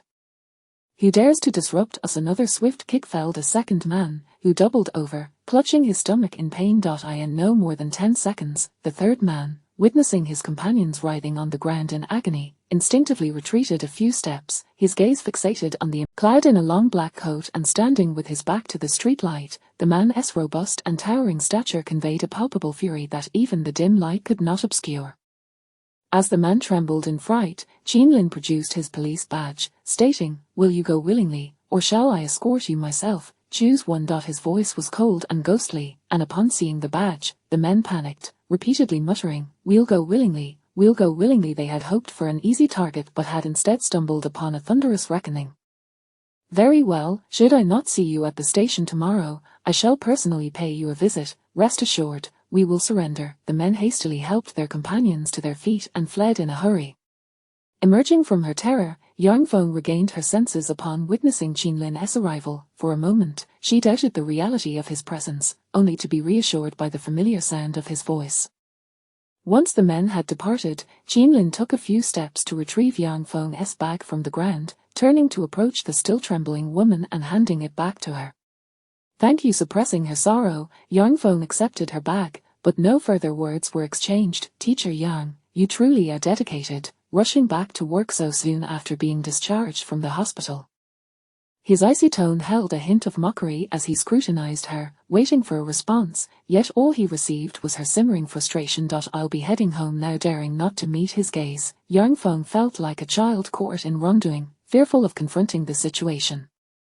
However, just as she lifted her foot to leave, Qinlin abruptly seized her hand and led her towards his vehicle. The warmth radiating from his palm coursed through her, and as if bewitched, Yang Feng allowed him to guide her into the car.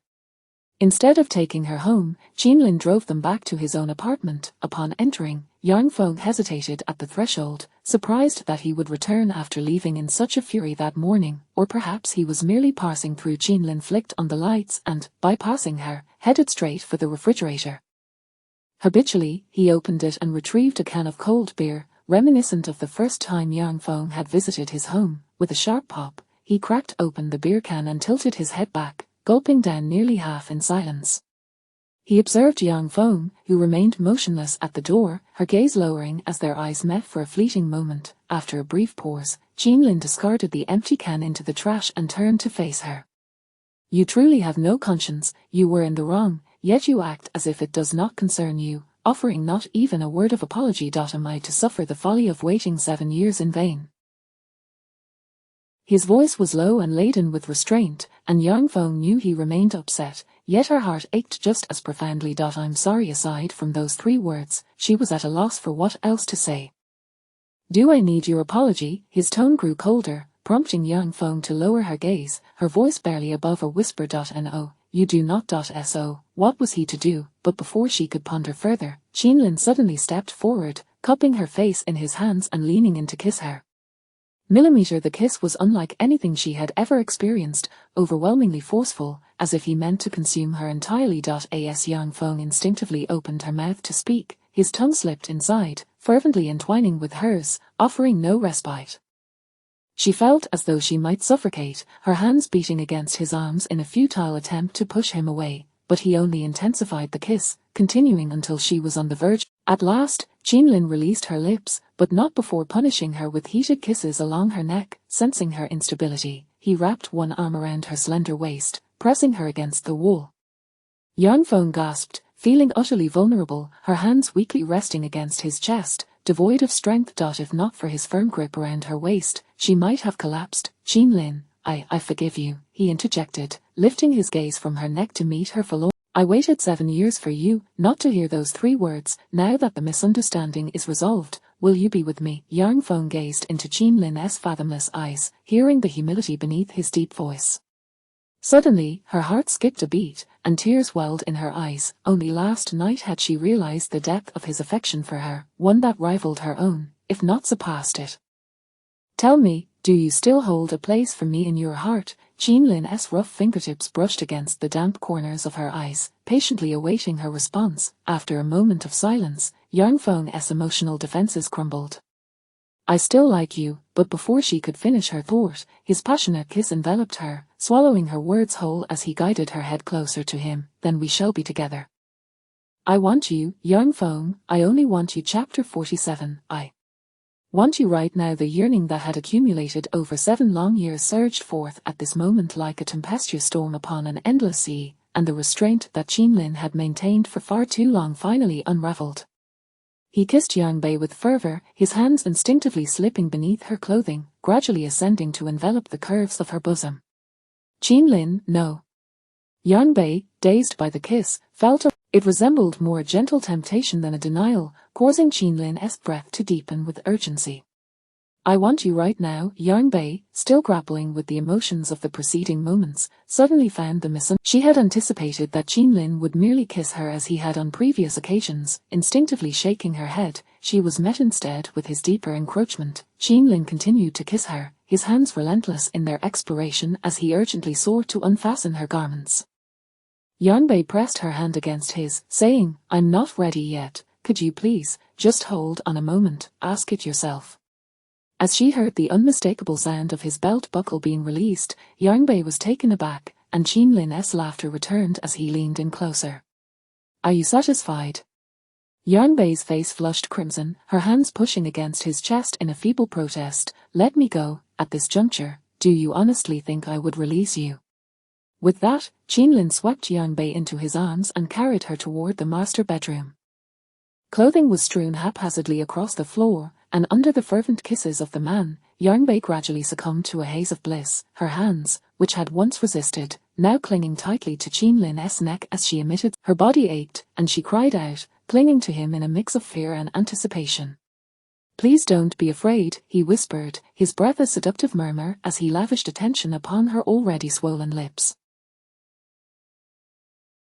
Yang Bei felt an overwhelming emptiness within her being filled, and she could not help but surrender to her own moans of pleasure. Despite her desperate attempts to silence herself, the man's mischievous nature shattered her resolve. The bedroom lights remained on, illuminating the scene where she lay, lost beneath him, her moans echoing like the delicate unfurling of a flower. As he watched her, the flames of desire in his eyes blazed brighter, every muscle in his body taut with anticipation. Qinlin completely enveloped Yang Bei, and from behind, all that could be seen were her petite legs swaying on either side of him. The warmth of the room was palpable, yet considering Yang Bei's lingering cold from her recent illness, Qinlin wrapped a nearby blanket around them both, cocooning her in warmth. Stop, please. Yang Bei felt utterly spent, her body limp against the bed, her soft, hoarse voice revealing the extent of his vigor.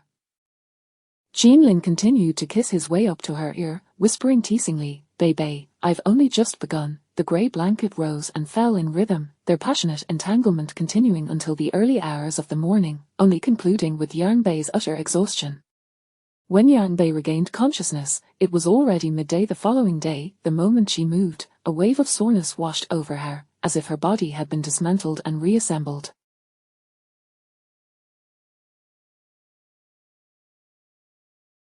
Her throat felt even more painful, and as she recalled the events of the previous night, the blush crept back into her cheeks, igniting her embarrassment anew. At that moment, Jean Lin entered the room. Dressed in a black loungewear ensemble, he moved with a languid grace, his demeanor brimming with vitality, a satisfied smile playing on his lips. "Awake, how do you feel?" Feel? Yang Bei felt a rush of embarrassment, unsure of which aspect he referred to. Sensing her shyness, Jean Lin chuckled and clarified, "Does it hurt anywhere? I've brought some ointment for you." The duration of their intimacy had been considerable, and by the end, Jean Lin had indulged in his desires to the fullest, leaving both of them drenched in perspiration, the sheets and blankets in disarray. He effortlessly lifted Yang Bei to the bathroom, and after ensuring she was settled in a warm bath, he changed the linens before returning to her side. Having exerted her so thoroughly on their first encounter, it was impossible for her not to feel some discomfort. Hearing Jean Lin state this so nonchalantly made Yang Bei blush even more. As he reached to lift the blanket, she hastily snatched the ointment from his hands, hiding it beneath the covers. "I can manage on my own." The sight of her bashful demeanor delighted Jean Lin, igniting a playful spark within him. He leaned closer, his voice a low, raspy whisper, "How can you apply it yourself if you can't reach?" Yang Bei's face flushed with indignation as she retorted, "Jean Lin, how dare you say that, you scoundrel?" Her voice, hoarse and strained, revealed her discomfort, prompting Jean Lin to adopt a serious. Warm to the touch, he was relieved to find no signs of fever. "I'm the scoundrel here. I promise to be gentler next time. Now, be good and let me apply it for you." With that, he easily. Given her lack of clothing, applying the ointment was indeed more convenient, yet Yang Bei felt an overwhelming sense of shame as she buried herself deeper beneath the covers. A cooling, tingling sensation enveloped her, and the fiery pain subsided, leaving her feeling significantly more at ease. "Is there anywhere else that hurts?" "My throat feels a bit sore," Yang Bei replied obediently. Jean Lin felt a pang of guilt for his earlier indulgence, internally chastising himself. After applying the ointment, he took a tissue to clean his hands, his gaze filled with tenderness and concern as he looked at her. "I'll make you some soothing throat soup."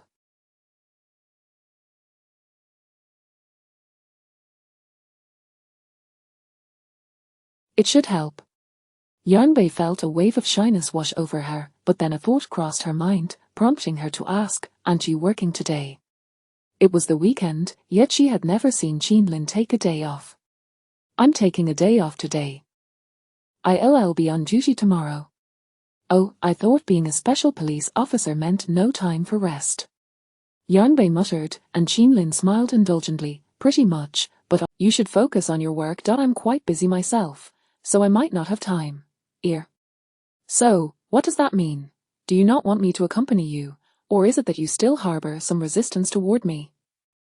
Seeing his misunderstanding, "I am merely concerned you might be too tired. After all, it was said that the most precious commodity for special police officers was sleep." Her concern was purely out of worry for his well-being. Jean Lin raised an eyebrow, studying Yang Bei's bashful visage with a contemplative gaze, pondering that if he were to spend his rest days with her, it would likely be her who would end up exhausted. Chapter 48. Do you truly not want my company? However, he chose not to pursue the conversation further. Yang Bei's dress had been torn last night, and he had returned with a new one to hand to her before rushing out of the room to prepare soothing throat soup. Yang Bei lay in bed, taking a moment to regain her composure, and then slowly maneuvered her body into the bathroom. When she emerged after tidying herself up, the table was already laden with steaming delicacies. Steamed base, minced eggplant, pork tripe soup, and a plate of stir-fried broccoli, all dishes beneficial for the stomach. Yang Bei could hardly believe her eyes. She glanced at Jean Lin, who was in the kitchen stirring the soup. The man, exuding an aura of rugged masculinity, surprisingly wielded a kitchen knife with such finesse, giving her the bizarre impression that even a man could bear children, although he had prepared the first meal upon their return to the northern. Truly, one must not judge by appearances. Given the exertions of the previous night, Yarnbei found herself indulging in a hearty meal, while Qinlin observed her with keen interest, contemplating how best to spend the afternoon with her. However, this delightful notion was swiftly disrupted. Just as Yarnbei set down her chopsticks, her phone rang unexpectedly. Surprised, she glanced at the screen. It's Ji Yuxi. I'll take this call. What could she possibly want on another matchmaking endeavor? The memory of their previous entanglement surfaced in her mind, and she felt a flicker of discomfort at Ji Yuxi's untimely call. Perhaps there is something urgent. As soon as she picked up, Ji Yuxi's muffled sobs reached her, prompting a jolt of alarm. Ji Yuxi, what's wrong? Hearing her friend's voice, Ji Yuxi could no longer contain her tears. Yarnbei, what should I do? What on earth happened? Ji Yuxi, please don't cry. Alongside Ji Yuxi's weeping, there were sporadic shouts of anger echoing through the line, filled with lamentations that made Yarnbei's heart race. Ji Yuxi, are you at home? I'm coming over right away. After hanging up, Yarnbei hurried towards the entrance, seemingly oblivious to the fact that there was someone still in the room. Qinlin grasped her arm, his brow slightly furrowed. Why the rush? Aren't you going to change your clothes? Ji Yuxi might be in trouble. I need to go. I'll accompany you. No, you finally have a day off. You should just relax. Before Yarnbei could finish her sentence, Qinlin's expression darkened. So, you truly do not wish for my company? Yarnbei was momentarily at a loss for words.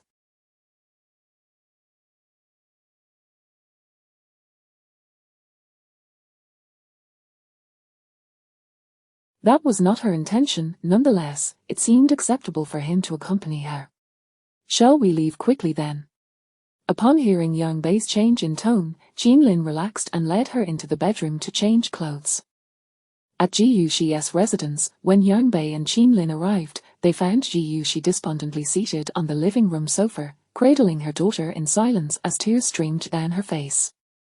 The room was strewn with shattered glass, and the floor beside the dining table was littered with overturned dishes. The entire space appeared chaotic, and on the sofa opposite Ji Yuxi, a woman leaned back, wailing in distress. She choked out, Yarnbei. Her sorrow was palpable, prompting Yarnbei to gently pat her shoulder in comfort. Noticing that the little girl was sound asleep in Ji Yuxi's arms, her petite face flushed. Yarnbei instinctively reached out to touch her forehead, startled by the heat.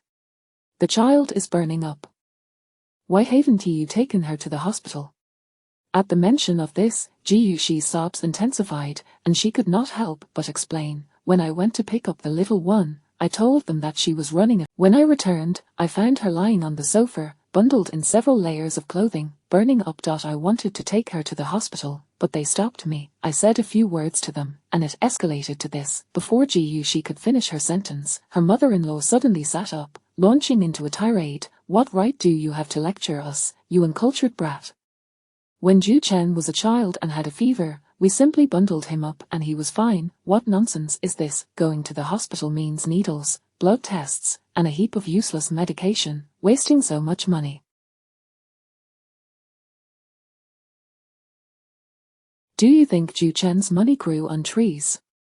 Listening to these words, Yarnbei felt a wave of discomfort. She knew little about Ji Yuxi's in-laws, only that they had never treated her well.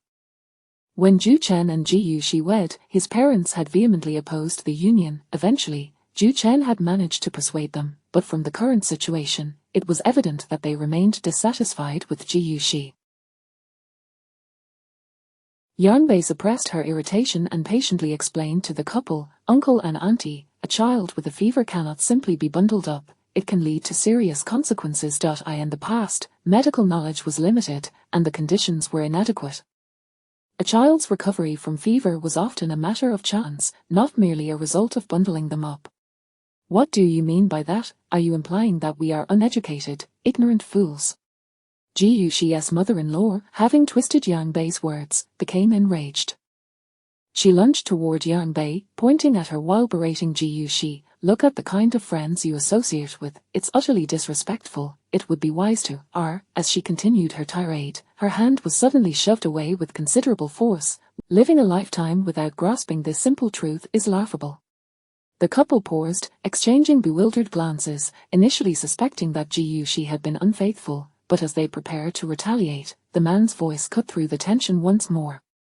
I do not wish to meddle in your affairs, but if you dare to point a finger at her again, I assure you, I am not one to be trifled with. It turned out to be Yang Bei's boyfriend. The overwhelming aura he exuded left the couple silenced, their anger redirected towards Ji Yuxi. Are you dead? Hurry up and get rid of them. Ji Yuxi felt a chill run down her spine. Having been married into the Zhu family for 5 years, she could count the number of times she had seen her in-laws. On one hand, she had not spent a dime of their money when marrying Zhu Chen, yet, even after giving birth, they had only seen her on the day of delivery and had not bothered to visit since. Had she not returned to the country recently, overwhelmed with work, and had Zhu Chen, yet, she had never anticipated they would treat her so appallingly. Where is Zhu Chen? He is the child's father, doesn't he care? Chapter 49, his defense. Upon mentioning him, disappointment flickered in Ji Yuxi's eyes. Since returning to the country, he seemed to have transformed into a different person, spending his days at the company, rarely seen, and sometimes not even returning home. Noticing Ji Yuxi's silence, Yang Bei felt a surge of indignation. She firmly supported Ji Yuxi and resolutely stated, "Come on, let's take Nuan to the hospital first, we can discuss everything else later." Seeing this, Mother Zhu was unwilling to let her daughter-in-law collaborate with an outsider against her. She quickly positioned herself in front of them, exclaiming, "You shall not leave. What does our family matter have to do with an outsider? Who says she is an outsider? Yang Bei is my child's godmother and one of my closest confidants. If anyone is an outsider here, it is you." Unable to endure her in-law's disparagement of her friend any longer, Ji Yuxi retorted fiercely. "This is outrageous." Mother Zhu shouted, attempting to snatch Nuan away. "You can leave if you wish, but Nuan is our Zhu family's granddaughter. She must stay. Have you all had enough of this commotion?" Ji Yuxi shouted in despair, yet, Mother Zhu was undeterred. Just as the situation began to spiral out of control, Mother Zhu was momentarily taken aback, her eyes darting between the badge and its bearer, confirming that they were indeed one and the same. The arrogance that had enveloped her began to wane, though her tongue remained sharp. "So what if you're a police officer? Can you interfere in family matters?"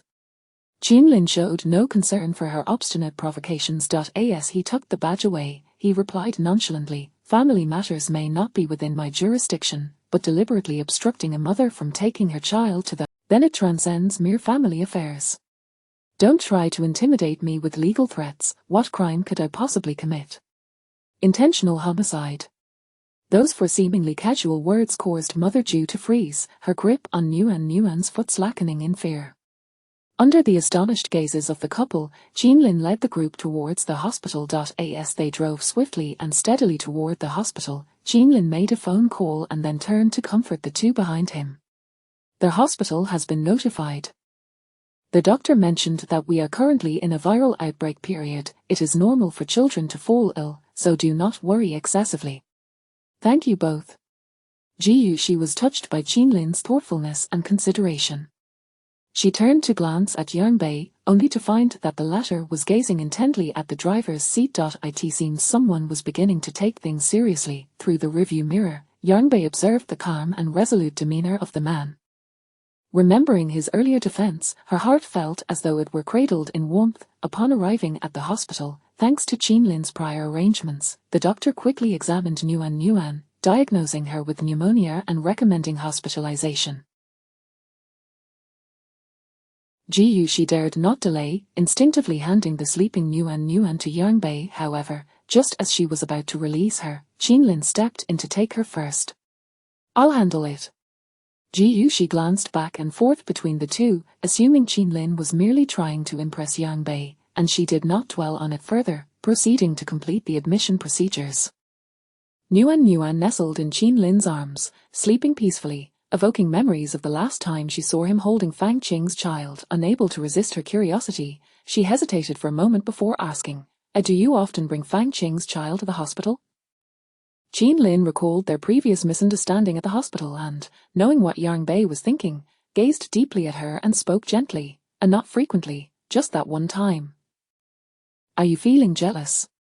Caught off guard by his insight, Yang Bei averted her gaze. Who's jealous? I don't even like eating. Qin Lin chuckled indulgently. Clearly, you turned and left last time, not daring to linger even for a second. Who's the one feeling jealous, I wonder? Yang Bei shot him a playful glare, though her lips betrayed a subtle smile. The intimate tension between them flowed invisibly, akin to newly sprouted vines entwining tightly around branches, fervently climbing higher. This scene was witnessed by Ji Yuxi upon her return. With her daughter's situation resolved, her spirits lifted considerably. She increasingly noticed the subtle shift in their relationship. As Nguyen was settled into her hospital room and the two prepared to leave, she deliberately tugged on Yang Bei's sleeve and whispered in her ear, What's going on, sister? The way you two are exchanging glances, have you reconciled?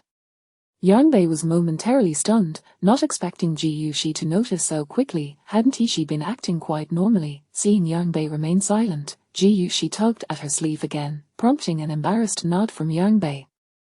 Someone's been caught off guard. Who said they didn't like him, and look, after just one day of care, he has you wrapped around his finger. She teased deliberately, causing Yang Bei's cheeks to flush with embarrassment. The events had unfolded so abruptly that Yang Bei was uncertain how to explain the misunderstanding. Instead, she resorted to evasion. Oh, just take good care of my goddaughter, why concern yourself with so much? She playfully shoved Ji Yuxi into the ward and turned to leave.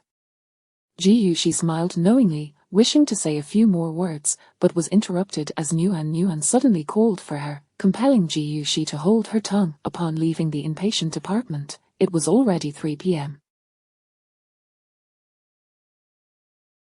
As Qin Lin and Yang Bei arrived at the hospital's underground parking lot, they encountered the tardy Zhu Chen. Just then, he locked his car door and leisurely approached the elevator, crossing paths with the two who had just exited. Zhu Chen noticed Yang Bei being embraced by a stranger, a flicker of disdain flashing in his eyes, though he quickly concealed it. Yang Bei, why did you bring a police officer to my home and threaten my parents? Do you have any idea how old they are? Your intimidation has exacerbated their old ailments. They are old enough to refrain from meddling in everything. Not only did they refuse to take the child to the hospital, but they also hindered Ji Yuxi from seeking medical attention for her child. As a father, you should assume responsibility rather than engage in pointless chatter. Yang Bei was unimpressed by his unfounded accusations, yet Zhu Chen remained oblivious to her retorts. Having just come from home, he was already frazzled by the elderly couple's incessant urging.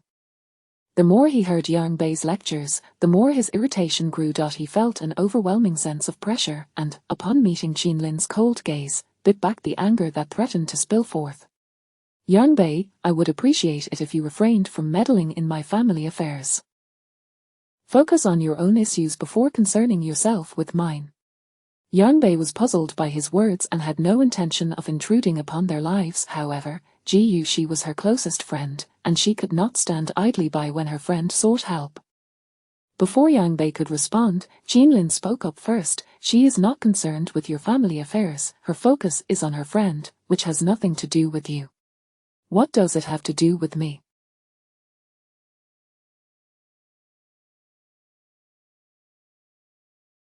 She is my wife. Chapter 50, As long as you compensate me, I won't be angry. Zhu Chen gritted his teeth and spat out a few words. Qin Lin chuckled dismissively. You are aware that she is your Ji Yuxi is your wife, while Yang Jing is not. If you treat your wife's friends in such a manner, how well can you possibly treat your wife, not to mention your parents? Zhu Chen glared at the man before him, who towered over him. He wanted to retort, but the words eluded him. With a fierce glare at the two, he strode directly into the elevator. Qin Lin cast a dispassionate glance before leading Yang Jing to the car. How did they get married? Qin Lin asked casually while fastening his seatbelt. Yang Jing replied, they started dating in college and got married right after graduation. When discussing their marriage, Yang Jing initially felt envious and admired Ji Yuxi for her boldness and determination in pursuing love. disregarding everything to marry Ju Chen from Nan City. Their relationship had been so harmonious before, she could not fathom how it had deteriorated into this state. Qinlin raised an eyebrow, and Yang Jing, suddenly curious, inquired, "Why do you ask?" "Just curious," he replied. Yet, Qinlin was merely speculating. He chose not to share his uncertainty with Yang Jing. Yang Jing simply acknowledged him with a soft ear and bowed her head to search for her seatbelt, refraining from further conversation. However, the atmosphere shifted abruptly when she felt a shadow loom over her. Looking up, she found Qinlin leaning towards her, causing her heart to skip a beat. His breath was tantalizingly close, and Yang Jing could feel the warmth radiating from him, rendering her momentarily speechless, her eyes wide with surprise. In those 2 anxious seconds, Qinlin had already reached for her seatbelt beside her. With a decisive click, the sound of the seatbelt fastening shattered the tension, and Yang Jing blinked several times.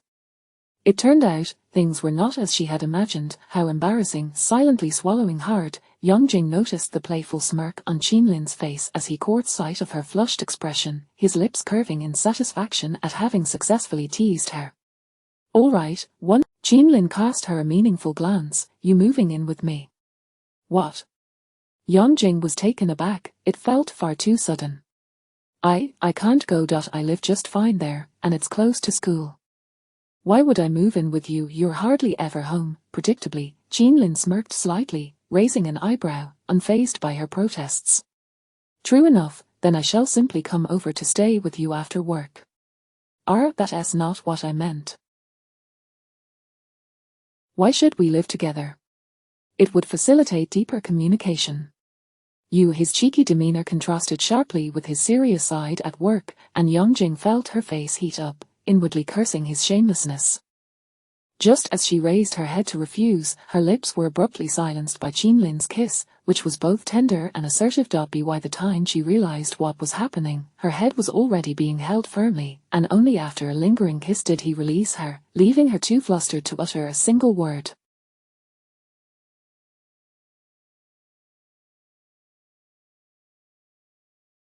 Qinlin gazed at her lips, now flushed from the kiss, satisfaction evident in his expression. Mian, you mustn't refuse me in the future. We have already missed. I intend to make up for every moment lost." His ability to oscillate between dominance and tenderness left Yang Jing powerless against him, and soon her irritation dissipated. Blushing, she remained silent, neither agreeing nor refusing. Qinlin smiled. Her silence implied consent, and he knew that his Yang Jing cared for him deeply. Instead of heading straight home, Qinlin drove Yang Jing to a large supermarket near their neighborhood. "What are we doing at the supermarket?" Yang Jing obediently trailed beside him, his hand firmly grasping hers. The noticeable height difference made her feel like a child beside a grown-up, yet the sight of the handsome couple together inevitably drew the attention of many onlookers. After completing their grocery shopping, Yang Jing found herself unknowingly led to the household goods section, leisurely browsing the shelves. Her focus, however, was not on the shelves but rather on the warmth of Qinlin's hand enveloping hers, a comforting sensation. It felt surreal, as if she were dreaming. Was she truly in a relationship with Qinlin? The emotional turmoil she had harbored for 7 years had been so effortlessly resolved just yesterday. The more she pondered, the more guilt she felt towards Qinlin. He was so wonderful, and all along it was her fault for not recognizing his merits sooner. "What are you thinking about?" His gentle inquiry broke through her thoughts, and Yang Jing looked up to meet his gaze. "I was wondering if you're really not angry anymore." Qinlin chuckled at her lingering concern, playfully ruffling her hair. He leaned down to meet her eyes, his tone casual and warm. "Of course, I'm still angry." He paused for effect, then raised a box of something in front of her, his voice taking on a cheeky lilt. So, she realized they were surrounded by various types of BYT products, all neatly arranged on the shelves. "Qinlin, she was so embarrassed her neck turned beef red. "Forget it, just stay angry." She immediately contemplated fleeing, but Qinlin tightened his grip, pulling her into his embrace and trapping her securely. "Not so fast, you must appease me," he insisted, pressing her shoulders as he gestured towards the shelves. "Choose what you like." I don't like any of it." "Then just pick a size." "I don't want to." "Qinlin, you can forget about it. If you don't choose, then you can't leave." We'll stay here until you do. You scoundrel, Qin Lin. If you don't pick, I might just become even more mischievous. With that, he leaned down and pressed a gentle kiss to her earlobe, sending a shiver down her spine. This man was incorrigible. Yang Jing felt an overwhelming urge to escape this awkward situation. With her eyes shut, she randomly grabbed a box from the shelf and shoved it into Qin Lin's hands. Just take this one. Qin Lin took his time inspecting the box, a hint of dissatisfaction crossing his features. Bing bing, are you looking down on me, or are you unsatisfied with last night, Yang Jing was bewildered by his words, squinting to see what he held in his hands. Chapter 51, Does it matter if you know? The words were inscribed in small font. Small, she couldn't help but recall the events of the previous night. Even now, Yarnbei felt her legs weaken. Embarrassed, she cast a fleeting glance at the shelves, discerned the sizes displayed, and swiftly grabbed a box, thrusting it into Qin Lin's hands. Qin Lin casually picked it up, observing that this time the woman had. He casually took another box from the shelf before pursuing her. At the checkout, Yarnbei attempted to distance herself from him, yet the man refused to let go. The cashier, spotting the handsome figure from afar, felt her cheeks flush as he presented the 2 boxes of contraceptives. Yarnbei wished she could vanish into thin air. She hid behind Qin Lin, unceremoniously punching him several times. With a playful smile, Qin Lin grasped her hand, resting it against his chest, and gently chided, "Be good, we're still in public." His words piqued the curiosity of those around them. Yarnbei, bewildered by the attention, glanced at the onlookers before hastily lifting the hem of Qin Lin's coat to shield her head. Oh heavens, could someone please come to her rescue? Qin Lin appeared completely unfazed, completing the transaction with one hand holding the bags while the other embraced Yarnbei as they made their way toward the exit. Yarnbei, Qin Lin. A female voice suddenly called from behind, prompting the couple to turn and see a girl approaching. "It really is you two." The girl stood before them, astonished. Upon recognizing her, Yarnbei's expression momentarily faltered, but she quickly regained her composure. She bit her lip, attempting to push Qin Lin away, but he only tightened his hold. Yuan, noticing their closeness, felt a surge of jealousy. She hadn't anticipated that what Fang Qing had said was indeed true. Yarnbei had returned and was entangled with Qin Lin. She had witnessed their interaction at the register, including the 2 boxes. An unprecedented wave of envy surged within her, and she regarded their intimacy with disdain. "Yarnbei, when did you return to Beicheng? Is there something you need?" She glanced at Qin Lin, who observed the scene with indifference, his gaze solely on Yarnbei. Suddenly, she felt Fang Qing's words rang true. Yarnbei's return to Beicheng could only spell trouble. A few days prior, after Yuan had returned home from her job in another city, Fang Qing had contacted her, revealing that Yarnbei was back and had rekindled her relationship with Qin Lin, prompting a sense of unrest within her. Yuan was a year younger than Yarnbei and Fang Qing, yet she harbored feelings for Qin Lin as well. However, to Qin Lin, she was no more than a stranger. His mere presence left her flustered, denying her any opportunity to draw near. Yet, whenever she saw Yarnbei approach Qin Lin, he would adopt the manner of an amiable older brother, causing her resentment to fester, as she attributed all her grievances to Yarnbei. She had believed that once she left Beicheng, Yarnbei would never return, yet, here she was again. How infuriating. Faced with Yarnbei's cold demeanor, Yuan could no longer contain herself. "Yarnbei, how could you lack any conscience? Have you forgotten you still have an uncle in Beicheng? Please convey my regards, goodbye." With that, Yarnbei turned to leave. Seeing that tactic had failed, Yuan swiftly turned to Qin Lin to complain. "Brother Qin Lin, you may not know this, but at the time, Uncle begged her on his knees not to leave, yet she walked away without a second thought. What a heartless, ungrateful girl, a true ingrate." At those words, Yarnbei paused, the pain in her heart resurfacing as she concealed her disappointment behind her eyes, saying nothing as she continued toward the exit. Yuan was about to say more when suddenly, Qin Lin shot her a cold glare. "Shut your mouth." The latter fell silent immediately, yet, soon her eyes brimmed with resentment directed at Yarnbei. Once she could leave Beicheng, now she could easily send her away again. Upon returning home, Yarnbei slipped into her slippers and walked to the dining table to pour herself a glass of water, sipping absent-mindedly.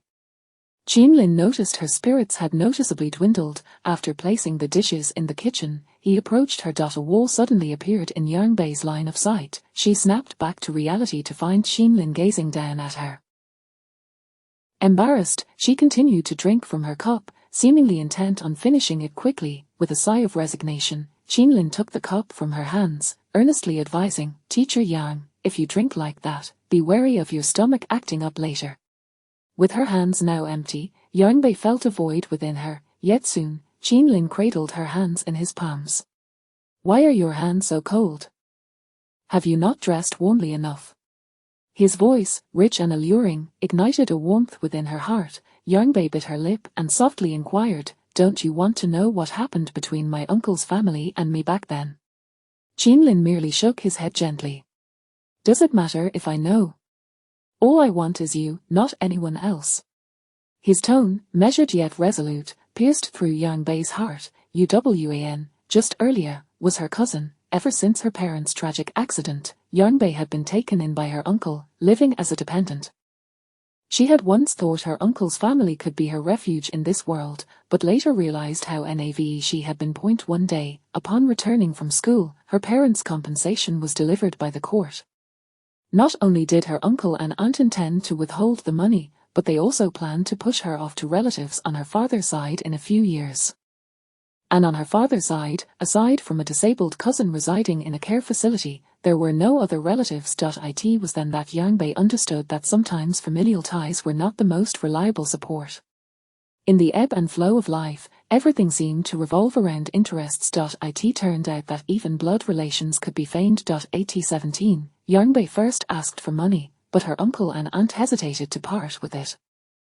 Ironically, they swiftly purchased a house for her brother, who was about to marry. In the city's third ring, her uncle's family was merely ordinary folks. How could they suddenly have such wealth?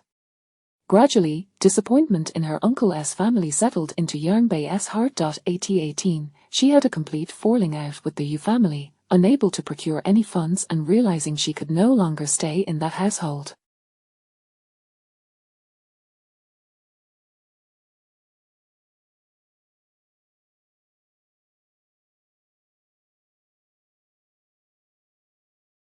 It was then that she stumbled upon Qinlin and Fang Qing in a close embrace, exchanging sweet words. Perhaps others wouldn't understand, but only Yang Bei knew the despair of losing her closest kin and then being betrayed by her only remaining family.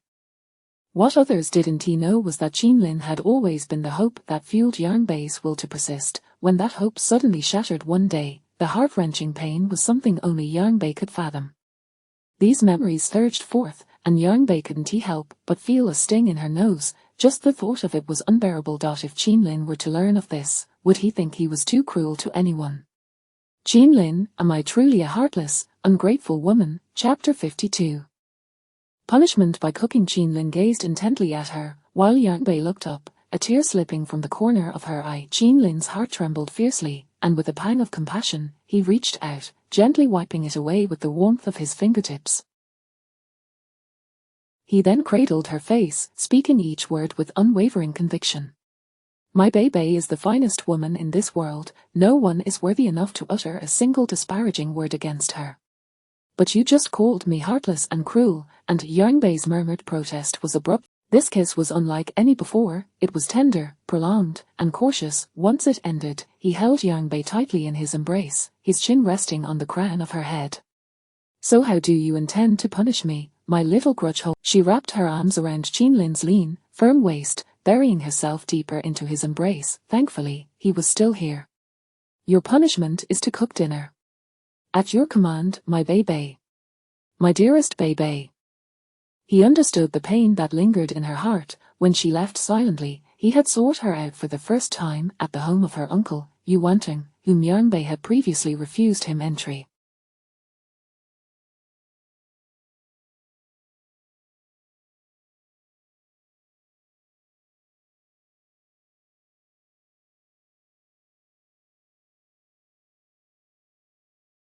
However, the Yu family appeared equally anxious, claiming ignorance of Yang Bei's whereabouts, merely stating that she had left home in a fit of temper after having a child, without divulging the underlying reasons. At that time, Jinlin had not overthought the matter. He occasionally inquired about Yang Bei's whereabouts, but he was met with the same response, no news yet. Eventually, he sensed something amiss. Yang Bei, his beloved niece, had been missing for so long, and while they pretended to be concerned, they turned their backs as if nothing had happened. Anger welled within Jinlin, prompting him to employ some methods to extract the truth from Yu Wanting. Yet, his efforts yielded nothing but disappointment. Yu Wanting had severed ties with Yang Bei, possessing no contact information or knowledge of her whereabouts. In that moment, Jinlin was engulfed in panic. Her estrangement from Yu Wanting equated to a complete farewell to North City, and her resolute departure had erased her from his world without a trace of emotion. His heart ached for years. Fortunately, she had returned. This time, he would resolutely keep her by his side, ensuring she felt no inclination to waver. Night fell quickly, and Jinlin prepared a sumptuous feast of Yang Bei's favorite dishes. They sat together for the first time, sharing a delightful dinner that belonged to sweethearts. After the meal, Jinlin, unwilling to let Yang Bei wash the dishes, took it upon himself to handle all the chores.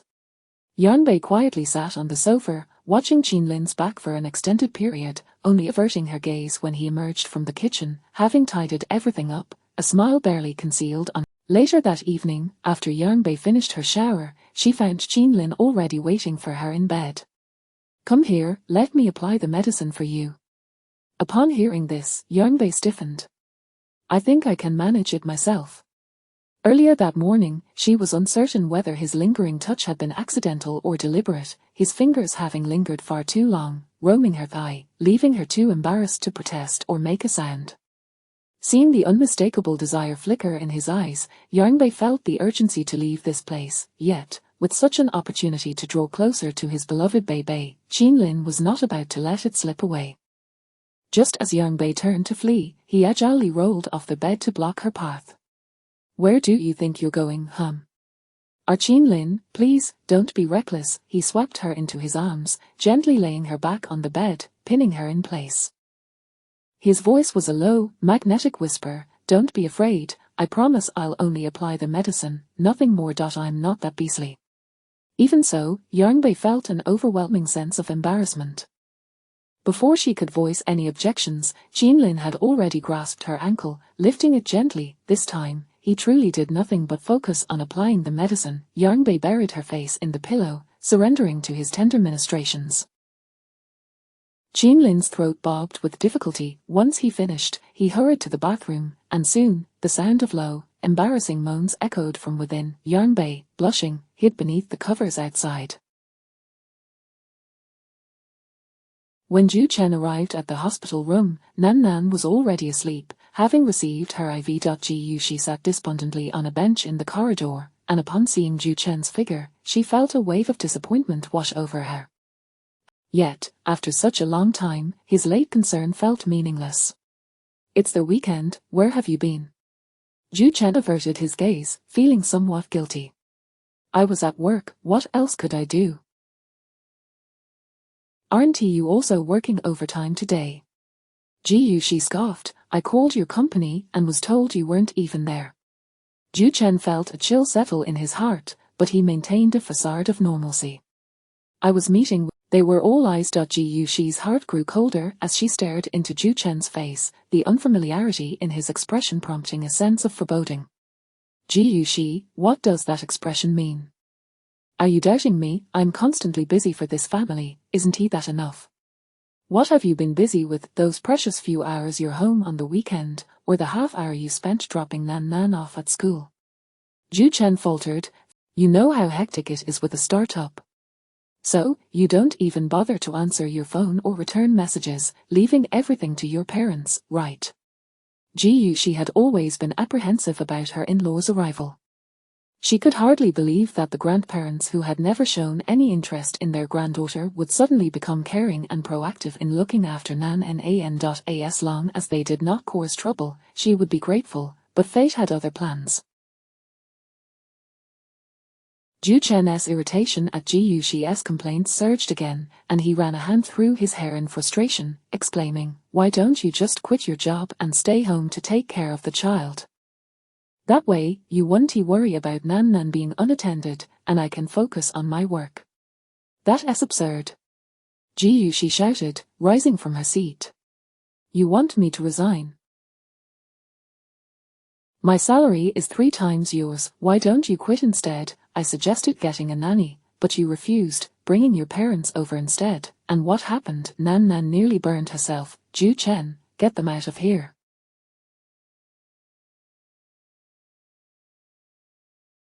My daughter doesn't need their care. Ji Yuxi, stop being unreasonable. My parents didn't mean any harm, they just don't understand how to help. You shouldn't have brought Yang Bei over to provoke them. They were still causing a ruckus at home. Ji Yuxi scoffed, utterly incredulous. Chapter 53, The future daughter-in-law is asleep. Those who commit wrongdoing seldom reflect upon their actions. Instead, they blame others for meddling in affairs that do not concern them. How on earth did she end up marrying this man? Ji Yuxi glared at Ju Chen with fierce resentment and, in a fit of rage, delivered a resounding slap across his face. Ju Chen was caught off guard, his head snapping sideways from the sudden blow. Wiping the corner of his mouth, he looked at Ji Yuxi in disbelief. What on earth are you doing?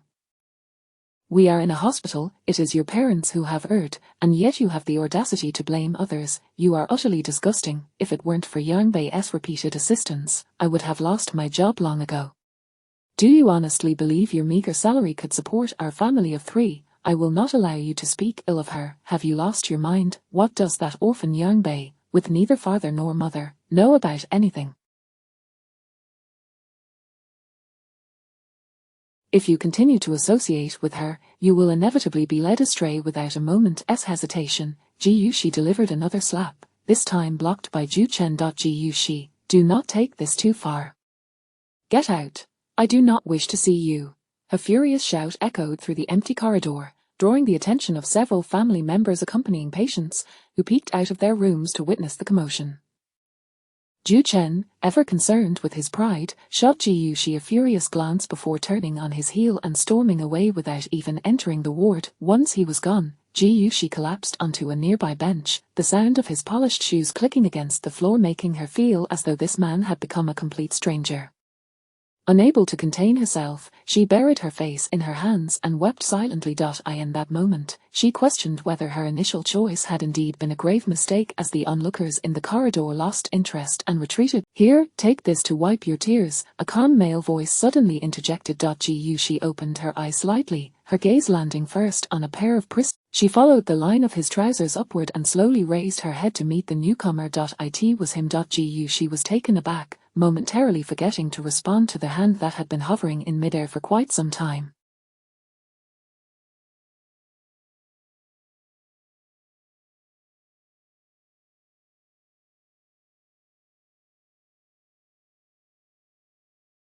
Ji Fei observed the tear-streaked face of the woman, who looked at him with a sense of grievance, unsure whether to retract his hand or wait for her to take it.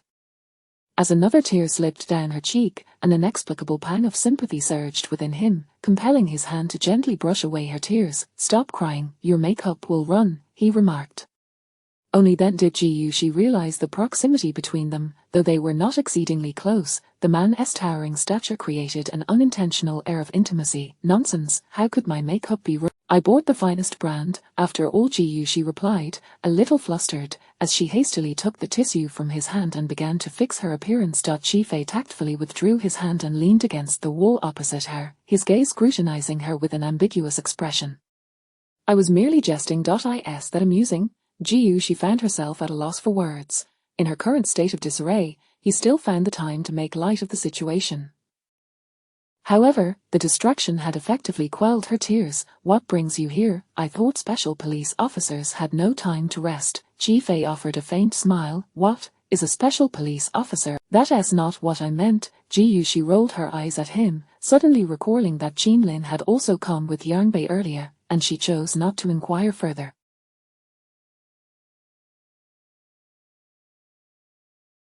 The man leaned against the wall as if he had no intention of leaving, and Ji Yuxi felt a twinge of awkwardness, uncertain how much of the earlier incident he had overheard.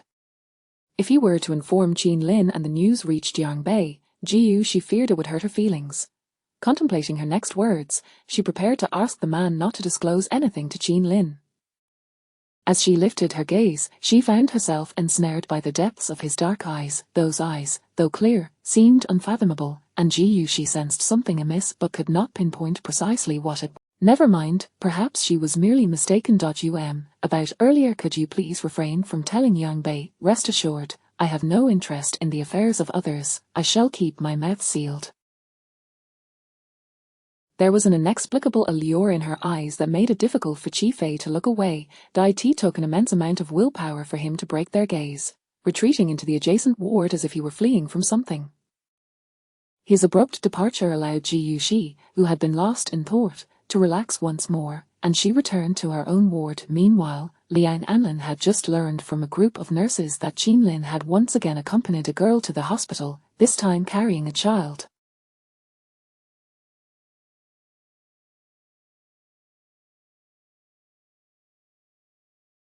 Her heart raced with excitement, nearly causing her to lose her balance. Could it be that Jean Lin, of all people, was hiding the fact that he had a child? She hurried over to take a look.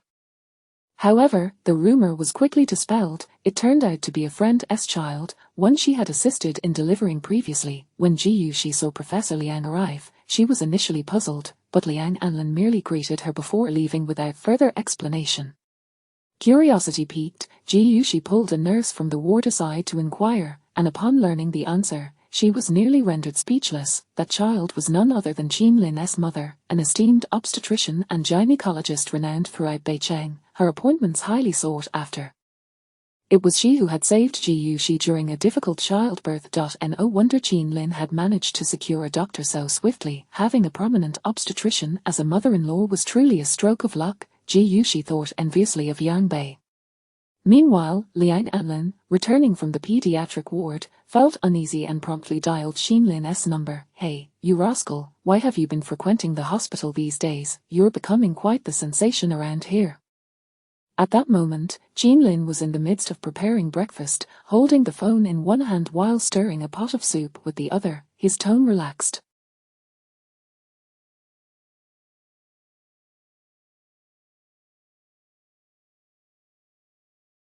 Ms. Liang, what juicy gossip do you wish to discuss? I want to know if you've managed to secure that person you fancy. With no sight of her, the gossip was plentiful, but if she were to continue without a glimpse of her, it would drive her to distraction. Jean Lin cast a gentle glance toward the closed bedroom door, concerned that his words might wake the sleeping woman. He quietly slid the kitchen door shut. Ms. Liang, are you particularly anxious? Enough with the nonsense. If you've got her, bring her home quickly. You're nearly 30. When can I expect to hold my grandchild? Have you not had your fill of delivering children? Rascal, that's hardly comparable. Delivering someone else's child is one thing. I want to assist in bringing my daughter-in-law into the world, if you catch my drift. Faced with Liang Anlin's insistence, Jean Lin felt somewhat helpless. He had only just begun his relationship with Yang Bei. In the past, he had been too hasty and nearly scared her away. Now, he sought to proceed with caution. Noticing Jean Lin's silence, Liang Anlin, if you're not in a rush, just tell me her name so I can prepare. Prepare for what? A gift for when you meet. Don't wait until the last moment and fumble around. You must understand that your mother's time is precious. Jean Lin pressed his fingers to his temples. Yang Bei, that name sounds rather youthful. Jean Lin, don't tell me you've found someone who's just come of age. With a sigh, Jean Lin replied, Ms. Liang, focus on your work. Your future daughter-in-law is currently asleep. Please don't wake her. Chapter 54, Ask your boyfriend to be gentle. Jean Lin glanced at the time. It was nearly time for him to start work. After uttering his final words, he disregarded the inquisitive individual on the other end of the line and promptly hung up. He then quietly opened the bedroom door just a crack and beheld the petite woman on the bed, still lost in a sweet slumber. A tender smile unconsciously graced his lips, and he gently closed the door once more. He left a note affixed to the refrigerator, tidied up the litter in the house, slipped on his shoes, and departed for the special police team. Meanwhile, Liang Anlin, upon hearing her son's words, stood rooted to the spot, taking a while to process the revelation. Had she truly not misheard? Was her future daughter-in-law currently asleep? The implication was clear. Jean Lin had successfully won over that girl.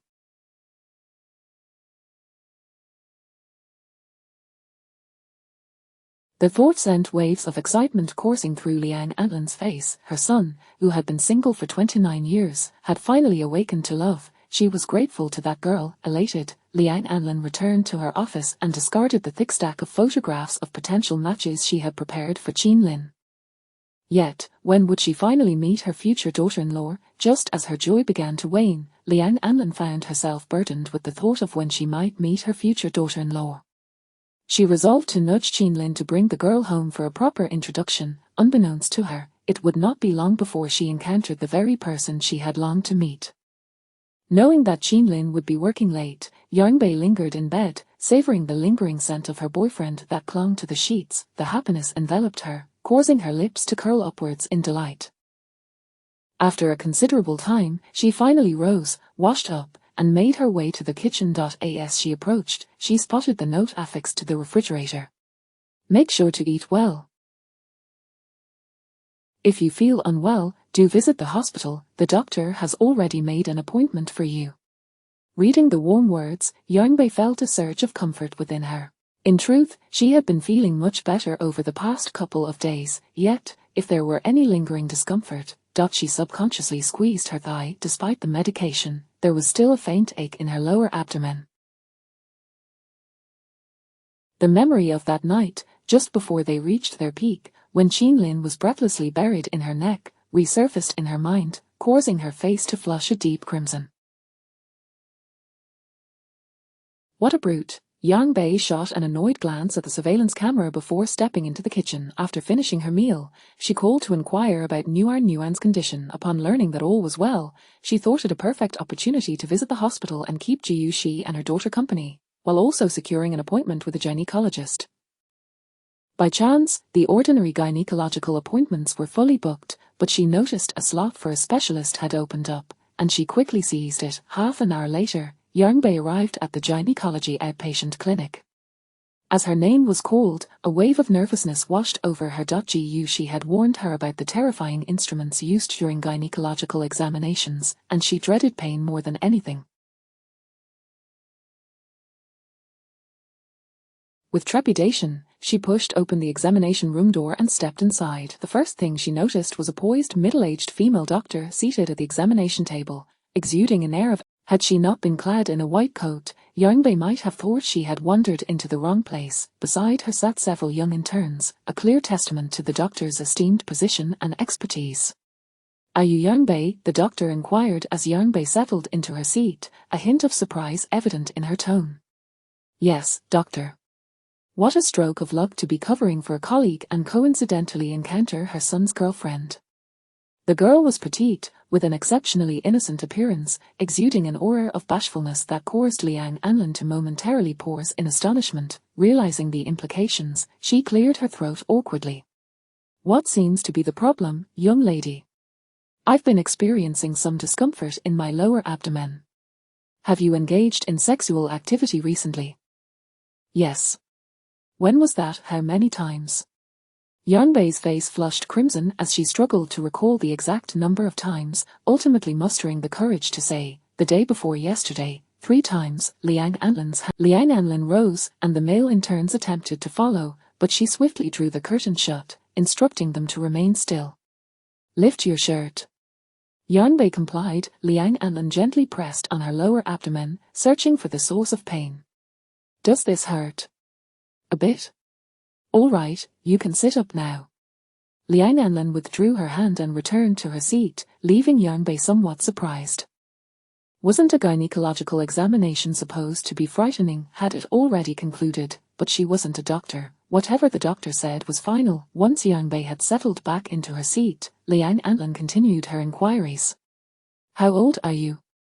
24. Yang Bei assumed it was merely the doctor's way of assessing her health and paid little mind to it. However, she remained oblivious to Liang Anlin's occasional discreet glances in her direction, accompanied by the faintest hint of a smile. Your health appears stable. However, I advise you to request your boyfriend to be gentler during intimate moments, as a significant size difference can be quite taxing for a girl. Okay, thank you, doctor. I will prescribe some medication for you to take home, and please refrain from sexual activity for a week. Relieved by the absence of serious issues, Yangbei nodded shyly as she accepted the doctor's instructions and prepared to leave. After collecting her medication, she sought out Ji Yuxi, who was overjoyed to see her godmother. Yangbei smiled as she handed a bag of snacks to Nuan Nuan. Nuan has been so good, not crying or making a fuss during the 4. Guess what I just discovered? What is it? Do you know that Qinlin's mother works at this hospital? I only knew that his mother is a doctor. I wasn't aware of any specifics regarding her workplace. Remember when I told you about that obstetric professor who saved me? The one with the surname Liang. What are you getting at? Ji Yuxi patted her shoulder. That Professor Liang is Qinlin's mother. She is a renowned obstetrician in North City. You are incredibly fortunate. Yangbei raised an eyebrow. The doctor she had just seen was indeed a renowned gynecologist in North City, and her surname seemed to be Liang as well. An unsettling premonition surged within her, prompting her to instinctively inquire, what is that professor's full name? Liang Anlin. A blinding realization struck Yangbei, rendering her motionless. Her mouth fell agape, unable to utter a single word. Chapter 55. Who else do you wish to call family? Good heavens, encountering one's boyfriend as mother while your girlfriend is at a gynecological checkup must be one of the most mortifying situations imaginable.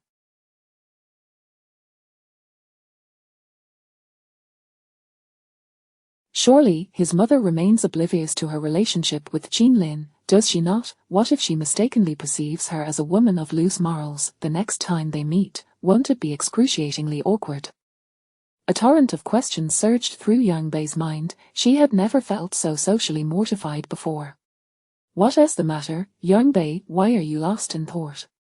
Nothing at all. For the remainder of the day, Yangbei seemed utterly. After much hesitation, she finally answered. Are you asleep? No. Qinlin, sensing her lack of enthusiasm, refrained from pressing her and instead engaged her in gentle conversation. Have you returned home? Qinlin chuckled lightly. Little lamb, if you don't listen, you shall face consequences upon your return. It's fine, I'll hang up now. While she wallowed in her own gloom, he still had the audacity to tease her, and this irked Yangbei further. It was all his fault. If he hadn't been so insistent, she wouldn't have gone to the hospital and run into his mother. Realizing her discontent, Qinlin finally ceased his teasing, adopting a soothing tone. Have you felt any better after taking the medicine? I am sorry, Bei. Who asked you to apologize? Just as her heart softened, a sudden realization struck her, and she hurriedly inquired, how did you know I went to the hospital? Qinlin could easily imagine the adorable expression on her face and explained gently, my mother just called me. Just then, as he had picked up his phone to call his Bei, Ms.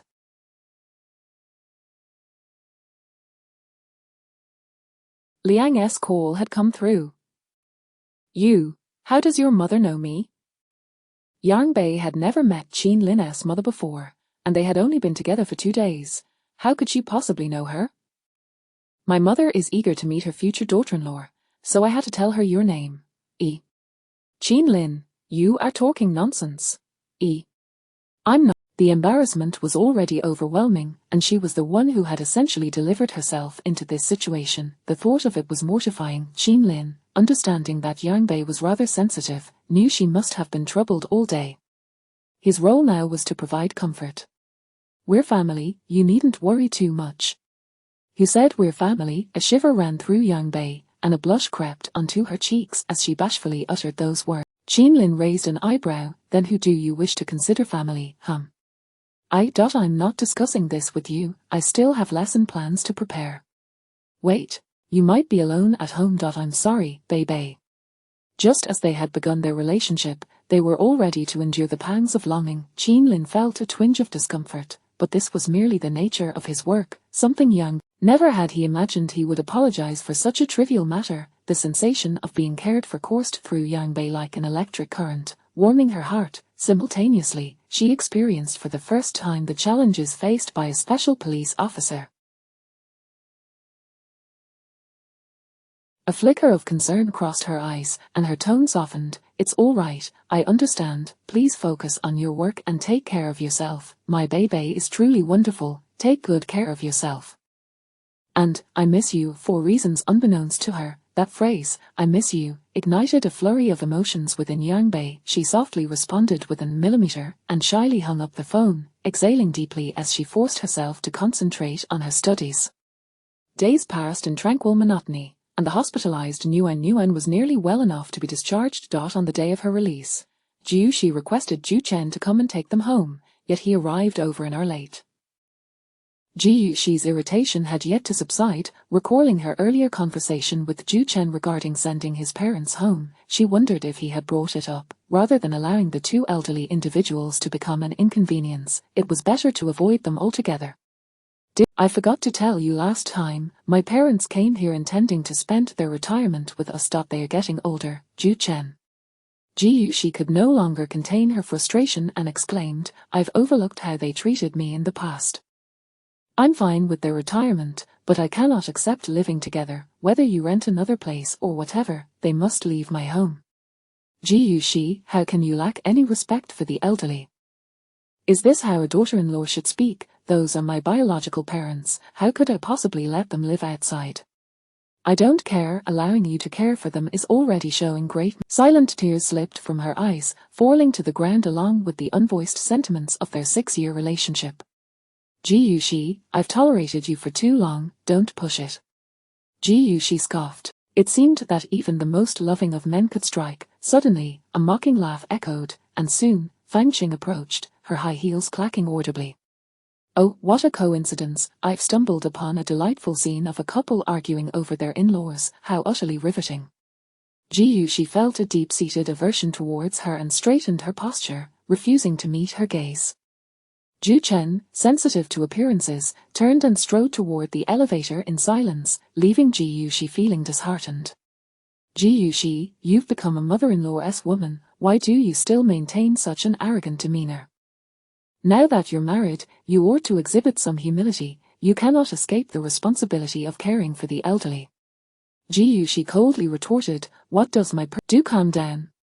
Jiu Shi was acutely aware of Fang Qing's true nature. Had it not been for her meddling between Yang Bei and Qin Lin, they might have been married long ago, avoiding the Unaware, one might think this is simply your nature. Fang Qing's expression soured immediately, turning ghastly pale. What do you know about my relationship with Qin Lin? HMPH, he is merely extending a hand to you out of camaraderie. Don't confuse guilt with love, or you might find yourself exposed by your husband. Chapter 56, We have come to seek refuge with you. Fang Qing's fist clenched tightly as she suppressed her inner resentment. Suddenly, your words are merely for that Yang Bei, but let me tell you, even without me, Yang Bei is unworthy of Qin Lin. She hasn't even said a word against you, yet you are the one fretting. Who do you think you are? Jiu Shi, you.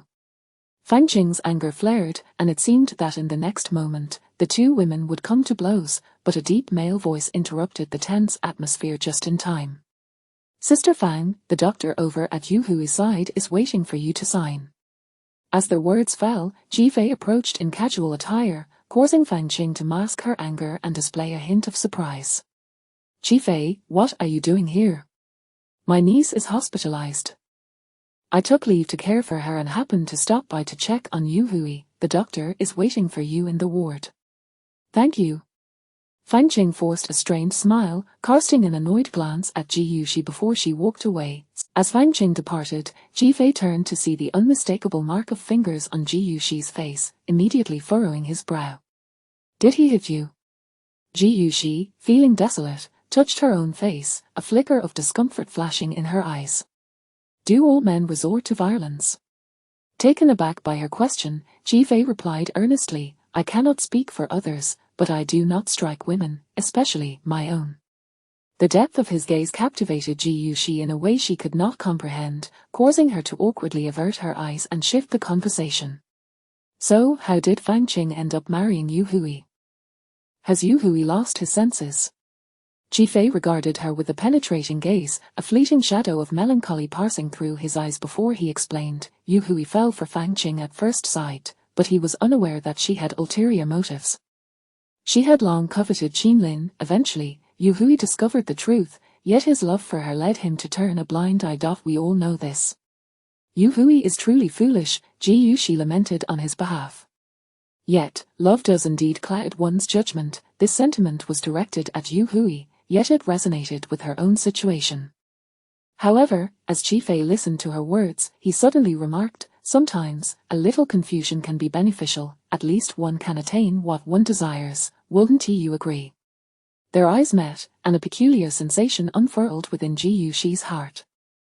Chi Fei felt a moment of panic under her probing gaze and hurriedly averted his eyes, stepping into the ward where his niece was standing in place. Ji Yuxi entertained a fleeting thought that quickly dissipated. She must have misinterpreted it. Yes, that had to be it. Inside the ward, her niece beamed upon seeing Chi Fei. Over the past few days, he had frequently visited, bringing her favorite Barbie dolls and an array of delightful toys. Having met this police uncle previously, her fondness for him had soared. Ji Yuxi shook her head helplessly. This admiration for military figures was eerily reminiscent of Yang Bei. Just now, I went to check on your niece, but the nurse informed me she has been discharged. Why are you still at the hospital? Chi Fei hesitated briefly before quickly conjuring an excuse. I came to see Yu Hui. However, Chi Fei had helped her immensely over these past few days, carrying her niece for various examinations. He had even brought in suitable meals when she complained about the hospital food. Ji Yuxi felt too guilty to trouble him further. No need, I can just call a taxi later. Not at all, my home is on the way. Then there's no need to inconvenience yourself. Just as Ji Yuxi was about to acquiesce, Zhu Chen unexpectedly reappeared in the ward, his expression stern as he glared at the two. My wife and child do not require the concern of a stranger. His tone was harsh and filled with hostility, as if he had been wronged. Zhu Chen, what are you doing? Is it not permissible for my friend to visit? Friend, it seems more like a suitor to me. Ji Yuxi, you better not be hiding anything from me. Zhu Chen. Ji Yuxi was infuriated. Not only was he disregarding her dignity, but he was also making such distasteful remarks in front of their daughter, putting her in an excruciating position. Zhu Chen assumed the worst and lunged forward, grabbing Chi Fei by the collar, ready to confront him. Ji Yuxi rushed forward but was shielded by Chi Fei. Chi Fei, tall and sturdy as a soldier, towered over Zhu Chen, unperturbed by his grip. His concern lay solely with Ji Yuxi and their daughter, prompting him to endure the situation. Seeing Chi Fei's nonchalance only fueled Zhu Chen's anger further. He swung a fist at Chi Fei's face, but it was effortlessly blocked. Failing to care for your own family while indulging in baseless suspicions. Do you truly think you deserve her love? What does it matter to you? I merely believe you're unworthy. Zhu Chen seemed momentarily paralyzed, unable to move. Once Chi Fei left, the previously docile child burst into tears. Woo-woo, bad daddy, I want Uncle Chi, I want Uncle Chi. Zhu Chen's face turned an ashen hue from fury. Disappointed, Ji Yuxi looked at Zhu Chen and ultimately chose not to return home with him, instead decisively taking her daughter to Yang Bei's residence. When Yang Bei returned home from work, she found Ji Yuxi and her daughter sleeping on the doorstep, surrounded by bags, their backs against the wall. Ji Yuxi, Nan. Yang Bei hurried forward to awaken them, her concern palpable. Ji Yuxi, what happened? Yang Bei, we have come to seek refuge with you. Will you take us in? Aunt, woo-woo, Yang Bei's heart ached as she comforted Nan while helping Ji Yuxi to her feet. Outside, the chill was biting, and the warmth of their breath mingled in the cold air, making one wonder how long they had been there. Why didn't you call me? I didn't want to disrupt. After Ji Yuxi recounted the events, Yang Bei sighed inwardly. What will you do now? Chapter 57, Are all soldiers particularly exceptional? When he resolves the matter, we shall. It is time for you to return to work. Ji Yuxi was deeply touched by Yang Bei's thoughtfulness. With tears in her eyes, she embraced Yang Bei, choking back emotion. Thank you, my dear friend. Without you, I truly would not know what to do. I feel the same. I would have been very lonely without you during those years. The initial years after departing from Beicheng to Nanchang were the most torturous for Yang Bei. Alone in a foreign city, devoid of acquaintances, she juggled various part-time jobs to make ends meet, her life and studies in utter disarray. Had it not been for Ji Yuxi's companionship and encouragement, Yarnbei feared she might have succumbed to depression. In fact, she had later visited a doctor who warned that if she continued down this path, she would not be far from depression. Fortunately, she had Ji. Thus, when her friend faced hardship, how could she stand idly by? The two women exchanged a knowing smile, understanding each other's sentiments without the need for words. Their bond was a friendship stronger than romantic love, forged in the fires of shared experience.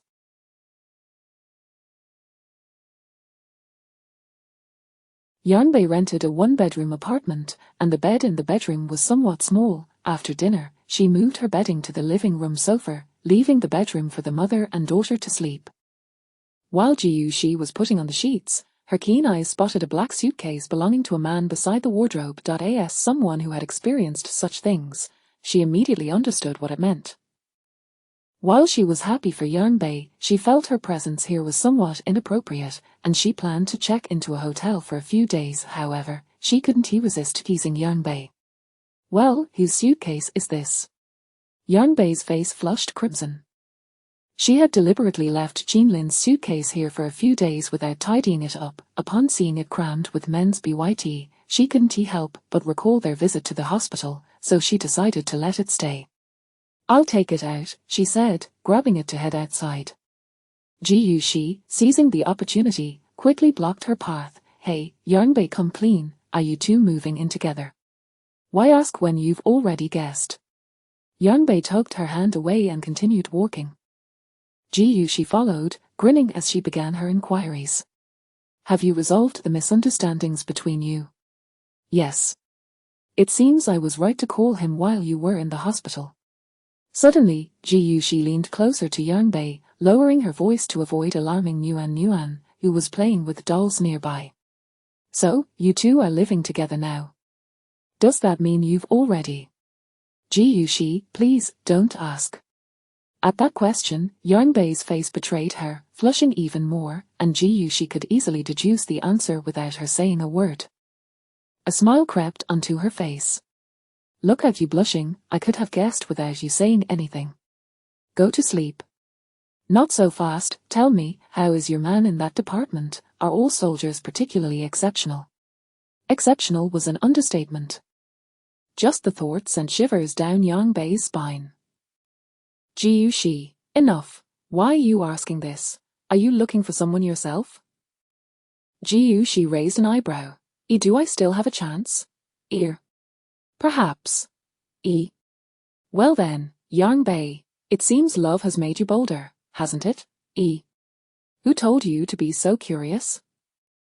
Why not find someone for yourself and see? Still saying that, just wait and see how I deal with you. Ji playfully chased Yarnbei, tickling her, the two of them laughing as if they had returned to their carefree university days. Back then, they had no inkling that life would later be filled with so many disappointments. As night deepened and silence enveloped the room, Ji and Nuan had fallen asleep in the bedroom, while Yarnbei, having finished preparing her lessons, it was Jinlin. He had been quite busy these past few days, only reaching out to her during his rare moments of leisure. Yarnbei assumed today would be no different, and thus, when she answered the call while lying down, she was taken aback. "I'm just about to. Would it be too much trouble for Teacher Yang to let me in?" "What?" Yarnbei paused, still processing his request when there was a knock at the door, followed by Jinlin's deep voice. "Come here and open the door, little lamb." "You wait a moment." Realizing the situation, seeing no movement, she tiptoed to the door. She opened it with utmost caution, fearful of disturbing the occupants within. As the lock clicked open, Jinlin's tall figure swiftly filled the doorway. Yarnbei looked up, intending to gesture for silence, but before she could, he cupped her face and pressed forward. His lips met hers, warm and demanding, instantly silencing all her thoughts. After a week apart, Jinlin felt a desperate need, wrapping his arms around Yarnbei and pressing her against the door, kissing her with fervor that left a trail of crimson marks in his wake. "Jinlin, wait," Yarnbei managed to whisper, her breath shaky as she pushed against him.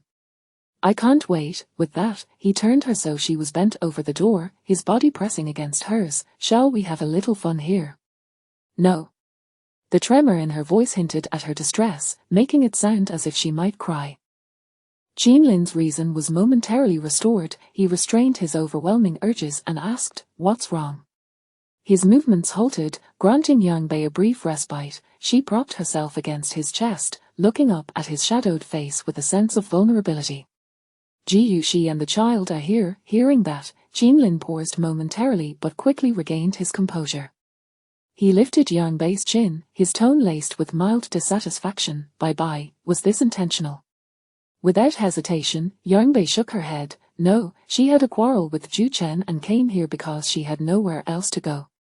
Feeling the need to clarify further, she added, "She doesn't even know about our living together." Seeing her innocent expression, Jean Lin knew she was not lying, but at that moment. He grasped Yang Bei's hand and guided it down his waist, groaning, "So, what do we do now?" Even through the fabric, the heat emanating from him was palpable. Yang Bei attempted to withdraw her hand, but he held it firmly. "In a few days, it should be fine. What if you develop a problem that affects your happiness for the rest of your life?" Yang Bei was at a loss for words. He had barged in so impatiently that he hadn't had a chance to explain. Noticing her silence, Jean Lin playfully nipped at her before swiftly lifting her into his arms, to the bathroom. The bathroom had poor sound insulation. She could hear everything clearly the last time he was in there, and the thought of being in there together was daunting. Yet before she could voice her objections, Jean Lin had already carried her inside and locked the door behind them. Chapter 58. Otherwise, why don't you squeeze in with me? Jean Lin casually grabbed a clean towel and placed it on the washstand, gently laying Yang Wei atop it. He then firmly pressed his powerful frame against her, causing Yang Wei to catch her breath, her arms instinctively tightening around his shoulders as she clutched his clothing.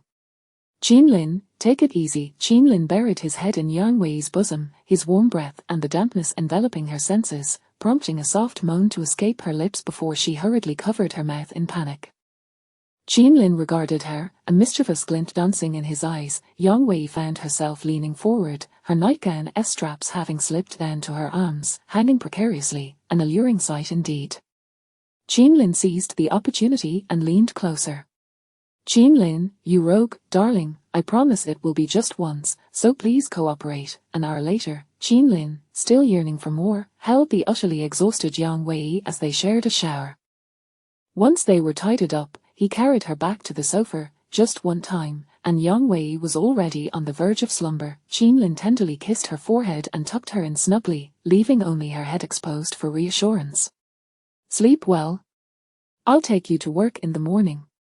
"And you, it's so late, are you not going back?" With other women still in the house, it was inconvenient for Jean Lin to stay the night, yet he had no intention of leaving. "I'll sleep in the car." Upon hearing this, Yang Wei propped herself up. "It's so cold in the car. Why don't you squeeze in with me instead?" Her sofa was one of those foldable types, quite spacious when opened out. Jean Lin cast a deep glance at her. Given that his girlfriend had put it forth, sleeping here was certainly feasible. "All right, then I shall squeeze in with you." Later that night, as Ji Yuxi got up to use the restroom, she inadvertently stumbled upon a scene that thrilled her immensely. The sight of the two on the sofa, tightly embracing each other in slumber, was simply delightful. However, a sense of embarrassment washed over her. In the morning, Yang Wei was roused by the sound of a small, sweet voice. "Godmother, wake up, wake up. The sun's shining on your backside, you'll turn into a big lazy bug." "Millimeter fine, Godmother, doesn't he want to become a lazy bug just yet?" Groggily, Yang Wei sat up from the sofa, and the cheerful Nuan dashed to the kitchen, embracing the busy Jean Lin. "Uncle Jean, Godmother is awake." "Great job, Nuan. Let us get ready for breakfast." Jean Lin's voice was gentle and invigorating. As Yang Wei turned her gaze, their eyes met, and memories of the previous night flooded her mind, prompting her to shyly rise and approach him. "Where's Ji Yuxi?" "Mom said she had to leave early to earn money, so she left at dawn." Jean Lin brought the prepared breakfast to the table, taking her hand and leading her toward the bathroom. "Quickly wash up. You have half an hour before work, and we need to drop Nuan off at school first." "I'll wash up right away." Yang Wei was swift in her morning routine. Emerging from her bedroom in a fresh outfit, she glanced at the dining table, where she spotted Jean Lin tenderly wiping Nuan's mouth, his movements gentle and attentive, a smile gracing his lips.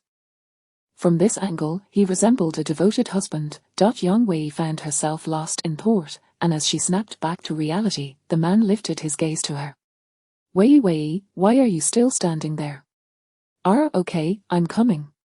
After breakfast, they took Nguyen to school, and then Qinlin drove Yang Wei to the school gate. I finish early today and will come to pick you up. All right, I don't have evening classes tonight either. After saying this, Yang Wei attempted to open the door, but it wouldn't he budge. Confused, she turned to him. Why did you lock the door? Qinlin raised an eyebrow. Did you forget something? Yang Wei was puzzled. She checked her surroundings. Her bag and phone were. The man's presence suddenly enveloped her, and before she knew it, his lips captured hers in a soft, lingering kiss. Yang Wei was taken aback for a moment, but soon surrendered to the moment, her hands unwittingly climbing around his neck. Feeling her reciprocation, Qinlin deepened the kiss. What began as a simple farewell had transformed into something far more fulfilling. As the kiss came to a close, Yang Wei, slightly bashful, let out a soft sigh. Qinlin affectionately ruffled her long hair. Next time, remember to breathe. Next time, don't do this, it's not appropriate. Though most students had already entered their classes, being at the school gate still felt a tad unsuitable. Qinlin, in high spirits, nodded casually, yet a different thought began to brew in his mind. With a smile, he unlocked the car door, and Yang Wei, her cheeks flushed, stepped out, hoping that the earlier scene hadn't been witnessed by anyone. However, just as she glanced around, she spotted Li Chuyang standing not far from the vehicle, his gaze fixed intently upon them. Yang Wei gasped, feeling a wave of shyness wash over her. Qinlin also seemed to notice Li Chuyang. As he approached, the man exited the car and greeted him with a hint of amusement. Mr.Li, you came to work with that injury still healing. Truly commendable. At that moment, a noticeable bruise marred the left side of Li Chuyang's face, mostly concealed by sunglasses. It was evident how hard Qinlin had struck him. Yang Wei felt a pang of guilt. Mr. Li, how is your face? Li Chuyang relaxed his tense jaw slightly. I'm fine, just remember, someone who hit me won't have it easy either. He had lodged a complaint against Qinlin the very day he was struck. Yang Wei's heart sank as she turned to Qinlin. Why didn't you tell me? Qinlin shrugged nonchalantly. That little punishment is nothing to worry about. However, what Qinlin didn't reveal to Yang Wei was that Director Chen had scolded him quite sternly that day. To quote Director Chen, "You reckless lad, chasing after a girl to the point of losing your sense of identity, how crude." Thus, he was assigned a week of duty, unable to return home for a single day. But what did that matter? If that punch could reclaim the love of his life, it would be worth it. Qinlin cast a cold glance at Li Chuyang, who exuded an aura of indignation. After all these years, Yang Wei had never agreed to be with him and likely never would. He had faith in Yang Wei. I'll come to pick you up tonight. Yang Wei obediently acknowledged him, and Qinlin got back into the car, heading to his team. Li Chuyang, having witnessed the kiss exchanged in the car, hesitated but, recalling the fear instilled in him by Qinlin's previous actions, only approached Yang Wei after he had left. Are you two together now? Yes. They had wasted 7 years due to misunderstandings. Now that they were finally together, she saw no reason to hide it. Yang Wei, haven't I treated you well? What makes him better than me? Li Chuyang asked, his voice tinged with despair. You are wonderful and exceptional, but no matter how good you are not him. Chapter 59. The new teacher. The only person she has ever loved is Qinlin, and no one else. Yang Wei cast an apologetic glance at him before striding resolutely into the classroom, leaving no trace of sentiment for Li Chuyang. The man forced a self-deprecating smile, feeling utterly powerless and burdened by endless bitterness. Yang Wei's response pierced his heart like a sharp blade, leaving Li Chuyang gasping for breath, as if the air had been knocked from his lungs. The woman he had tirelessly pursued for 3 years had, within the span of 2 months back in Beijing, chosen to be with another man. All his efforts and devotion felt like worthless rags, easily discarded. His once lofty sense of superiority had been ruthlessly trampled upon. He stood motionless, gazing at Yang Bei's retreating figure, as his affection began to warp into something darker. Yang Bei, you have forced my hand. During the morning meeting, the principal introduced a new teacher to the office staff. Recently, an old educator had just retired, and to fill the vacancy, the school had publicly recruited a teacher on a talent website. The following day, many candidates had come for interviews, but none met the stringent requirements. Beicheng No. 1 High School is a key institution in the city, renowned for its exceptional teaching standards, thus the criteria for teachers are particularly demanding. It took half a month of interviews before a qualified educator was finally found. Today marks the new teacher's first day on the job. Yang Bei sat at her desk, engrossed in preparing her lesson materials, paying little attention to the principal's words, until the sound of high heels clicking on the floor caught her attention. Upon hearing a familiar voice, she glanced up casually. To her surprise, the new teacher was looking directly at her. Their eyes met, and a flicker of astonishment crossed Yang Bei's gaze, though the newcomer maintained a much calmer demeanor. She merely chuckled softly before shifting her gaze to the others in the office, continuing with her self-introduction. Hello everyone, my name is Yu Yuan, and I am the new teacher. I look forward to your guidance. Yu Yuan was stunningly beautiful, dressed in a bold and striking manner, with long wavy hair cascading down her shoulders. Her oversized deep V-suit shirt and form-fitting pencil skirt accentuated her curvaceous figure to near perfection. Some male teachers looked as if they had been invigorated, their eyes bright with interest. While one could argue that her attire was inappropriate, she managed to keep her modesty intact, though it certainly did not align with conventional standards.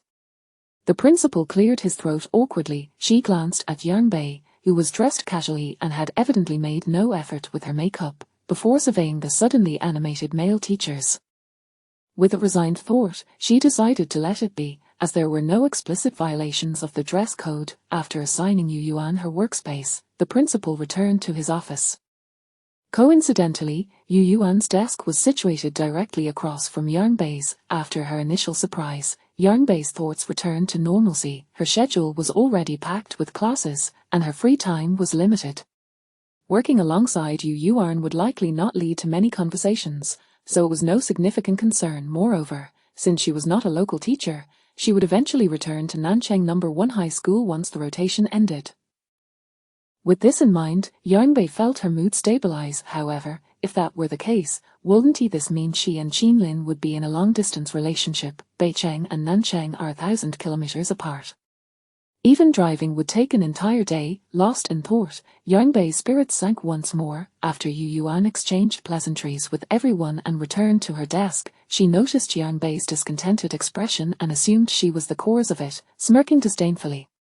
What's wrong? Am I not welcome here? Yang Bei snapped back to reality and cast her a disinterested glance. Of course not. Having such an outstanding teacher like you is a blessing for the students.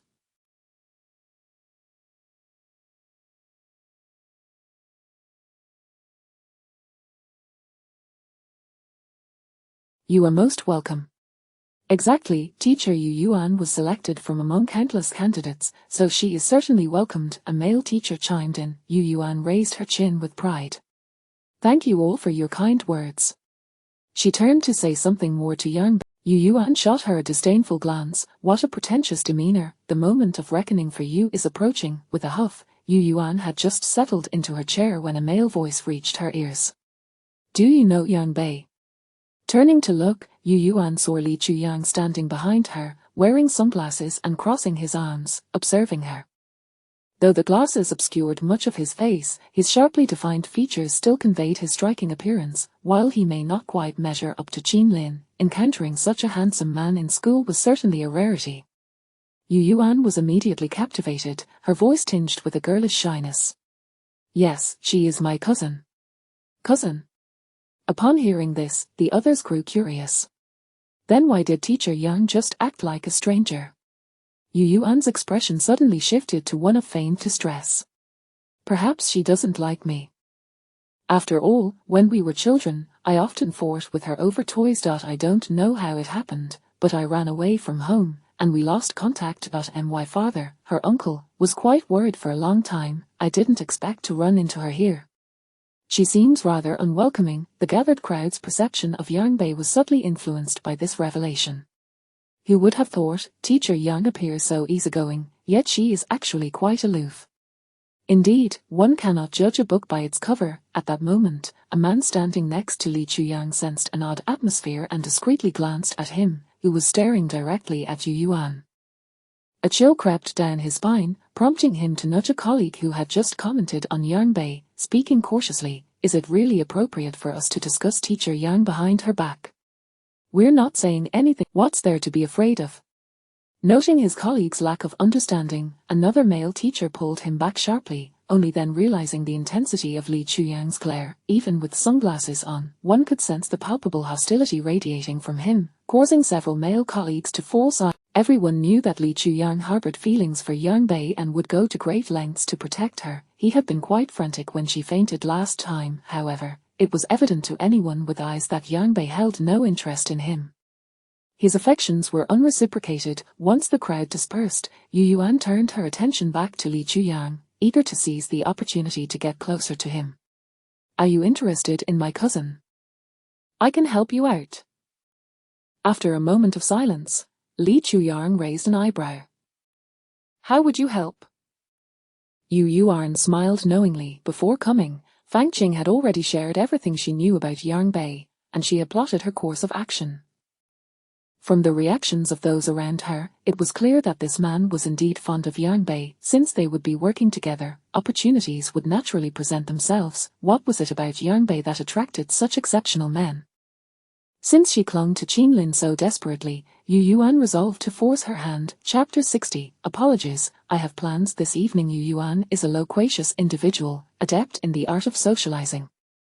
Within just a day, she has already mingled quite comfortably with the office staff. Yang Bei, seeking some tranquility, has spent nearly all her spare time in the classroom working. It is only at the end of the work. However, as soon as she steps into the office, Yu Yuan suggests to everyone, "Today marks my first day at work, and after hours, I would like to treat everyone to dinner at the Moon Viewing Tower. Would you do me the honor?" The Moon Viewing Tower is an upscale restaurant located in the city center, where even a simple dish of stir-fried vegetables costs over 100 yuan, a place reserved for those of considerable wealth. Naturally, such a high-profile invitation delights the office staff, yet Yang Bei remains uninterested. To her knowledge, her uncle's family is not particularly affluent, and as a teacher, even with the highest salary standards, Yu Yuan would not be able to afford. It seems more likely that she is merely putting on a facade of wealth. However, her cousin might have some acumen and could have prospered in recent years, but that is of no concern to Yang Bei. Thus, when Yu Yuan specifically approaches her to inquire if she would like to join, Yang Bei resolutely declines. "I'm sorry, I have plans this evening." It is evident. Suppressing her displeasure, she remarks, "Meeting Qinlin, why not invite him to join us? It would be a shame not to have a proper conversation with him after last time. You should know, cousin, that I also have an interest in Qinlin. Who you fancy is your own affair, and it has nothing to do with me. Moreover, given your statement, it would be unreasonable for me to allow Qinlin to attend, don't you think? Am I foolish or are you?" Yu Yuan is momentarily at a loss for words.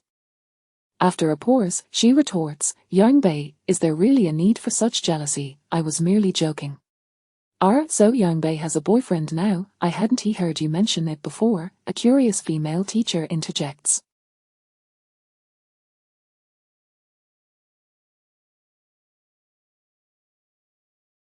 Yang Bei sheepishly pulls at the corner of her mouth. "It's a recent development." "What a pity, we thought you were with Li." The colleague trails off, casting a discreet glance towards Li Chuyang, who remains motionless at his desk. The young master is not someone to be trifled with. According to the higher-ups, his family background is significant, and he is a person of considerable influence. She cannot afford to cross him. Yet, there are always those who disregard such matters. "Teacher Yang Bei, your cousin has extended an olive branch by inviting you to dinner. It would only be courteous to accept, lest you render her the title of cousin meaningless." It seems that Yu Yuan has swayed the opinions of those around her, leaving Yang Bei speechless. She doesn't particularly care for the title of cousin, anyway.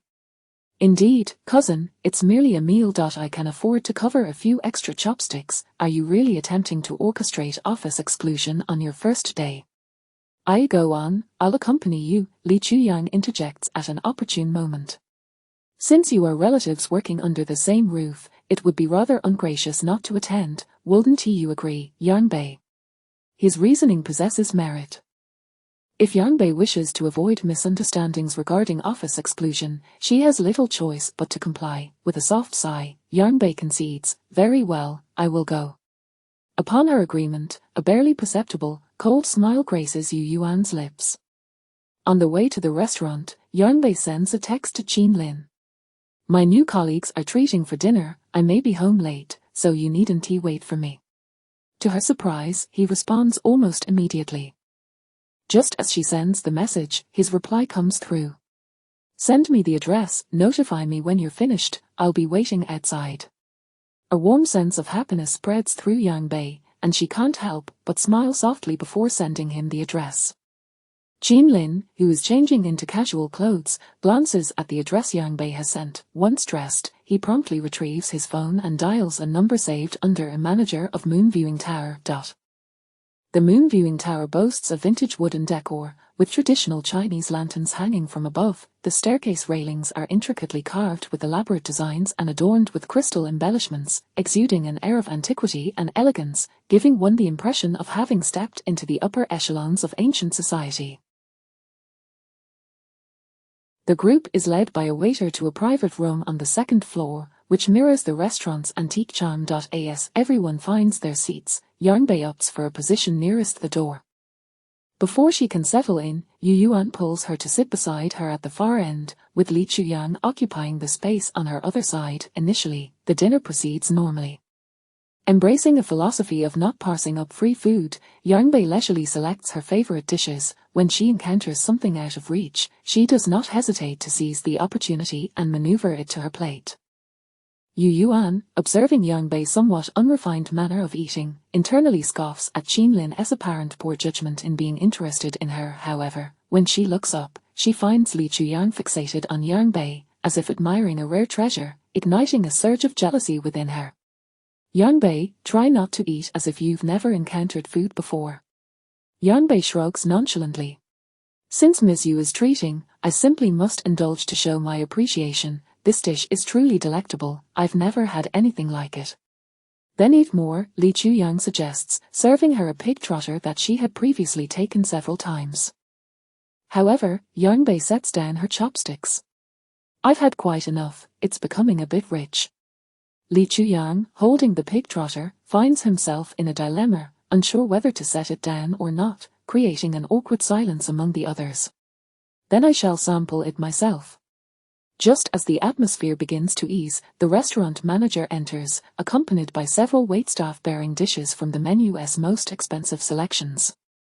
Each dish is worth several thousand yuan, an enormous imported king crab, Australian lobster, and several other seafood delicacies that have been expertly prepared and are unrecognizable. Yang Bei furrows her brow in confusion. Has Yu Yuan's family truly become this affluent? As her thoughts swirl, Yu Yuan's voice betrays her unease. You must be mistaken, I didn't order any of this. Apologies, these dishes were personally selected by Mr. Qin Lin, as he wished to celebrate with everyone. Qin Lin, Yang Bei is taken aback. Wow, Yang Bei, your boyfriend is quite extravagant. A chorus of envious voices erupts, while Yu Yuan's gaze towards Yang Bei turns venomous. Li Chuyang grinds his teeth in frustration. Cousin, are you trying to sabotage my gathering? Not at all, Yang Bei replies innocently, yet seeing Yu Yuan's furious expression, she feels no need to explain further. Chapter 61, This cup of wine is for me. She calmly joined the others at the table, fully aware that she was a devoted fan of seafood, and such a splendid opportunity was not to be overlooked.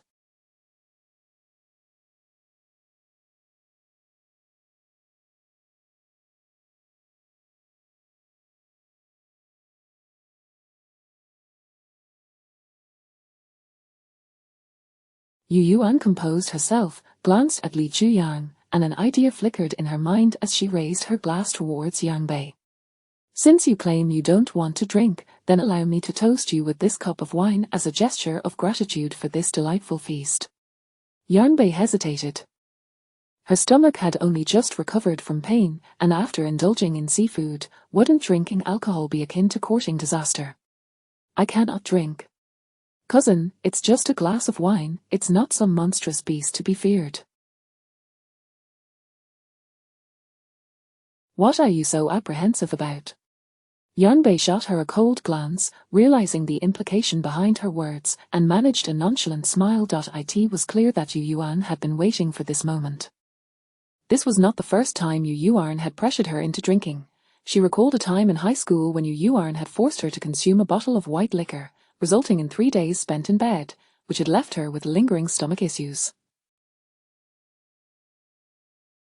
She had never confided this to anyone. Noticing her reluctance, Yu Yuan deliberately raised her voice. Cousin, it's not like you've never drunk before. If you truly can't, you could always find someone to drink in your place. Isn't Teacher Li right beside you? He adores you. He would surely oblige. With that, Yu Yuan shot Li Chuyang a knowing glance. What do you think, Teacher Li?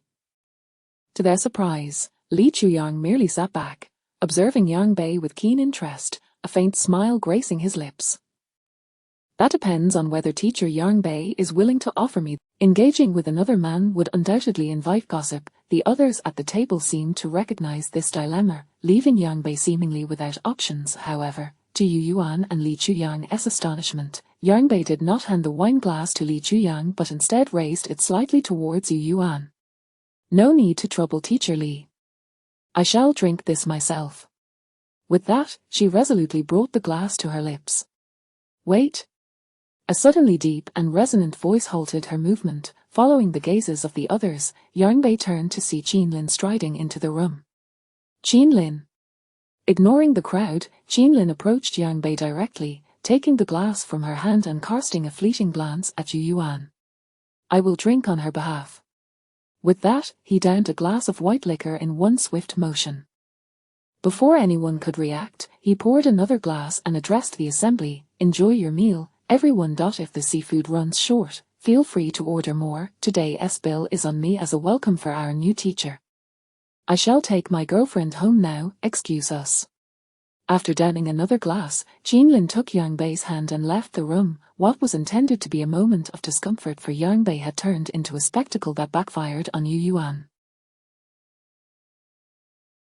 With a room full of teachers present, she could only suppress her frustration and force a smile as the meal continued. Li Chuyang's expression darkened significantly. At the entrance of the moon viewing pavilion, the biting cold wind made one shiver involuntarily.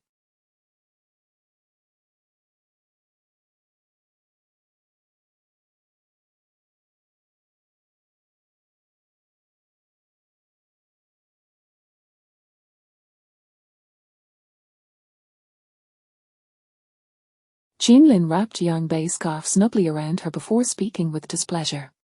If I hadn't intervened, would you have truly drunk that wine? Yarnbei felt a twinge of grievance. What was I to do?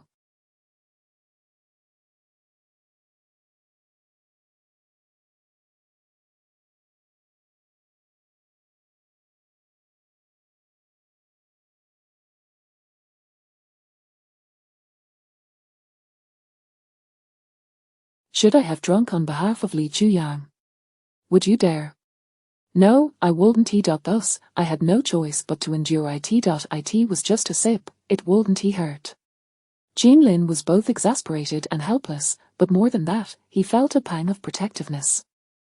He pulled her close, their bodies pressed tightly together. Despite the thick down jacket she wore, her waist felt delicate, as if he could easily break it with a firm grip. In the future, should such situations arise, I will bear any consequences. His steadfast voice resonated in her ears, sending shivers of excitement through her. She knew that Qinlin was a man of his word and had no doubts about his sincerity. All right, Mr. Qin, but if such instances occur again, could you refrain from picking up the tab for others? The extravagant dishes were beyond reason. Does this restaurant belong to your family? Just the thought of it made her feel a sting in her pocket, benefiting Yu Yuan instead. Unfortunately, it does belong to my family, just a branch, though, and not the most luxurious one. I barely had a few bites. Jean-Lin gazed at her endearing expression, his heart swelling with affection. In the future, I will ensure you have your fill, but first, you must take care of your stomach. Those with stomach ailments should not indulge in too much seafood. I made an exception for you today. Yanbei pouted in playful protest, but he shook his head resolutely in response. After Jean-Lin had drunk, Yanbei reluctantly took on the role of driver, escorting him back to his apartment. She had intended to return home promptly, but once inside, Jean-Lin clung to her, his hands wandering restlessly. Jean-Lin, don't. I must go back. Can't you stay with me tonight? Absolutely not. I find you increasingly outrageous. Didn't we just what? Jean-Lin feigned ignorance, his heated kisses trailing to her neck. Yanbei stifled a shudder, pushing him away. Stop pretending, you know exactly what you've done. Her lips were silenced as Jean-Lin claimed her mouth, savoring her sweetness before releasing her. Babe, do you think a man who has She felt he had an endless reserve of energy. Do you not know whether I am tired or not? His hands roamed, and Yanbei gasped softly, Jean-Lin, Embarrassed, Yanbei turned her gaze away, and Jean-Lin chuckled mischievously, his scorching kisses trailing down her collarbone. Yanbei felt as if she were a parched river, desperately in need of a torrential downpour. But just then, a jarring ringtone abruptly shattered the moment, pulling her back to reality. She pushed against him to reach her phone, yet he held her tighter. It's Ji Yushi's call. Her words were cut short as she observed the tremor in her small frame. Satisfied, Jean-Lin lifted his head, his sturdy body pressing against hers, enveloping her entirely. I won't move, you answer. Get off me first. If you don't want to answer, then don't. His warm breath brushed. Just stop kissing me. As soon as she spoke, Jean-Lin extended his arm, kindly offering her phone, his seductive lips curling into a smirk as he rasped, go ahead. Chapter 62 Inch Jiang, can you focus a bit now? On the expansive sofa, the two occupied only a corner. Yang Jiang leaned against Jean-Lin's closely pressed body with one hand while answering the phone. Hello, Yang Jiang, why did it take you so long to pick up? I just dropped Jean-Lin off at home, what's the matter? The man, not one to behave, seized Yang Jiang's resisting wrist and placed it against his lips, kissing it repeatedly, much to Yang Jiang's discomfort. At Jean-Lin's home, no wonder it took so long to answer the call. As for what they were doing, Ji Yushi could guess without any effort. Oh, she deliberately elongated her tone, are you coming back tonight? It's fine if you don't come back. I can tell you everything over the phone. What's the matter? I plan to move out with Nuan tomorrow to give you guys some space. I've hired a nanny to take care of Nuan, so you won't need to drop her off anymore. Upon hearing this, Yang Jiang immediately furrowed her brows. Ji Yushi, what are you talking about? I am telling you, you both will stay here with me. You're not going anywhere. That's quite inconvenient. I understand you're in a passionate phase. Ji Yushi's tone held a hint of suggestion. Yang Jiang, feeling embarrassed, nudged Jean-Lin, who appeared languidly propped up on his head, a faint smile playing at the corners of his mouth. What are you saying? I don't understand. Yang Jiang hesitated. It has to be convenient. Really? Ji Yushi responded teasingly, only to have Jean-Lin, who had been silent, suddenly take the phone. Jiang Jiang can stay as long as she likes. She can move in with me, and you two can treat that place like your own home, right, Jiang? As he spoke, Jean-Lin called her name and pinched the soft flesh at the base of her thigh, whispering in a tone only. With his interference, she had no choice but to acquiesce. Jean-Lin is right, you can stay at my place, and I'll stay at Jean-Lin's. Then I'll pack your things tomorrow and bring them over. Yang Jiang grimaced, Ji Yushi, you're truly considerate, get some rest early, the night is still long. Before Yang Jiang could say anything further, the call was disconnected. Turning things over in her mind, she found herself still residing at Jean-Lin's home, and resignedly closed her eyes. It wasn't that she didn't want to move in, she just felt a lack of security. What if his parents visited one day? She would feel quite awkward, however. Before she could delve deeper into her thoughts, Jinlin flipped over, pinning Yang Jiang beneath him. Jiang. Time swiftly passed to the end of the semester. With less than a week until high school break, Beicheng No. 1 Middle School had a tradition of conducting home visits at the end of each semester. The visits were scheduled for Saturday, and as the homeroom teacher, Yang Jiang had to visit each home, accompanied by Li Chuyang and Yu Yuan. Yang Jiang felt somewhat helpless with this pairing. While it was understandable for Li Chuyang, the substitute teacher for her class, to accompany her, she found it perplexing that Yu Yuan insisted on joining. Ever since the last dinner gathering, Yu Yuan's attitude towards her had turned increasingly sardonic, frequently making barbed remarks that were evident to anyone with eyes. Home visits were not a simple task, yet Yu Yuan's presence was utterly baffling. Yang Jiang did not wish to carry a ticking time bomb that might embarrass her at any moment.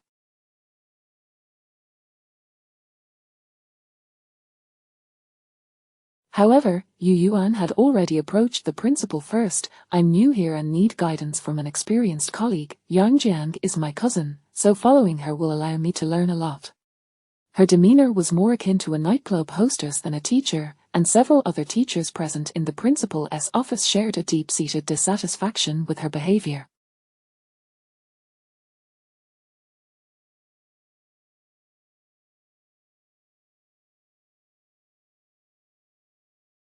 The principal, noticing the displeased expressions around him, furrowed his brow and spoke sternly. "Teacher Yu, please be mindful of your conduct and speech. This is a school, not a social venue." Realizing she had overstepped, Yu Yuan promptly adjusted her attitude. Yang Jiang seized the opportunity to refuse, but the principal cleared his throat and casually acquiesced to Yu Yuan's request. With a sigh, Yang Jiang left the office, maintaining her composure. What was meant to happen would inevitably come to pass. There was no way to halt it. Thus, the three of them began their home visit task together. After a morning of visits, the trio worked relatively well together. The day quickly passed, and seeing Yu Yuan behave herself, Yang Jiang thought she might have overreacted. Beginning to lower her guard, the last visit was to Qianming's home. By now, the setting sun had painted half the sky red. Upon arriving, Qianming's mother was in the kitchen preparing dinner, and it was Qianming who opened the door. "Teacher Yang Jiang, Teacher Li, Teacher Yu, please come in." "Thank you." As the three entered, "Since you're here, it's perfect for a little gathering." The three quickly waved their hands. No, Qianming's mother, "We just came to check in and want to take up your family time." Yang Jiang, his father held a leadership position in a publicly listed group, while his mother was a planner at a state-owned enterprise. Coming from an educated family, his mother also had a younger sister who worked as a secretary in a private firm, young and beautiful, highly regarded by her boss. Not wanting to take up too much time, Yang Jiang quickly assessed Qianming's academic situation at home and was about to signal to the others that it was time to leave. Just as the three turned to depart, the living room door swung open, revealing a young woman entering with a man by her side, and that man was none other than Chapter 63. I cannot comprehend your thoughts, Zhu Chen. Both of their faces radiated with cheerful smiles as they playfully exchanged flirtations while changing. At that moment, they remained oblivious to the presence of several individuals in the living room, and thus failed to notice the fluctuating expressions of Yang Bei's face, shifting from pale to flushed. When Li Chuyang recognized that the man was Zhu Chen, a fleeting look of surprise crossed his face. Instinctively, he turned to gauge Yang Bei's reaction. Her countenance had already contorted into a ghastly expression. Realizing something, Yang Bei swiftly retrieved her phone and captured a photograph of the intimate display between the two. Yang Bei let us leave. Li Chuyang tugged at her sleeve, only to find that she was utterly immovable. Upon hearing the name Yang Bei, the man at the entrance felt his smile falter, and he reluctantly glanced toward the living room, where he discovered Yang Bei and Li Chuyang standing and observing him.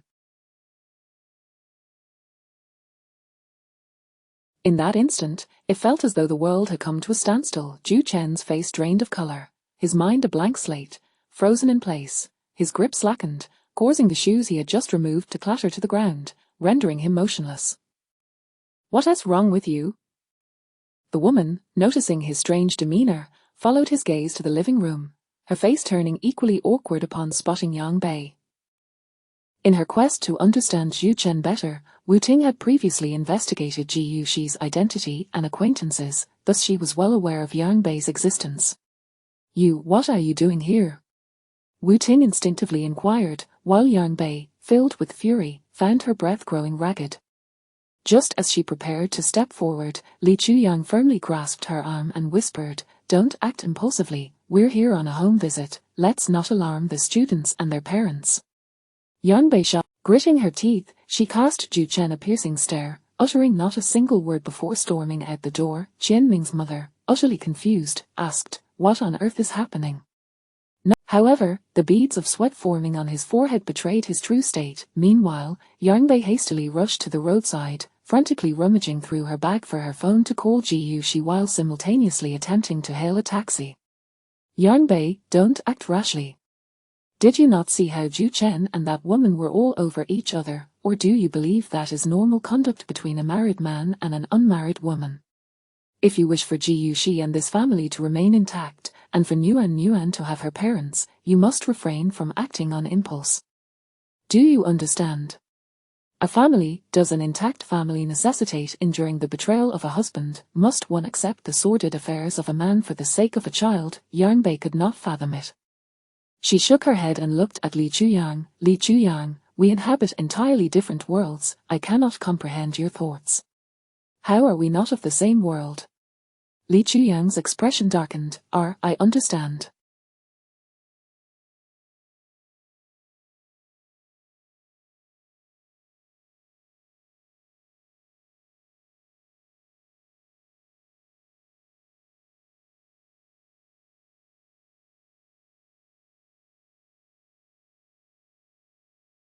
The person you desire is not me, so you wish to sever all ties with me, correct? Do not conflate matters. You know Yang Bei. Li Chuyang was about to say. He stood before Yang Bei, guilt-ridden yet still defiant. "Yang Bei, my situation cannot be elucidated in merely a few words. Please, do not gossip to Ji Yuxi." What a laugh. "What further explanation do you seek, Zhu Chen? Am I blind? You commit wrongdoing yet speak with such audacity, you truly overestimate yourself. No wonder Ji Yuxi has been away with the child for a month without you bothering to inquire. No wonder she said you returned to the country as if you had become a different person, so this is the reason." Yang Bei scoffed. "Had I not stumbled upon you today, how much longer would you have concealed this from Ji Yuxi? Zhu Chen, your child has just entered kindergarten, do you possess no conscience?" Yang Bei's fierce tone left Zhu Chen momentarily embarrassed. He glanced at Li Chuyang, recalling another man he had seen at the hospital days prior, a sneer curling at the corner of his mouth. "Yang Bei, it is not your place to meddle. Scoundrel!" Zhu Chen, flustered and agitated, raised his hand to strike Yang Bei, but his gesture was intercepted by Li Chuyang. "Zhu Chen, if you dare to strike her, I will be the first to oppose you." Zhu Chen begrudgingly retracted his hand, suddenly smirking, and when he looked at Yang Bei again, there was an added hint of mockery in his gaze. "Yang Bei, you are no saint either. Entangled with two men simultaneously, one moment you are with another man, and the next you are being ambiguous with Li Chuyang, you, a woman straddling two boats, dare to cast judgment on me." Before he stumbled several steps before managing to clutch his stomach and stand upright. "Zhu Chen, do you imply that I am a fool?" Li Chuyang's expression remained steely, offering Zhu Chen no leniency, whose eyes darted nervously. "I meant Yang Bei." Yang Bei could hardly believe Zhu Chen's nonsensical words. The last vestige of goodwill she held for him evaporated, leaving only indignation for her dear friend. Had she known this would unfold, she would never have supported their marriage. "Zhu Chen, take care of yourself." With that, Li Chuyang watched the vehicle vanish from sight, not sparing a single glance back at Zhu Chen, before accelerating away, disappearing from view. Unbeknownst to them, Yu Yuan, who had been silently observing from the sidelines, had already recorded their exchange. Her slanted, fox-like eyes gleamed with intrigue and anticipation regarding the unfolding drama. After waiting so long, she had finally seized a perfect opportunity to bring Yang Bei to ruin. "Yang Bei, this time, I shall ensure that. As evening approached, coinciding with the rush hour, Yangbei sat in the taxi, still seething with anger when Ji Yushi's call came through. Without hesitation, she answered, "Hello, Ji Yushi, I have when will you come to see Nuan Nuan?" Nuan's joyful exclamations, carrying an innate healing quality, caused Yangbei to falter. The words lodged in her throat. Li Chuyang's admonitions echoed in her mind like an incantation, and Yangbei, feeling increasingly agitated, rubbed her temples, uncertain how to proceed. "Godmother, are you listening?" Noticing the silence, Ji Yushi took the phone and inquired, "Hello, Yangbei, what's wrong? Did you have a fight with Qin Lin?" "Of course not, I just miss you all." Chapter 64. Are you certain that your partner can endure the solitude of an empty house? Ji Yushi let out a sigh of relief and gestured, "Well, that's perfect. I'm currently on my way to fetch Nan Nan. Would you care to join us for a gathering tonight?" After a brief silence, Yangbei replied, "I'm almost there, waiting for you at home." Time to go home and seek out Godmother. Upon arriving home, Nan Nan dashed into Yangbei's warm embrace and planted a heartfelt kiss on Yangbei's cheek. "Nan Nan is such a good girl. How much do you miss Godmother?" Nan Nan pondered seriously for a moment before innocently declaring, "Much more than I miss Daddy." A flicker of discomfort crossed Yangbei's face. She forced a smile, making an effort to appear as usual. "Is that true?" "You mustn't tease Godmother, or she'll get jealous." "It's true, Daddy is a big bad guy. He drove Uncle Chi away and hasn't he come to pick up Mommy and me for such a long time? I don't like him anymore." After saying this, Yangbei discreetly glanced at Ji Yushi for her reaction, and saw the latter's face flash with helplessness. "All right, I don't recall you ever mentioning him. He is Chief A from the SWAT team. Last time, when Nan Nan was hospitalized, he happened to be there taking care of his niece." The two little girls got along quite well, and they became familiar with each other over time. "Really, why does it seem like Nan Nan clearly prefers Chief A? I heard from Qin Lin that Chief A is usually quite taciturn, yet he seems rather warm-hearted." At this, a hint of discomfort flickered in Ji Yushi's eyes. "He's quite a good person." "Oh." Yangbei, Instead, she found herself lost in a tangle of concerns. How should she broach the subject of Ju Chen's infidelity with Ji Yushi? How could she shield Ji Yushi from the unwarranted pain? "Did you call me this evening for a particular reason?" Yangbei was jolted back to reality by the question, her gaze evasive. I just thought of you all and wanted to give you a call. Is it all right if I sleep here with you tonight?" Ji Yushi broke into a smile. "I have no objections, but are you certain that your partner is willing to endure the solitude?" She recalled and she bit her lip and, only during dinner, did she tentatively inquire, "Ji Yushi, do you intend to continue like this with Ju Chen?" Ji Yushi paused mid-bite, before quickly regaining her composure. After a moment's reflection, she responded, "I used to believe that as long as I endured, things would be fine, that as long as he was on my side, everything could be overlooked. But now I realize I was mistaken. Enduring only invites him to take more and more without offering anything in return. I won't return until he resolves his issues with his parents. If it comes to it, I would rather divorce. I won't allow Nan Nan to suffer such indignities any longer." "Divorce? Are you truly willing to go through with that? You've been together for 6 years, and you have a lovely child." Ji Yushi managed a bitter smile. "Yangbei, don't you know me at all? I can endure hardships for someone, but I won't sacrifice myself for another. Rather than being painfully bound together, it's better to soar independently. The world is vast, and no one is indispensable." Whose disappointment isn't a gradual accumulation of... She, too, was just an ordinary person who wishes to make things difficult for another. Faced with Ji Yushi's nonchalance, Yangbei fell silent. Had she possessed even half of Ji Yushi's fortitude back then, she wouldn't have fixated on one matter for 7 long years. She admired Ji Yushi, yet she couldn't share her level of acceptance. If she were to reveal the truth to Ji Yushi, would she still be as unburdened as she appeared now? Yangbei could easily imagine the bitterness of betrayal. The food in her mouth felt like chewing wax, and after much hesitation, she ultimately could not bring herself to speak. The Ju household. Ju Chen sat in the living room with his parents, feeling as restless as ants on a hot pan. Ju mother's brows were knitted together in distress. You should have known better than to let Ji Yushi's friend discover your infidelity. Now she will undoubtedly inform Ji Yushi, and you know her temperament well enough. She will certainly seek a divorce. Everything you've worked for over these years will be split in half. Ju Chen pressed his fingers against his temples, remaining silent. Ju mother continued to ramble on, while Ju father slammed his thigh. Enough. Stop the incessant nagging. At this point, Ju Chen is indeed at fault. Nan is our granddaughter. If a divorce occurs, she cannot be taken away. What use is a granddaughter?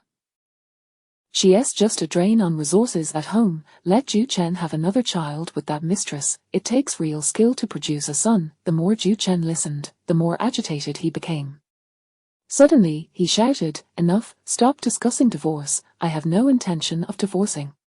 His involvement with Wu Ting was merely a fleeting indulgence. He never contemplated, do you really want to wait for her to turn the house upside down? Do you want to see her riding on your mother's head? Has your conscience been devoured by dogs? Growing increasingly frantic, Ju mother couldn't help but leap up and strike Ju Chen several times. This marriage must end, but she can't take away a single cent. Ju Chen's mind was in a haze.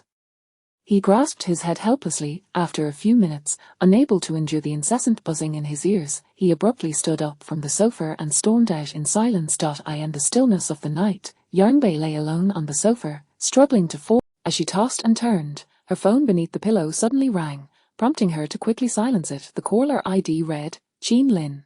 Yangbei was somewhat taken aback, but she promptly answered. Hello. Why aren't you at home? Didn't you say there were no evening classes tonight? The man's low, gentle voice soothed Yangbei's troubled heart considerably. I'm at Ji Yushi's place tonight. Qin Lin raised an eyebrow, glancing around the empty room, feeling rather displeased. Bye-bye, you left me alone in this empty house. Don't you know that I can be scared too? Scared? Yangbei found it somewhat amusing. Captain Qin, haven't you been sleeping alone for many years? Qin Lin narrowed his eyes slightly, a smile tugging at the corners of his mouth as he lightly reminded her, bye-bye, you can't be so biased. Your best friend is dear, but your boyfriend is equally precious. You must maintain balance. Chapter 65. I miss you a little. The utterance of such words, I miss you a little, for reasons unbeknownst to her, Yangbei felt a peculiar warmth swell within her at the unexpected hint of jealousy radiating from him. Qin Lin, she softly called out to him, yet she left her thoughts unvoiced. Qin Lin responded with a quiet affirmation, patiently awaiting her continuation, but silence lingered on her end for a moment. Astute as he was, Qin Lin quickly sensed Yangbei's unease amidst the stillness. Are you troubled? No, I just miss you a little. Then I shall come over now. Qin Lin was a man of his word, and Yangbei, recalling how he had behaved that fateful night, hastened to soothe him. How about you come tomorrow morning instead? I am a bit tired and would like to rest. His footsteps faltered. Hearing her lackluster tone, Qin Lin retracted his steps and returned to the living room. Very well, then rest well. Remember to turn up the heating, wrap yourself snugly in the blankets, and lean in while you sleep. Don't let yourself fall off the sofa. A smile curled at the corners of Yangbei's lips. As you command, Captain Qin. And don't forget to think of me. A faint blush graced Yangbei's cheeks. Good night, I will think of you. Good night, I miss you as well. As she put her phone away, Yangbei's previously troubled heart felt significantly lighter, and before she knew it, she drifted off to sleep. The following day, Qin Lin appeared before Yangbei, laden with bags of various sizes. Good morning. At that moment, Yangbei had a toothbrush in her mouth, her movements momentarily stilled, clearly taken aback by the early arrival of the man. Good morning, she replied, somewhat dazed. Noticing her pallid complexion, Qin Lin's brows furrowed slightly. Did you not sleep well last night? I'm fine, then go freshen up. Breakfast will be ready shortly, okay? Yangbei did not linger and promptly entered the bathroom. When Ji Yushi and Nuan emerged, they were greeted by the sight of a tall man in an apron bustling about in the kitchen. Captain Qin is truly oblivious to the world when it comes to romance. Arriving so early to flaunt your affection, what a sight for this married woman to behold. I can't help but feel envious. Jeanlin merely smiled faintly, his hands continuing their diligent work. After finally winning over his beloved, he must cherish her well. She felt a shiver run down her spine. Captain Qin speaks with such eloquence, no wonder Yang Bei succumbed so easily to your charms. What girl could possibly resist such an approach? Upon hearing this, Jeanlin cast a casual glance her way and nonchalantly corrected her. Even if they could, other girls wouldn't have this opportunity. And she is now my Yang Bei, correct? This statement caught Yang Bei, who had just exited the bathroom, by surprise. She beamed at her. See, you are indeed the source of your man's confidence.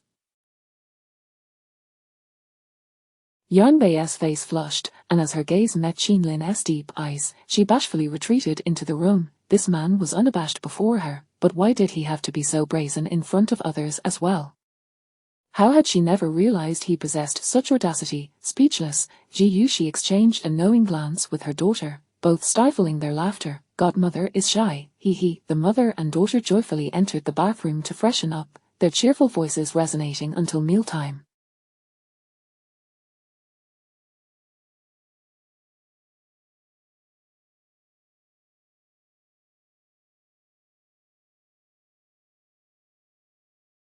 Where children are present, the atmosphere tends to be lighter. At the dining table, Nuan observed Jeanlin sitting closely beside Yang Bei, attentively tending to her meal, even peeling an egg for her, something her father had never done for her mother. Her bright, sparkling eyes glanced surreptitiously at Ji, her heart swelling with empathy. Suddenly, an innocent thought struck her, and she asked the group, "Mom, since Yang Bei is my godmother, does that mean Uncle Qin is my godfather?" Yang Bei and Ji exchanged bewildered looks, then turned their attention to Jeanlin. The two women had not contemplated this matter. As they hesitated over how to respond, Jeanlin gently placed the peeled egg into Yang Bei's bowl. "You are quite clever, Nuan. I like that title very much. Could you please say it again? Godfather and godmother. What a delightful and harmonious title." A smile crept onto Jeanlin's lips. As he spoke, seizing the moment of surprise among the two women, Jeanlin eagerly pulled out his phone and promptly transferred a substantial sum to Ji. Upon hearing her phone chime, Ji opened it with curiosity, only to be taken aback by the amount displayed on the transfer screen. "Jeanlin, is this for real?" She showed the transfer screen to the two women, and Yang Bei was equally astonished.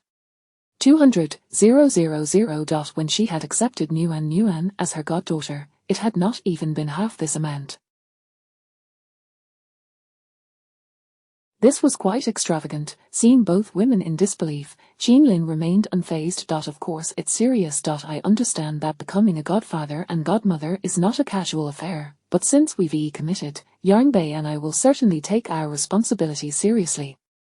This sum is merely a token gift. We can take Nuan shopping for gold and silver ornaments as a proper gift another day. I see you wish to bind yourself to Yang Bei completely," Ji remarked without reservation, unmasking his intentions. Jeanlin appeared nonchalant. "Absolutely, wouldn't you agree with this?" Ji was thoroughly pleased. "Then thank you, godfather." Nuan chimed in happily. "How wonderful, I have a godfather and godmother now." "Perfect." Yang Bei felt a wave of bashfulness wash over her at the repeated titles from the little one.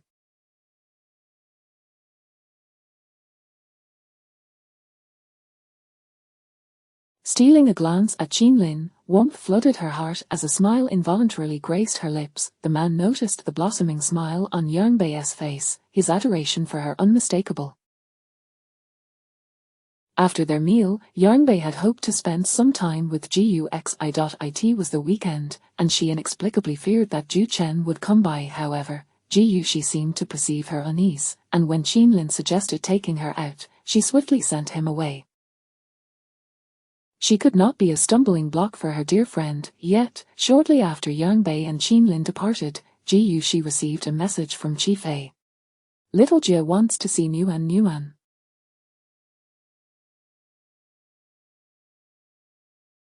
Is it convenient?"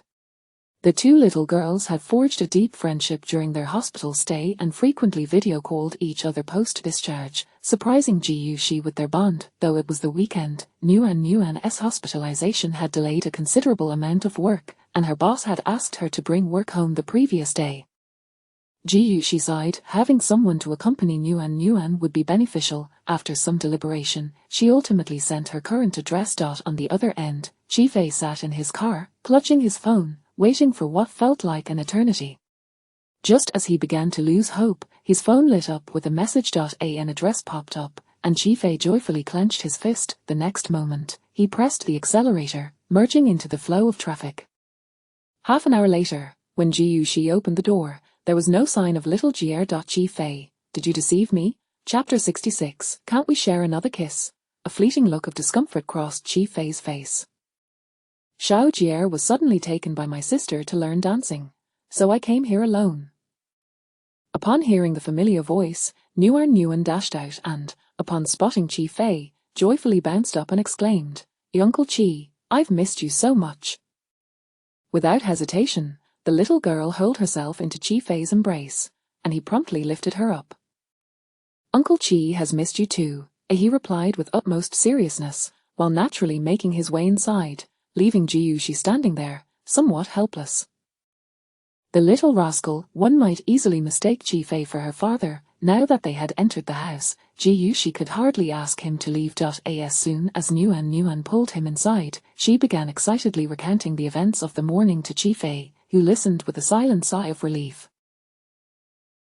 Thankfully, Captain Qin had departed quickly, otherwise he would have been at a loss for how to explain his actions should they have encountered him. While Qifei pondered this, Nuan suddenly tugged at his sleeve, her eyes wide with innocence as she asked, "Uncle Qi, since Uncle Qin is already my godfather, can you be my godfather too?" The moment those words escaped her lips, Qifei momentarily froze, instinctively glancing towards Ji Yuxi, who was sunbathing clothes on the balcony. The radiant sunlight bathed her slender figure in a golden glow, as if she were cloaked in light. The man found himself entranced. When Nuan received no immediate response, she called out a few more times, drawing Ji Yuxi's curious gaze. Their eyes met, and Qifei quickly concealed the affection in his eyes, offering her a subtle smile. An indescribable tension arose between them, prompting Ji Yuxi to awkwardly turn back to her task of hanging clothes, while the man returned. "Let us think of another title for Uncle Qi instead." Nuan pouted and genuinely began to contemplate, her distressed expression amusing Qifei. He playfully ruffled her soft hair, gently reassuring her, "No rush, take your time. Uncle Qi will wait until you come up with something." Nuan obediently nodded, "Okay, Uncle Qi, I'll tell you once I think of it." Her sweet demeanor melted Qifei's heart, making him wish fervently that such a thoughtful and adorable. As he entertained this thought, his peripheral vision caught sight of Ji Yuxi on the balcony. When he noticed her stretching to reach a clothes hanger that was just out of reach, he immediately stood up. "Be good, go play for a bit," he advised before striding over to the balcony, positioning himself behind Ji Yuxi, extending his arm along hers to effortlessly retrieve the hanger. "Here you go." The sudden proximity of the man caused Ji Yuxi to. In that moment, she instinctively grasped Qifei's collar. Instead of the anticipated pain, a rush of fear compelled her to open her eyes. The handsome face of the man loomed close, and her breath caught in her throat. Their positions resembled the final pose of a dance, with the man's hands firmly around her waist, and her hands clinging tightly to his shoulders and neck. Perhaps due to his profession, Qifei's muscles were distinctly defined even through his coat. "Did you twist your ankle?" Hearing his voice brought Ji Yuxi back to her senses, and she awkwardly withdrew from his embrace. No, she said, her demeanor flustered. "I'm sorry, I hope I didn't ruin the clothes." Qifei calmly shook his head. Everything still felt too premature. He couldn't afford to be too overt, nor could he reveal any hint of discomfort. All he could do was endure. Meanwhile, Qin Lin, having departed from Ji Yuxi's place with Yang Bei, drove straight to the underground level of a lavish shopping mall. This mall was situated in the most opulent district of North City, where prices were beyond description. "What are we doing here?" Yang Bei inquired, her curiosity piqued. Qin Lin merely smiled enigmatically, unbuckled his seatbelt, and stepped out of the car, gallantly opening the door for her. "Come down, and you'll see shortly." With the man's mysterious demeanor, Yang Bei had no choice but to obediently follow him into the mall. Upon reaching the elevator, Jean Lin took her hand and led her directly into the largest jewelry store. The moment the store manager spotted Jean Lin, he instantly straightened up, briskly approaching them with a beaming demeanor. "Mr. Jean, welcome." Jean Lin responded with a casual nod. "Is everything ready?" "Yes, please follow me," the manager said, bowing respectfully and gesturing for them to enter the VIP room. As soon as they settled in, the platter contained several red strings, along with some small golden beads and agate, which left Yang Bei perplexed. "What are you planning to do, Jean Lin?" "Of course, to create something meaningful." With a knowing glance at the manager, who understood his cue, under Yang Bei's inquisitive gaze, Jean Lin pulled a small item from his pocket and opened his palm before her. Yang Bei looked down and, upon seeing it, her eyes widened in astonishment. "A brooch?" Jean Lin, realizing what it was, her excitement was palpable as she gazed up at him. "How did you know I wanted this?" As she examined the small brooch, turning it over in her hands, "I had always intended to get this for you when I became a special police officer, but unfortunately, you were not around." Yang Bei looked at him with a hint of regret, to which the man responded with a forgiving smile. "No worries, now you can finally have your own brooch and no longer need to." Just as Jean Lin prepared to tease her, he was suddenly taken aback by a warm sensation on his face. The gentle touch, combined with the unique fragrance of the petite woman, momentarily left him dazed. Though they had shared countless intimate moments, it had always been him taking the initiative. This was the first time Yang Bei had leaned in to kiss him. The man gazed deeply into the shy woman's eyes, his heart soaring with joy. "Can't we share another kiss?" Chapter 67. "The corsage bracelet, don't make me pull," she said. "There aren't that many problems." She wondered which man could bully her to tears every time they were in bed. The thought of another kiss made Yang Bei shudder with fear. Yet, Jean Lin was undeterred. If she wouldn't kiss him, then he would take the initiative. As Yang Bei was utterly absorbed in gazing at the corsage, Jean Lin leaned in, cupping the back of her head. Their lips intertwined, and the man's kiss was as domineering as it was passionate. Only when her delicate face flushed a rosy hue did he finally relent, releasing her. "Remember," he said, "if you wish to thank me next time, just kiss me directly, or else I will kiss you." Yang Bei, slightly breathless from the kiss, did not respond. A hint of dissatisfaction lingered on her face, yet her eyes, fixed on Jean Lin, brimmed with affection. Jean Lin affectionately tousled her hair and began to fiddle with the beads before him. The fine red string coiled around his long, slender fingers as he meticulously threaded gold beads and agate one by one. A man engrossed in his task was undeniably captivating. Yang Bei, who had previously been skeptical, now deeply appreciated the truth of this saying.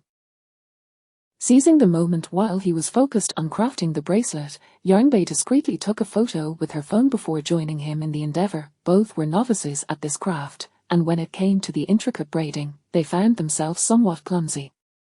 Jean Lin even called the shopkeeper to guide them through it once. By the time they completed the corsage bracelet, 2 hours had elapsed. Jean Lin, having personally adorned Yang, "From this moment forth, your mission is to love me, even in my absence. You must always feel my presence." She was to sense his unwavering companionship and the profound love he held for her. With her eyes glistening, Yang Bei leaned in without a moment's hesitation and kissed Jean Lin. "With this thread, I bind my wishes." Upon hearing those words, the man responded with even greater fervor, enveloping her in his embrace for an extended period. Had it not been for their public setting, Jean Lin would have claimed her right then and there. Once they settled down, Jean Lin gently positioned Yang Bei on his lap, his broad frame enveloping her completely. Her hands nestled within his large palms as he tenderly stroked them, as if cradling the most precious treasure in the world. After a long silence, Yang Bei suddenly posed a question. "Jean Lin, what would you do if one person in a relationship betrayed the other? Are you referring to your close friend?" Jean Lin's response left Yang Bei taken aback. "How did you know?" Jean Lin chuckled lightly. "Well, considering my profession, it's not hard to deduce." You suddenly spent the night at Ji Yuxi's place and were hesitant on the phone last night. Aside from matters concerning Ji Yuxi, I couldn't fathom what. Upon hearing her revelations, Qinlin displayed no signs of surprise. Rather, he seemed to have anticipated this outcome. He examined Yang Bei's delicate fingers, explaining each detail. It was from that moment I began to suspect Zhu Chen. A man who transitions from school uniform to wedding gown should ideally have a strong relationship. Yet Zhu Chen's demeanor clearly indicated his disdain for his current life. This is far from normal. Yang Bei lowered her head, guilt washing over her. If someone as detached from them as Qinlin could discern the anomalies, how could she, who was so intimately involved, remain oblivious?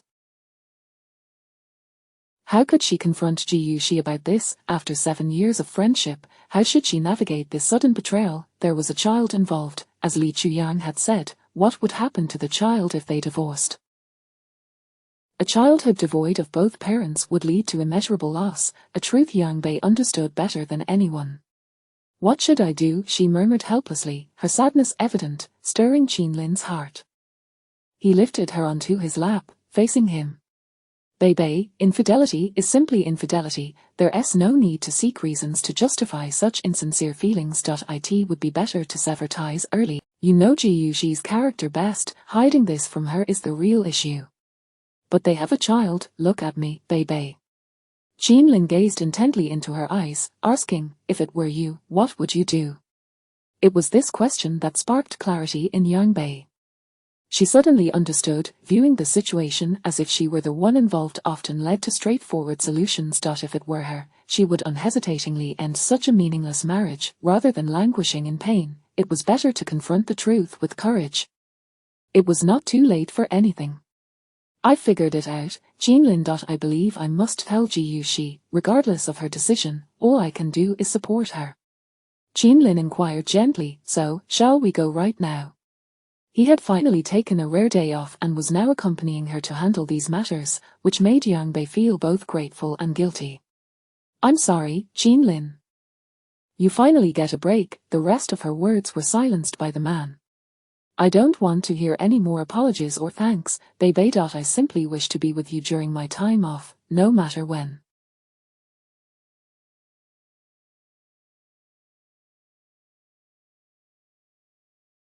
Do you understand? I understand. Thus, after settling their bill, the couple exited the jewelry store, intending to return, but at that moment, Qinlin received a call from Chief A. Observing Qinlin's furrowed brow as he answered, Yang Bei assumed it was a call from the team summoning him back, a common occurrence for the special police force when urgent tasks arose. When Qinlin hung up, she spoke directly. Is there a task? If so, you should go. I can manage on my own. Qinlin continued to drive, using one hand to squeeze hers reassuringly. No, it was Chief A. He is at Ji Yuxi's house. Zhu Chen has shown up causing a scene, demanding to take her home and threatening divorce, but he hasn't mentioned infidelity. What? That's utterly absurd. How could he be so brazen when he was the one in the wrong? The couple quickly made their way to Ji Yuxi's residence. Upon arrival, they found Ji Yuxi seated in her bedroom, soothing her frightened daughter. Yang Bei rushed towards Ji Yuxi, oblivious to Chi Fei standing nearby. The moment Chi Fei locked eyes with Qinlin, an inexplicable anxiety washed over him. With a shaky voice, he called out, Captain. Qinlin shot him a knowing glance, laden with significance. What's going on? That man came to take Ji Yuxi home, but she refused. He then began to argue with her, mistakenly assuming a relationship between us, which has led to his demand for divorce. Qinlin scoffed, casting a scrutinizing glance at Chi Fei. Have you violated any protocols? Chi Fei straightened immediately. I have no intention of obstructing anything. Chi Fei was bewildered, struggling to comprehend his captain's nonchalance. Captain, what do you mean? Chapter 68. You realized before doing who Qinlin cast a glance at the two individuals in the that should be happening in just a few days.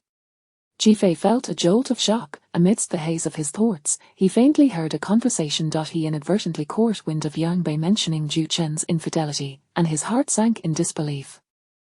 Yet, after the initial shock, Rage ensued, a fervent indignation on behalf of Ji Yuxi. He yearned to confront that man immediately, to deliver a few well-placed punches. However, upon deeper reflection, Ji Fei felt a sense of relief wash over him.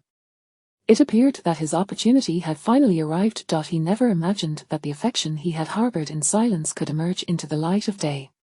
Captain Jean, I recall you have 5 days of annual leave remaining. You should take this time off, Qin Lin interrupted, having already devised a plan for him. This was the essence of Qin Lin. He always anticipated the desires of his team members, promptly providing solutions as if he were a steadfast mountain, reliable and nevertheless, Ji Fei was perplexed as to why Captain Qin exhibited no hesitation whatsoever. Captain Qin, why did you agree so readily? Seated on the sofa, Qin Lin's long legs crossed, he appeared both languid and resolute.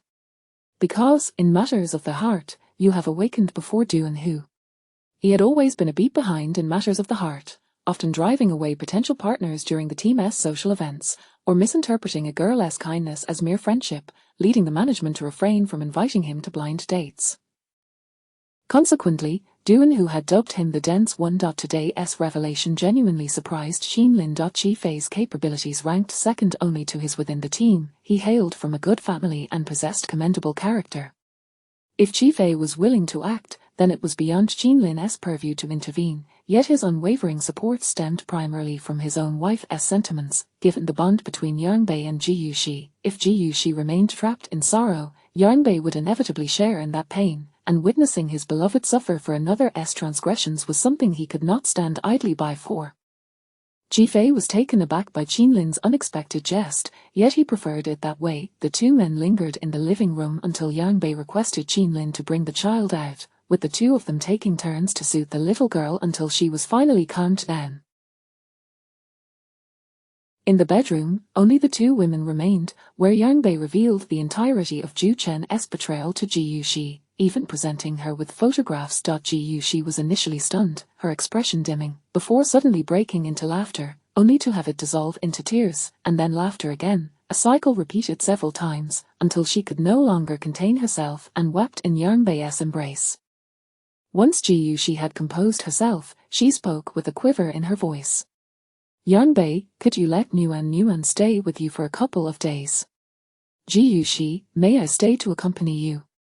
Yang Bei replied, her tone earnest. Ji Yuxi managed a faint smile, shaking her head in refusal. I can manage on my own, rest assured. I, Ji Yuxi, shall show no mercy toward a faithless man. And what do you intend to do? Yang Bei inquired. This marriage must end, and I shall not let the third party escape unscathed.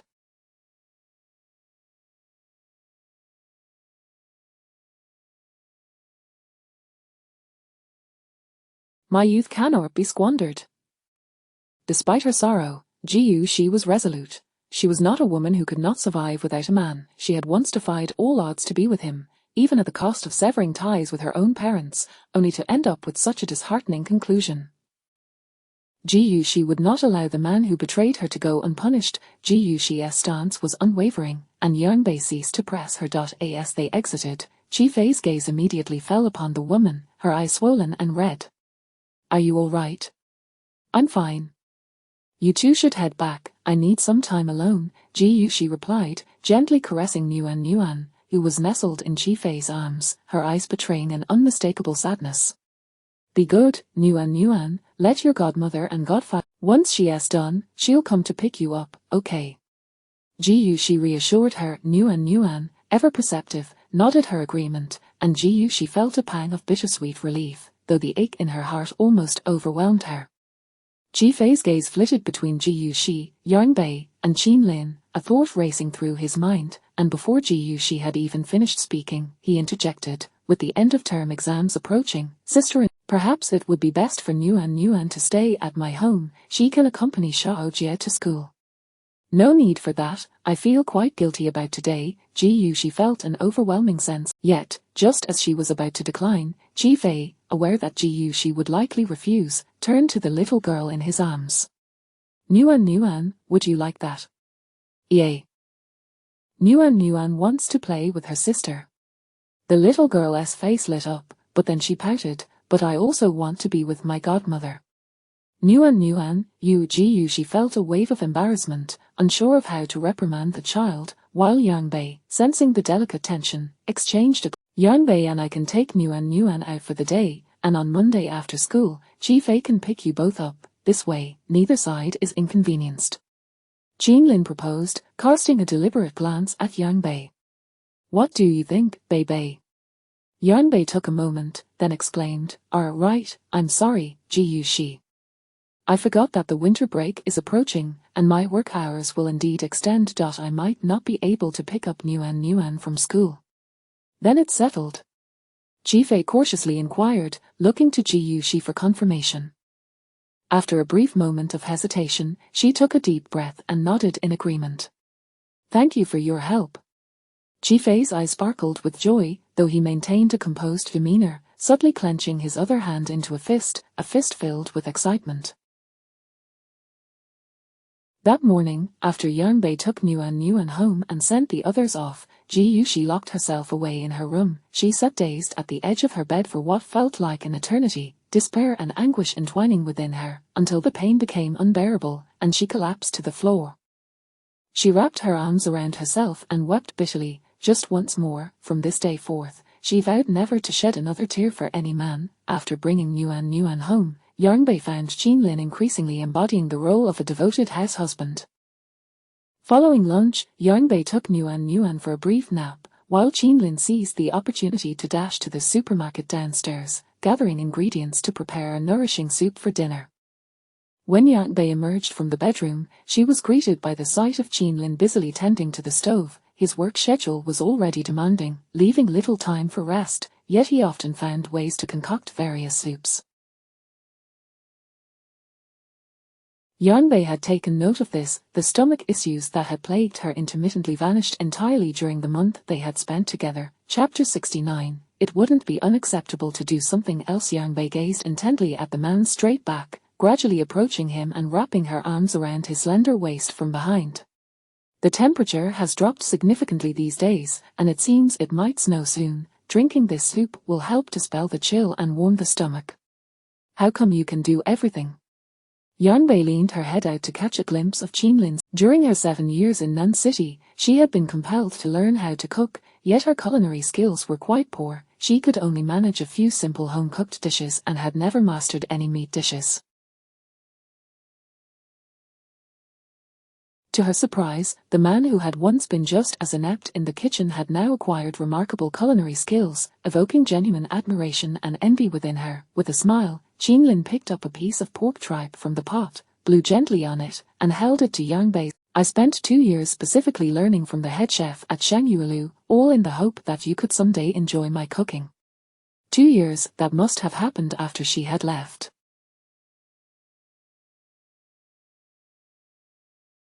He had still been thinking about being with her back then. Yang Bei bit her lip, her tone tinged with guilt. I left, and you still thought about learning to cook for me. Indeed. Lin set down his chopsticks and drew her into his embrace. I don't come back. If she weren't a teacher, she might never have returned to Beicheng. The depth of the man's gaze intensified. Do you understand fate? There are no what ifs. You are right here before me. He pinched the soft flesh at her waist and lowered his head to rest his forehead against hers. Is it a bit ungracious to tease and then wish to escape? The warmth of his breath enveloped her, and Yang Bei felt her legs weaken. When did I ever tease you? Just now, you were the one who initiated the embrace. Is it unreasonable for me to steal a kiss? Lin, Yang Bei glanced towards the bedroom, turning to remind him, Nuan is still asleep, don't wake her. Why are you so nervous? He paused for a moment, his lips brushing against hers, exuding a magnetic charm that brimmed with sensuality. Or perhaps you wish to take advantage of the little one's slumber to indulge in something else?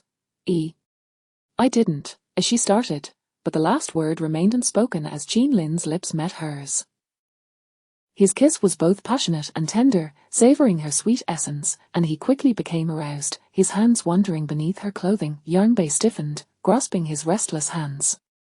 Lin, in that instant, Yang Bei felt utterly embarrassed, hiding her face in the man's embrace, her cheeks ablaze. Lin, however, remained composed and unruffled. He leisurely patted Yang Bei's back to comfort her before waving to the child, who quickly scampered over. He effortlessly lifted her, gently brushing his lips against her cheek. Why is Godmer hiding in Godpa's arms? Why are Godmer's ears so red? Faced with the child's innocent questions, Yang Bei found herself at a loss for words, playfully punching the man's solid chest while scolding him. Qin Lin, with a loving embrace around her waist, pressed a kiss onto her hair. Godmer is shy after a kiss. The little girl covered her mouth, suppressing a giggle. Nuan isn't shy.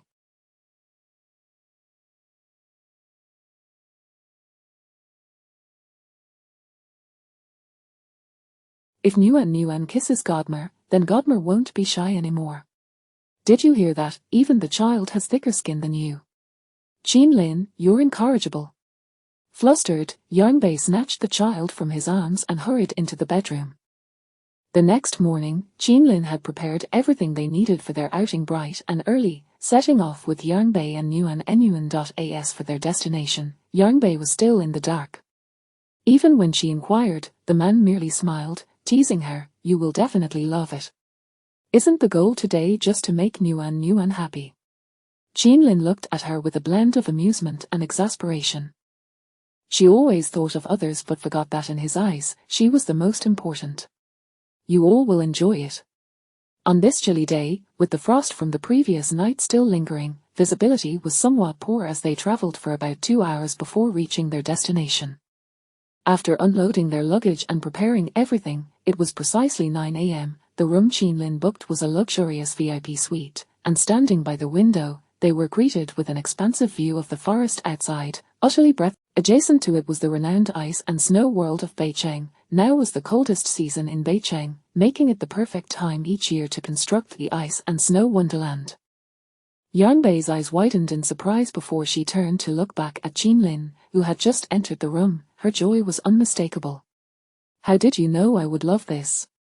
Qin Lin stepped closer, placing his hands on the windowsill, encasing her in his embrace. "You once mentioned that your greatest childhood wish was to come here and play. I've always remembered." Yang Bei felt deeply touched once more. She had indeed said so. It was a wish she had longed to fulfill with her parents. However, after their passing, she buried that dream in her heart, as the one she most wanted to share it with was no longer there. The thought of going alone felt devoid of meaning until she met Qin Lin, yet she hadn't anticipated that he had kept this in mind all these years. Noticing the complex emotions in Yang Bei's eyes, Qin Lin leaned in closer, cradling her cool face in his. "Do you like it?" Yang Bei's nose tingled, tears brimming in her eyes as she smiled in response. I love it so much." That day, Yang Bei resembled a child, relishing every ounce of joy she had missed out on in her youth.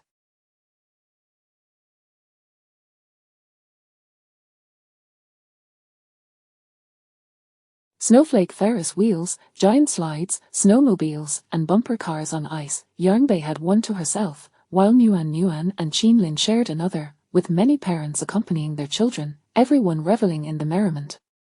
The bumper cars operated with a laser touch mechanism. When struck, the cars would spin in place for a few rounds. Yang Bei's skills were lacking, and she was ruthlessly hit by Qin Lin, spinning several times until she felt dizzy, repeatedly calling for surrender. Though she struggled to keep up, Yang Bei was genuinely happy. Chapter 70, a family of 3. She had long been devoid of such a carefree sensation. This time, she decided to indulge herself a little more.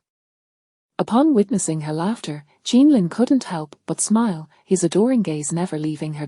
As they emerged from the inner area around noon, the roadside was bustling with small vendors. When Yang Bei and Nan passed by a stall selling balloons, each bought a frozen princess balloon and playfully began to compete. Yang Bei hopped excitedly, her scarf fluttering loosely around her neck, prompting Qin Lin to lovingly approach and catch the mischievous little woman. "Stay still, secure your scarf. We wouldn't want to freeze my princess," he said. Nan obediently stood by Qin Lin's side, while Yang Bei smiled, allowing the man's large hand to tidy her scarf. This scene resembled the daily life of a blissful family of 3. A woman a few meters away was capturing a photograph of them. Noticing their gaze, she hurried over to explain. "I apologize. I am a photographer. The way you were just now was simply too beautiful, and I couldn't resist taking a picture. I hope you don't mind." As she spoke, the female photographer produced the already taken photograph and handed it over. Against a backdrop of pristine white, a man gazed adoringly at his beloved as he wrapped a scarf around her, with a charming child standing beside them, an image that embodied the essence of a happy family. What made it even more enviable was the extraordinary beauty of this family of three. The photographer had never encountered such a perfect trio during her outings.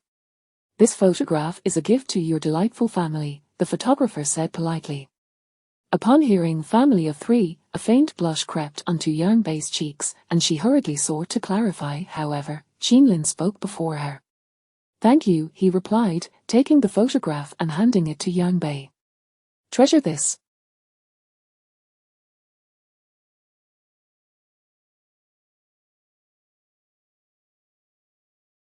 It marks our family's first outing together." Yang Bei shyly glanced at him, snatched the photograph, and took Nan Nan's little hand, dashing forward. Qinlin, with a In the afternoon, the three of them made slight adjustments at the hotel, and after dinner, they strolled through the ice and snow light show. By the time they returned to the hotel, it was nearly 10 p.m. The little one was already too sleepy to keep her eyes open, and Yang Bei swiftly gave her a bath, lulling her to sleep before preparing to wash up herself. Qinlin had booked a twin room, and at that moment, he lay on the other bed with his eyes closed. After a long day of caring for the two, Yang Bei assumed Qinlin was asleep.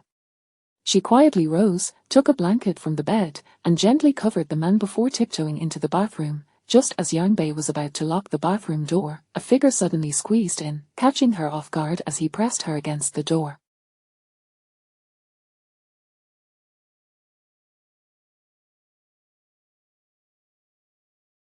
His tall frame enveloped her, leaving her in darkness. Startled by the man's sudden move, she exclaimed, "Aren't you supposed to be asleep?" The glimmering light in her eye stirred something within Qinlin.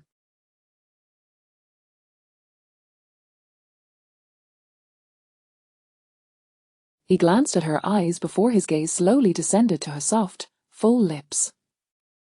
"It has been a while since I indulged. Do you think I could possibly sleep?" Having been on a mission for days, they hadn't shared intimacy in ages. Now, with a rare day off, Qinlin found it hard to resist. Yang Bei felt a mix of embarrassment and indignation. While she did not mind the man's touch, even relishing it, the presence of a child nearby made her wish he'd exercise some restraint. "We've played all day. I'm exhausted. Let's wash up and sleep. We need to get up early tomorrow," she urged, pushing him away. However, the man was as immovable as a mountain, and the more she pushed, the closer he drew. "Bei, you've had your fun today. Shouldn't I get a little enjoyment in the wee hours as well?" His voice dripped with seductive allure, each word drilling into Yang Bei's ears, sending shivers down her spine. Timidly, she met his smoldering gaze, and just a glance weakened her knees. The sight of her nervous and bashful demeanor captivated Qinlin, his heart racing as he leaned down to press his lips against hers. The sweet taste enveloped him, drawing him deeper into a whirlwind of desire. Under his gentle onslaught, Yang Bei gradually lost her sense of time and space, her hands instinctively wrapping around his neck. Satisfied, he deepened their kiss, his hands exploring her waist and descending toward her inner thigh. Unable to suppress a moan, she whispered, "You'll wake the child." Qinlin chuckled softly, "Don't worry. After a day of play, children sleep soundly." With that, he swept Yang Bei into his arms and carried her toward the bathtub. The tub was filled with steaming water, and as they entered, the water splashed everywhere from their vigorous movements. At the peak of passion, he breathed heavily in her ear, Bei, would you come meet my parents with me?" Yang Bei felt a wave of dizziness, unable to comprehend his words, merely responding with a dreamy millimeter. That night, Qinlin held Yang Bei for quite a while, and by the time they emerged, it was already past midnight. She had fallen asleep in his embrace. Despite the wild night, the man felt invigorated, while Yang Bei was utterly drained of. Upon returning, Qinlin first prepared a meal and took care of Nan Nan before glancing at the still sleeping Yang Bei in the bedroom. He had been quite demanding the night before, and she likely wouldn't awaken anytime soon. With some time before her work, Qinlin picked up her phone to set an alarm, then placed a gentle kiss on her forehead before quietly leaving the room. After ensuring her meal was ready, he took Nan Nan to kindergarten. At the entrance, many parents were dropping off their children, Fang Qing had just sent Xiao Jing into the school when she casually glanced back and suddenly spotted Qin Lin at the school gate. It had been ages since she last saw him, ever since Yang Bei returned. Even using Yu Hui as an excuse had made it difficult for her to encounter him. Standing still, she watched Qin Lin escort a little girl into the school, a surge of jealousy flooding her face. He was accompanying Ji Yuxi's child. Previously, it had always been Yang Bei who took the child, now he was doing it. Did that mean the two were now living together? The thought flashed through her mind, igniting a frenzy of jealousy within her. She fixed her gaze on the man's departing figure and resolutely pursued him. Chapter 71, Conspiring in Shadows. Qin Lin. Upon hearing Fang Qing's voice, Qin Lin's expression remained utterly unperturbed. I must hurry to work. His tone was hardly familiar, it could even be described as indifferent, leaving Fang Qing feeling a touch embarrassed. I simply haven't seen you in a long time and wish to exchange a few words.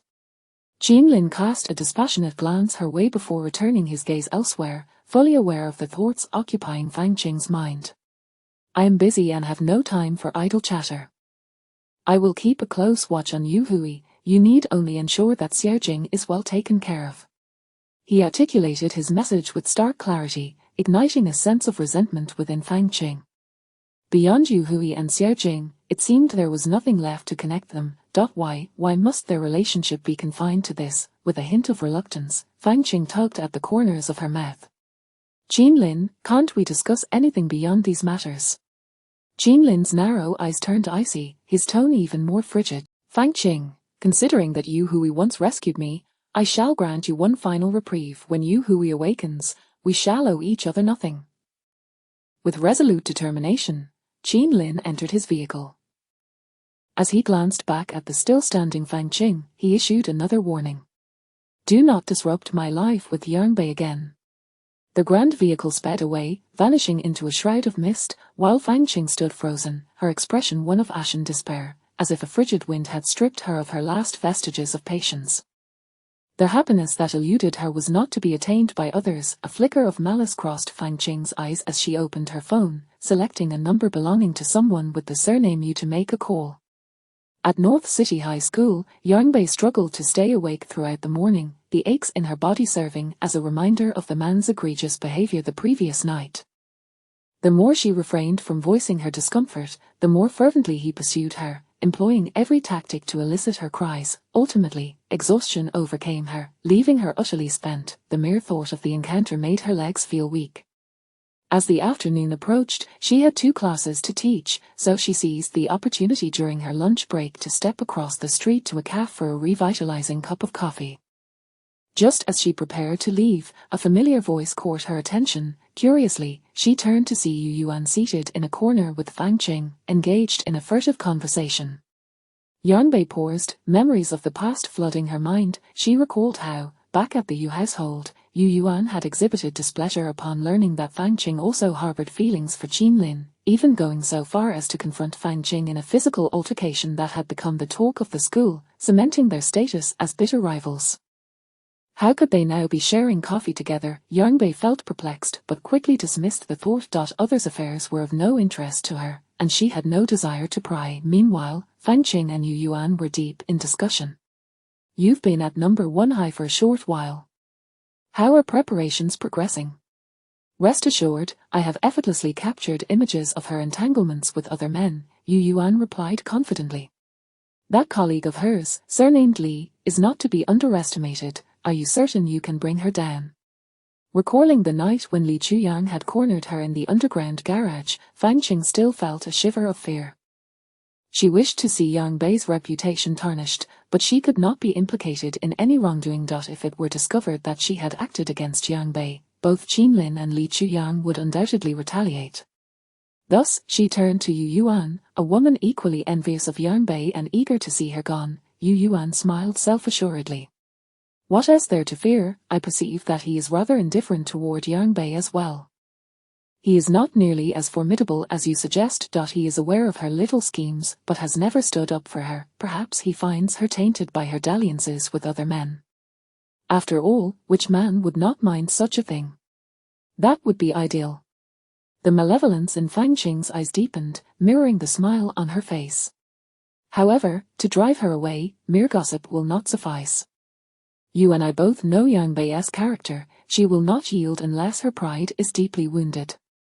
This is something I understand better than you, Yu Yuan remarked, taking a sip of her overly sweetened coffee, a look of superiority gracing her features. An unloved orphan, her only concern is that trivial, worthless pride. If that pride were to be trampled upon, Yu Yuan's words trailed off as she met Fang Qing's gaze, excitement dancing in their eyes. Crossing the street, Yanbei clutched her coffee as she prepared to return to the office to continue grading papers. With final exams approaching, there had been a surge of tests, and she needed to use her lunch break wisely. However, just as she stepped onto the school grounds, a voice called out to her. She turned to see her long-absent uncle and his son standing a few meters away, looking at her. Yanbei stiffened, memories from her childhood flooding back, making it difficult for her to breathe. She paused, casting a dispassionate glance at the two, merely nodding in polite acknowledgement before turning to walk away. Sierra Bay, wait. It was her uncle, Yu Zhan, who had called her back. May I have a word with you? It is lunchtime at school, so it shouldn't be too disruptive. When Yanbei remained motionless, Yugari, standing nearby, taunted her. Hey, you stubborn girl, do you need your cousin to teach you some manners? Yuzhan frowned. Yugari, how can you speak to your cousin like that? Yugari scoffed, casting a disdainful look at Yanbei, his contempt unmistakable. Yanbei pinched the flesh of her fingertip, biting her lip in anger. After a moment's hesitation, she swiftly approached Yugari and splashed her warm coffee across his face. Yugari gasped in shock, recoiling from the bitter liquid, his fury boiling over. Yanbei, have you lost your mind? Your actions are excessive. Yanbei scoffed, her gaze as cold as ice. When he spied on me while I bathed as a child, was he also my cousin? Does it beat? This resulted in Yanbei often going hungry. She had endured all of that, but the most despicable act was when Yugari had lecherously watched her bathe while her uncle and aunt were away, prompting her to call the police and inciting a wave of gossip from the neighbors.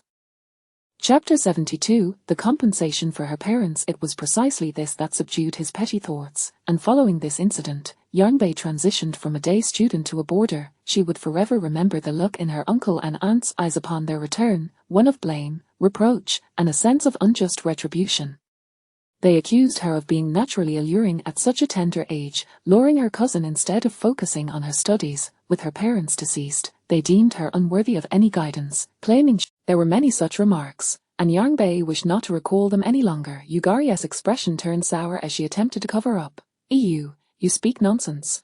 It was merely childish play back then. You truly cannot take a joke. Am I still considered a child at 18? You should be calling me sister instead. Yanbei, I swear I won't hold back enough.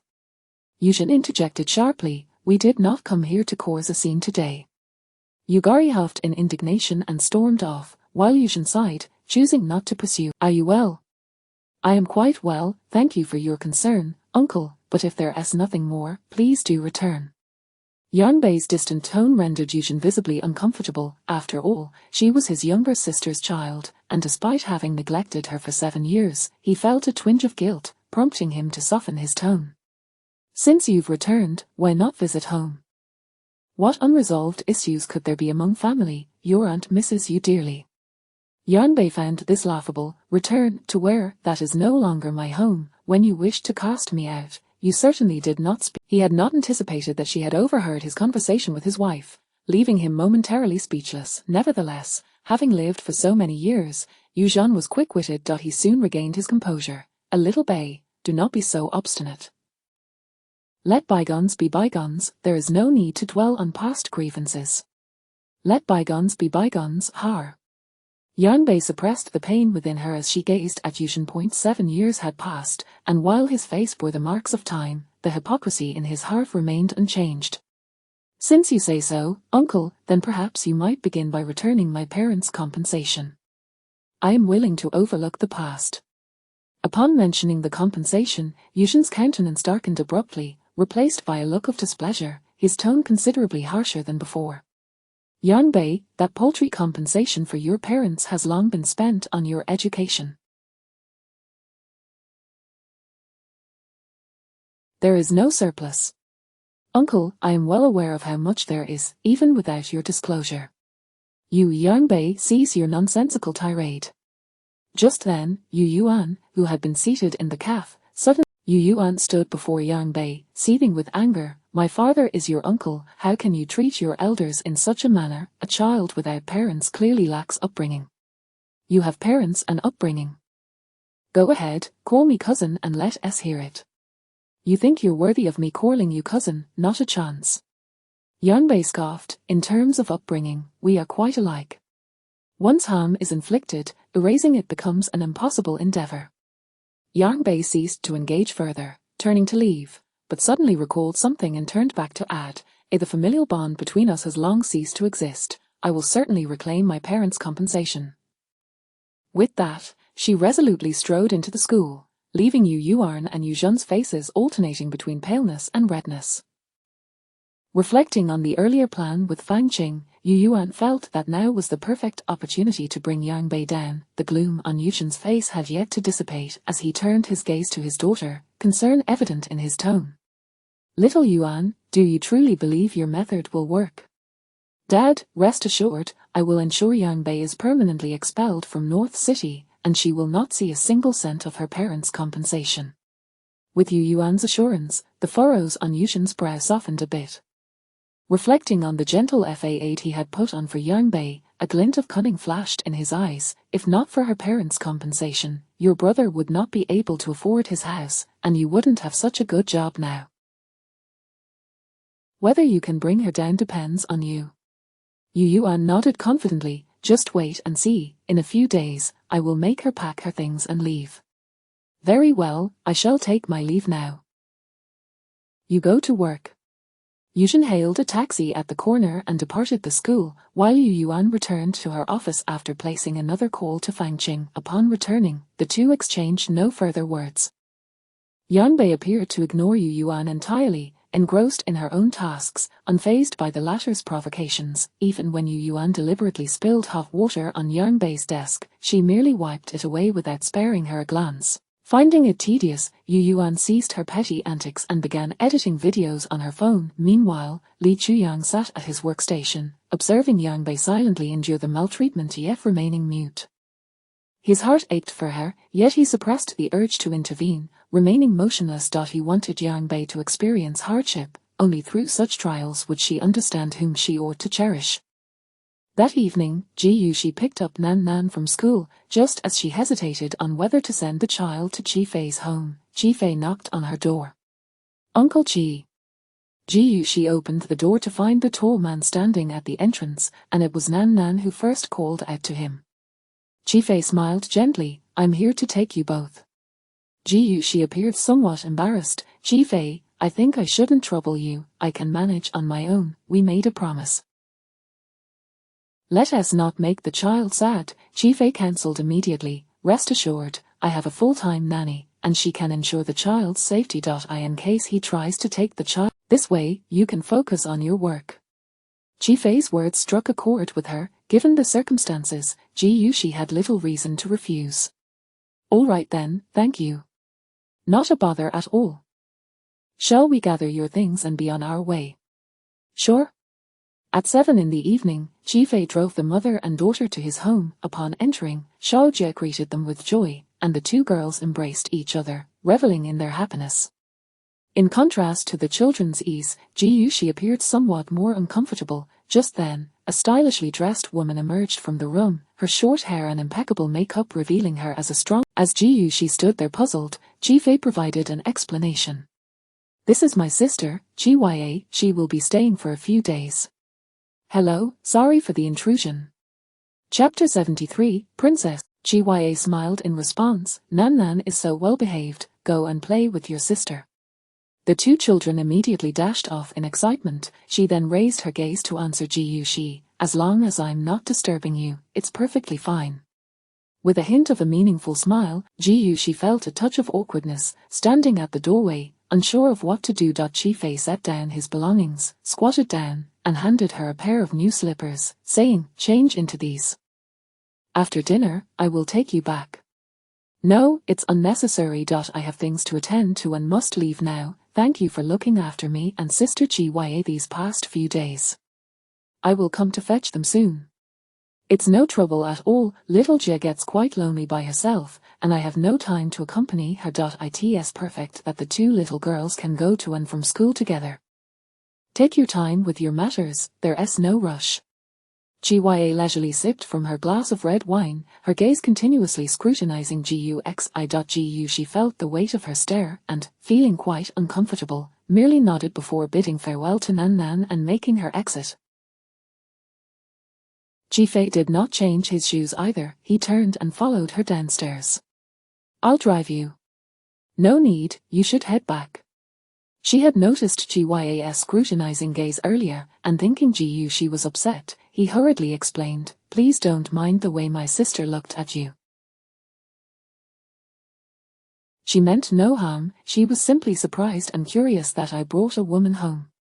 Taken aback by his sudden comment, she replied, I'm not angry, I'm just a bit embarrassed. As long as you're not angry, that's good.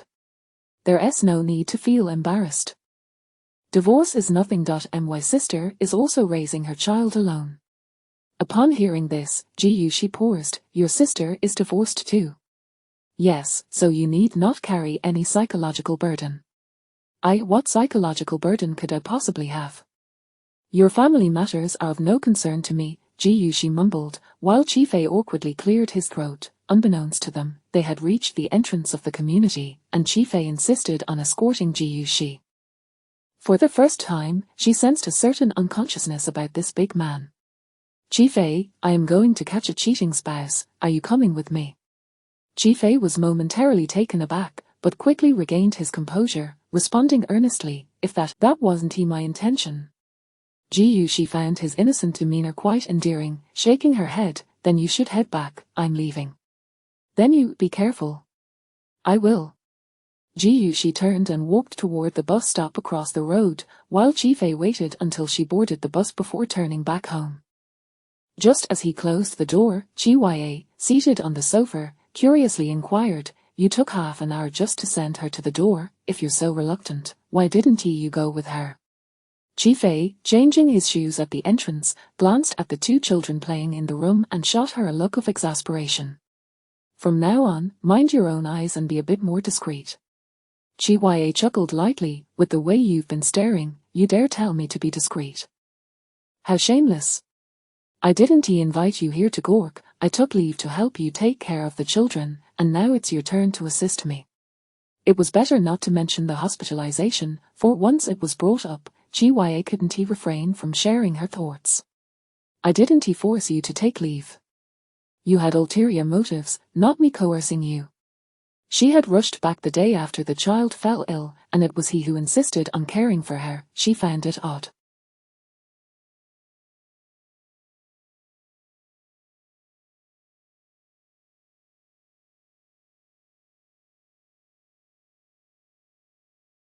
Had it not been for little Jia mentioning that her uncle constantly went to find Aunt Jiu, she would have been oblivious to the situation. That rascal had finally wised up.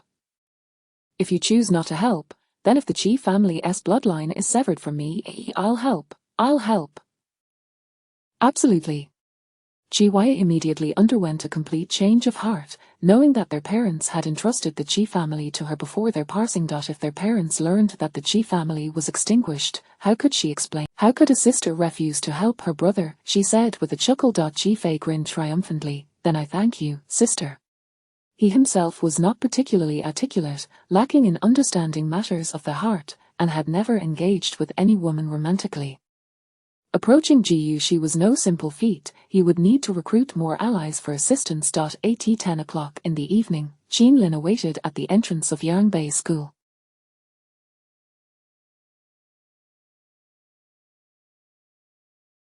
The moment Yangbei emerged, her eyes landed on the large G vehicle parked across the street. The driver's window was rolled down, and a casually draped arm rested on the ledge, the man leaning his head against it, seemingly lost in contemplation. Perhaps sensing the gaze of the woman, Lin opened his eyes and looked over, immediately locking eyes with Yangbei's clear orbs. She appeared somewhat displeased, pouting to express her dissatisfaction. Most likely, it was due to last night. Qinlin smirked, a hint of regret in his eyes, yet his expression remained playful. Watching her approach, he exited the vehicle to greet her. Who has upset our lovely teacher Yang Bei? Shall I go teach them a lesson? Yang Bei rolled her eyes at him. You're asking on purpose, who else could it be but you? Qinlin chuckled softly, bending down to bring his face closer to hers, his tone leisurely yet tinged with playful teasing. That's unfair. I haven't seen you all day. I miss you too much to have made you angry. Her legs still ached faintly, the unsightly images from last night resurfacing in her mind, refusing to fade. Yang Bei felt her face heat up embarrassingly. She turned her head away from him, marching forward in a huff. Jerk? Observing her response, Qinlin swiftly pulled her into his embrace, gently asking, what did I do that was so much of a jerk? You're a jerk in every way. It was too shameful to articulate such things, and Yang Bei struggled to find the right words. Qinlin, resigned, held her tighter. Wasn't he that fun last night? You weren't displeased, were you? Yang Bei, embarrassed, swatted at him. The man allowed her feeble attempts to hit him to continue, akin to a ticklish caress. After a moment, he grasped her restless hand and pressed a kiss to it. Sore from hitting me, want me to hit back? Gazing into the depths of his eyes, filled with profound affection, Yang Bei's minor irritation dissipated considerably. Cut it out. As she attempted to shake off Qinlin's hand and move toward the car, he instead drew her closer, guiding her to the passenger side. Princess, please step into the carriage. When had this upright man learned such phrases?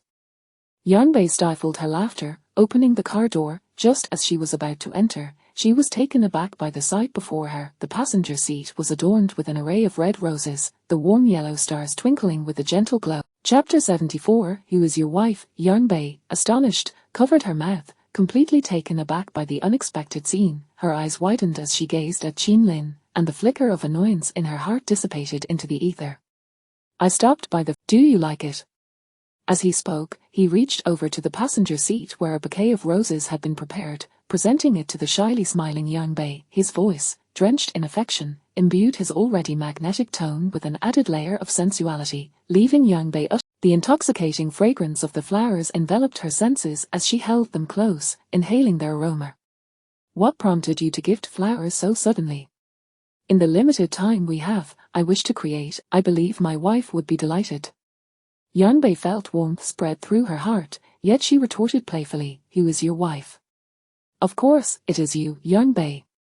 As soon as the words left his lips, Qinlin lifted Yang Bei's chin, leaning down to kiss her crimson lips, lingering for a moment before reluctantly releasing her. After a brief interlude, Qinlin was satisfied and drove away from the school. Just as they departed, Li Chuyang emerged from an unknown corner, his jawline taut as he watched the disappearing figure of the luxury SUV, his dark pupil. The sight of his beloved woman in another man's embrace pierced his heart more painfully than death itself. Why wouldn't she even spare him a glance? Why must she force him down this path? Upon reaching the residential complex, as the car engine fell silent, Yang Bei reached for the door handle to exit. Suddenly, she felt a tightening around her waist, and her vision darkened as Qinlin's entire body enveloped her. In a moment of shock, the roses were snatched from her hands, and the seat unexpectedly released, causing her to lean back, with Qinlin pressing down over her. Qinlin, what are you doing? His lips descended upon her, his heated breath cascading over her neck, causing Yang Bei to instinctively shiver. That searing warmth, surely he does not intend to, as anticipated, Qinlin's low, husky voice teased her. Bei, I might not be able to return to accompany you for a while. Yang Bei's heart skipped a beat, her hands that supported his weight momentarily slackening. Are you going on a mission? Qinlin affirmed with a soft hum, leaning closer to her ear. Though he posed it as a question, the physicality of his presence left her with little room to refuse. We might be seen, the windows are tinted, no one can see inside from the outside. Despite his explanation, Yang Bei remained apprehensive, but Qinlin sealed her lips with his, denying her any chance to protest. One by one, their garments were shed, as he trailed kisses down her delicate, alabaster neck, across her alluring collarbone, and further down to her chest, eliciting soft moans from her.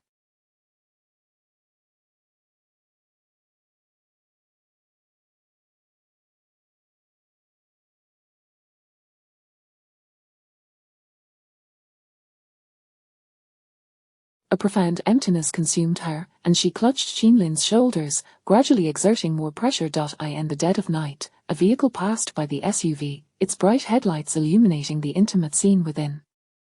Jeanlin's broad form enveloped Yang Bei entirely, her sensuous back glistening with beads of sweat, cascading down the taut lines of his muscular physique, dripping onto her delicate, fair legs that encircled his waist.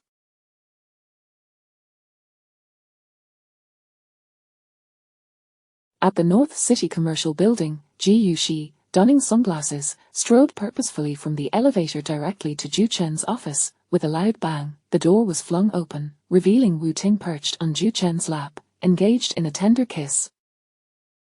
Upon noticing Ji Yuxi's abrupt entrance, both froze, hurriedly adjusting their disheveled attire, a fleeting pang of heartbreak flashing in Ji Yuxi's eyes before vanishing. The man had claimed to have betrayed her, deceiving himself while engaging in infidelity. Such shamelessness was beyond comprehension, yet now, it mattered little to her. To Zhu Chen, Ji Yuxi had long since extinguished all feelings. She flung the evidence of his infidelity onto the table, causing Zhu Chen's complexion to shift dramatically. At that moment, a crowd of curious employees had gathered at the office door, and Zhu Chen, flustered, barked a few commands, prompting the onlookers to retreat to their desks. Ji Yuxi, why didn't you knock before entering? Zhu Chen stammered, his face a mask. Ji Yuxi offered a sarcastic smile. Did I interrupt your little escapade? Just sign this, and I shall take my leave, ensuring I do not hinder your delightful rendezvous. Caught in the act of infidelity, Zhu Chen felt the weight of embarrassment, glancing at Wu Ting, who smirked haughtily, showing no sign of shame. You are quite the straightforward person. I initially thought you were a lovesick, clingy housewife, but it seems your affections were not as deep as I presumed. As she spoke, she leaned closer to Zhu Chen, her weight pressing against him. Ji Yuxi scrutinized the shameless Wu Ting before her, clad in professional attire, her plunging neckline accentuating her assets, adorned with unsightly love bites, while her form-fitting skirt barely concealed her curves, revealing glimmers of skin beneath. Just one glance caused Ji Yuxi's stomach to churn, suppressing the urge to vomit as she glared at the man she once adored. Now only feeling revulsion, Zhu Chen met Ji Yuxi's wrathful gaze, his heart sinking as he pushed Wu Ting aside, eager to dismiss her. You should leave. I need to speak with her. Are you afraid of her? Leave? Zhu Chen's tone darkened as he urged her to exit. Wu Ting, disgruntled, stood to depart, but Ji Yuxi called out, I won't take long. I won't waste your precious time. Wu Ting crossed her arms, nonchalantly seating herself on the sofa, while Zhu Chen grit his teeth, staring at the scattered photographs and a lengthy hotel record on the table, rendered speechless. Ji Yuxi cut to the chase, clearly stating her purpose for being there. Divorce, the child stays with me, and you leave with nothing. You expect me to leave empty-handed. Surely this is your best friend's scheme. Stop deflecting blame onto others, Zhu Chen. Let us part amicably, otherwise, the evidence I possess is sufficient to ensure you are unwelcome in North City. You wouldn't dare. Why wouldn't I dare? Ji Yuxi, if news of your affair and subsequent divorce spreads at this juncture, do you truly believe your IPO hopes remain intact? Chapter 75, Ji Yuxi's divorce. She spoke the words capable of bringing him to ruin with such calmness and rationality that, in that moment, Zhu Chen found Ji Yuxi to be utterly unfamiliar and distant. His memories of her were forever colored by her obedient and understanding demeanor. He had never witnessed her in such a commanding negotiating stance. Reflecting upon it now, he realized that he had never truly comprehended what Ji Yuxi was like in her professional life. Over the span of their 6 years together, he felt he had yet to genuinely know her. Zhu Chen's body stiffened, words lodged in his throat, unable to escape. Ji Yuxi, don't think for a moment that I am unaware of your intentions. Divorce merely serves as a pretext for you to hasten into that man's embrace, doesn't it? How long have you two been together? Even at this juncture, he continued to harbor doubts about her, and the last remnants of affection Ji Yuxi held for him were utterly extinguished.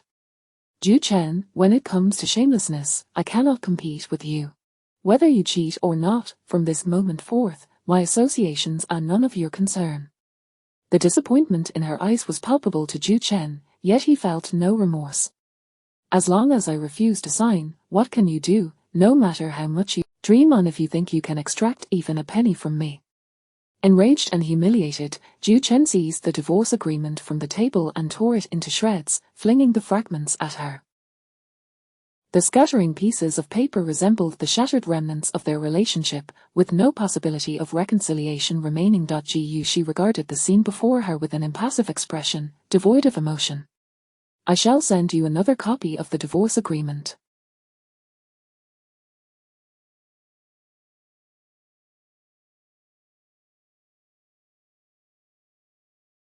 If you still refuse to sign, then be prepared for a court summons, she stated coolly, casting one last glance at the man whose chest rose and fell with fury. She turned to exit the office.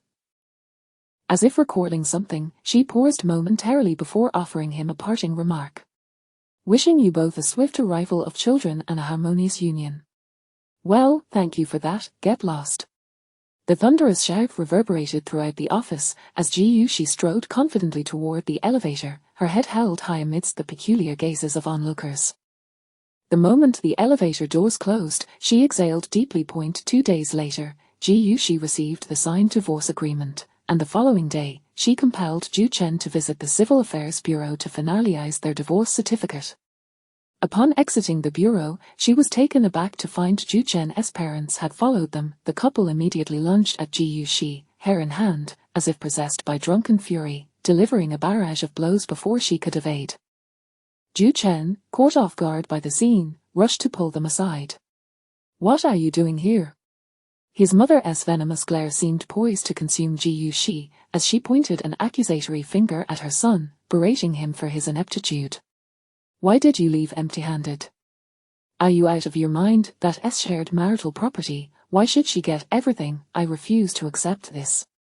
Zhu Chen was overwhelmed with frustration. His parents' interference only exacerbated his turmoil, his head feeling as if it might explode.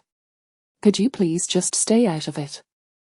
Is it not enough that I'm already humiliated? We're trying to help you, his mother insisted, her disappointment palpable. Nuan bears the Zhu surname, even if she is not male, she should not be disadvantaged.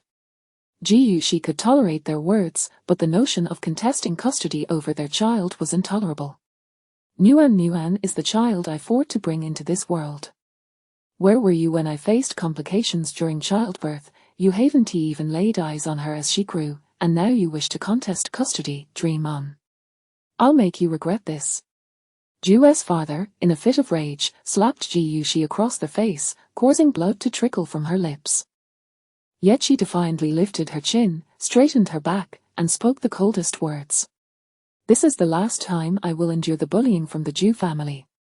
Don't forget, the child bears the Zhu name. With no lingering affection, Ji Yuxi turned and briskly departed, resolutely hailing a taxi. Zhu Chen watched her vanishing figure, his heart a tempest of confusion. The clamor of his parents echoed in his ears as he shrugged off their grasp and climbed into the car.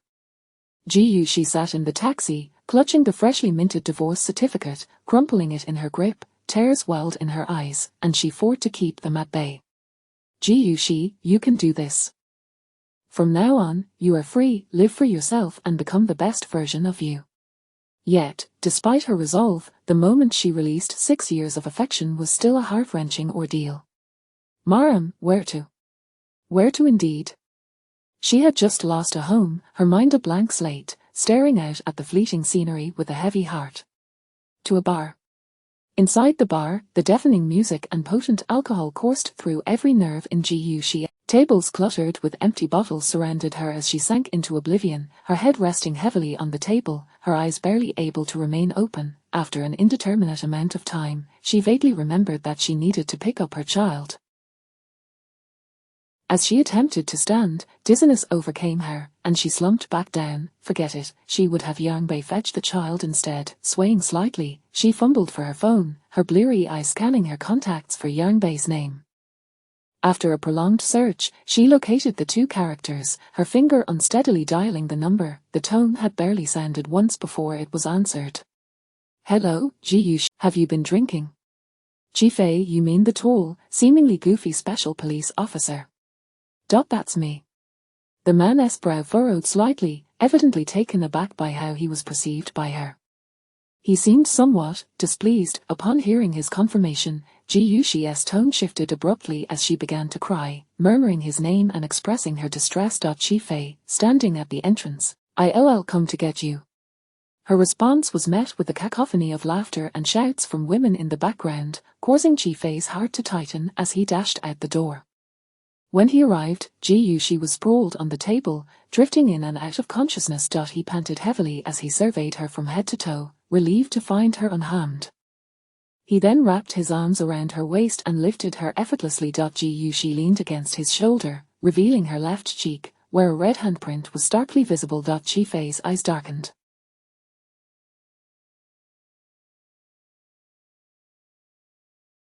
The women seated nearby noticed the magnetic aura emanating from him and felt compelled to explain. A few folks tried to bother her, but she scared them off with a bottle.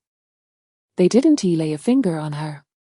It wasn't the previous ruffians who had harmed her, the only ones capable of that were the Jews. Chi Fei tightened his jaw but said nothing, instead carrying the unconscious woman out of the bar. Chapter 76, See Clearly Who I Am. Half an hour later, Chi Fei entered the house, cradling a person in his arms. Chi Ya was working in the living room when she saw Chi Fei carrying the utterly intoxicated Ji Yushi. Assuming something was amiss, she hurried over. What happened? How did she get this drunk? As soon as Chi Ya spoke, Ji Yushi's stomach churned violently, and she pressed her hand over. I'm going to be sick, hurry to the bathroom. Just as they reached the bathroom door, Ji Yushi struggled free from the man's hold and collapsed onto the toilet, heaving violently. Fearing that Ji Yushi's state might frighten the child, Chi Fei turned to Chi Ya. Sister, please keep an eye on the child and don't tell Nyan Nyan that her mother is here. Let her rest. All right, take care of her, Chi Ya replied, exiting and shutting the door behind her. Chi Fei removed his coat and prepared to assist. He grabbed a few tissues and handed them to Ji Yushi, who felt significantly better after emptying her stomach.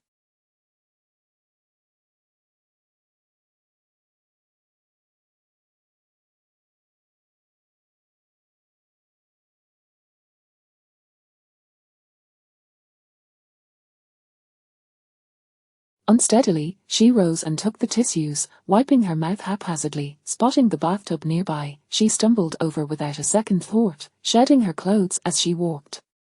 I smell terrible, I need a shower, Ji Yushi. Chi Fei's body tensed slightly as he attempted to speak, but his view was suddenly obstructed by her coat.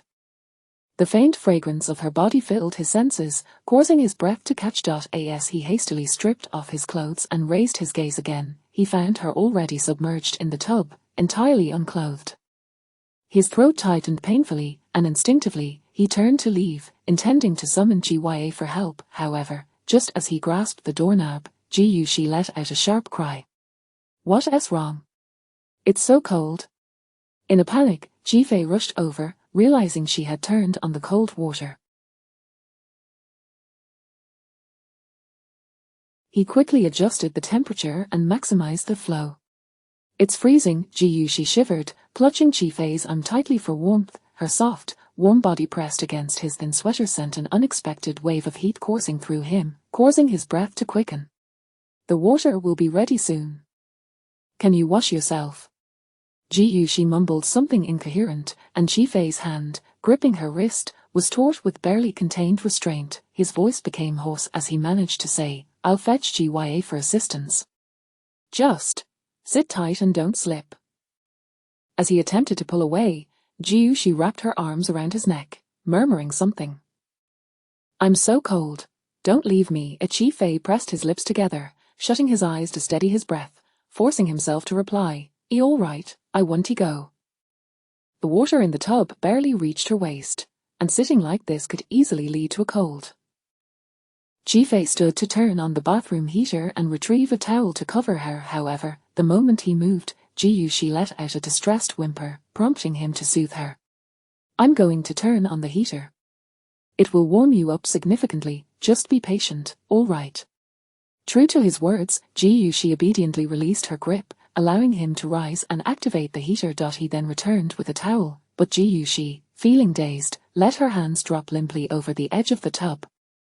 As the water began to rise, she slipped downwards due to buoyancy, just as her head was about to submerge, Ji-Fei swiftly hoisted her back up, cradling her in his arms.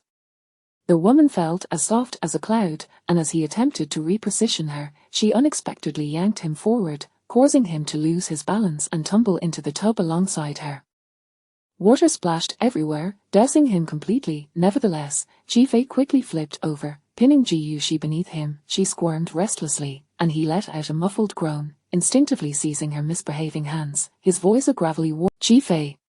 His heart sank heavily. He hadn't expected her to recognize him in such a state. Breathing deeply, he felt a surge of heat in his lower abdomen, and his throat grew increasingly parched. The mingling scent of alcohol and her faint body fragrance overwhelmed his senses, and he realized that his self-control, which he had thought was steadfast, was on the brink of collapse. Please wash quickly, or you'll catch a cold. Don't move. Ji Yuxi pressed her hands against his chest, her heart, with his cropped hair, thick brows, and a prominent nose beneath those resolute eyes, his alluringly thin lips. The smelly man is actually quite handsome, much more so than her ex-husband. The thought of him reignited her simmering anger. Why could he go out and find women while she could not? What made her any less than those other women? She had everything she needed, save for a slightly smaller chest.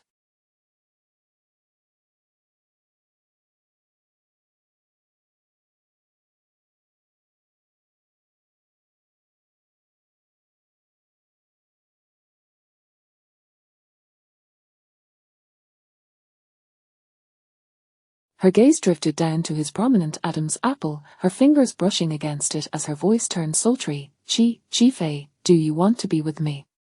Ji-Fei's abdomen tightened sharply. He grasped her roaming hand, his tone strained yet controlled. You've had too much to drink, I'll wait for you outside. Just as he intended to rise, Ji Yuxi clung to his neck, tears spilling down her cheeks. Where do you not want me anymore? Do you despise a divorced woman? She had divorced, yet here she was, clinging to him, weeping for another man. With a silent sigh of resignation, he wrapped his arms around her waist and sat up. I don't. Her response only made her sobs more pitiful. You do. Otherwise, why don't you kiss me? His chest heaved visibly as he squeezed out a few words through clenched teeth. Ji Yuxi, stop this. I'll help you get dressed.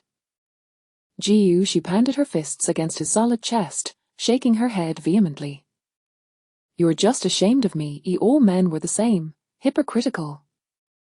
Why should men have all the fun? She too could play with men. Fixing her gaze on him, she suddenly leaned in for a kiss. The warm, wet sensation left Ji-Fei momentarily stunned as he watched her lips seek his, her tongue parting his as it slipped inside. The sweet aroma mingled with the heavy scent of alcohol, intoxicating him. In that instant, the tension in his body dissipated, and he found himself taking the lead, one hand gliding over her smooth back, inching upward, fingers tangling in her hair as a more fervent heat enveloped them as their lips met passionately. Ji Yuxi felt as if she were losing her breath, pressing against his shoulder in discomfort, yet he continued downward, his lips finding her collarbone. She let out a soft moan, her body growing increasingly limp against him, gradually falling silent. The weight of her hand suddenly vanished, and Ji-Fei looked up to find she had fallen asleep. At a time like this, he gazed at her deeply, a mixture of helplessness and tenderness washing over him. Chapter 77. Regarding last night's events, the two had lingered in the bathtub for too long, and the water had grown tepid. Ji-Fei turned on the faucet, adding more hot water. Before shedding his thoroughly drenched clothing, he swiftly washed Ji Yuxi, enveloping her in his embrace, then casually wrapped a towel around his waist and carefully cocooned Ji Yuxi before exiting the bathroom. As fate would have it, they collided with Shi Yue, who had just knocked and entered. You two continue. She was momentarily taken aback, not expecting her brother to have acted so decisively.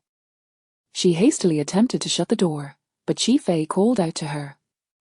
Wait, let her sleep in your room. Chi Yue leaned against the door, raising an eyebrow with a hint of amusement. It sounded quite intense in the bathroom.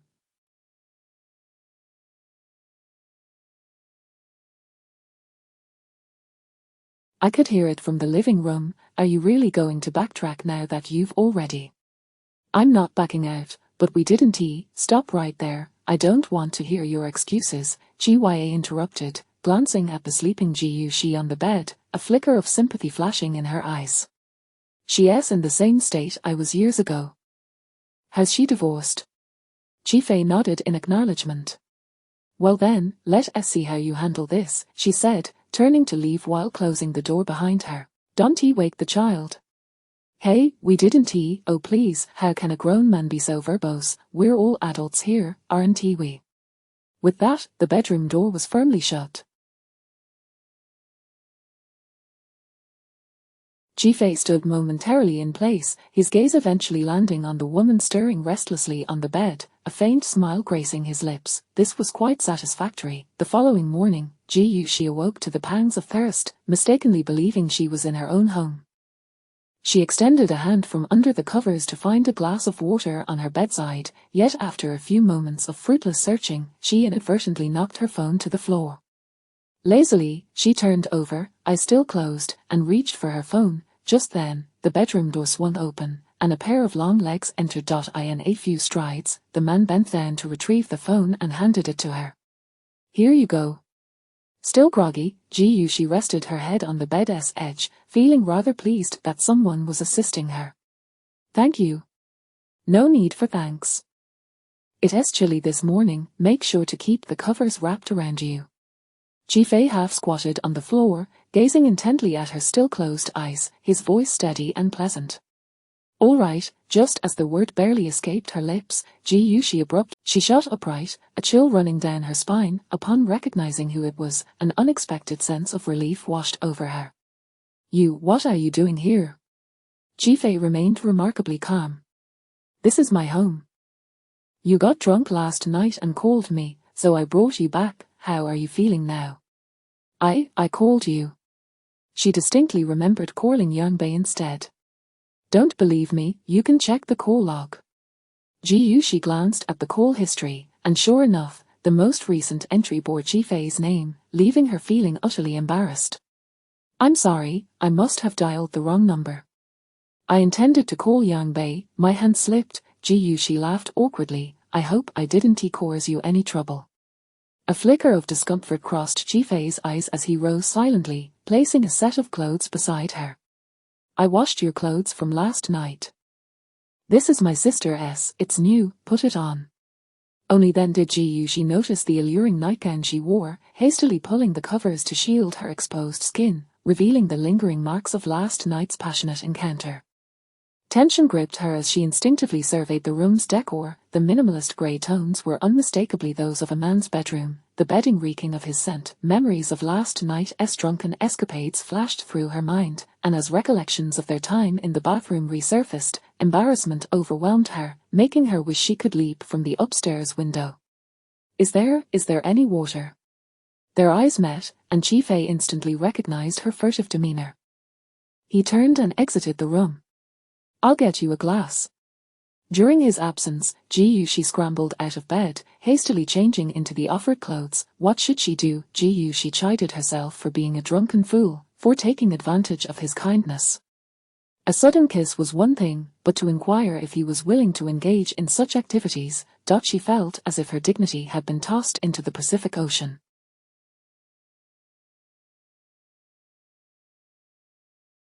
Covering her face in humiliation, Ji-yushi felt more mortified than ever. The most embarrassing part was that she couldn't recall whether they had gone all the way. No, she had to slip away quietly. Just as she reached for the door, Ji-fei returned, observing her anxious demeanor, and his expression darkened. Are you in such a hurry to leave? I have urgent matters. What could possibly be so pressing?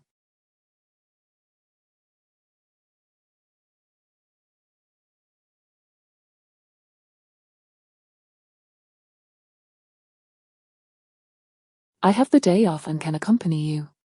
Ji-yushi swallowed hard, avoiding his gaze.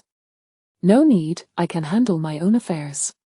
Ji-fei fixed her with a steady stare, remaining silent as he extended. To mask her discomfort, she took it and gulped it down in one go. This awkwardness couldn't persist. After a moment's hesitation, Ji-yushi resolved to clarify things. About last night, my sister is a single mother and vice president of a company. This is my entire family background. Why are you sharing this with me? Ji-fei gazed directly into her eyes, his demeanor serious. You need to take responsibility for me. Did we really? Ji Yuxi's eyes widened in shock as she regarded him. Even if they had, it was merely a one-night stand. In modern society, such encounters were commonplace. Could someone truly be so old-fashioned? What do you think? Ji Fei's dark eyes bore into her as he took a step closer, causing Ji Yuxi to instinctively retreat. What do you mean by taking responsibility? Be with me. Ji Yuxi was taken aback. She had just divorced, how could she possibly be with him? Her mind raced, and she resorted to deception. I'm a married woman, Ji Fei chuckled lightly. I saw your divorce certificate in your bag. Her back pressed against an object, Ji Yuxi found herself cornered, with Ji Fei standing a mere 2 centimeters away. Truthfully, your ex-husband was right.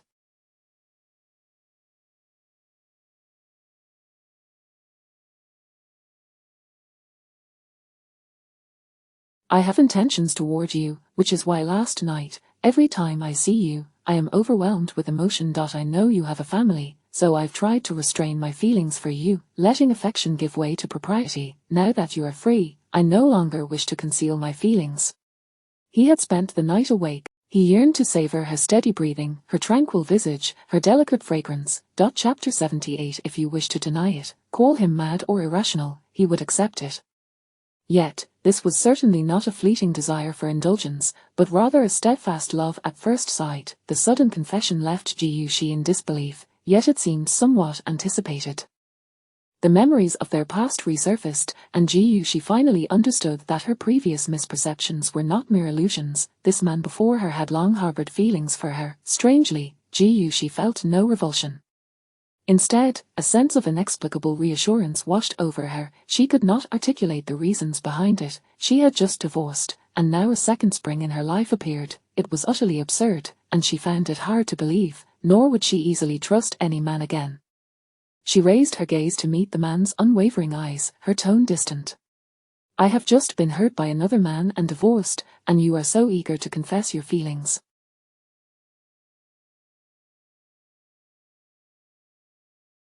Do you truly believe I would trust you, or do you think a mere fling will suffice to win me over? We are all adults here. One-night stands can happen once and again, but if everyone sought accountability, we would likely have to line up. Her words were bold and casual, as if she were simply that kind of woman. Ji Fei's expression gradually darkened. After a moment of silence, he suddenly leaned closer to her face, and Ji Yuxi remained still.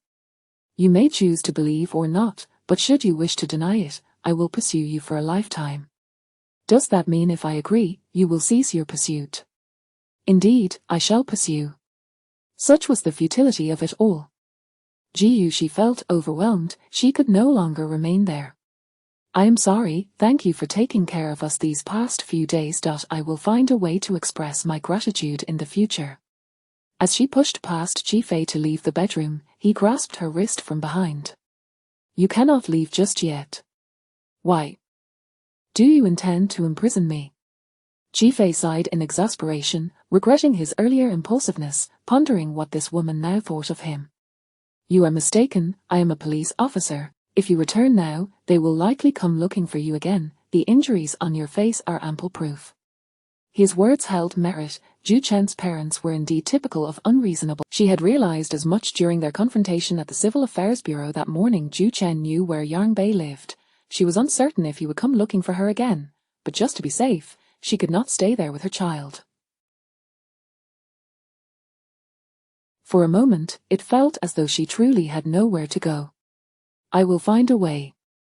What safer option is there than living in a police officer's home? That was a valid point. However, she could not remain there. He had already expressed his feelings, and staying would complicate matters between them. No need. My best friend's boyfriend is also a police officer. I can't stay there. They are currently in a romantic phase. Is that convenient? It would not be convenient to stay there either. Did he expect her to endure such awkwardness? It's not like it's any more convenient here. Ji Yuxi disregarded everything and exited the bedroom, with Ji Fei following. At that moment, Nan Nan was seated at the dining table enjoying breakfast. Upon seeing her mother, she joyfully called out, to which Ji Yuxi responded warmly, raising her head to see Chi Ya and politely greeting her. She then turned to Nan Nan. Nan Nan, I will pack your things first. After breakfast, we will leave. Mommy has taken care of everything. Upon hearing this, Nan Nan's expression soured. Mommy, but I still want to go to school with Sister Xiaojie. Be good. We have already overstayed our welcome. However, as soon as Nan Nan heard they were leaving, she began to cry, prompting Qi Huaiye to rush over to comfort her. Just then, Qi Fei approached, and Qi Huaiye silently criticized her brother for being ineffective. She shot him a look, urging him to console the child, then entered the child's room to persuade Ji Yuxi, who was busy packing. Ji Yuxi, I have settled my matters and cannot trouble you any further. Is it really all settled? Ji Yuxi hesitated slightly, and Qi Huaiye seized the moment. I have also been divorced. While the process may be swift, there are many issues to resolve afterward. You need to readjust your work and life, and raising a child alone can be exhausting. Ji Yuxi forced a bitter smile. I will manage. Seeing her struggling facade, Qi Huaiye was reminded of her own difficult past, empathizing with Ji Yuxi's situation. She gently took the bag from Ji Yuxi's hands, grasped her hand, and sincerely urged, the child has not been in the best emotional state these past few days. She has just begun to accept her parents' divorce, and now that she is finally stabilizing, you wish to rush her away. Children have limited coping abilities, why not stay here a few more days with her? Children are the Achilles heel of every mother. With Qi Huaiye's words, Ji Yuxi's heart, you might as well stay here. Qi Fei would be thrilled. How thrilled could he possibly be? Qi Huaiye chuckled lightly, glancing at the man who was currently comforting the child. He has been single for 26 years. How could he not be overjoyed? Oh dear, this misunderstanding had escalated. Ji Yuxi knocked her head in regret, knowing full well that her drinking habits were deplorable, yet still choosing to drown her sorrows for someone unworthy. Now how could she extricate herself from this situation? Qi Huaiye, the reality isn't as you perceive. My relationship with Qi Fei is not as you think it is. She patted Ji Yuxi on the shoulder and earnestly explained, let me be frank, you need not be strong or worried about anything. Our family has no taboos, nor do we harbor any prejudice. I support your relationship with Qi Fei, so you need not fear. Ji Yuxi was still reeling from the man's confession, and now she was faced with another revelation, her eyes widening in shock. Qi Huaiye, my relationship with Qi Fei is not that kind. Then why not let this misunderstanding blossom beautifully? Bid farewell to the scoundrel, embrace a new beginning, and find a police officer as a husband. You will never have to worry about infidelity, and the sense of security will be unparalleled. What more could you hesitate about?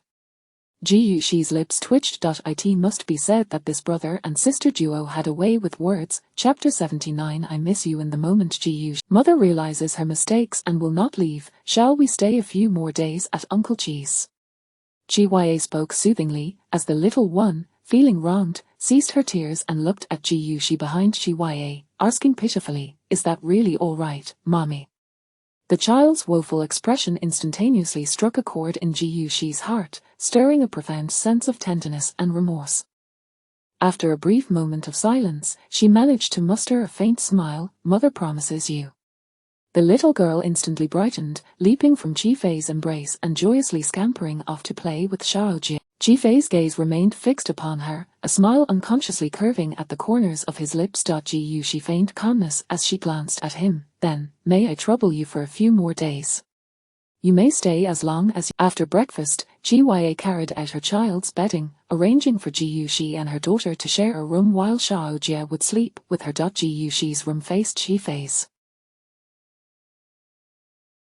With the door left ajar, he sat on the sofa in his room, able to see Ji Yuxi tidying up inside. He observed her with a sense of satisfaction, as if admiring a masterpiece.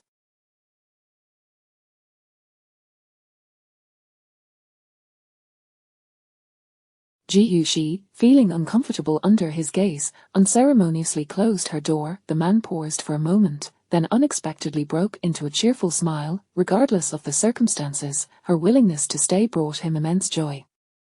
The rest could unfold gradually, however, as Ji Yuxi pondered in her room. A nagging sense of unease began to surface. He had heard, who had informed him about her affairs. She had never divulged her matters to him, yet he could pinpoint her solitary concern to persuade her to remain. Suddenly, a thought struck her, and she picked up her phone to call Yang Bei. The phone rang for a few seconds before a cacophony of noise came through. Hello, Jiu Shi. Yang Bei, where are you? Why is it so noisy? Oh, I'm at Han's Han Temple. Han's Han Temple? What brings you there? Han's Han Temple is the largest temple in North City, distanced from the bustling city center, perched atop a high mountain. Did you call for something? Shall I visit you later? No need. I'm not home at the moment. I just wanted to inform you that I have divorced. If his parents trouble you, please call the police without hesitation. All right, are you all right? I'm fine, but there's one more thing. She wrestled with how to articulate the sudden circumstances. Yang Bei assumed her sadness stemmed from the divorce and attempted to offer comforting words, yet Jiu Shi's demeanor remained remarkably steady, leaving her slightly puzzled. Just as Yang Bei suspected it might be related to housing issues, Jiu Shi suddenly cheerfully remarked that there was nothing else. Hastily ending the call, Jiu Shi exhaled deeply. At this point, it mattered little who had informed Jifei. She resolved to first address her own chaotic matters. Meanwhile, Yang Bei glanced at her darkened phone screen, feeling perplexed, but she did not dwell on it.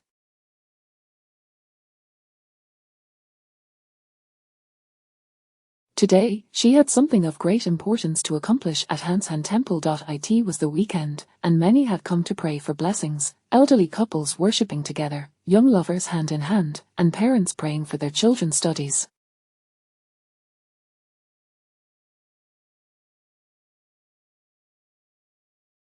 They fervently held their incense, silently wishing for their most cherished desires. Observing this scene, Yang Bei felt a twinge of sadness. The last time she had come here was during her childhood, accompanied by her parents.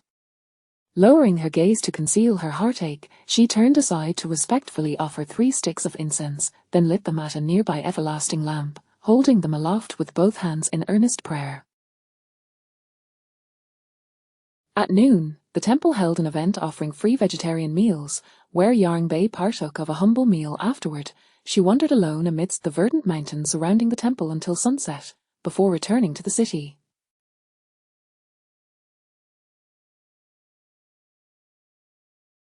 Today marked the 4th day since Jinlin had embarked on his mission. Lying in bed, enveloped by the crisp, comforting scent of the man, she felt a profound sense of security.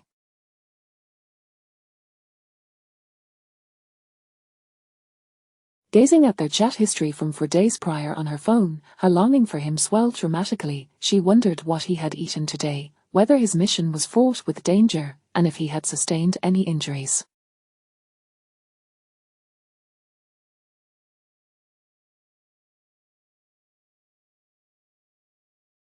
Her mind raced with all sorts of thoughts, and she yearned to call him immediately. Yet, she knew that even if she did, he would not be reachable. What if he saw it and it distracted him? In that moment, Yang Bei comprehended the torment Jinlin had endured over these 7 years of waiting, and thus understood the profound excitement and anger he had felt upon their reunion. She wrapped herself tighter in her blanket. Jinlin, I miss you so much. 3 days before the final exams, on a typical morning, Yang Bei finished her breakfast and took the bus to school. As she disembarked, she noticed a throng of parents gathered at the school entrance, their emotions running high, vociferously confronting the school authorities. Yu Yuan and Li Chuyang were also present, alongside numerous other parents from different classes, all drawn to the commotion. Yang Bei scrutinized the scene and realized that it was the parents of her own students who were arguing with the school leaders. A surge of alarm coursed through her, prompting her to rush over. Navigating through the crowd, she grasped Jianming's mother by the arm. Jianming's mother, what happened? Upon seeing their child's homeroom teacher, the parents surrounded her, bombarding her with questions. Ms. Yang, what? As a teacher, you have tarnished the profession's reputation. A torrent of accusations rained down upon her, leaving Yang Bei utterly bewildered. No, what on earth are you all talking about? I don't understand a word. Take a look for yourself. Yu Yuan stepped forward and thrust her phone into Yang Bei's view. The headline of a news article left Yang Bei astounded. Certain school teacher not only possesses a scandalous private life but is also a rebellious adopted daughter, severing ties with her uncle for compensation, a disgrace to morality. Following that were 3 segments of video footage. One captured her playfully tussling with Lee Chu-yang, while another abruptly shifted to a scene of her sharing a kiss with Jin Lin at the school gate. Yang Bei furrowed her brow. Before she could utter a word, the footage transitioned to the conversation she had had with her uncle and Yugari on that fateful day. Chapter 80, wrongfully accused. The conversation has been deliberately truncated, particularly the segment concerning U.S. disgraceful actions and the matter of compensation, which has been distorted beyond recognition, crafting her into a persona of a truly unfilial daughter. It is evident that there are individuals orchestrating a scheme to harm her. Yang Bei shook her head. This video is clearly the result of someone intentionally editing it to create sensational gossip news.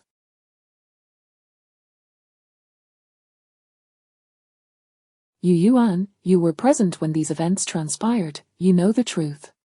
What does it matter if I know or not? Now that the matter has emerged, it is you who needs to address it, not me. Yu Yuan, you are fully aware enough, Teacher Yang Bei. Is it amusing for you to shift your responsibilities onto others? Yang Bei's words were interrupted as Chen Ming's mother rushed forward, fiercely questioning, I entrusted my child to you because I believed you were a good teacher. We have placed our trust in you, and is this how you choose to treat your students? What attitude? How have I treated my students? Yang Bei, mind your demeanor. How can you speak to a student's parent like that? Yang Bei took a deep breath, suppressing her anger as she explained, Principal, esteemed parents, first and foremost, I am unaware of who recorded these videos or why they were posted online. However, since I took over this class, I have diligently worked to elevate its ranking from the bottom third to the current standing of third in the top tier. My dedication to my work is evident to all. How does this relate to my personal life? How have I become the morally corrupt individual you claim? By saying that, you are admitting to your wrongdoings, are you not? The progress of my students is solely due to their own efforts. What does that have to do with the teacher? It is your duty to ensure responsibility. The issue at hand is your personal conduct. If students emulate you, what will become of them? How can we trust you with our children? Indeed, a teacher who does not understand the principles of propriety and integrity has no right to be at Beicheng No. 1 High School.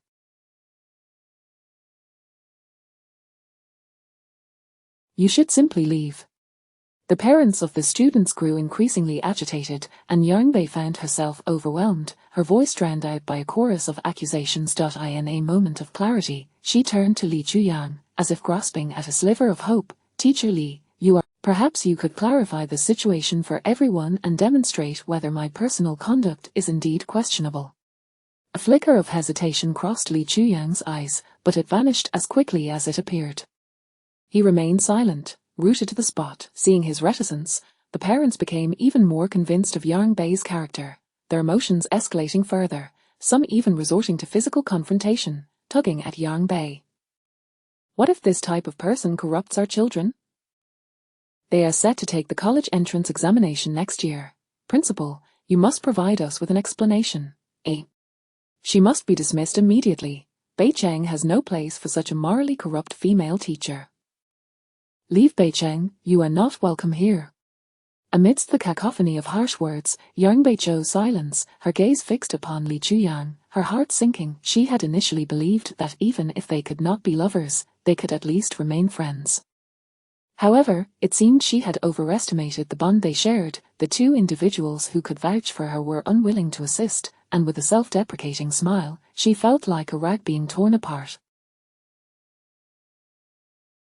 As she stumbled, she was steadied by Lee Chu-yang's swift intervention. The principal, seeing the situation spiraling out of control and fearing further complications, quickly interjected, Parents, please calm down. This matter will be handled with the utmost seriousness by our school, and we will provide you with a satisfactory resolution. Do not disrupt the students' classes any further, if you please. With the principal's assurance, the parents gradually began to settle, their uproar diminishing. Seizing the opportunity, the principal instructed the security to close the school gates.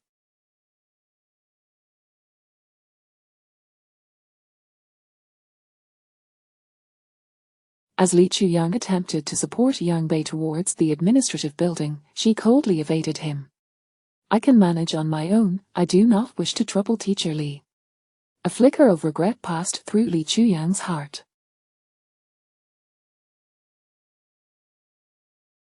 Inside the principal's office, the principal slammed his hand on the desk, the sound echoing like thunder. He glanced at the rigidly standing Yang Bei, his anger surging. The news online. In just 3 hours, you've made Beicheng No. 1 High School infamous. What do you propose we do about this? Yang Bei stood tall, her expression resolute and defiant. I will not admit to actions I did not commit. I will certainly not acknowledge baseless accusations. This is no longer about what you admit or deny, this concerns the reputation of Beicheng No. 1 High School. If you refuse to bow your head, are you willing to drag the school? How could you be targeted if you had no issues? I have no issues. Her stubbornness was exasperating to the principal. Since her transfer, Yang Bei had indeed been diligent and her work ethic commendable, yet her obstinacy was intolerable, and she took everything too seriously.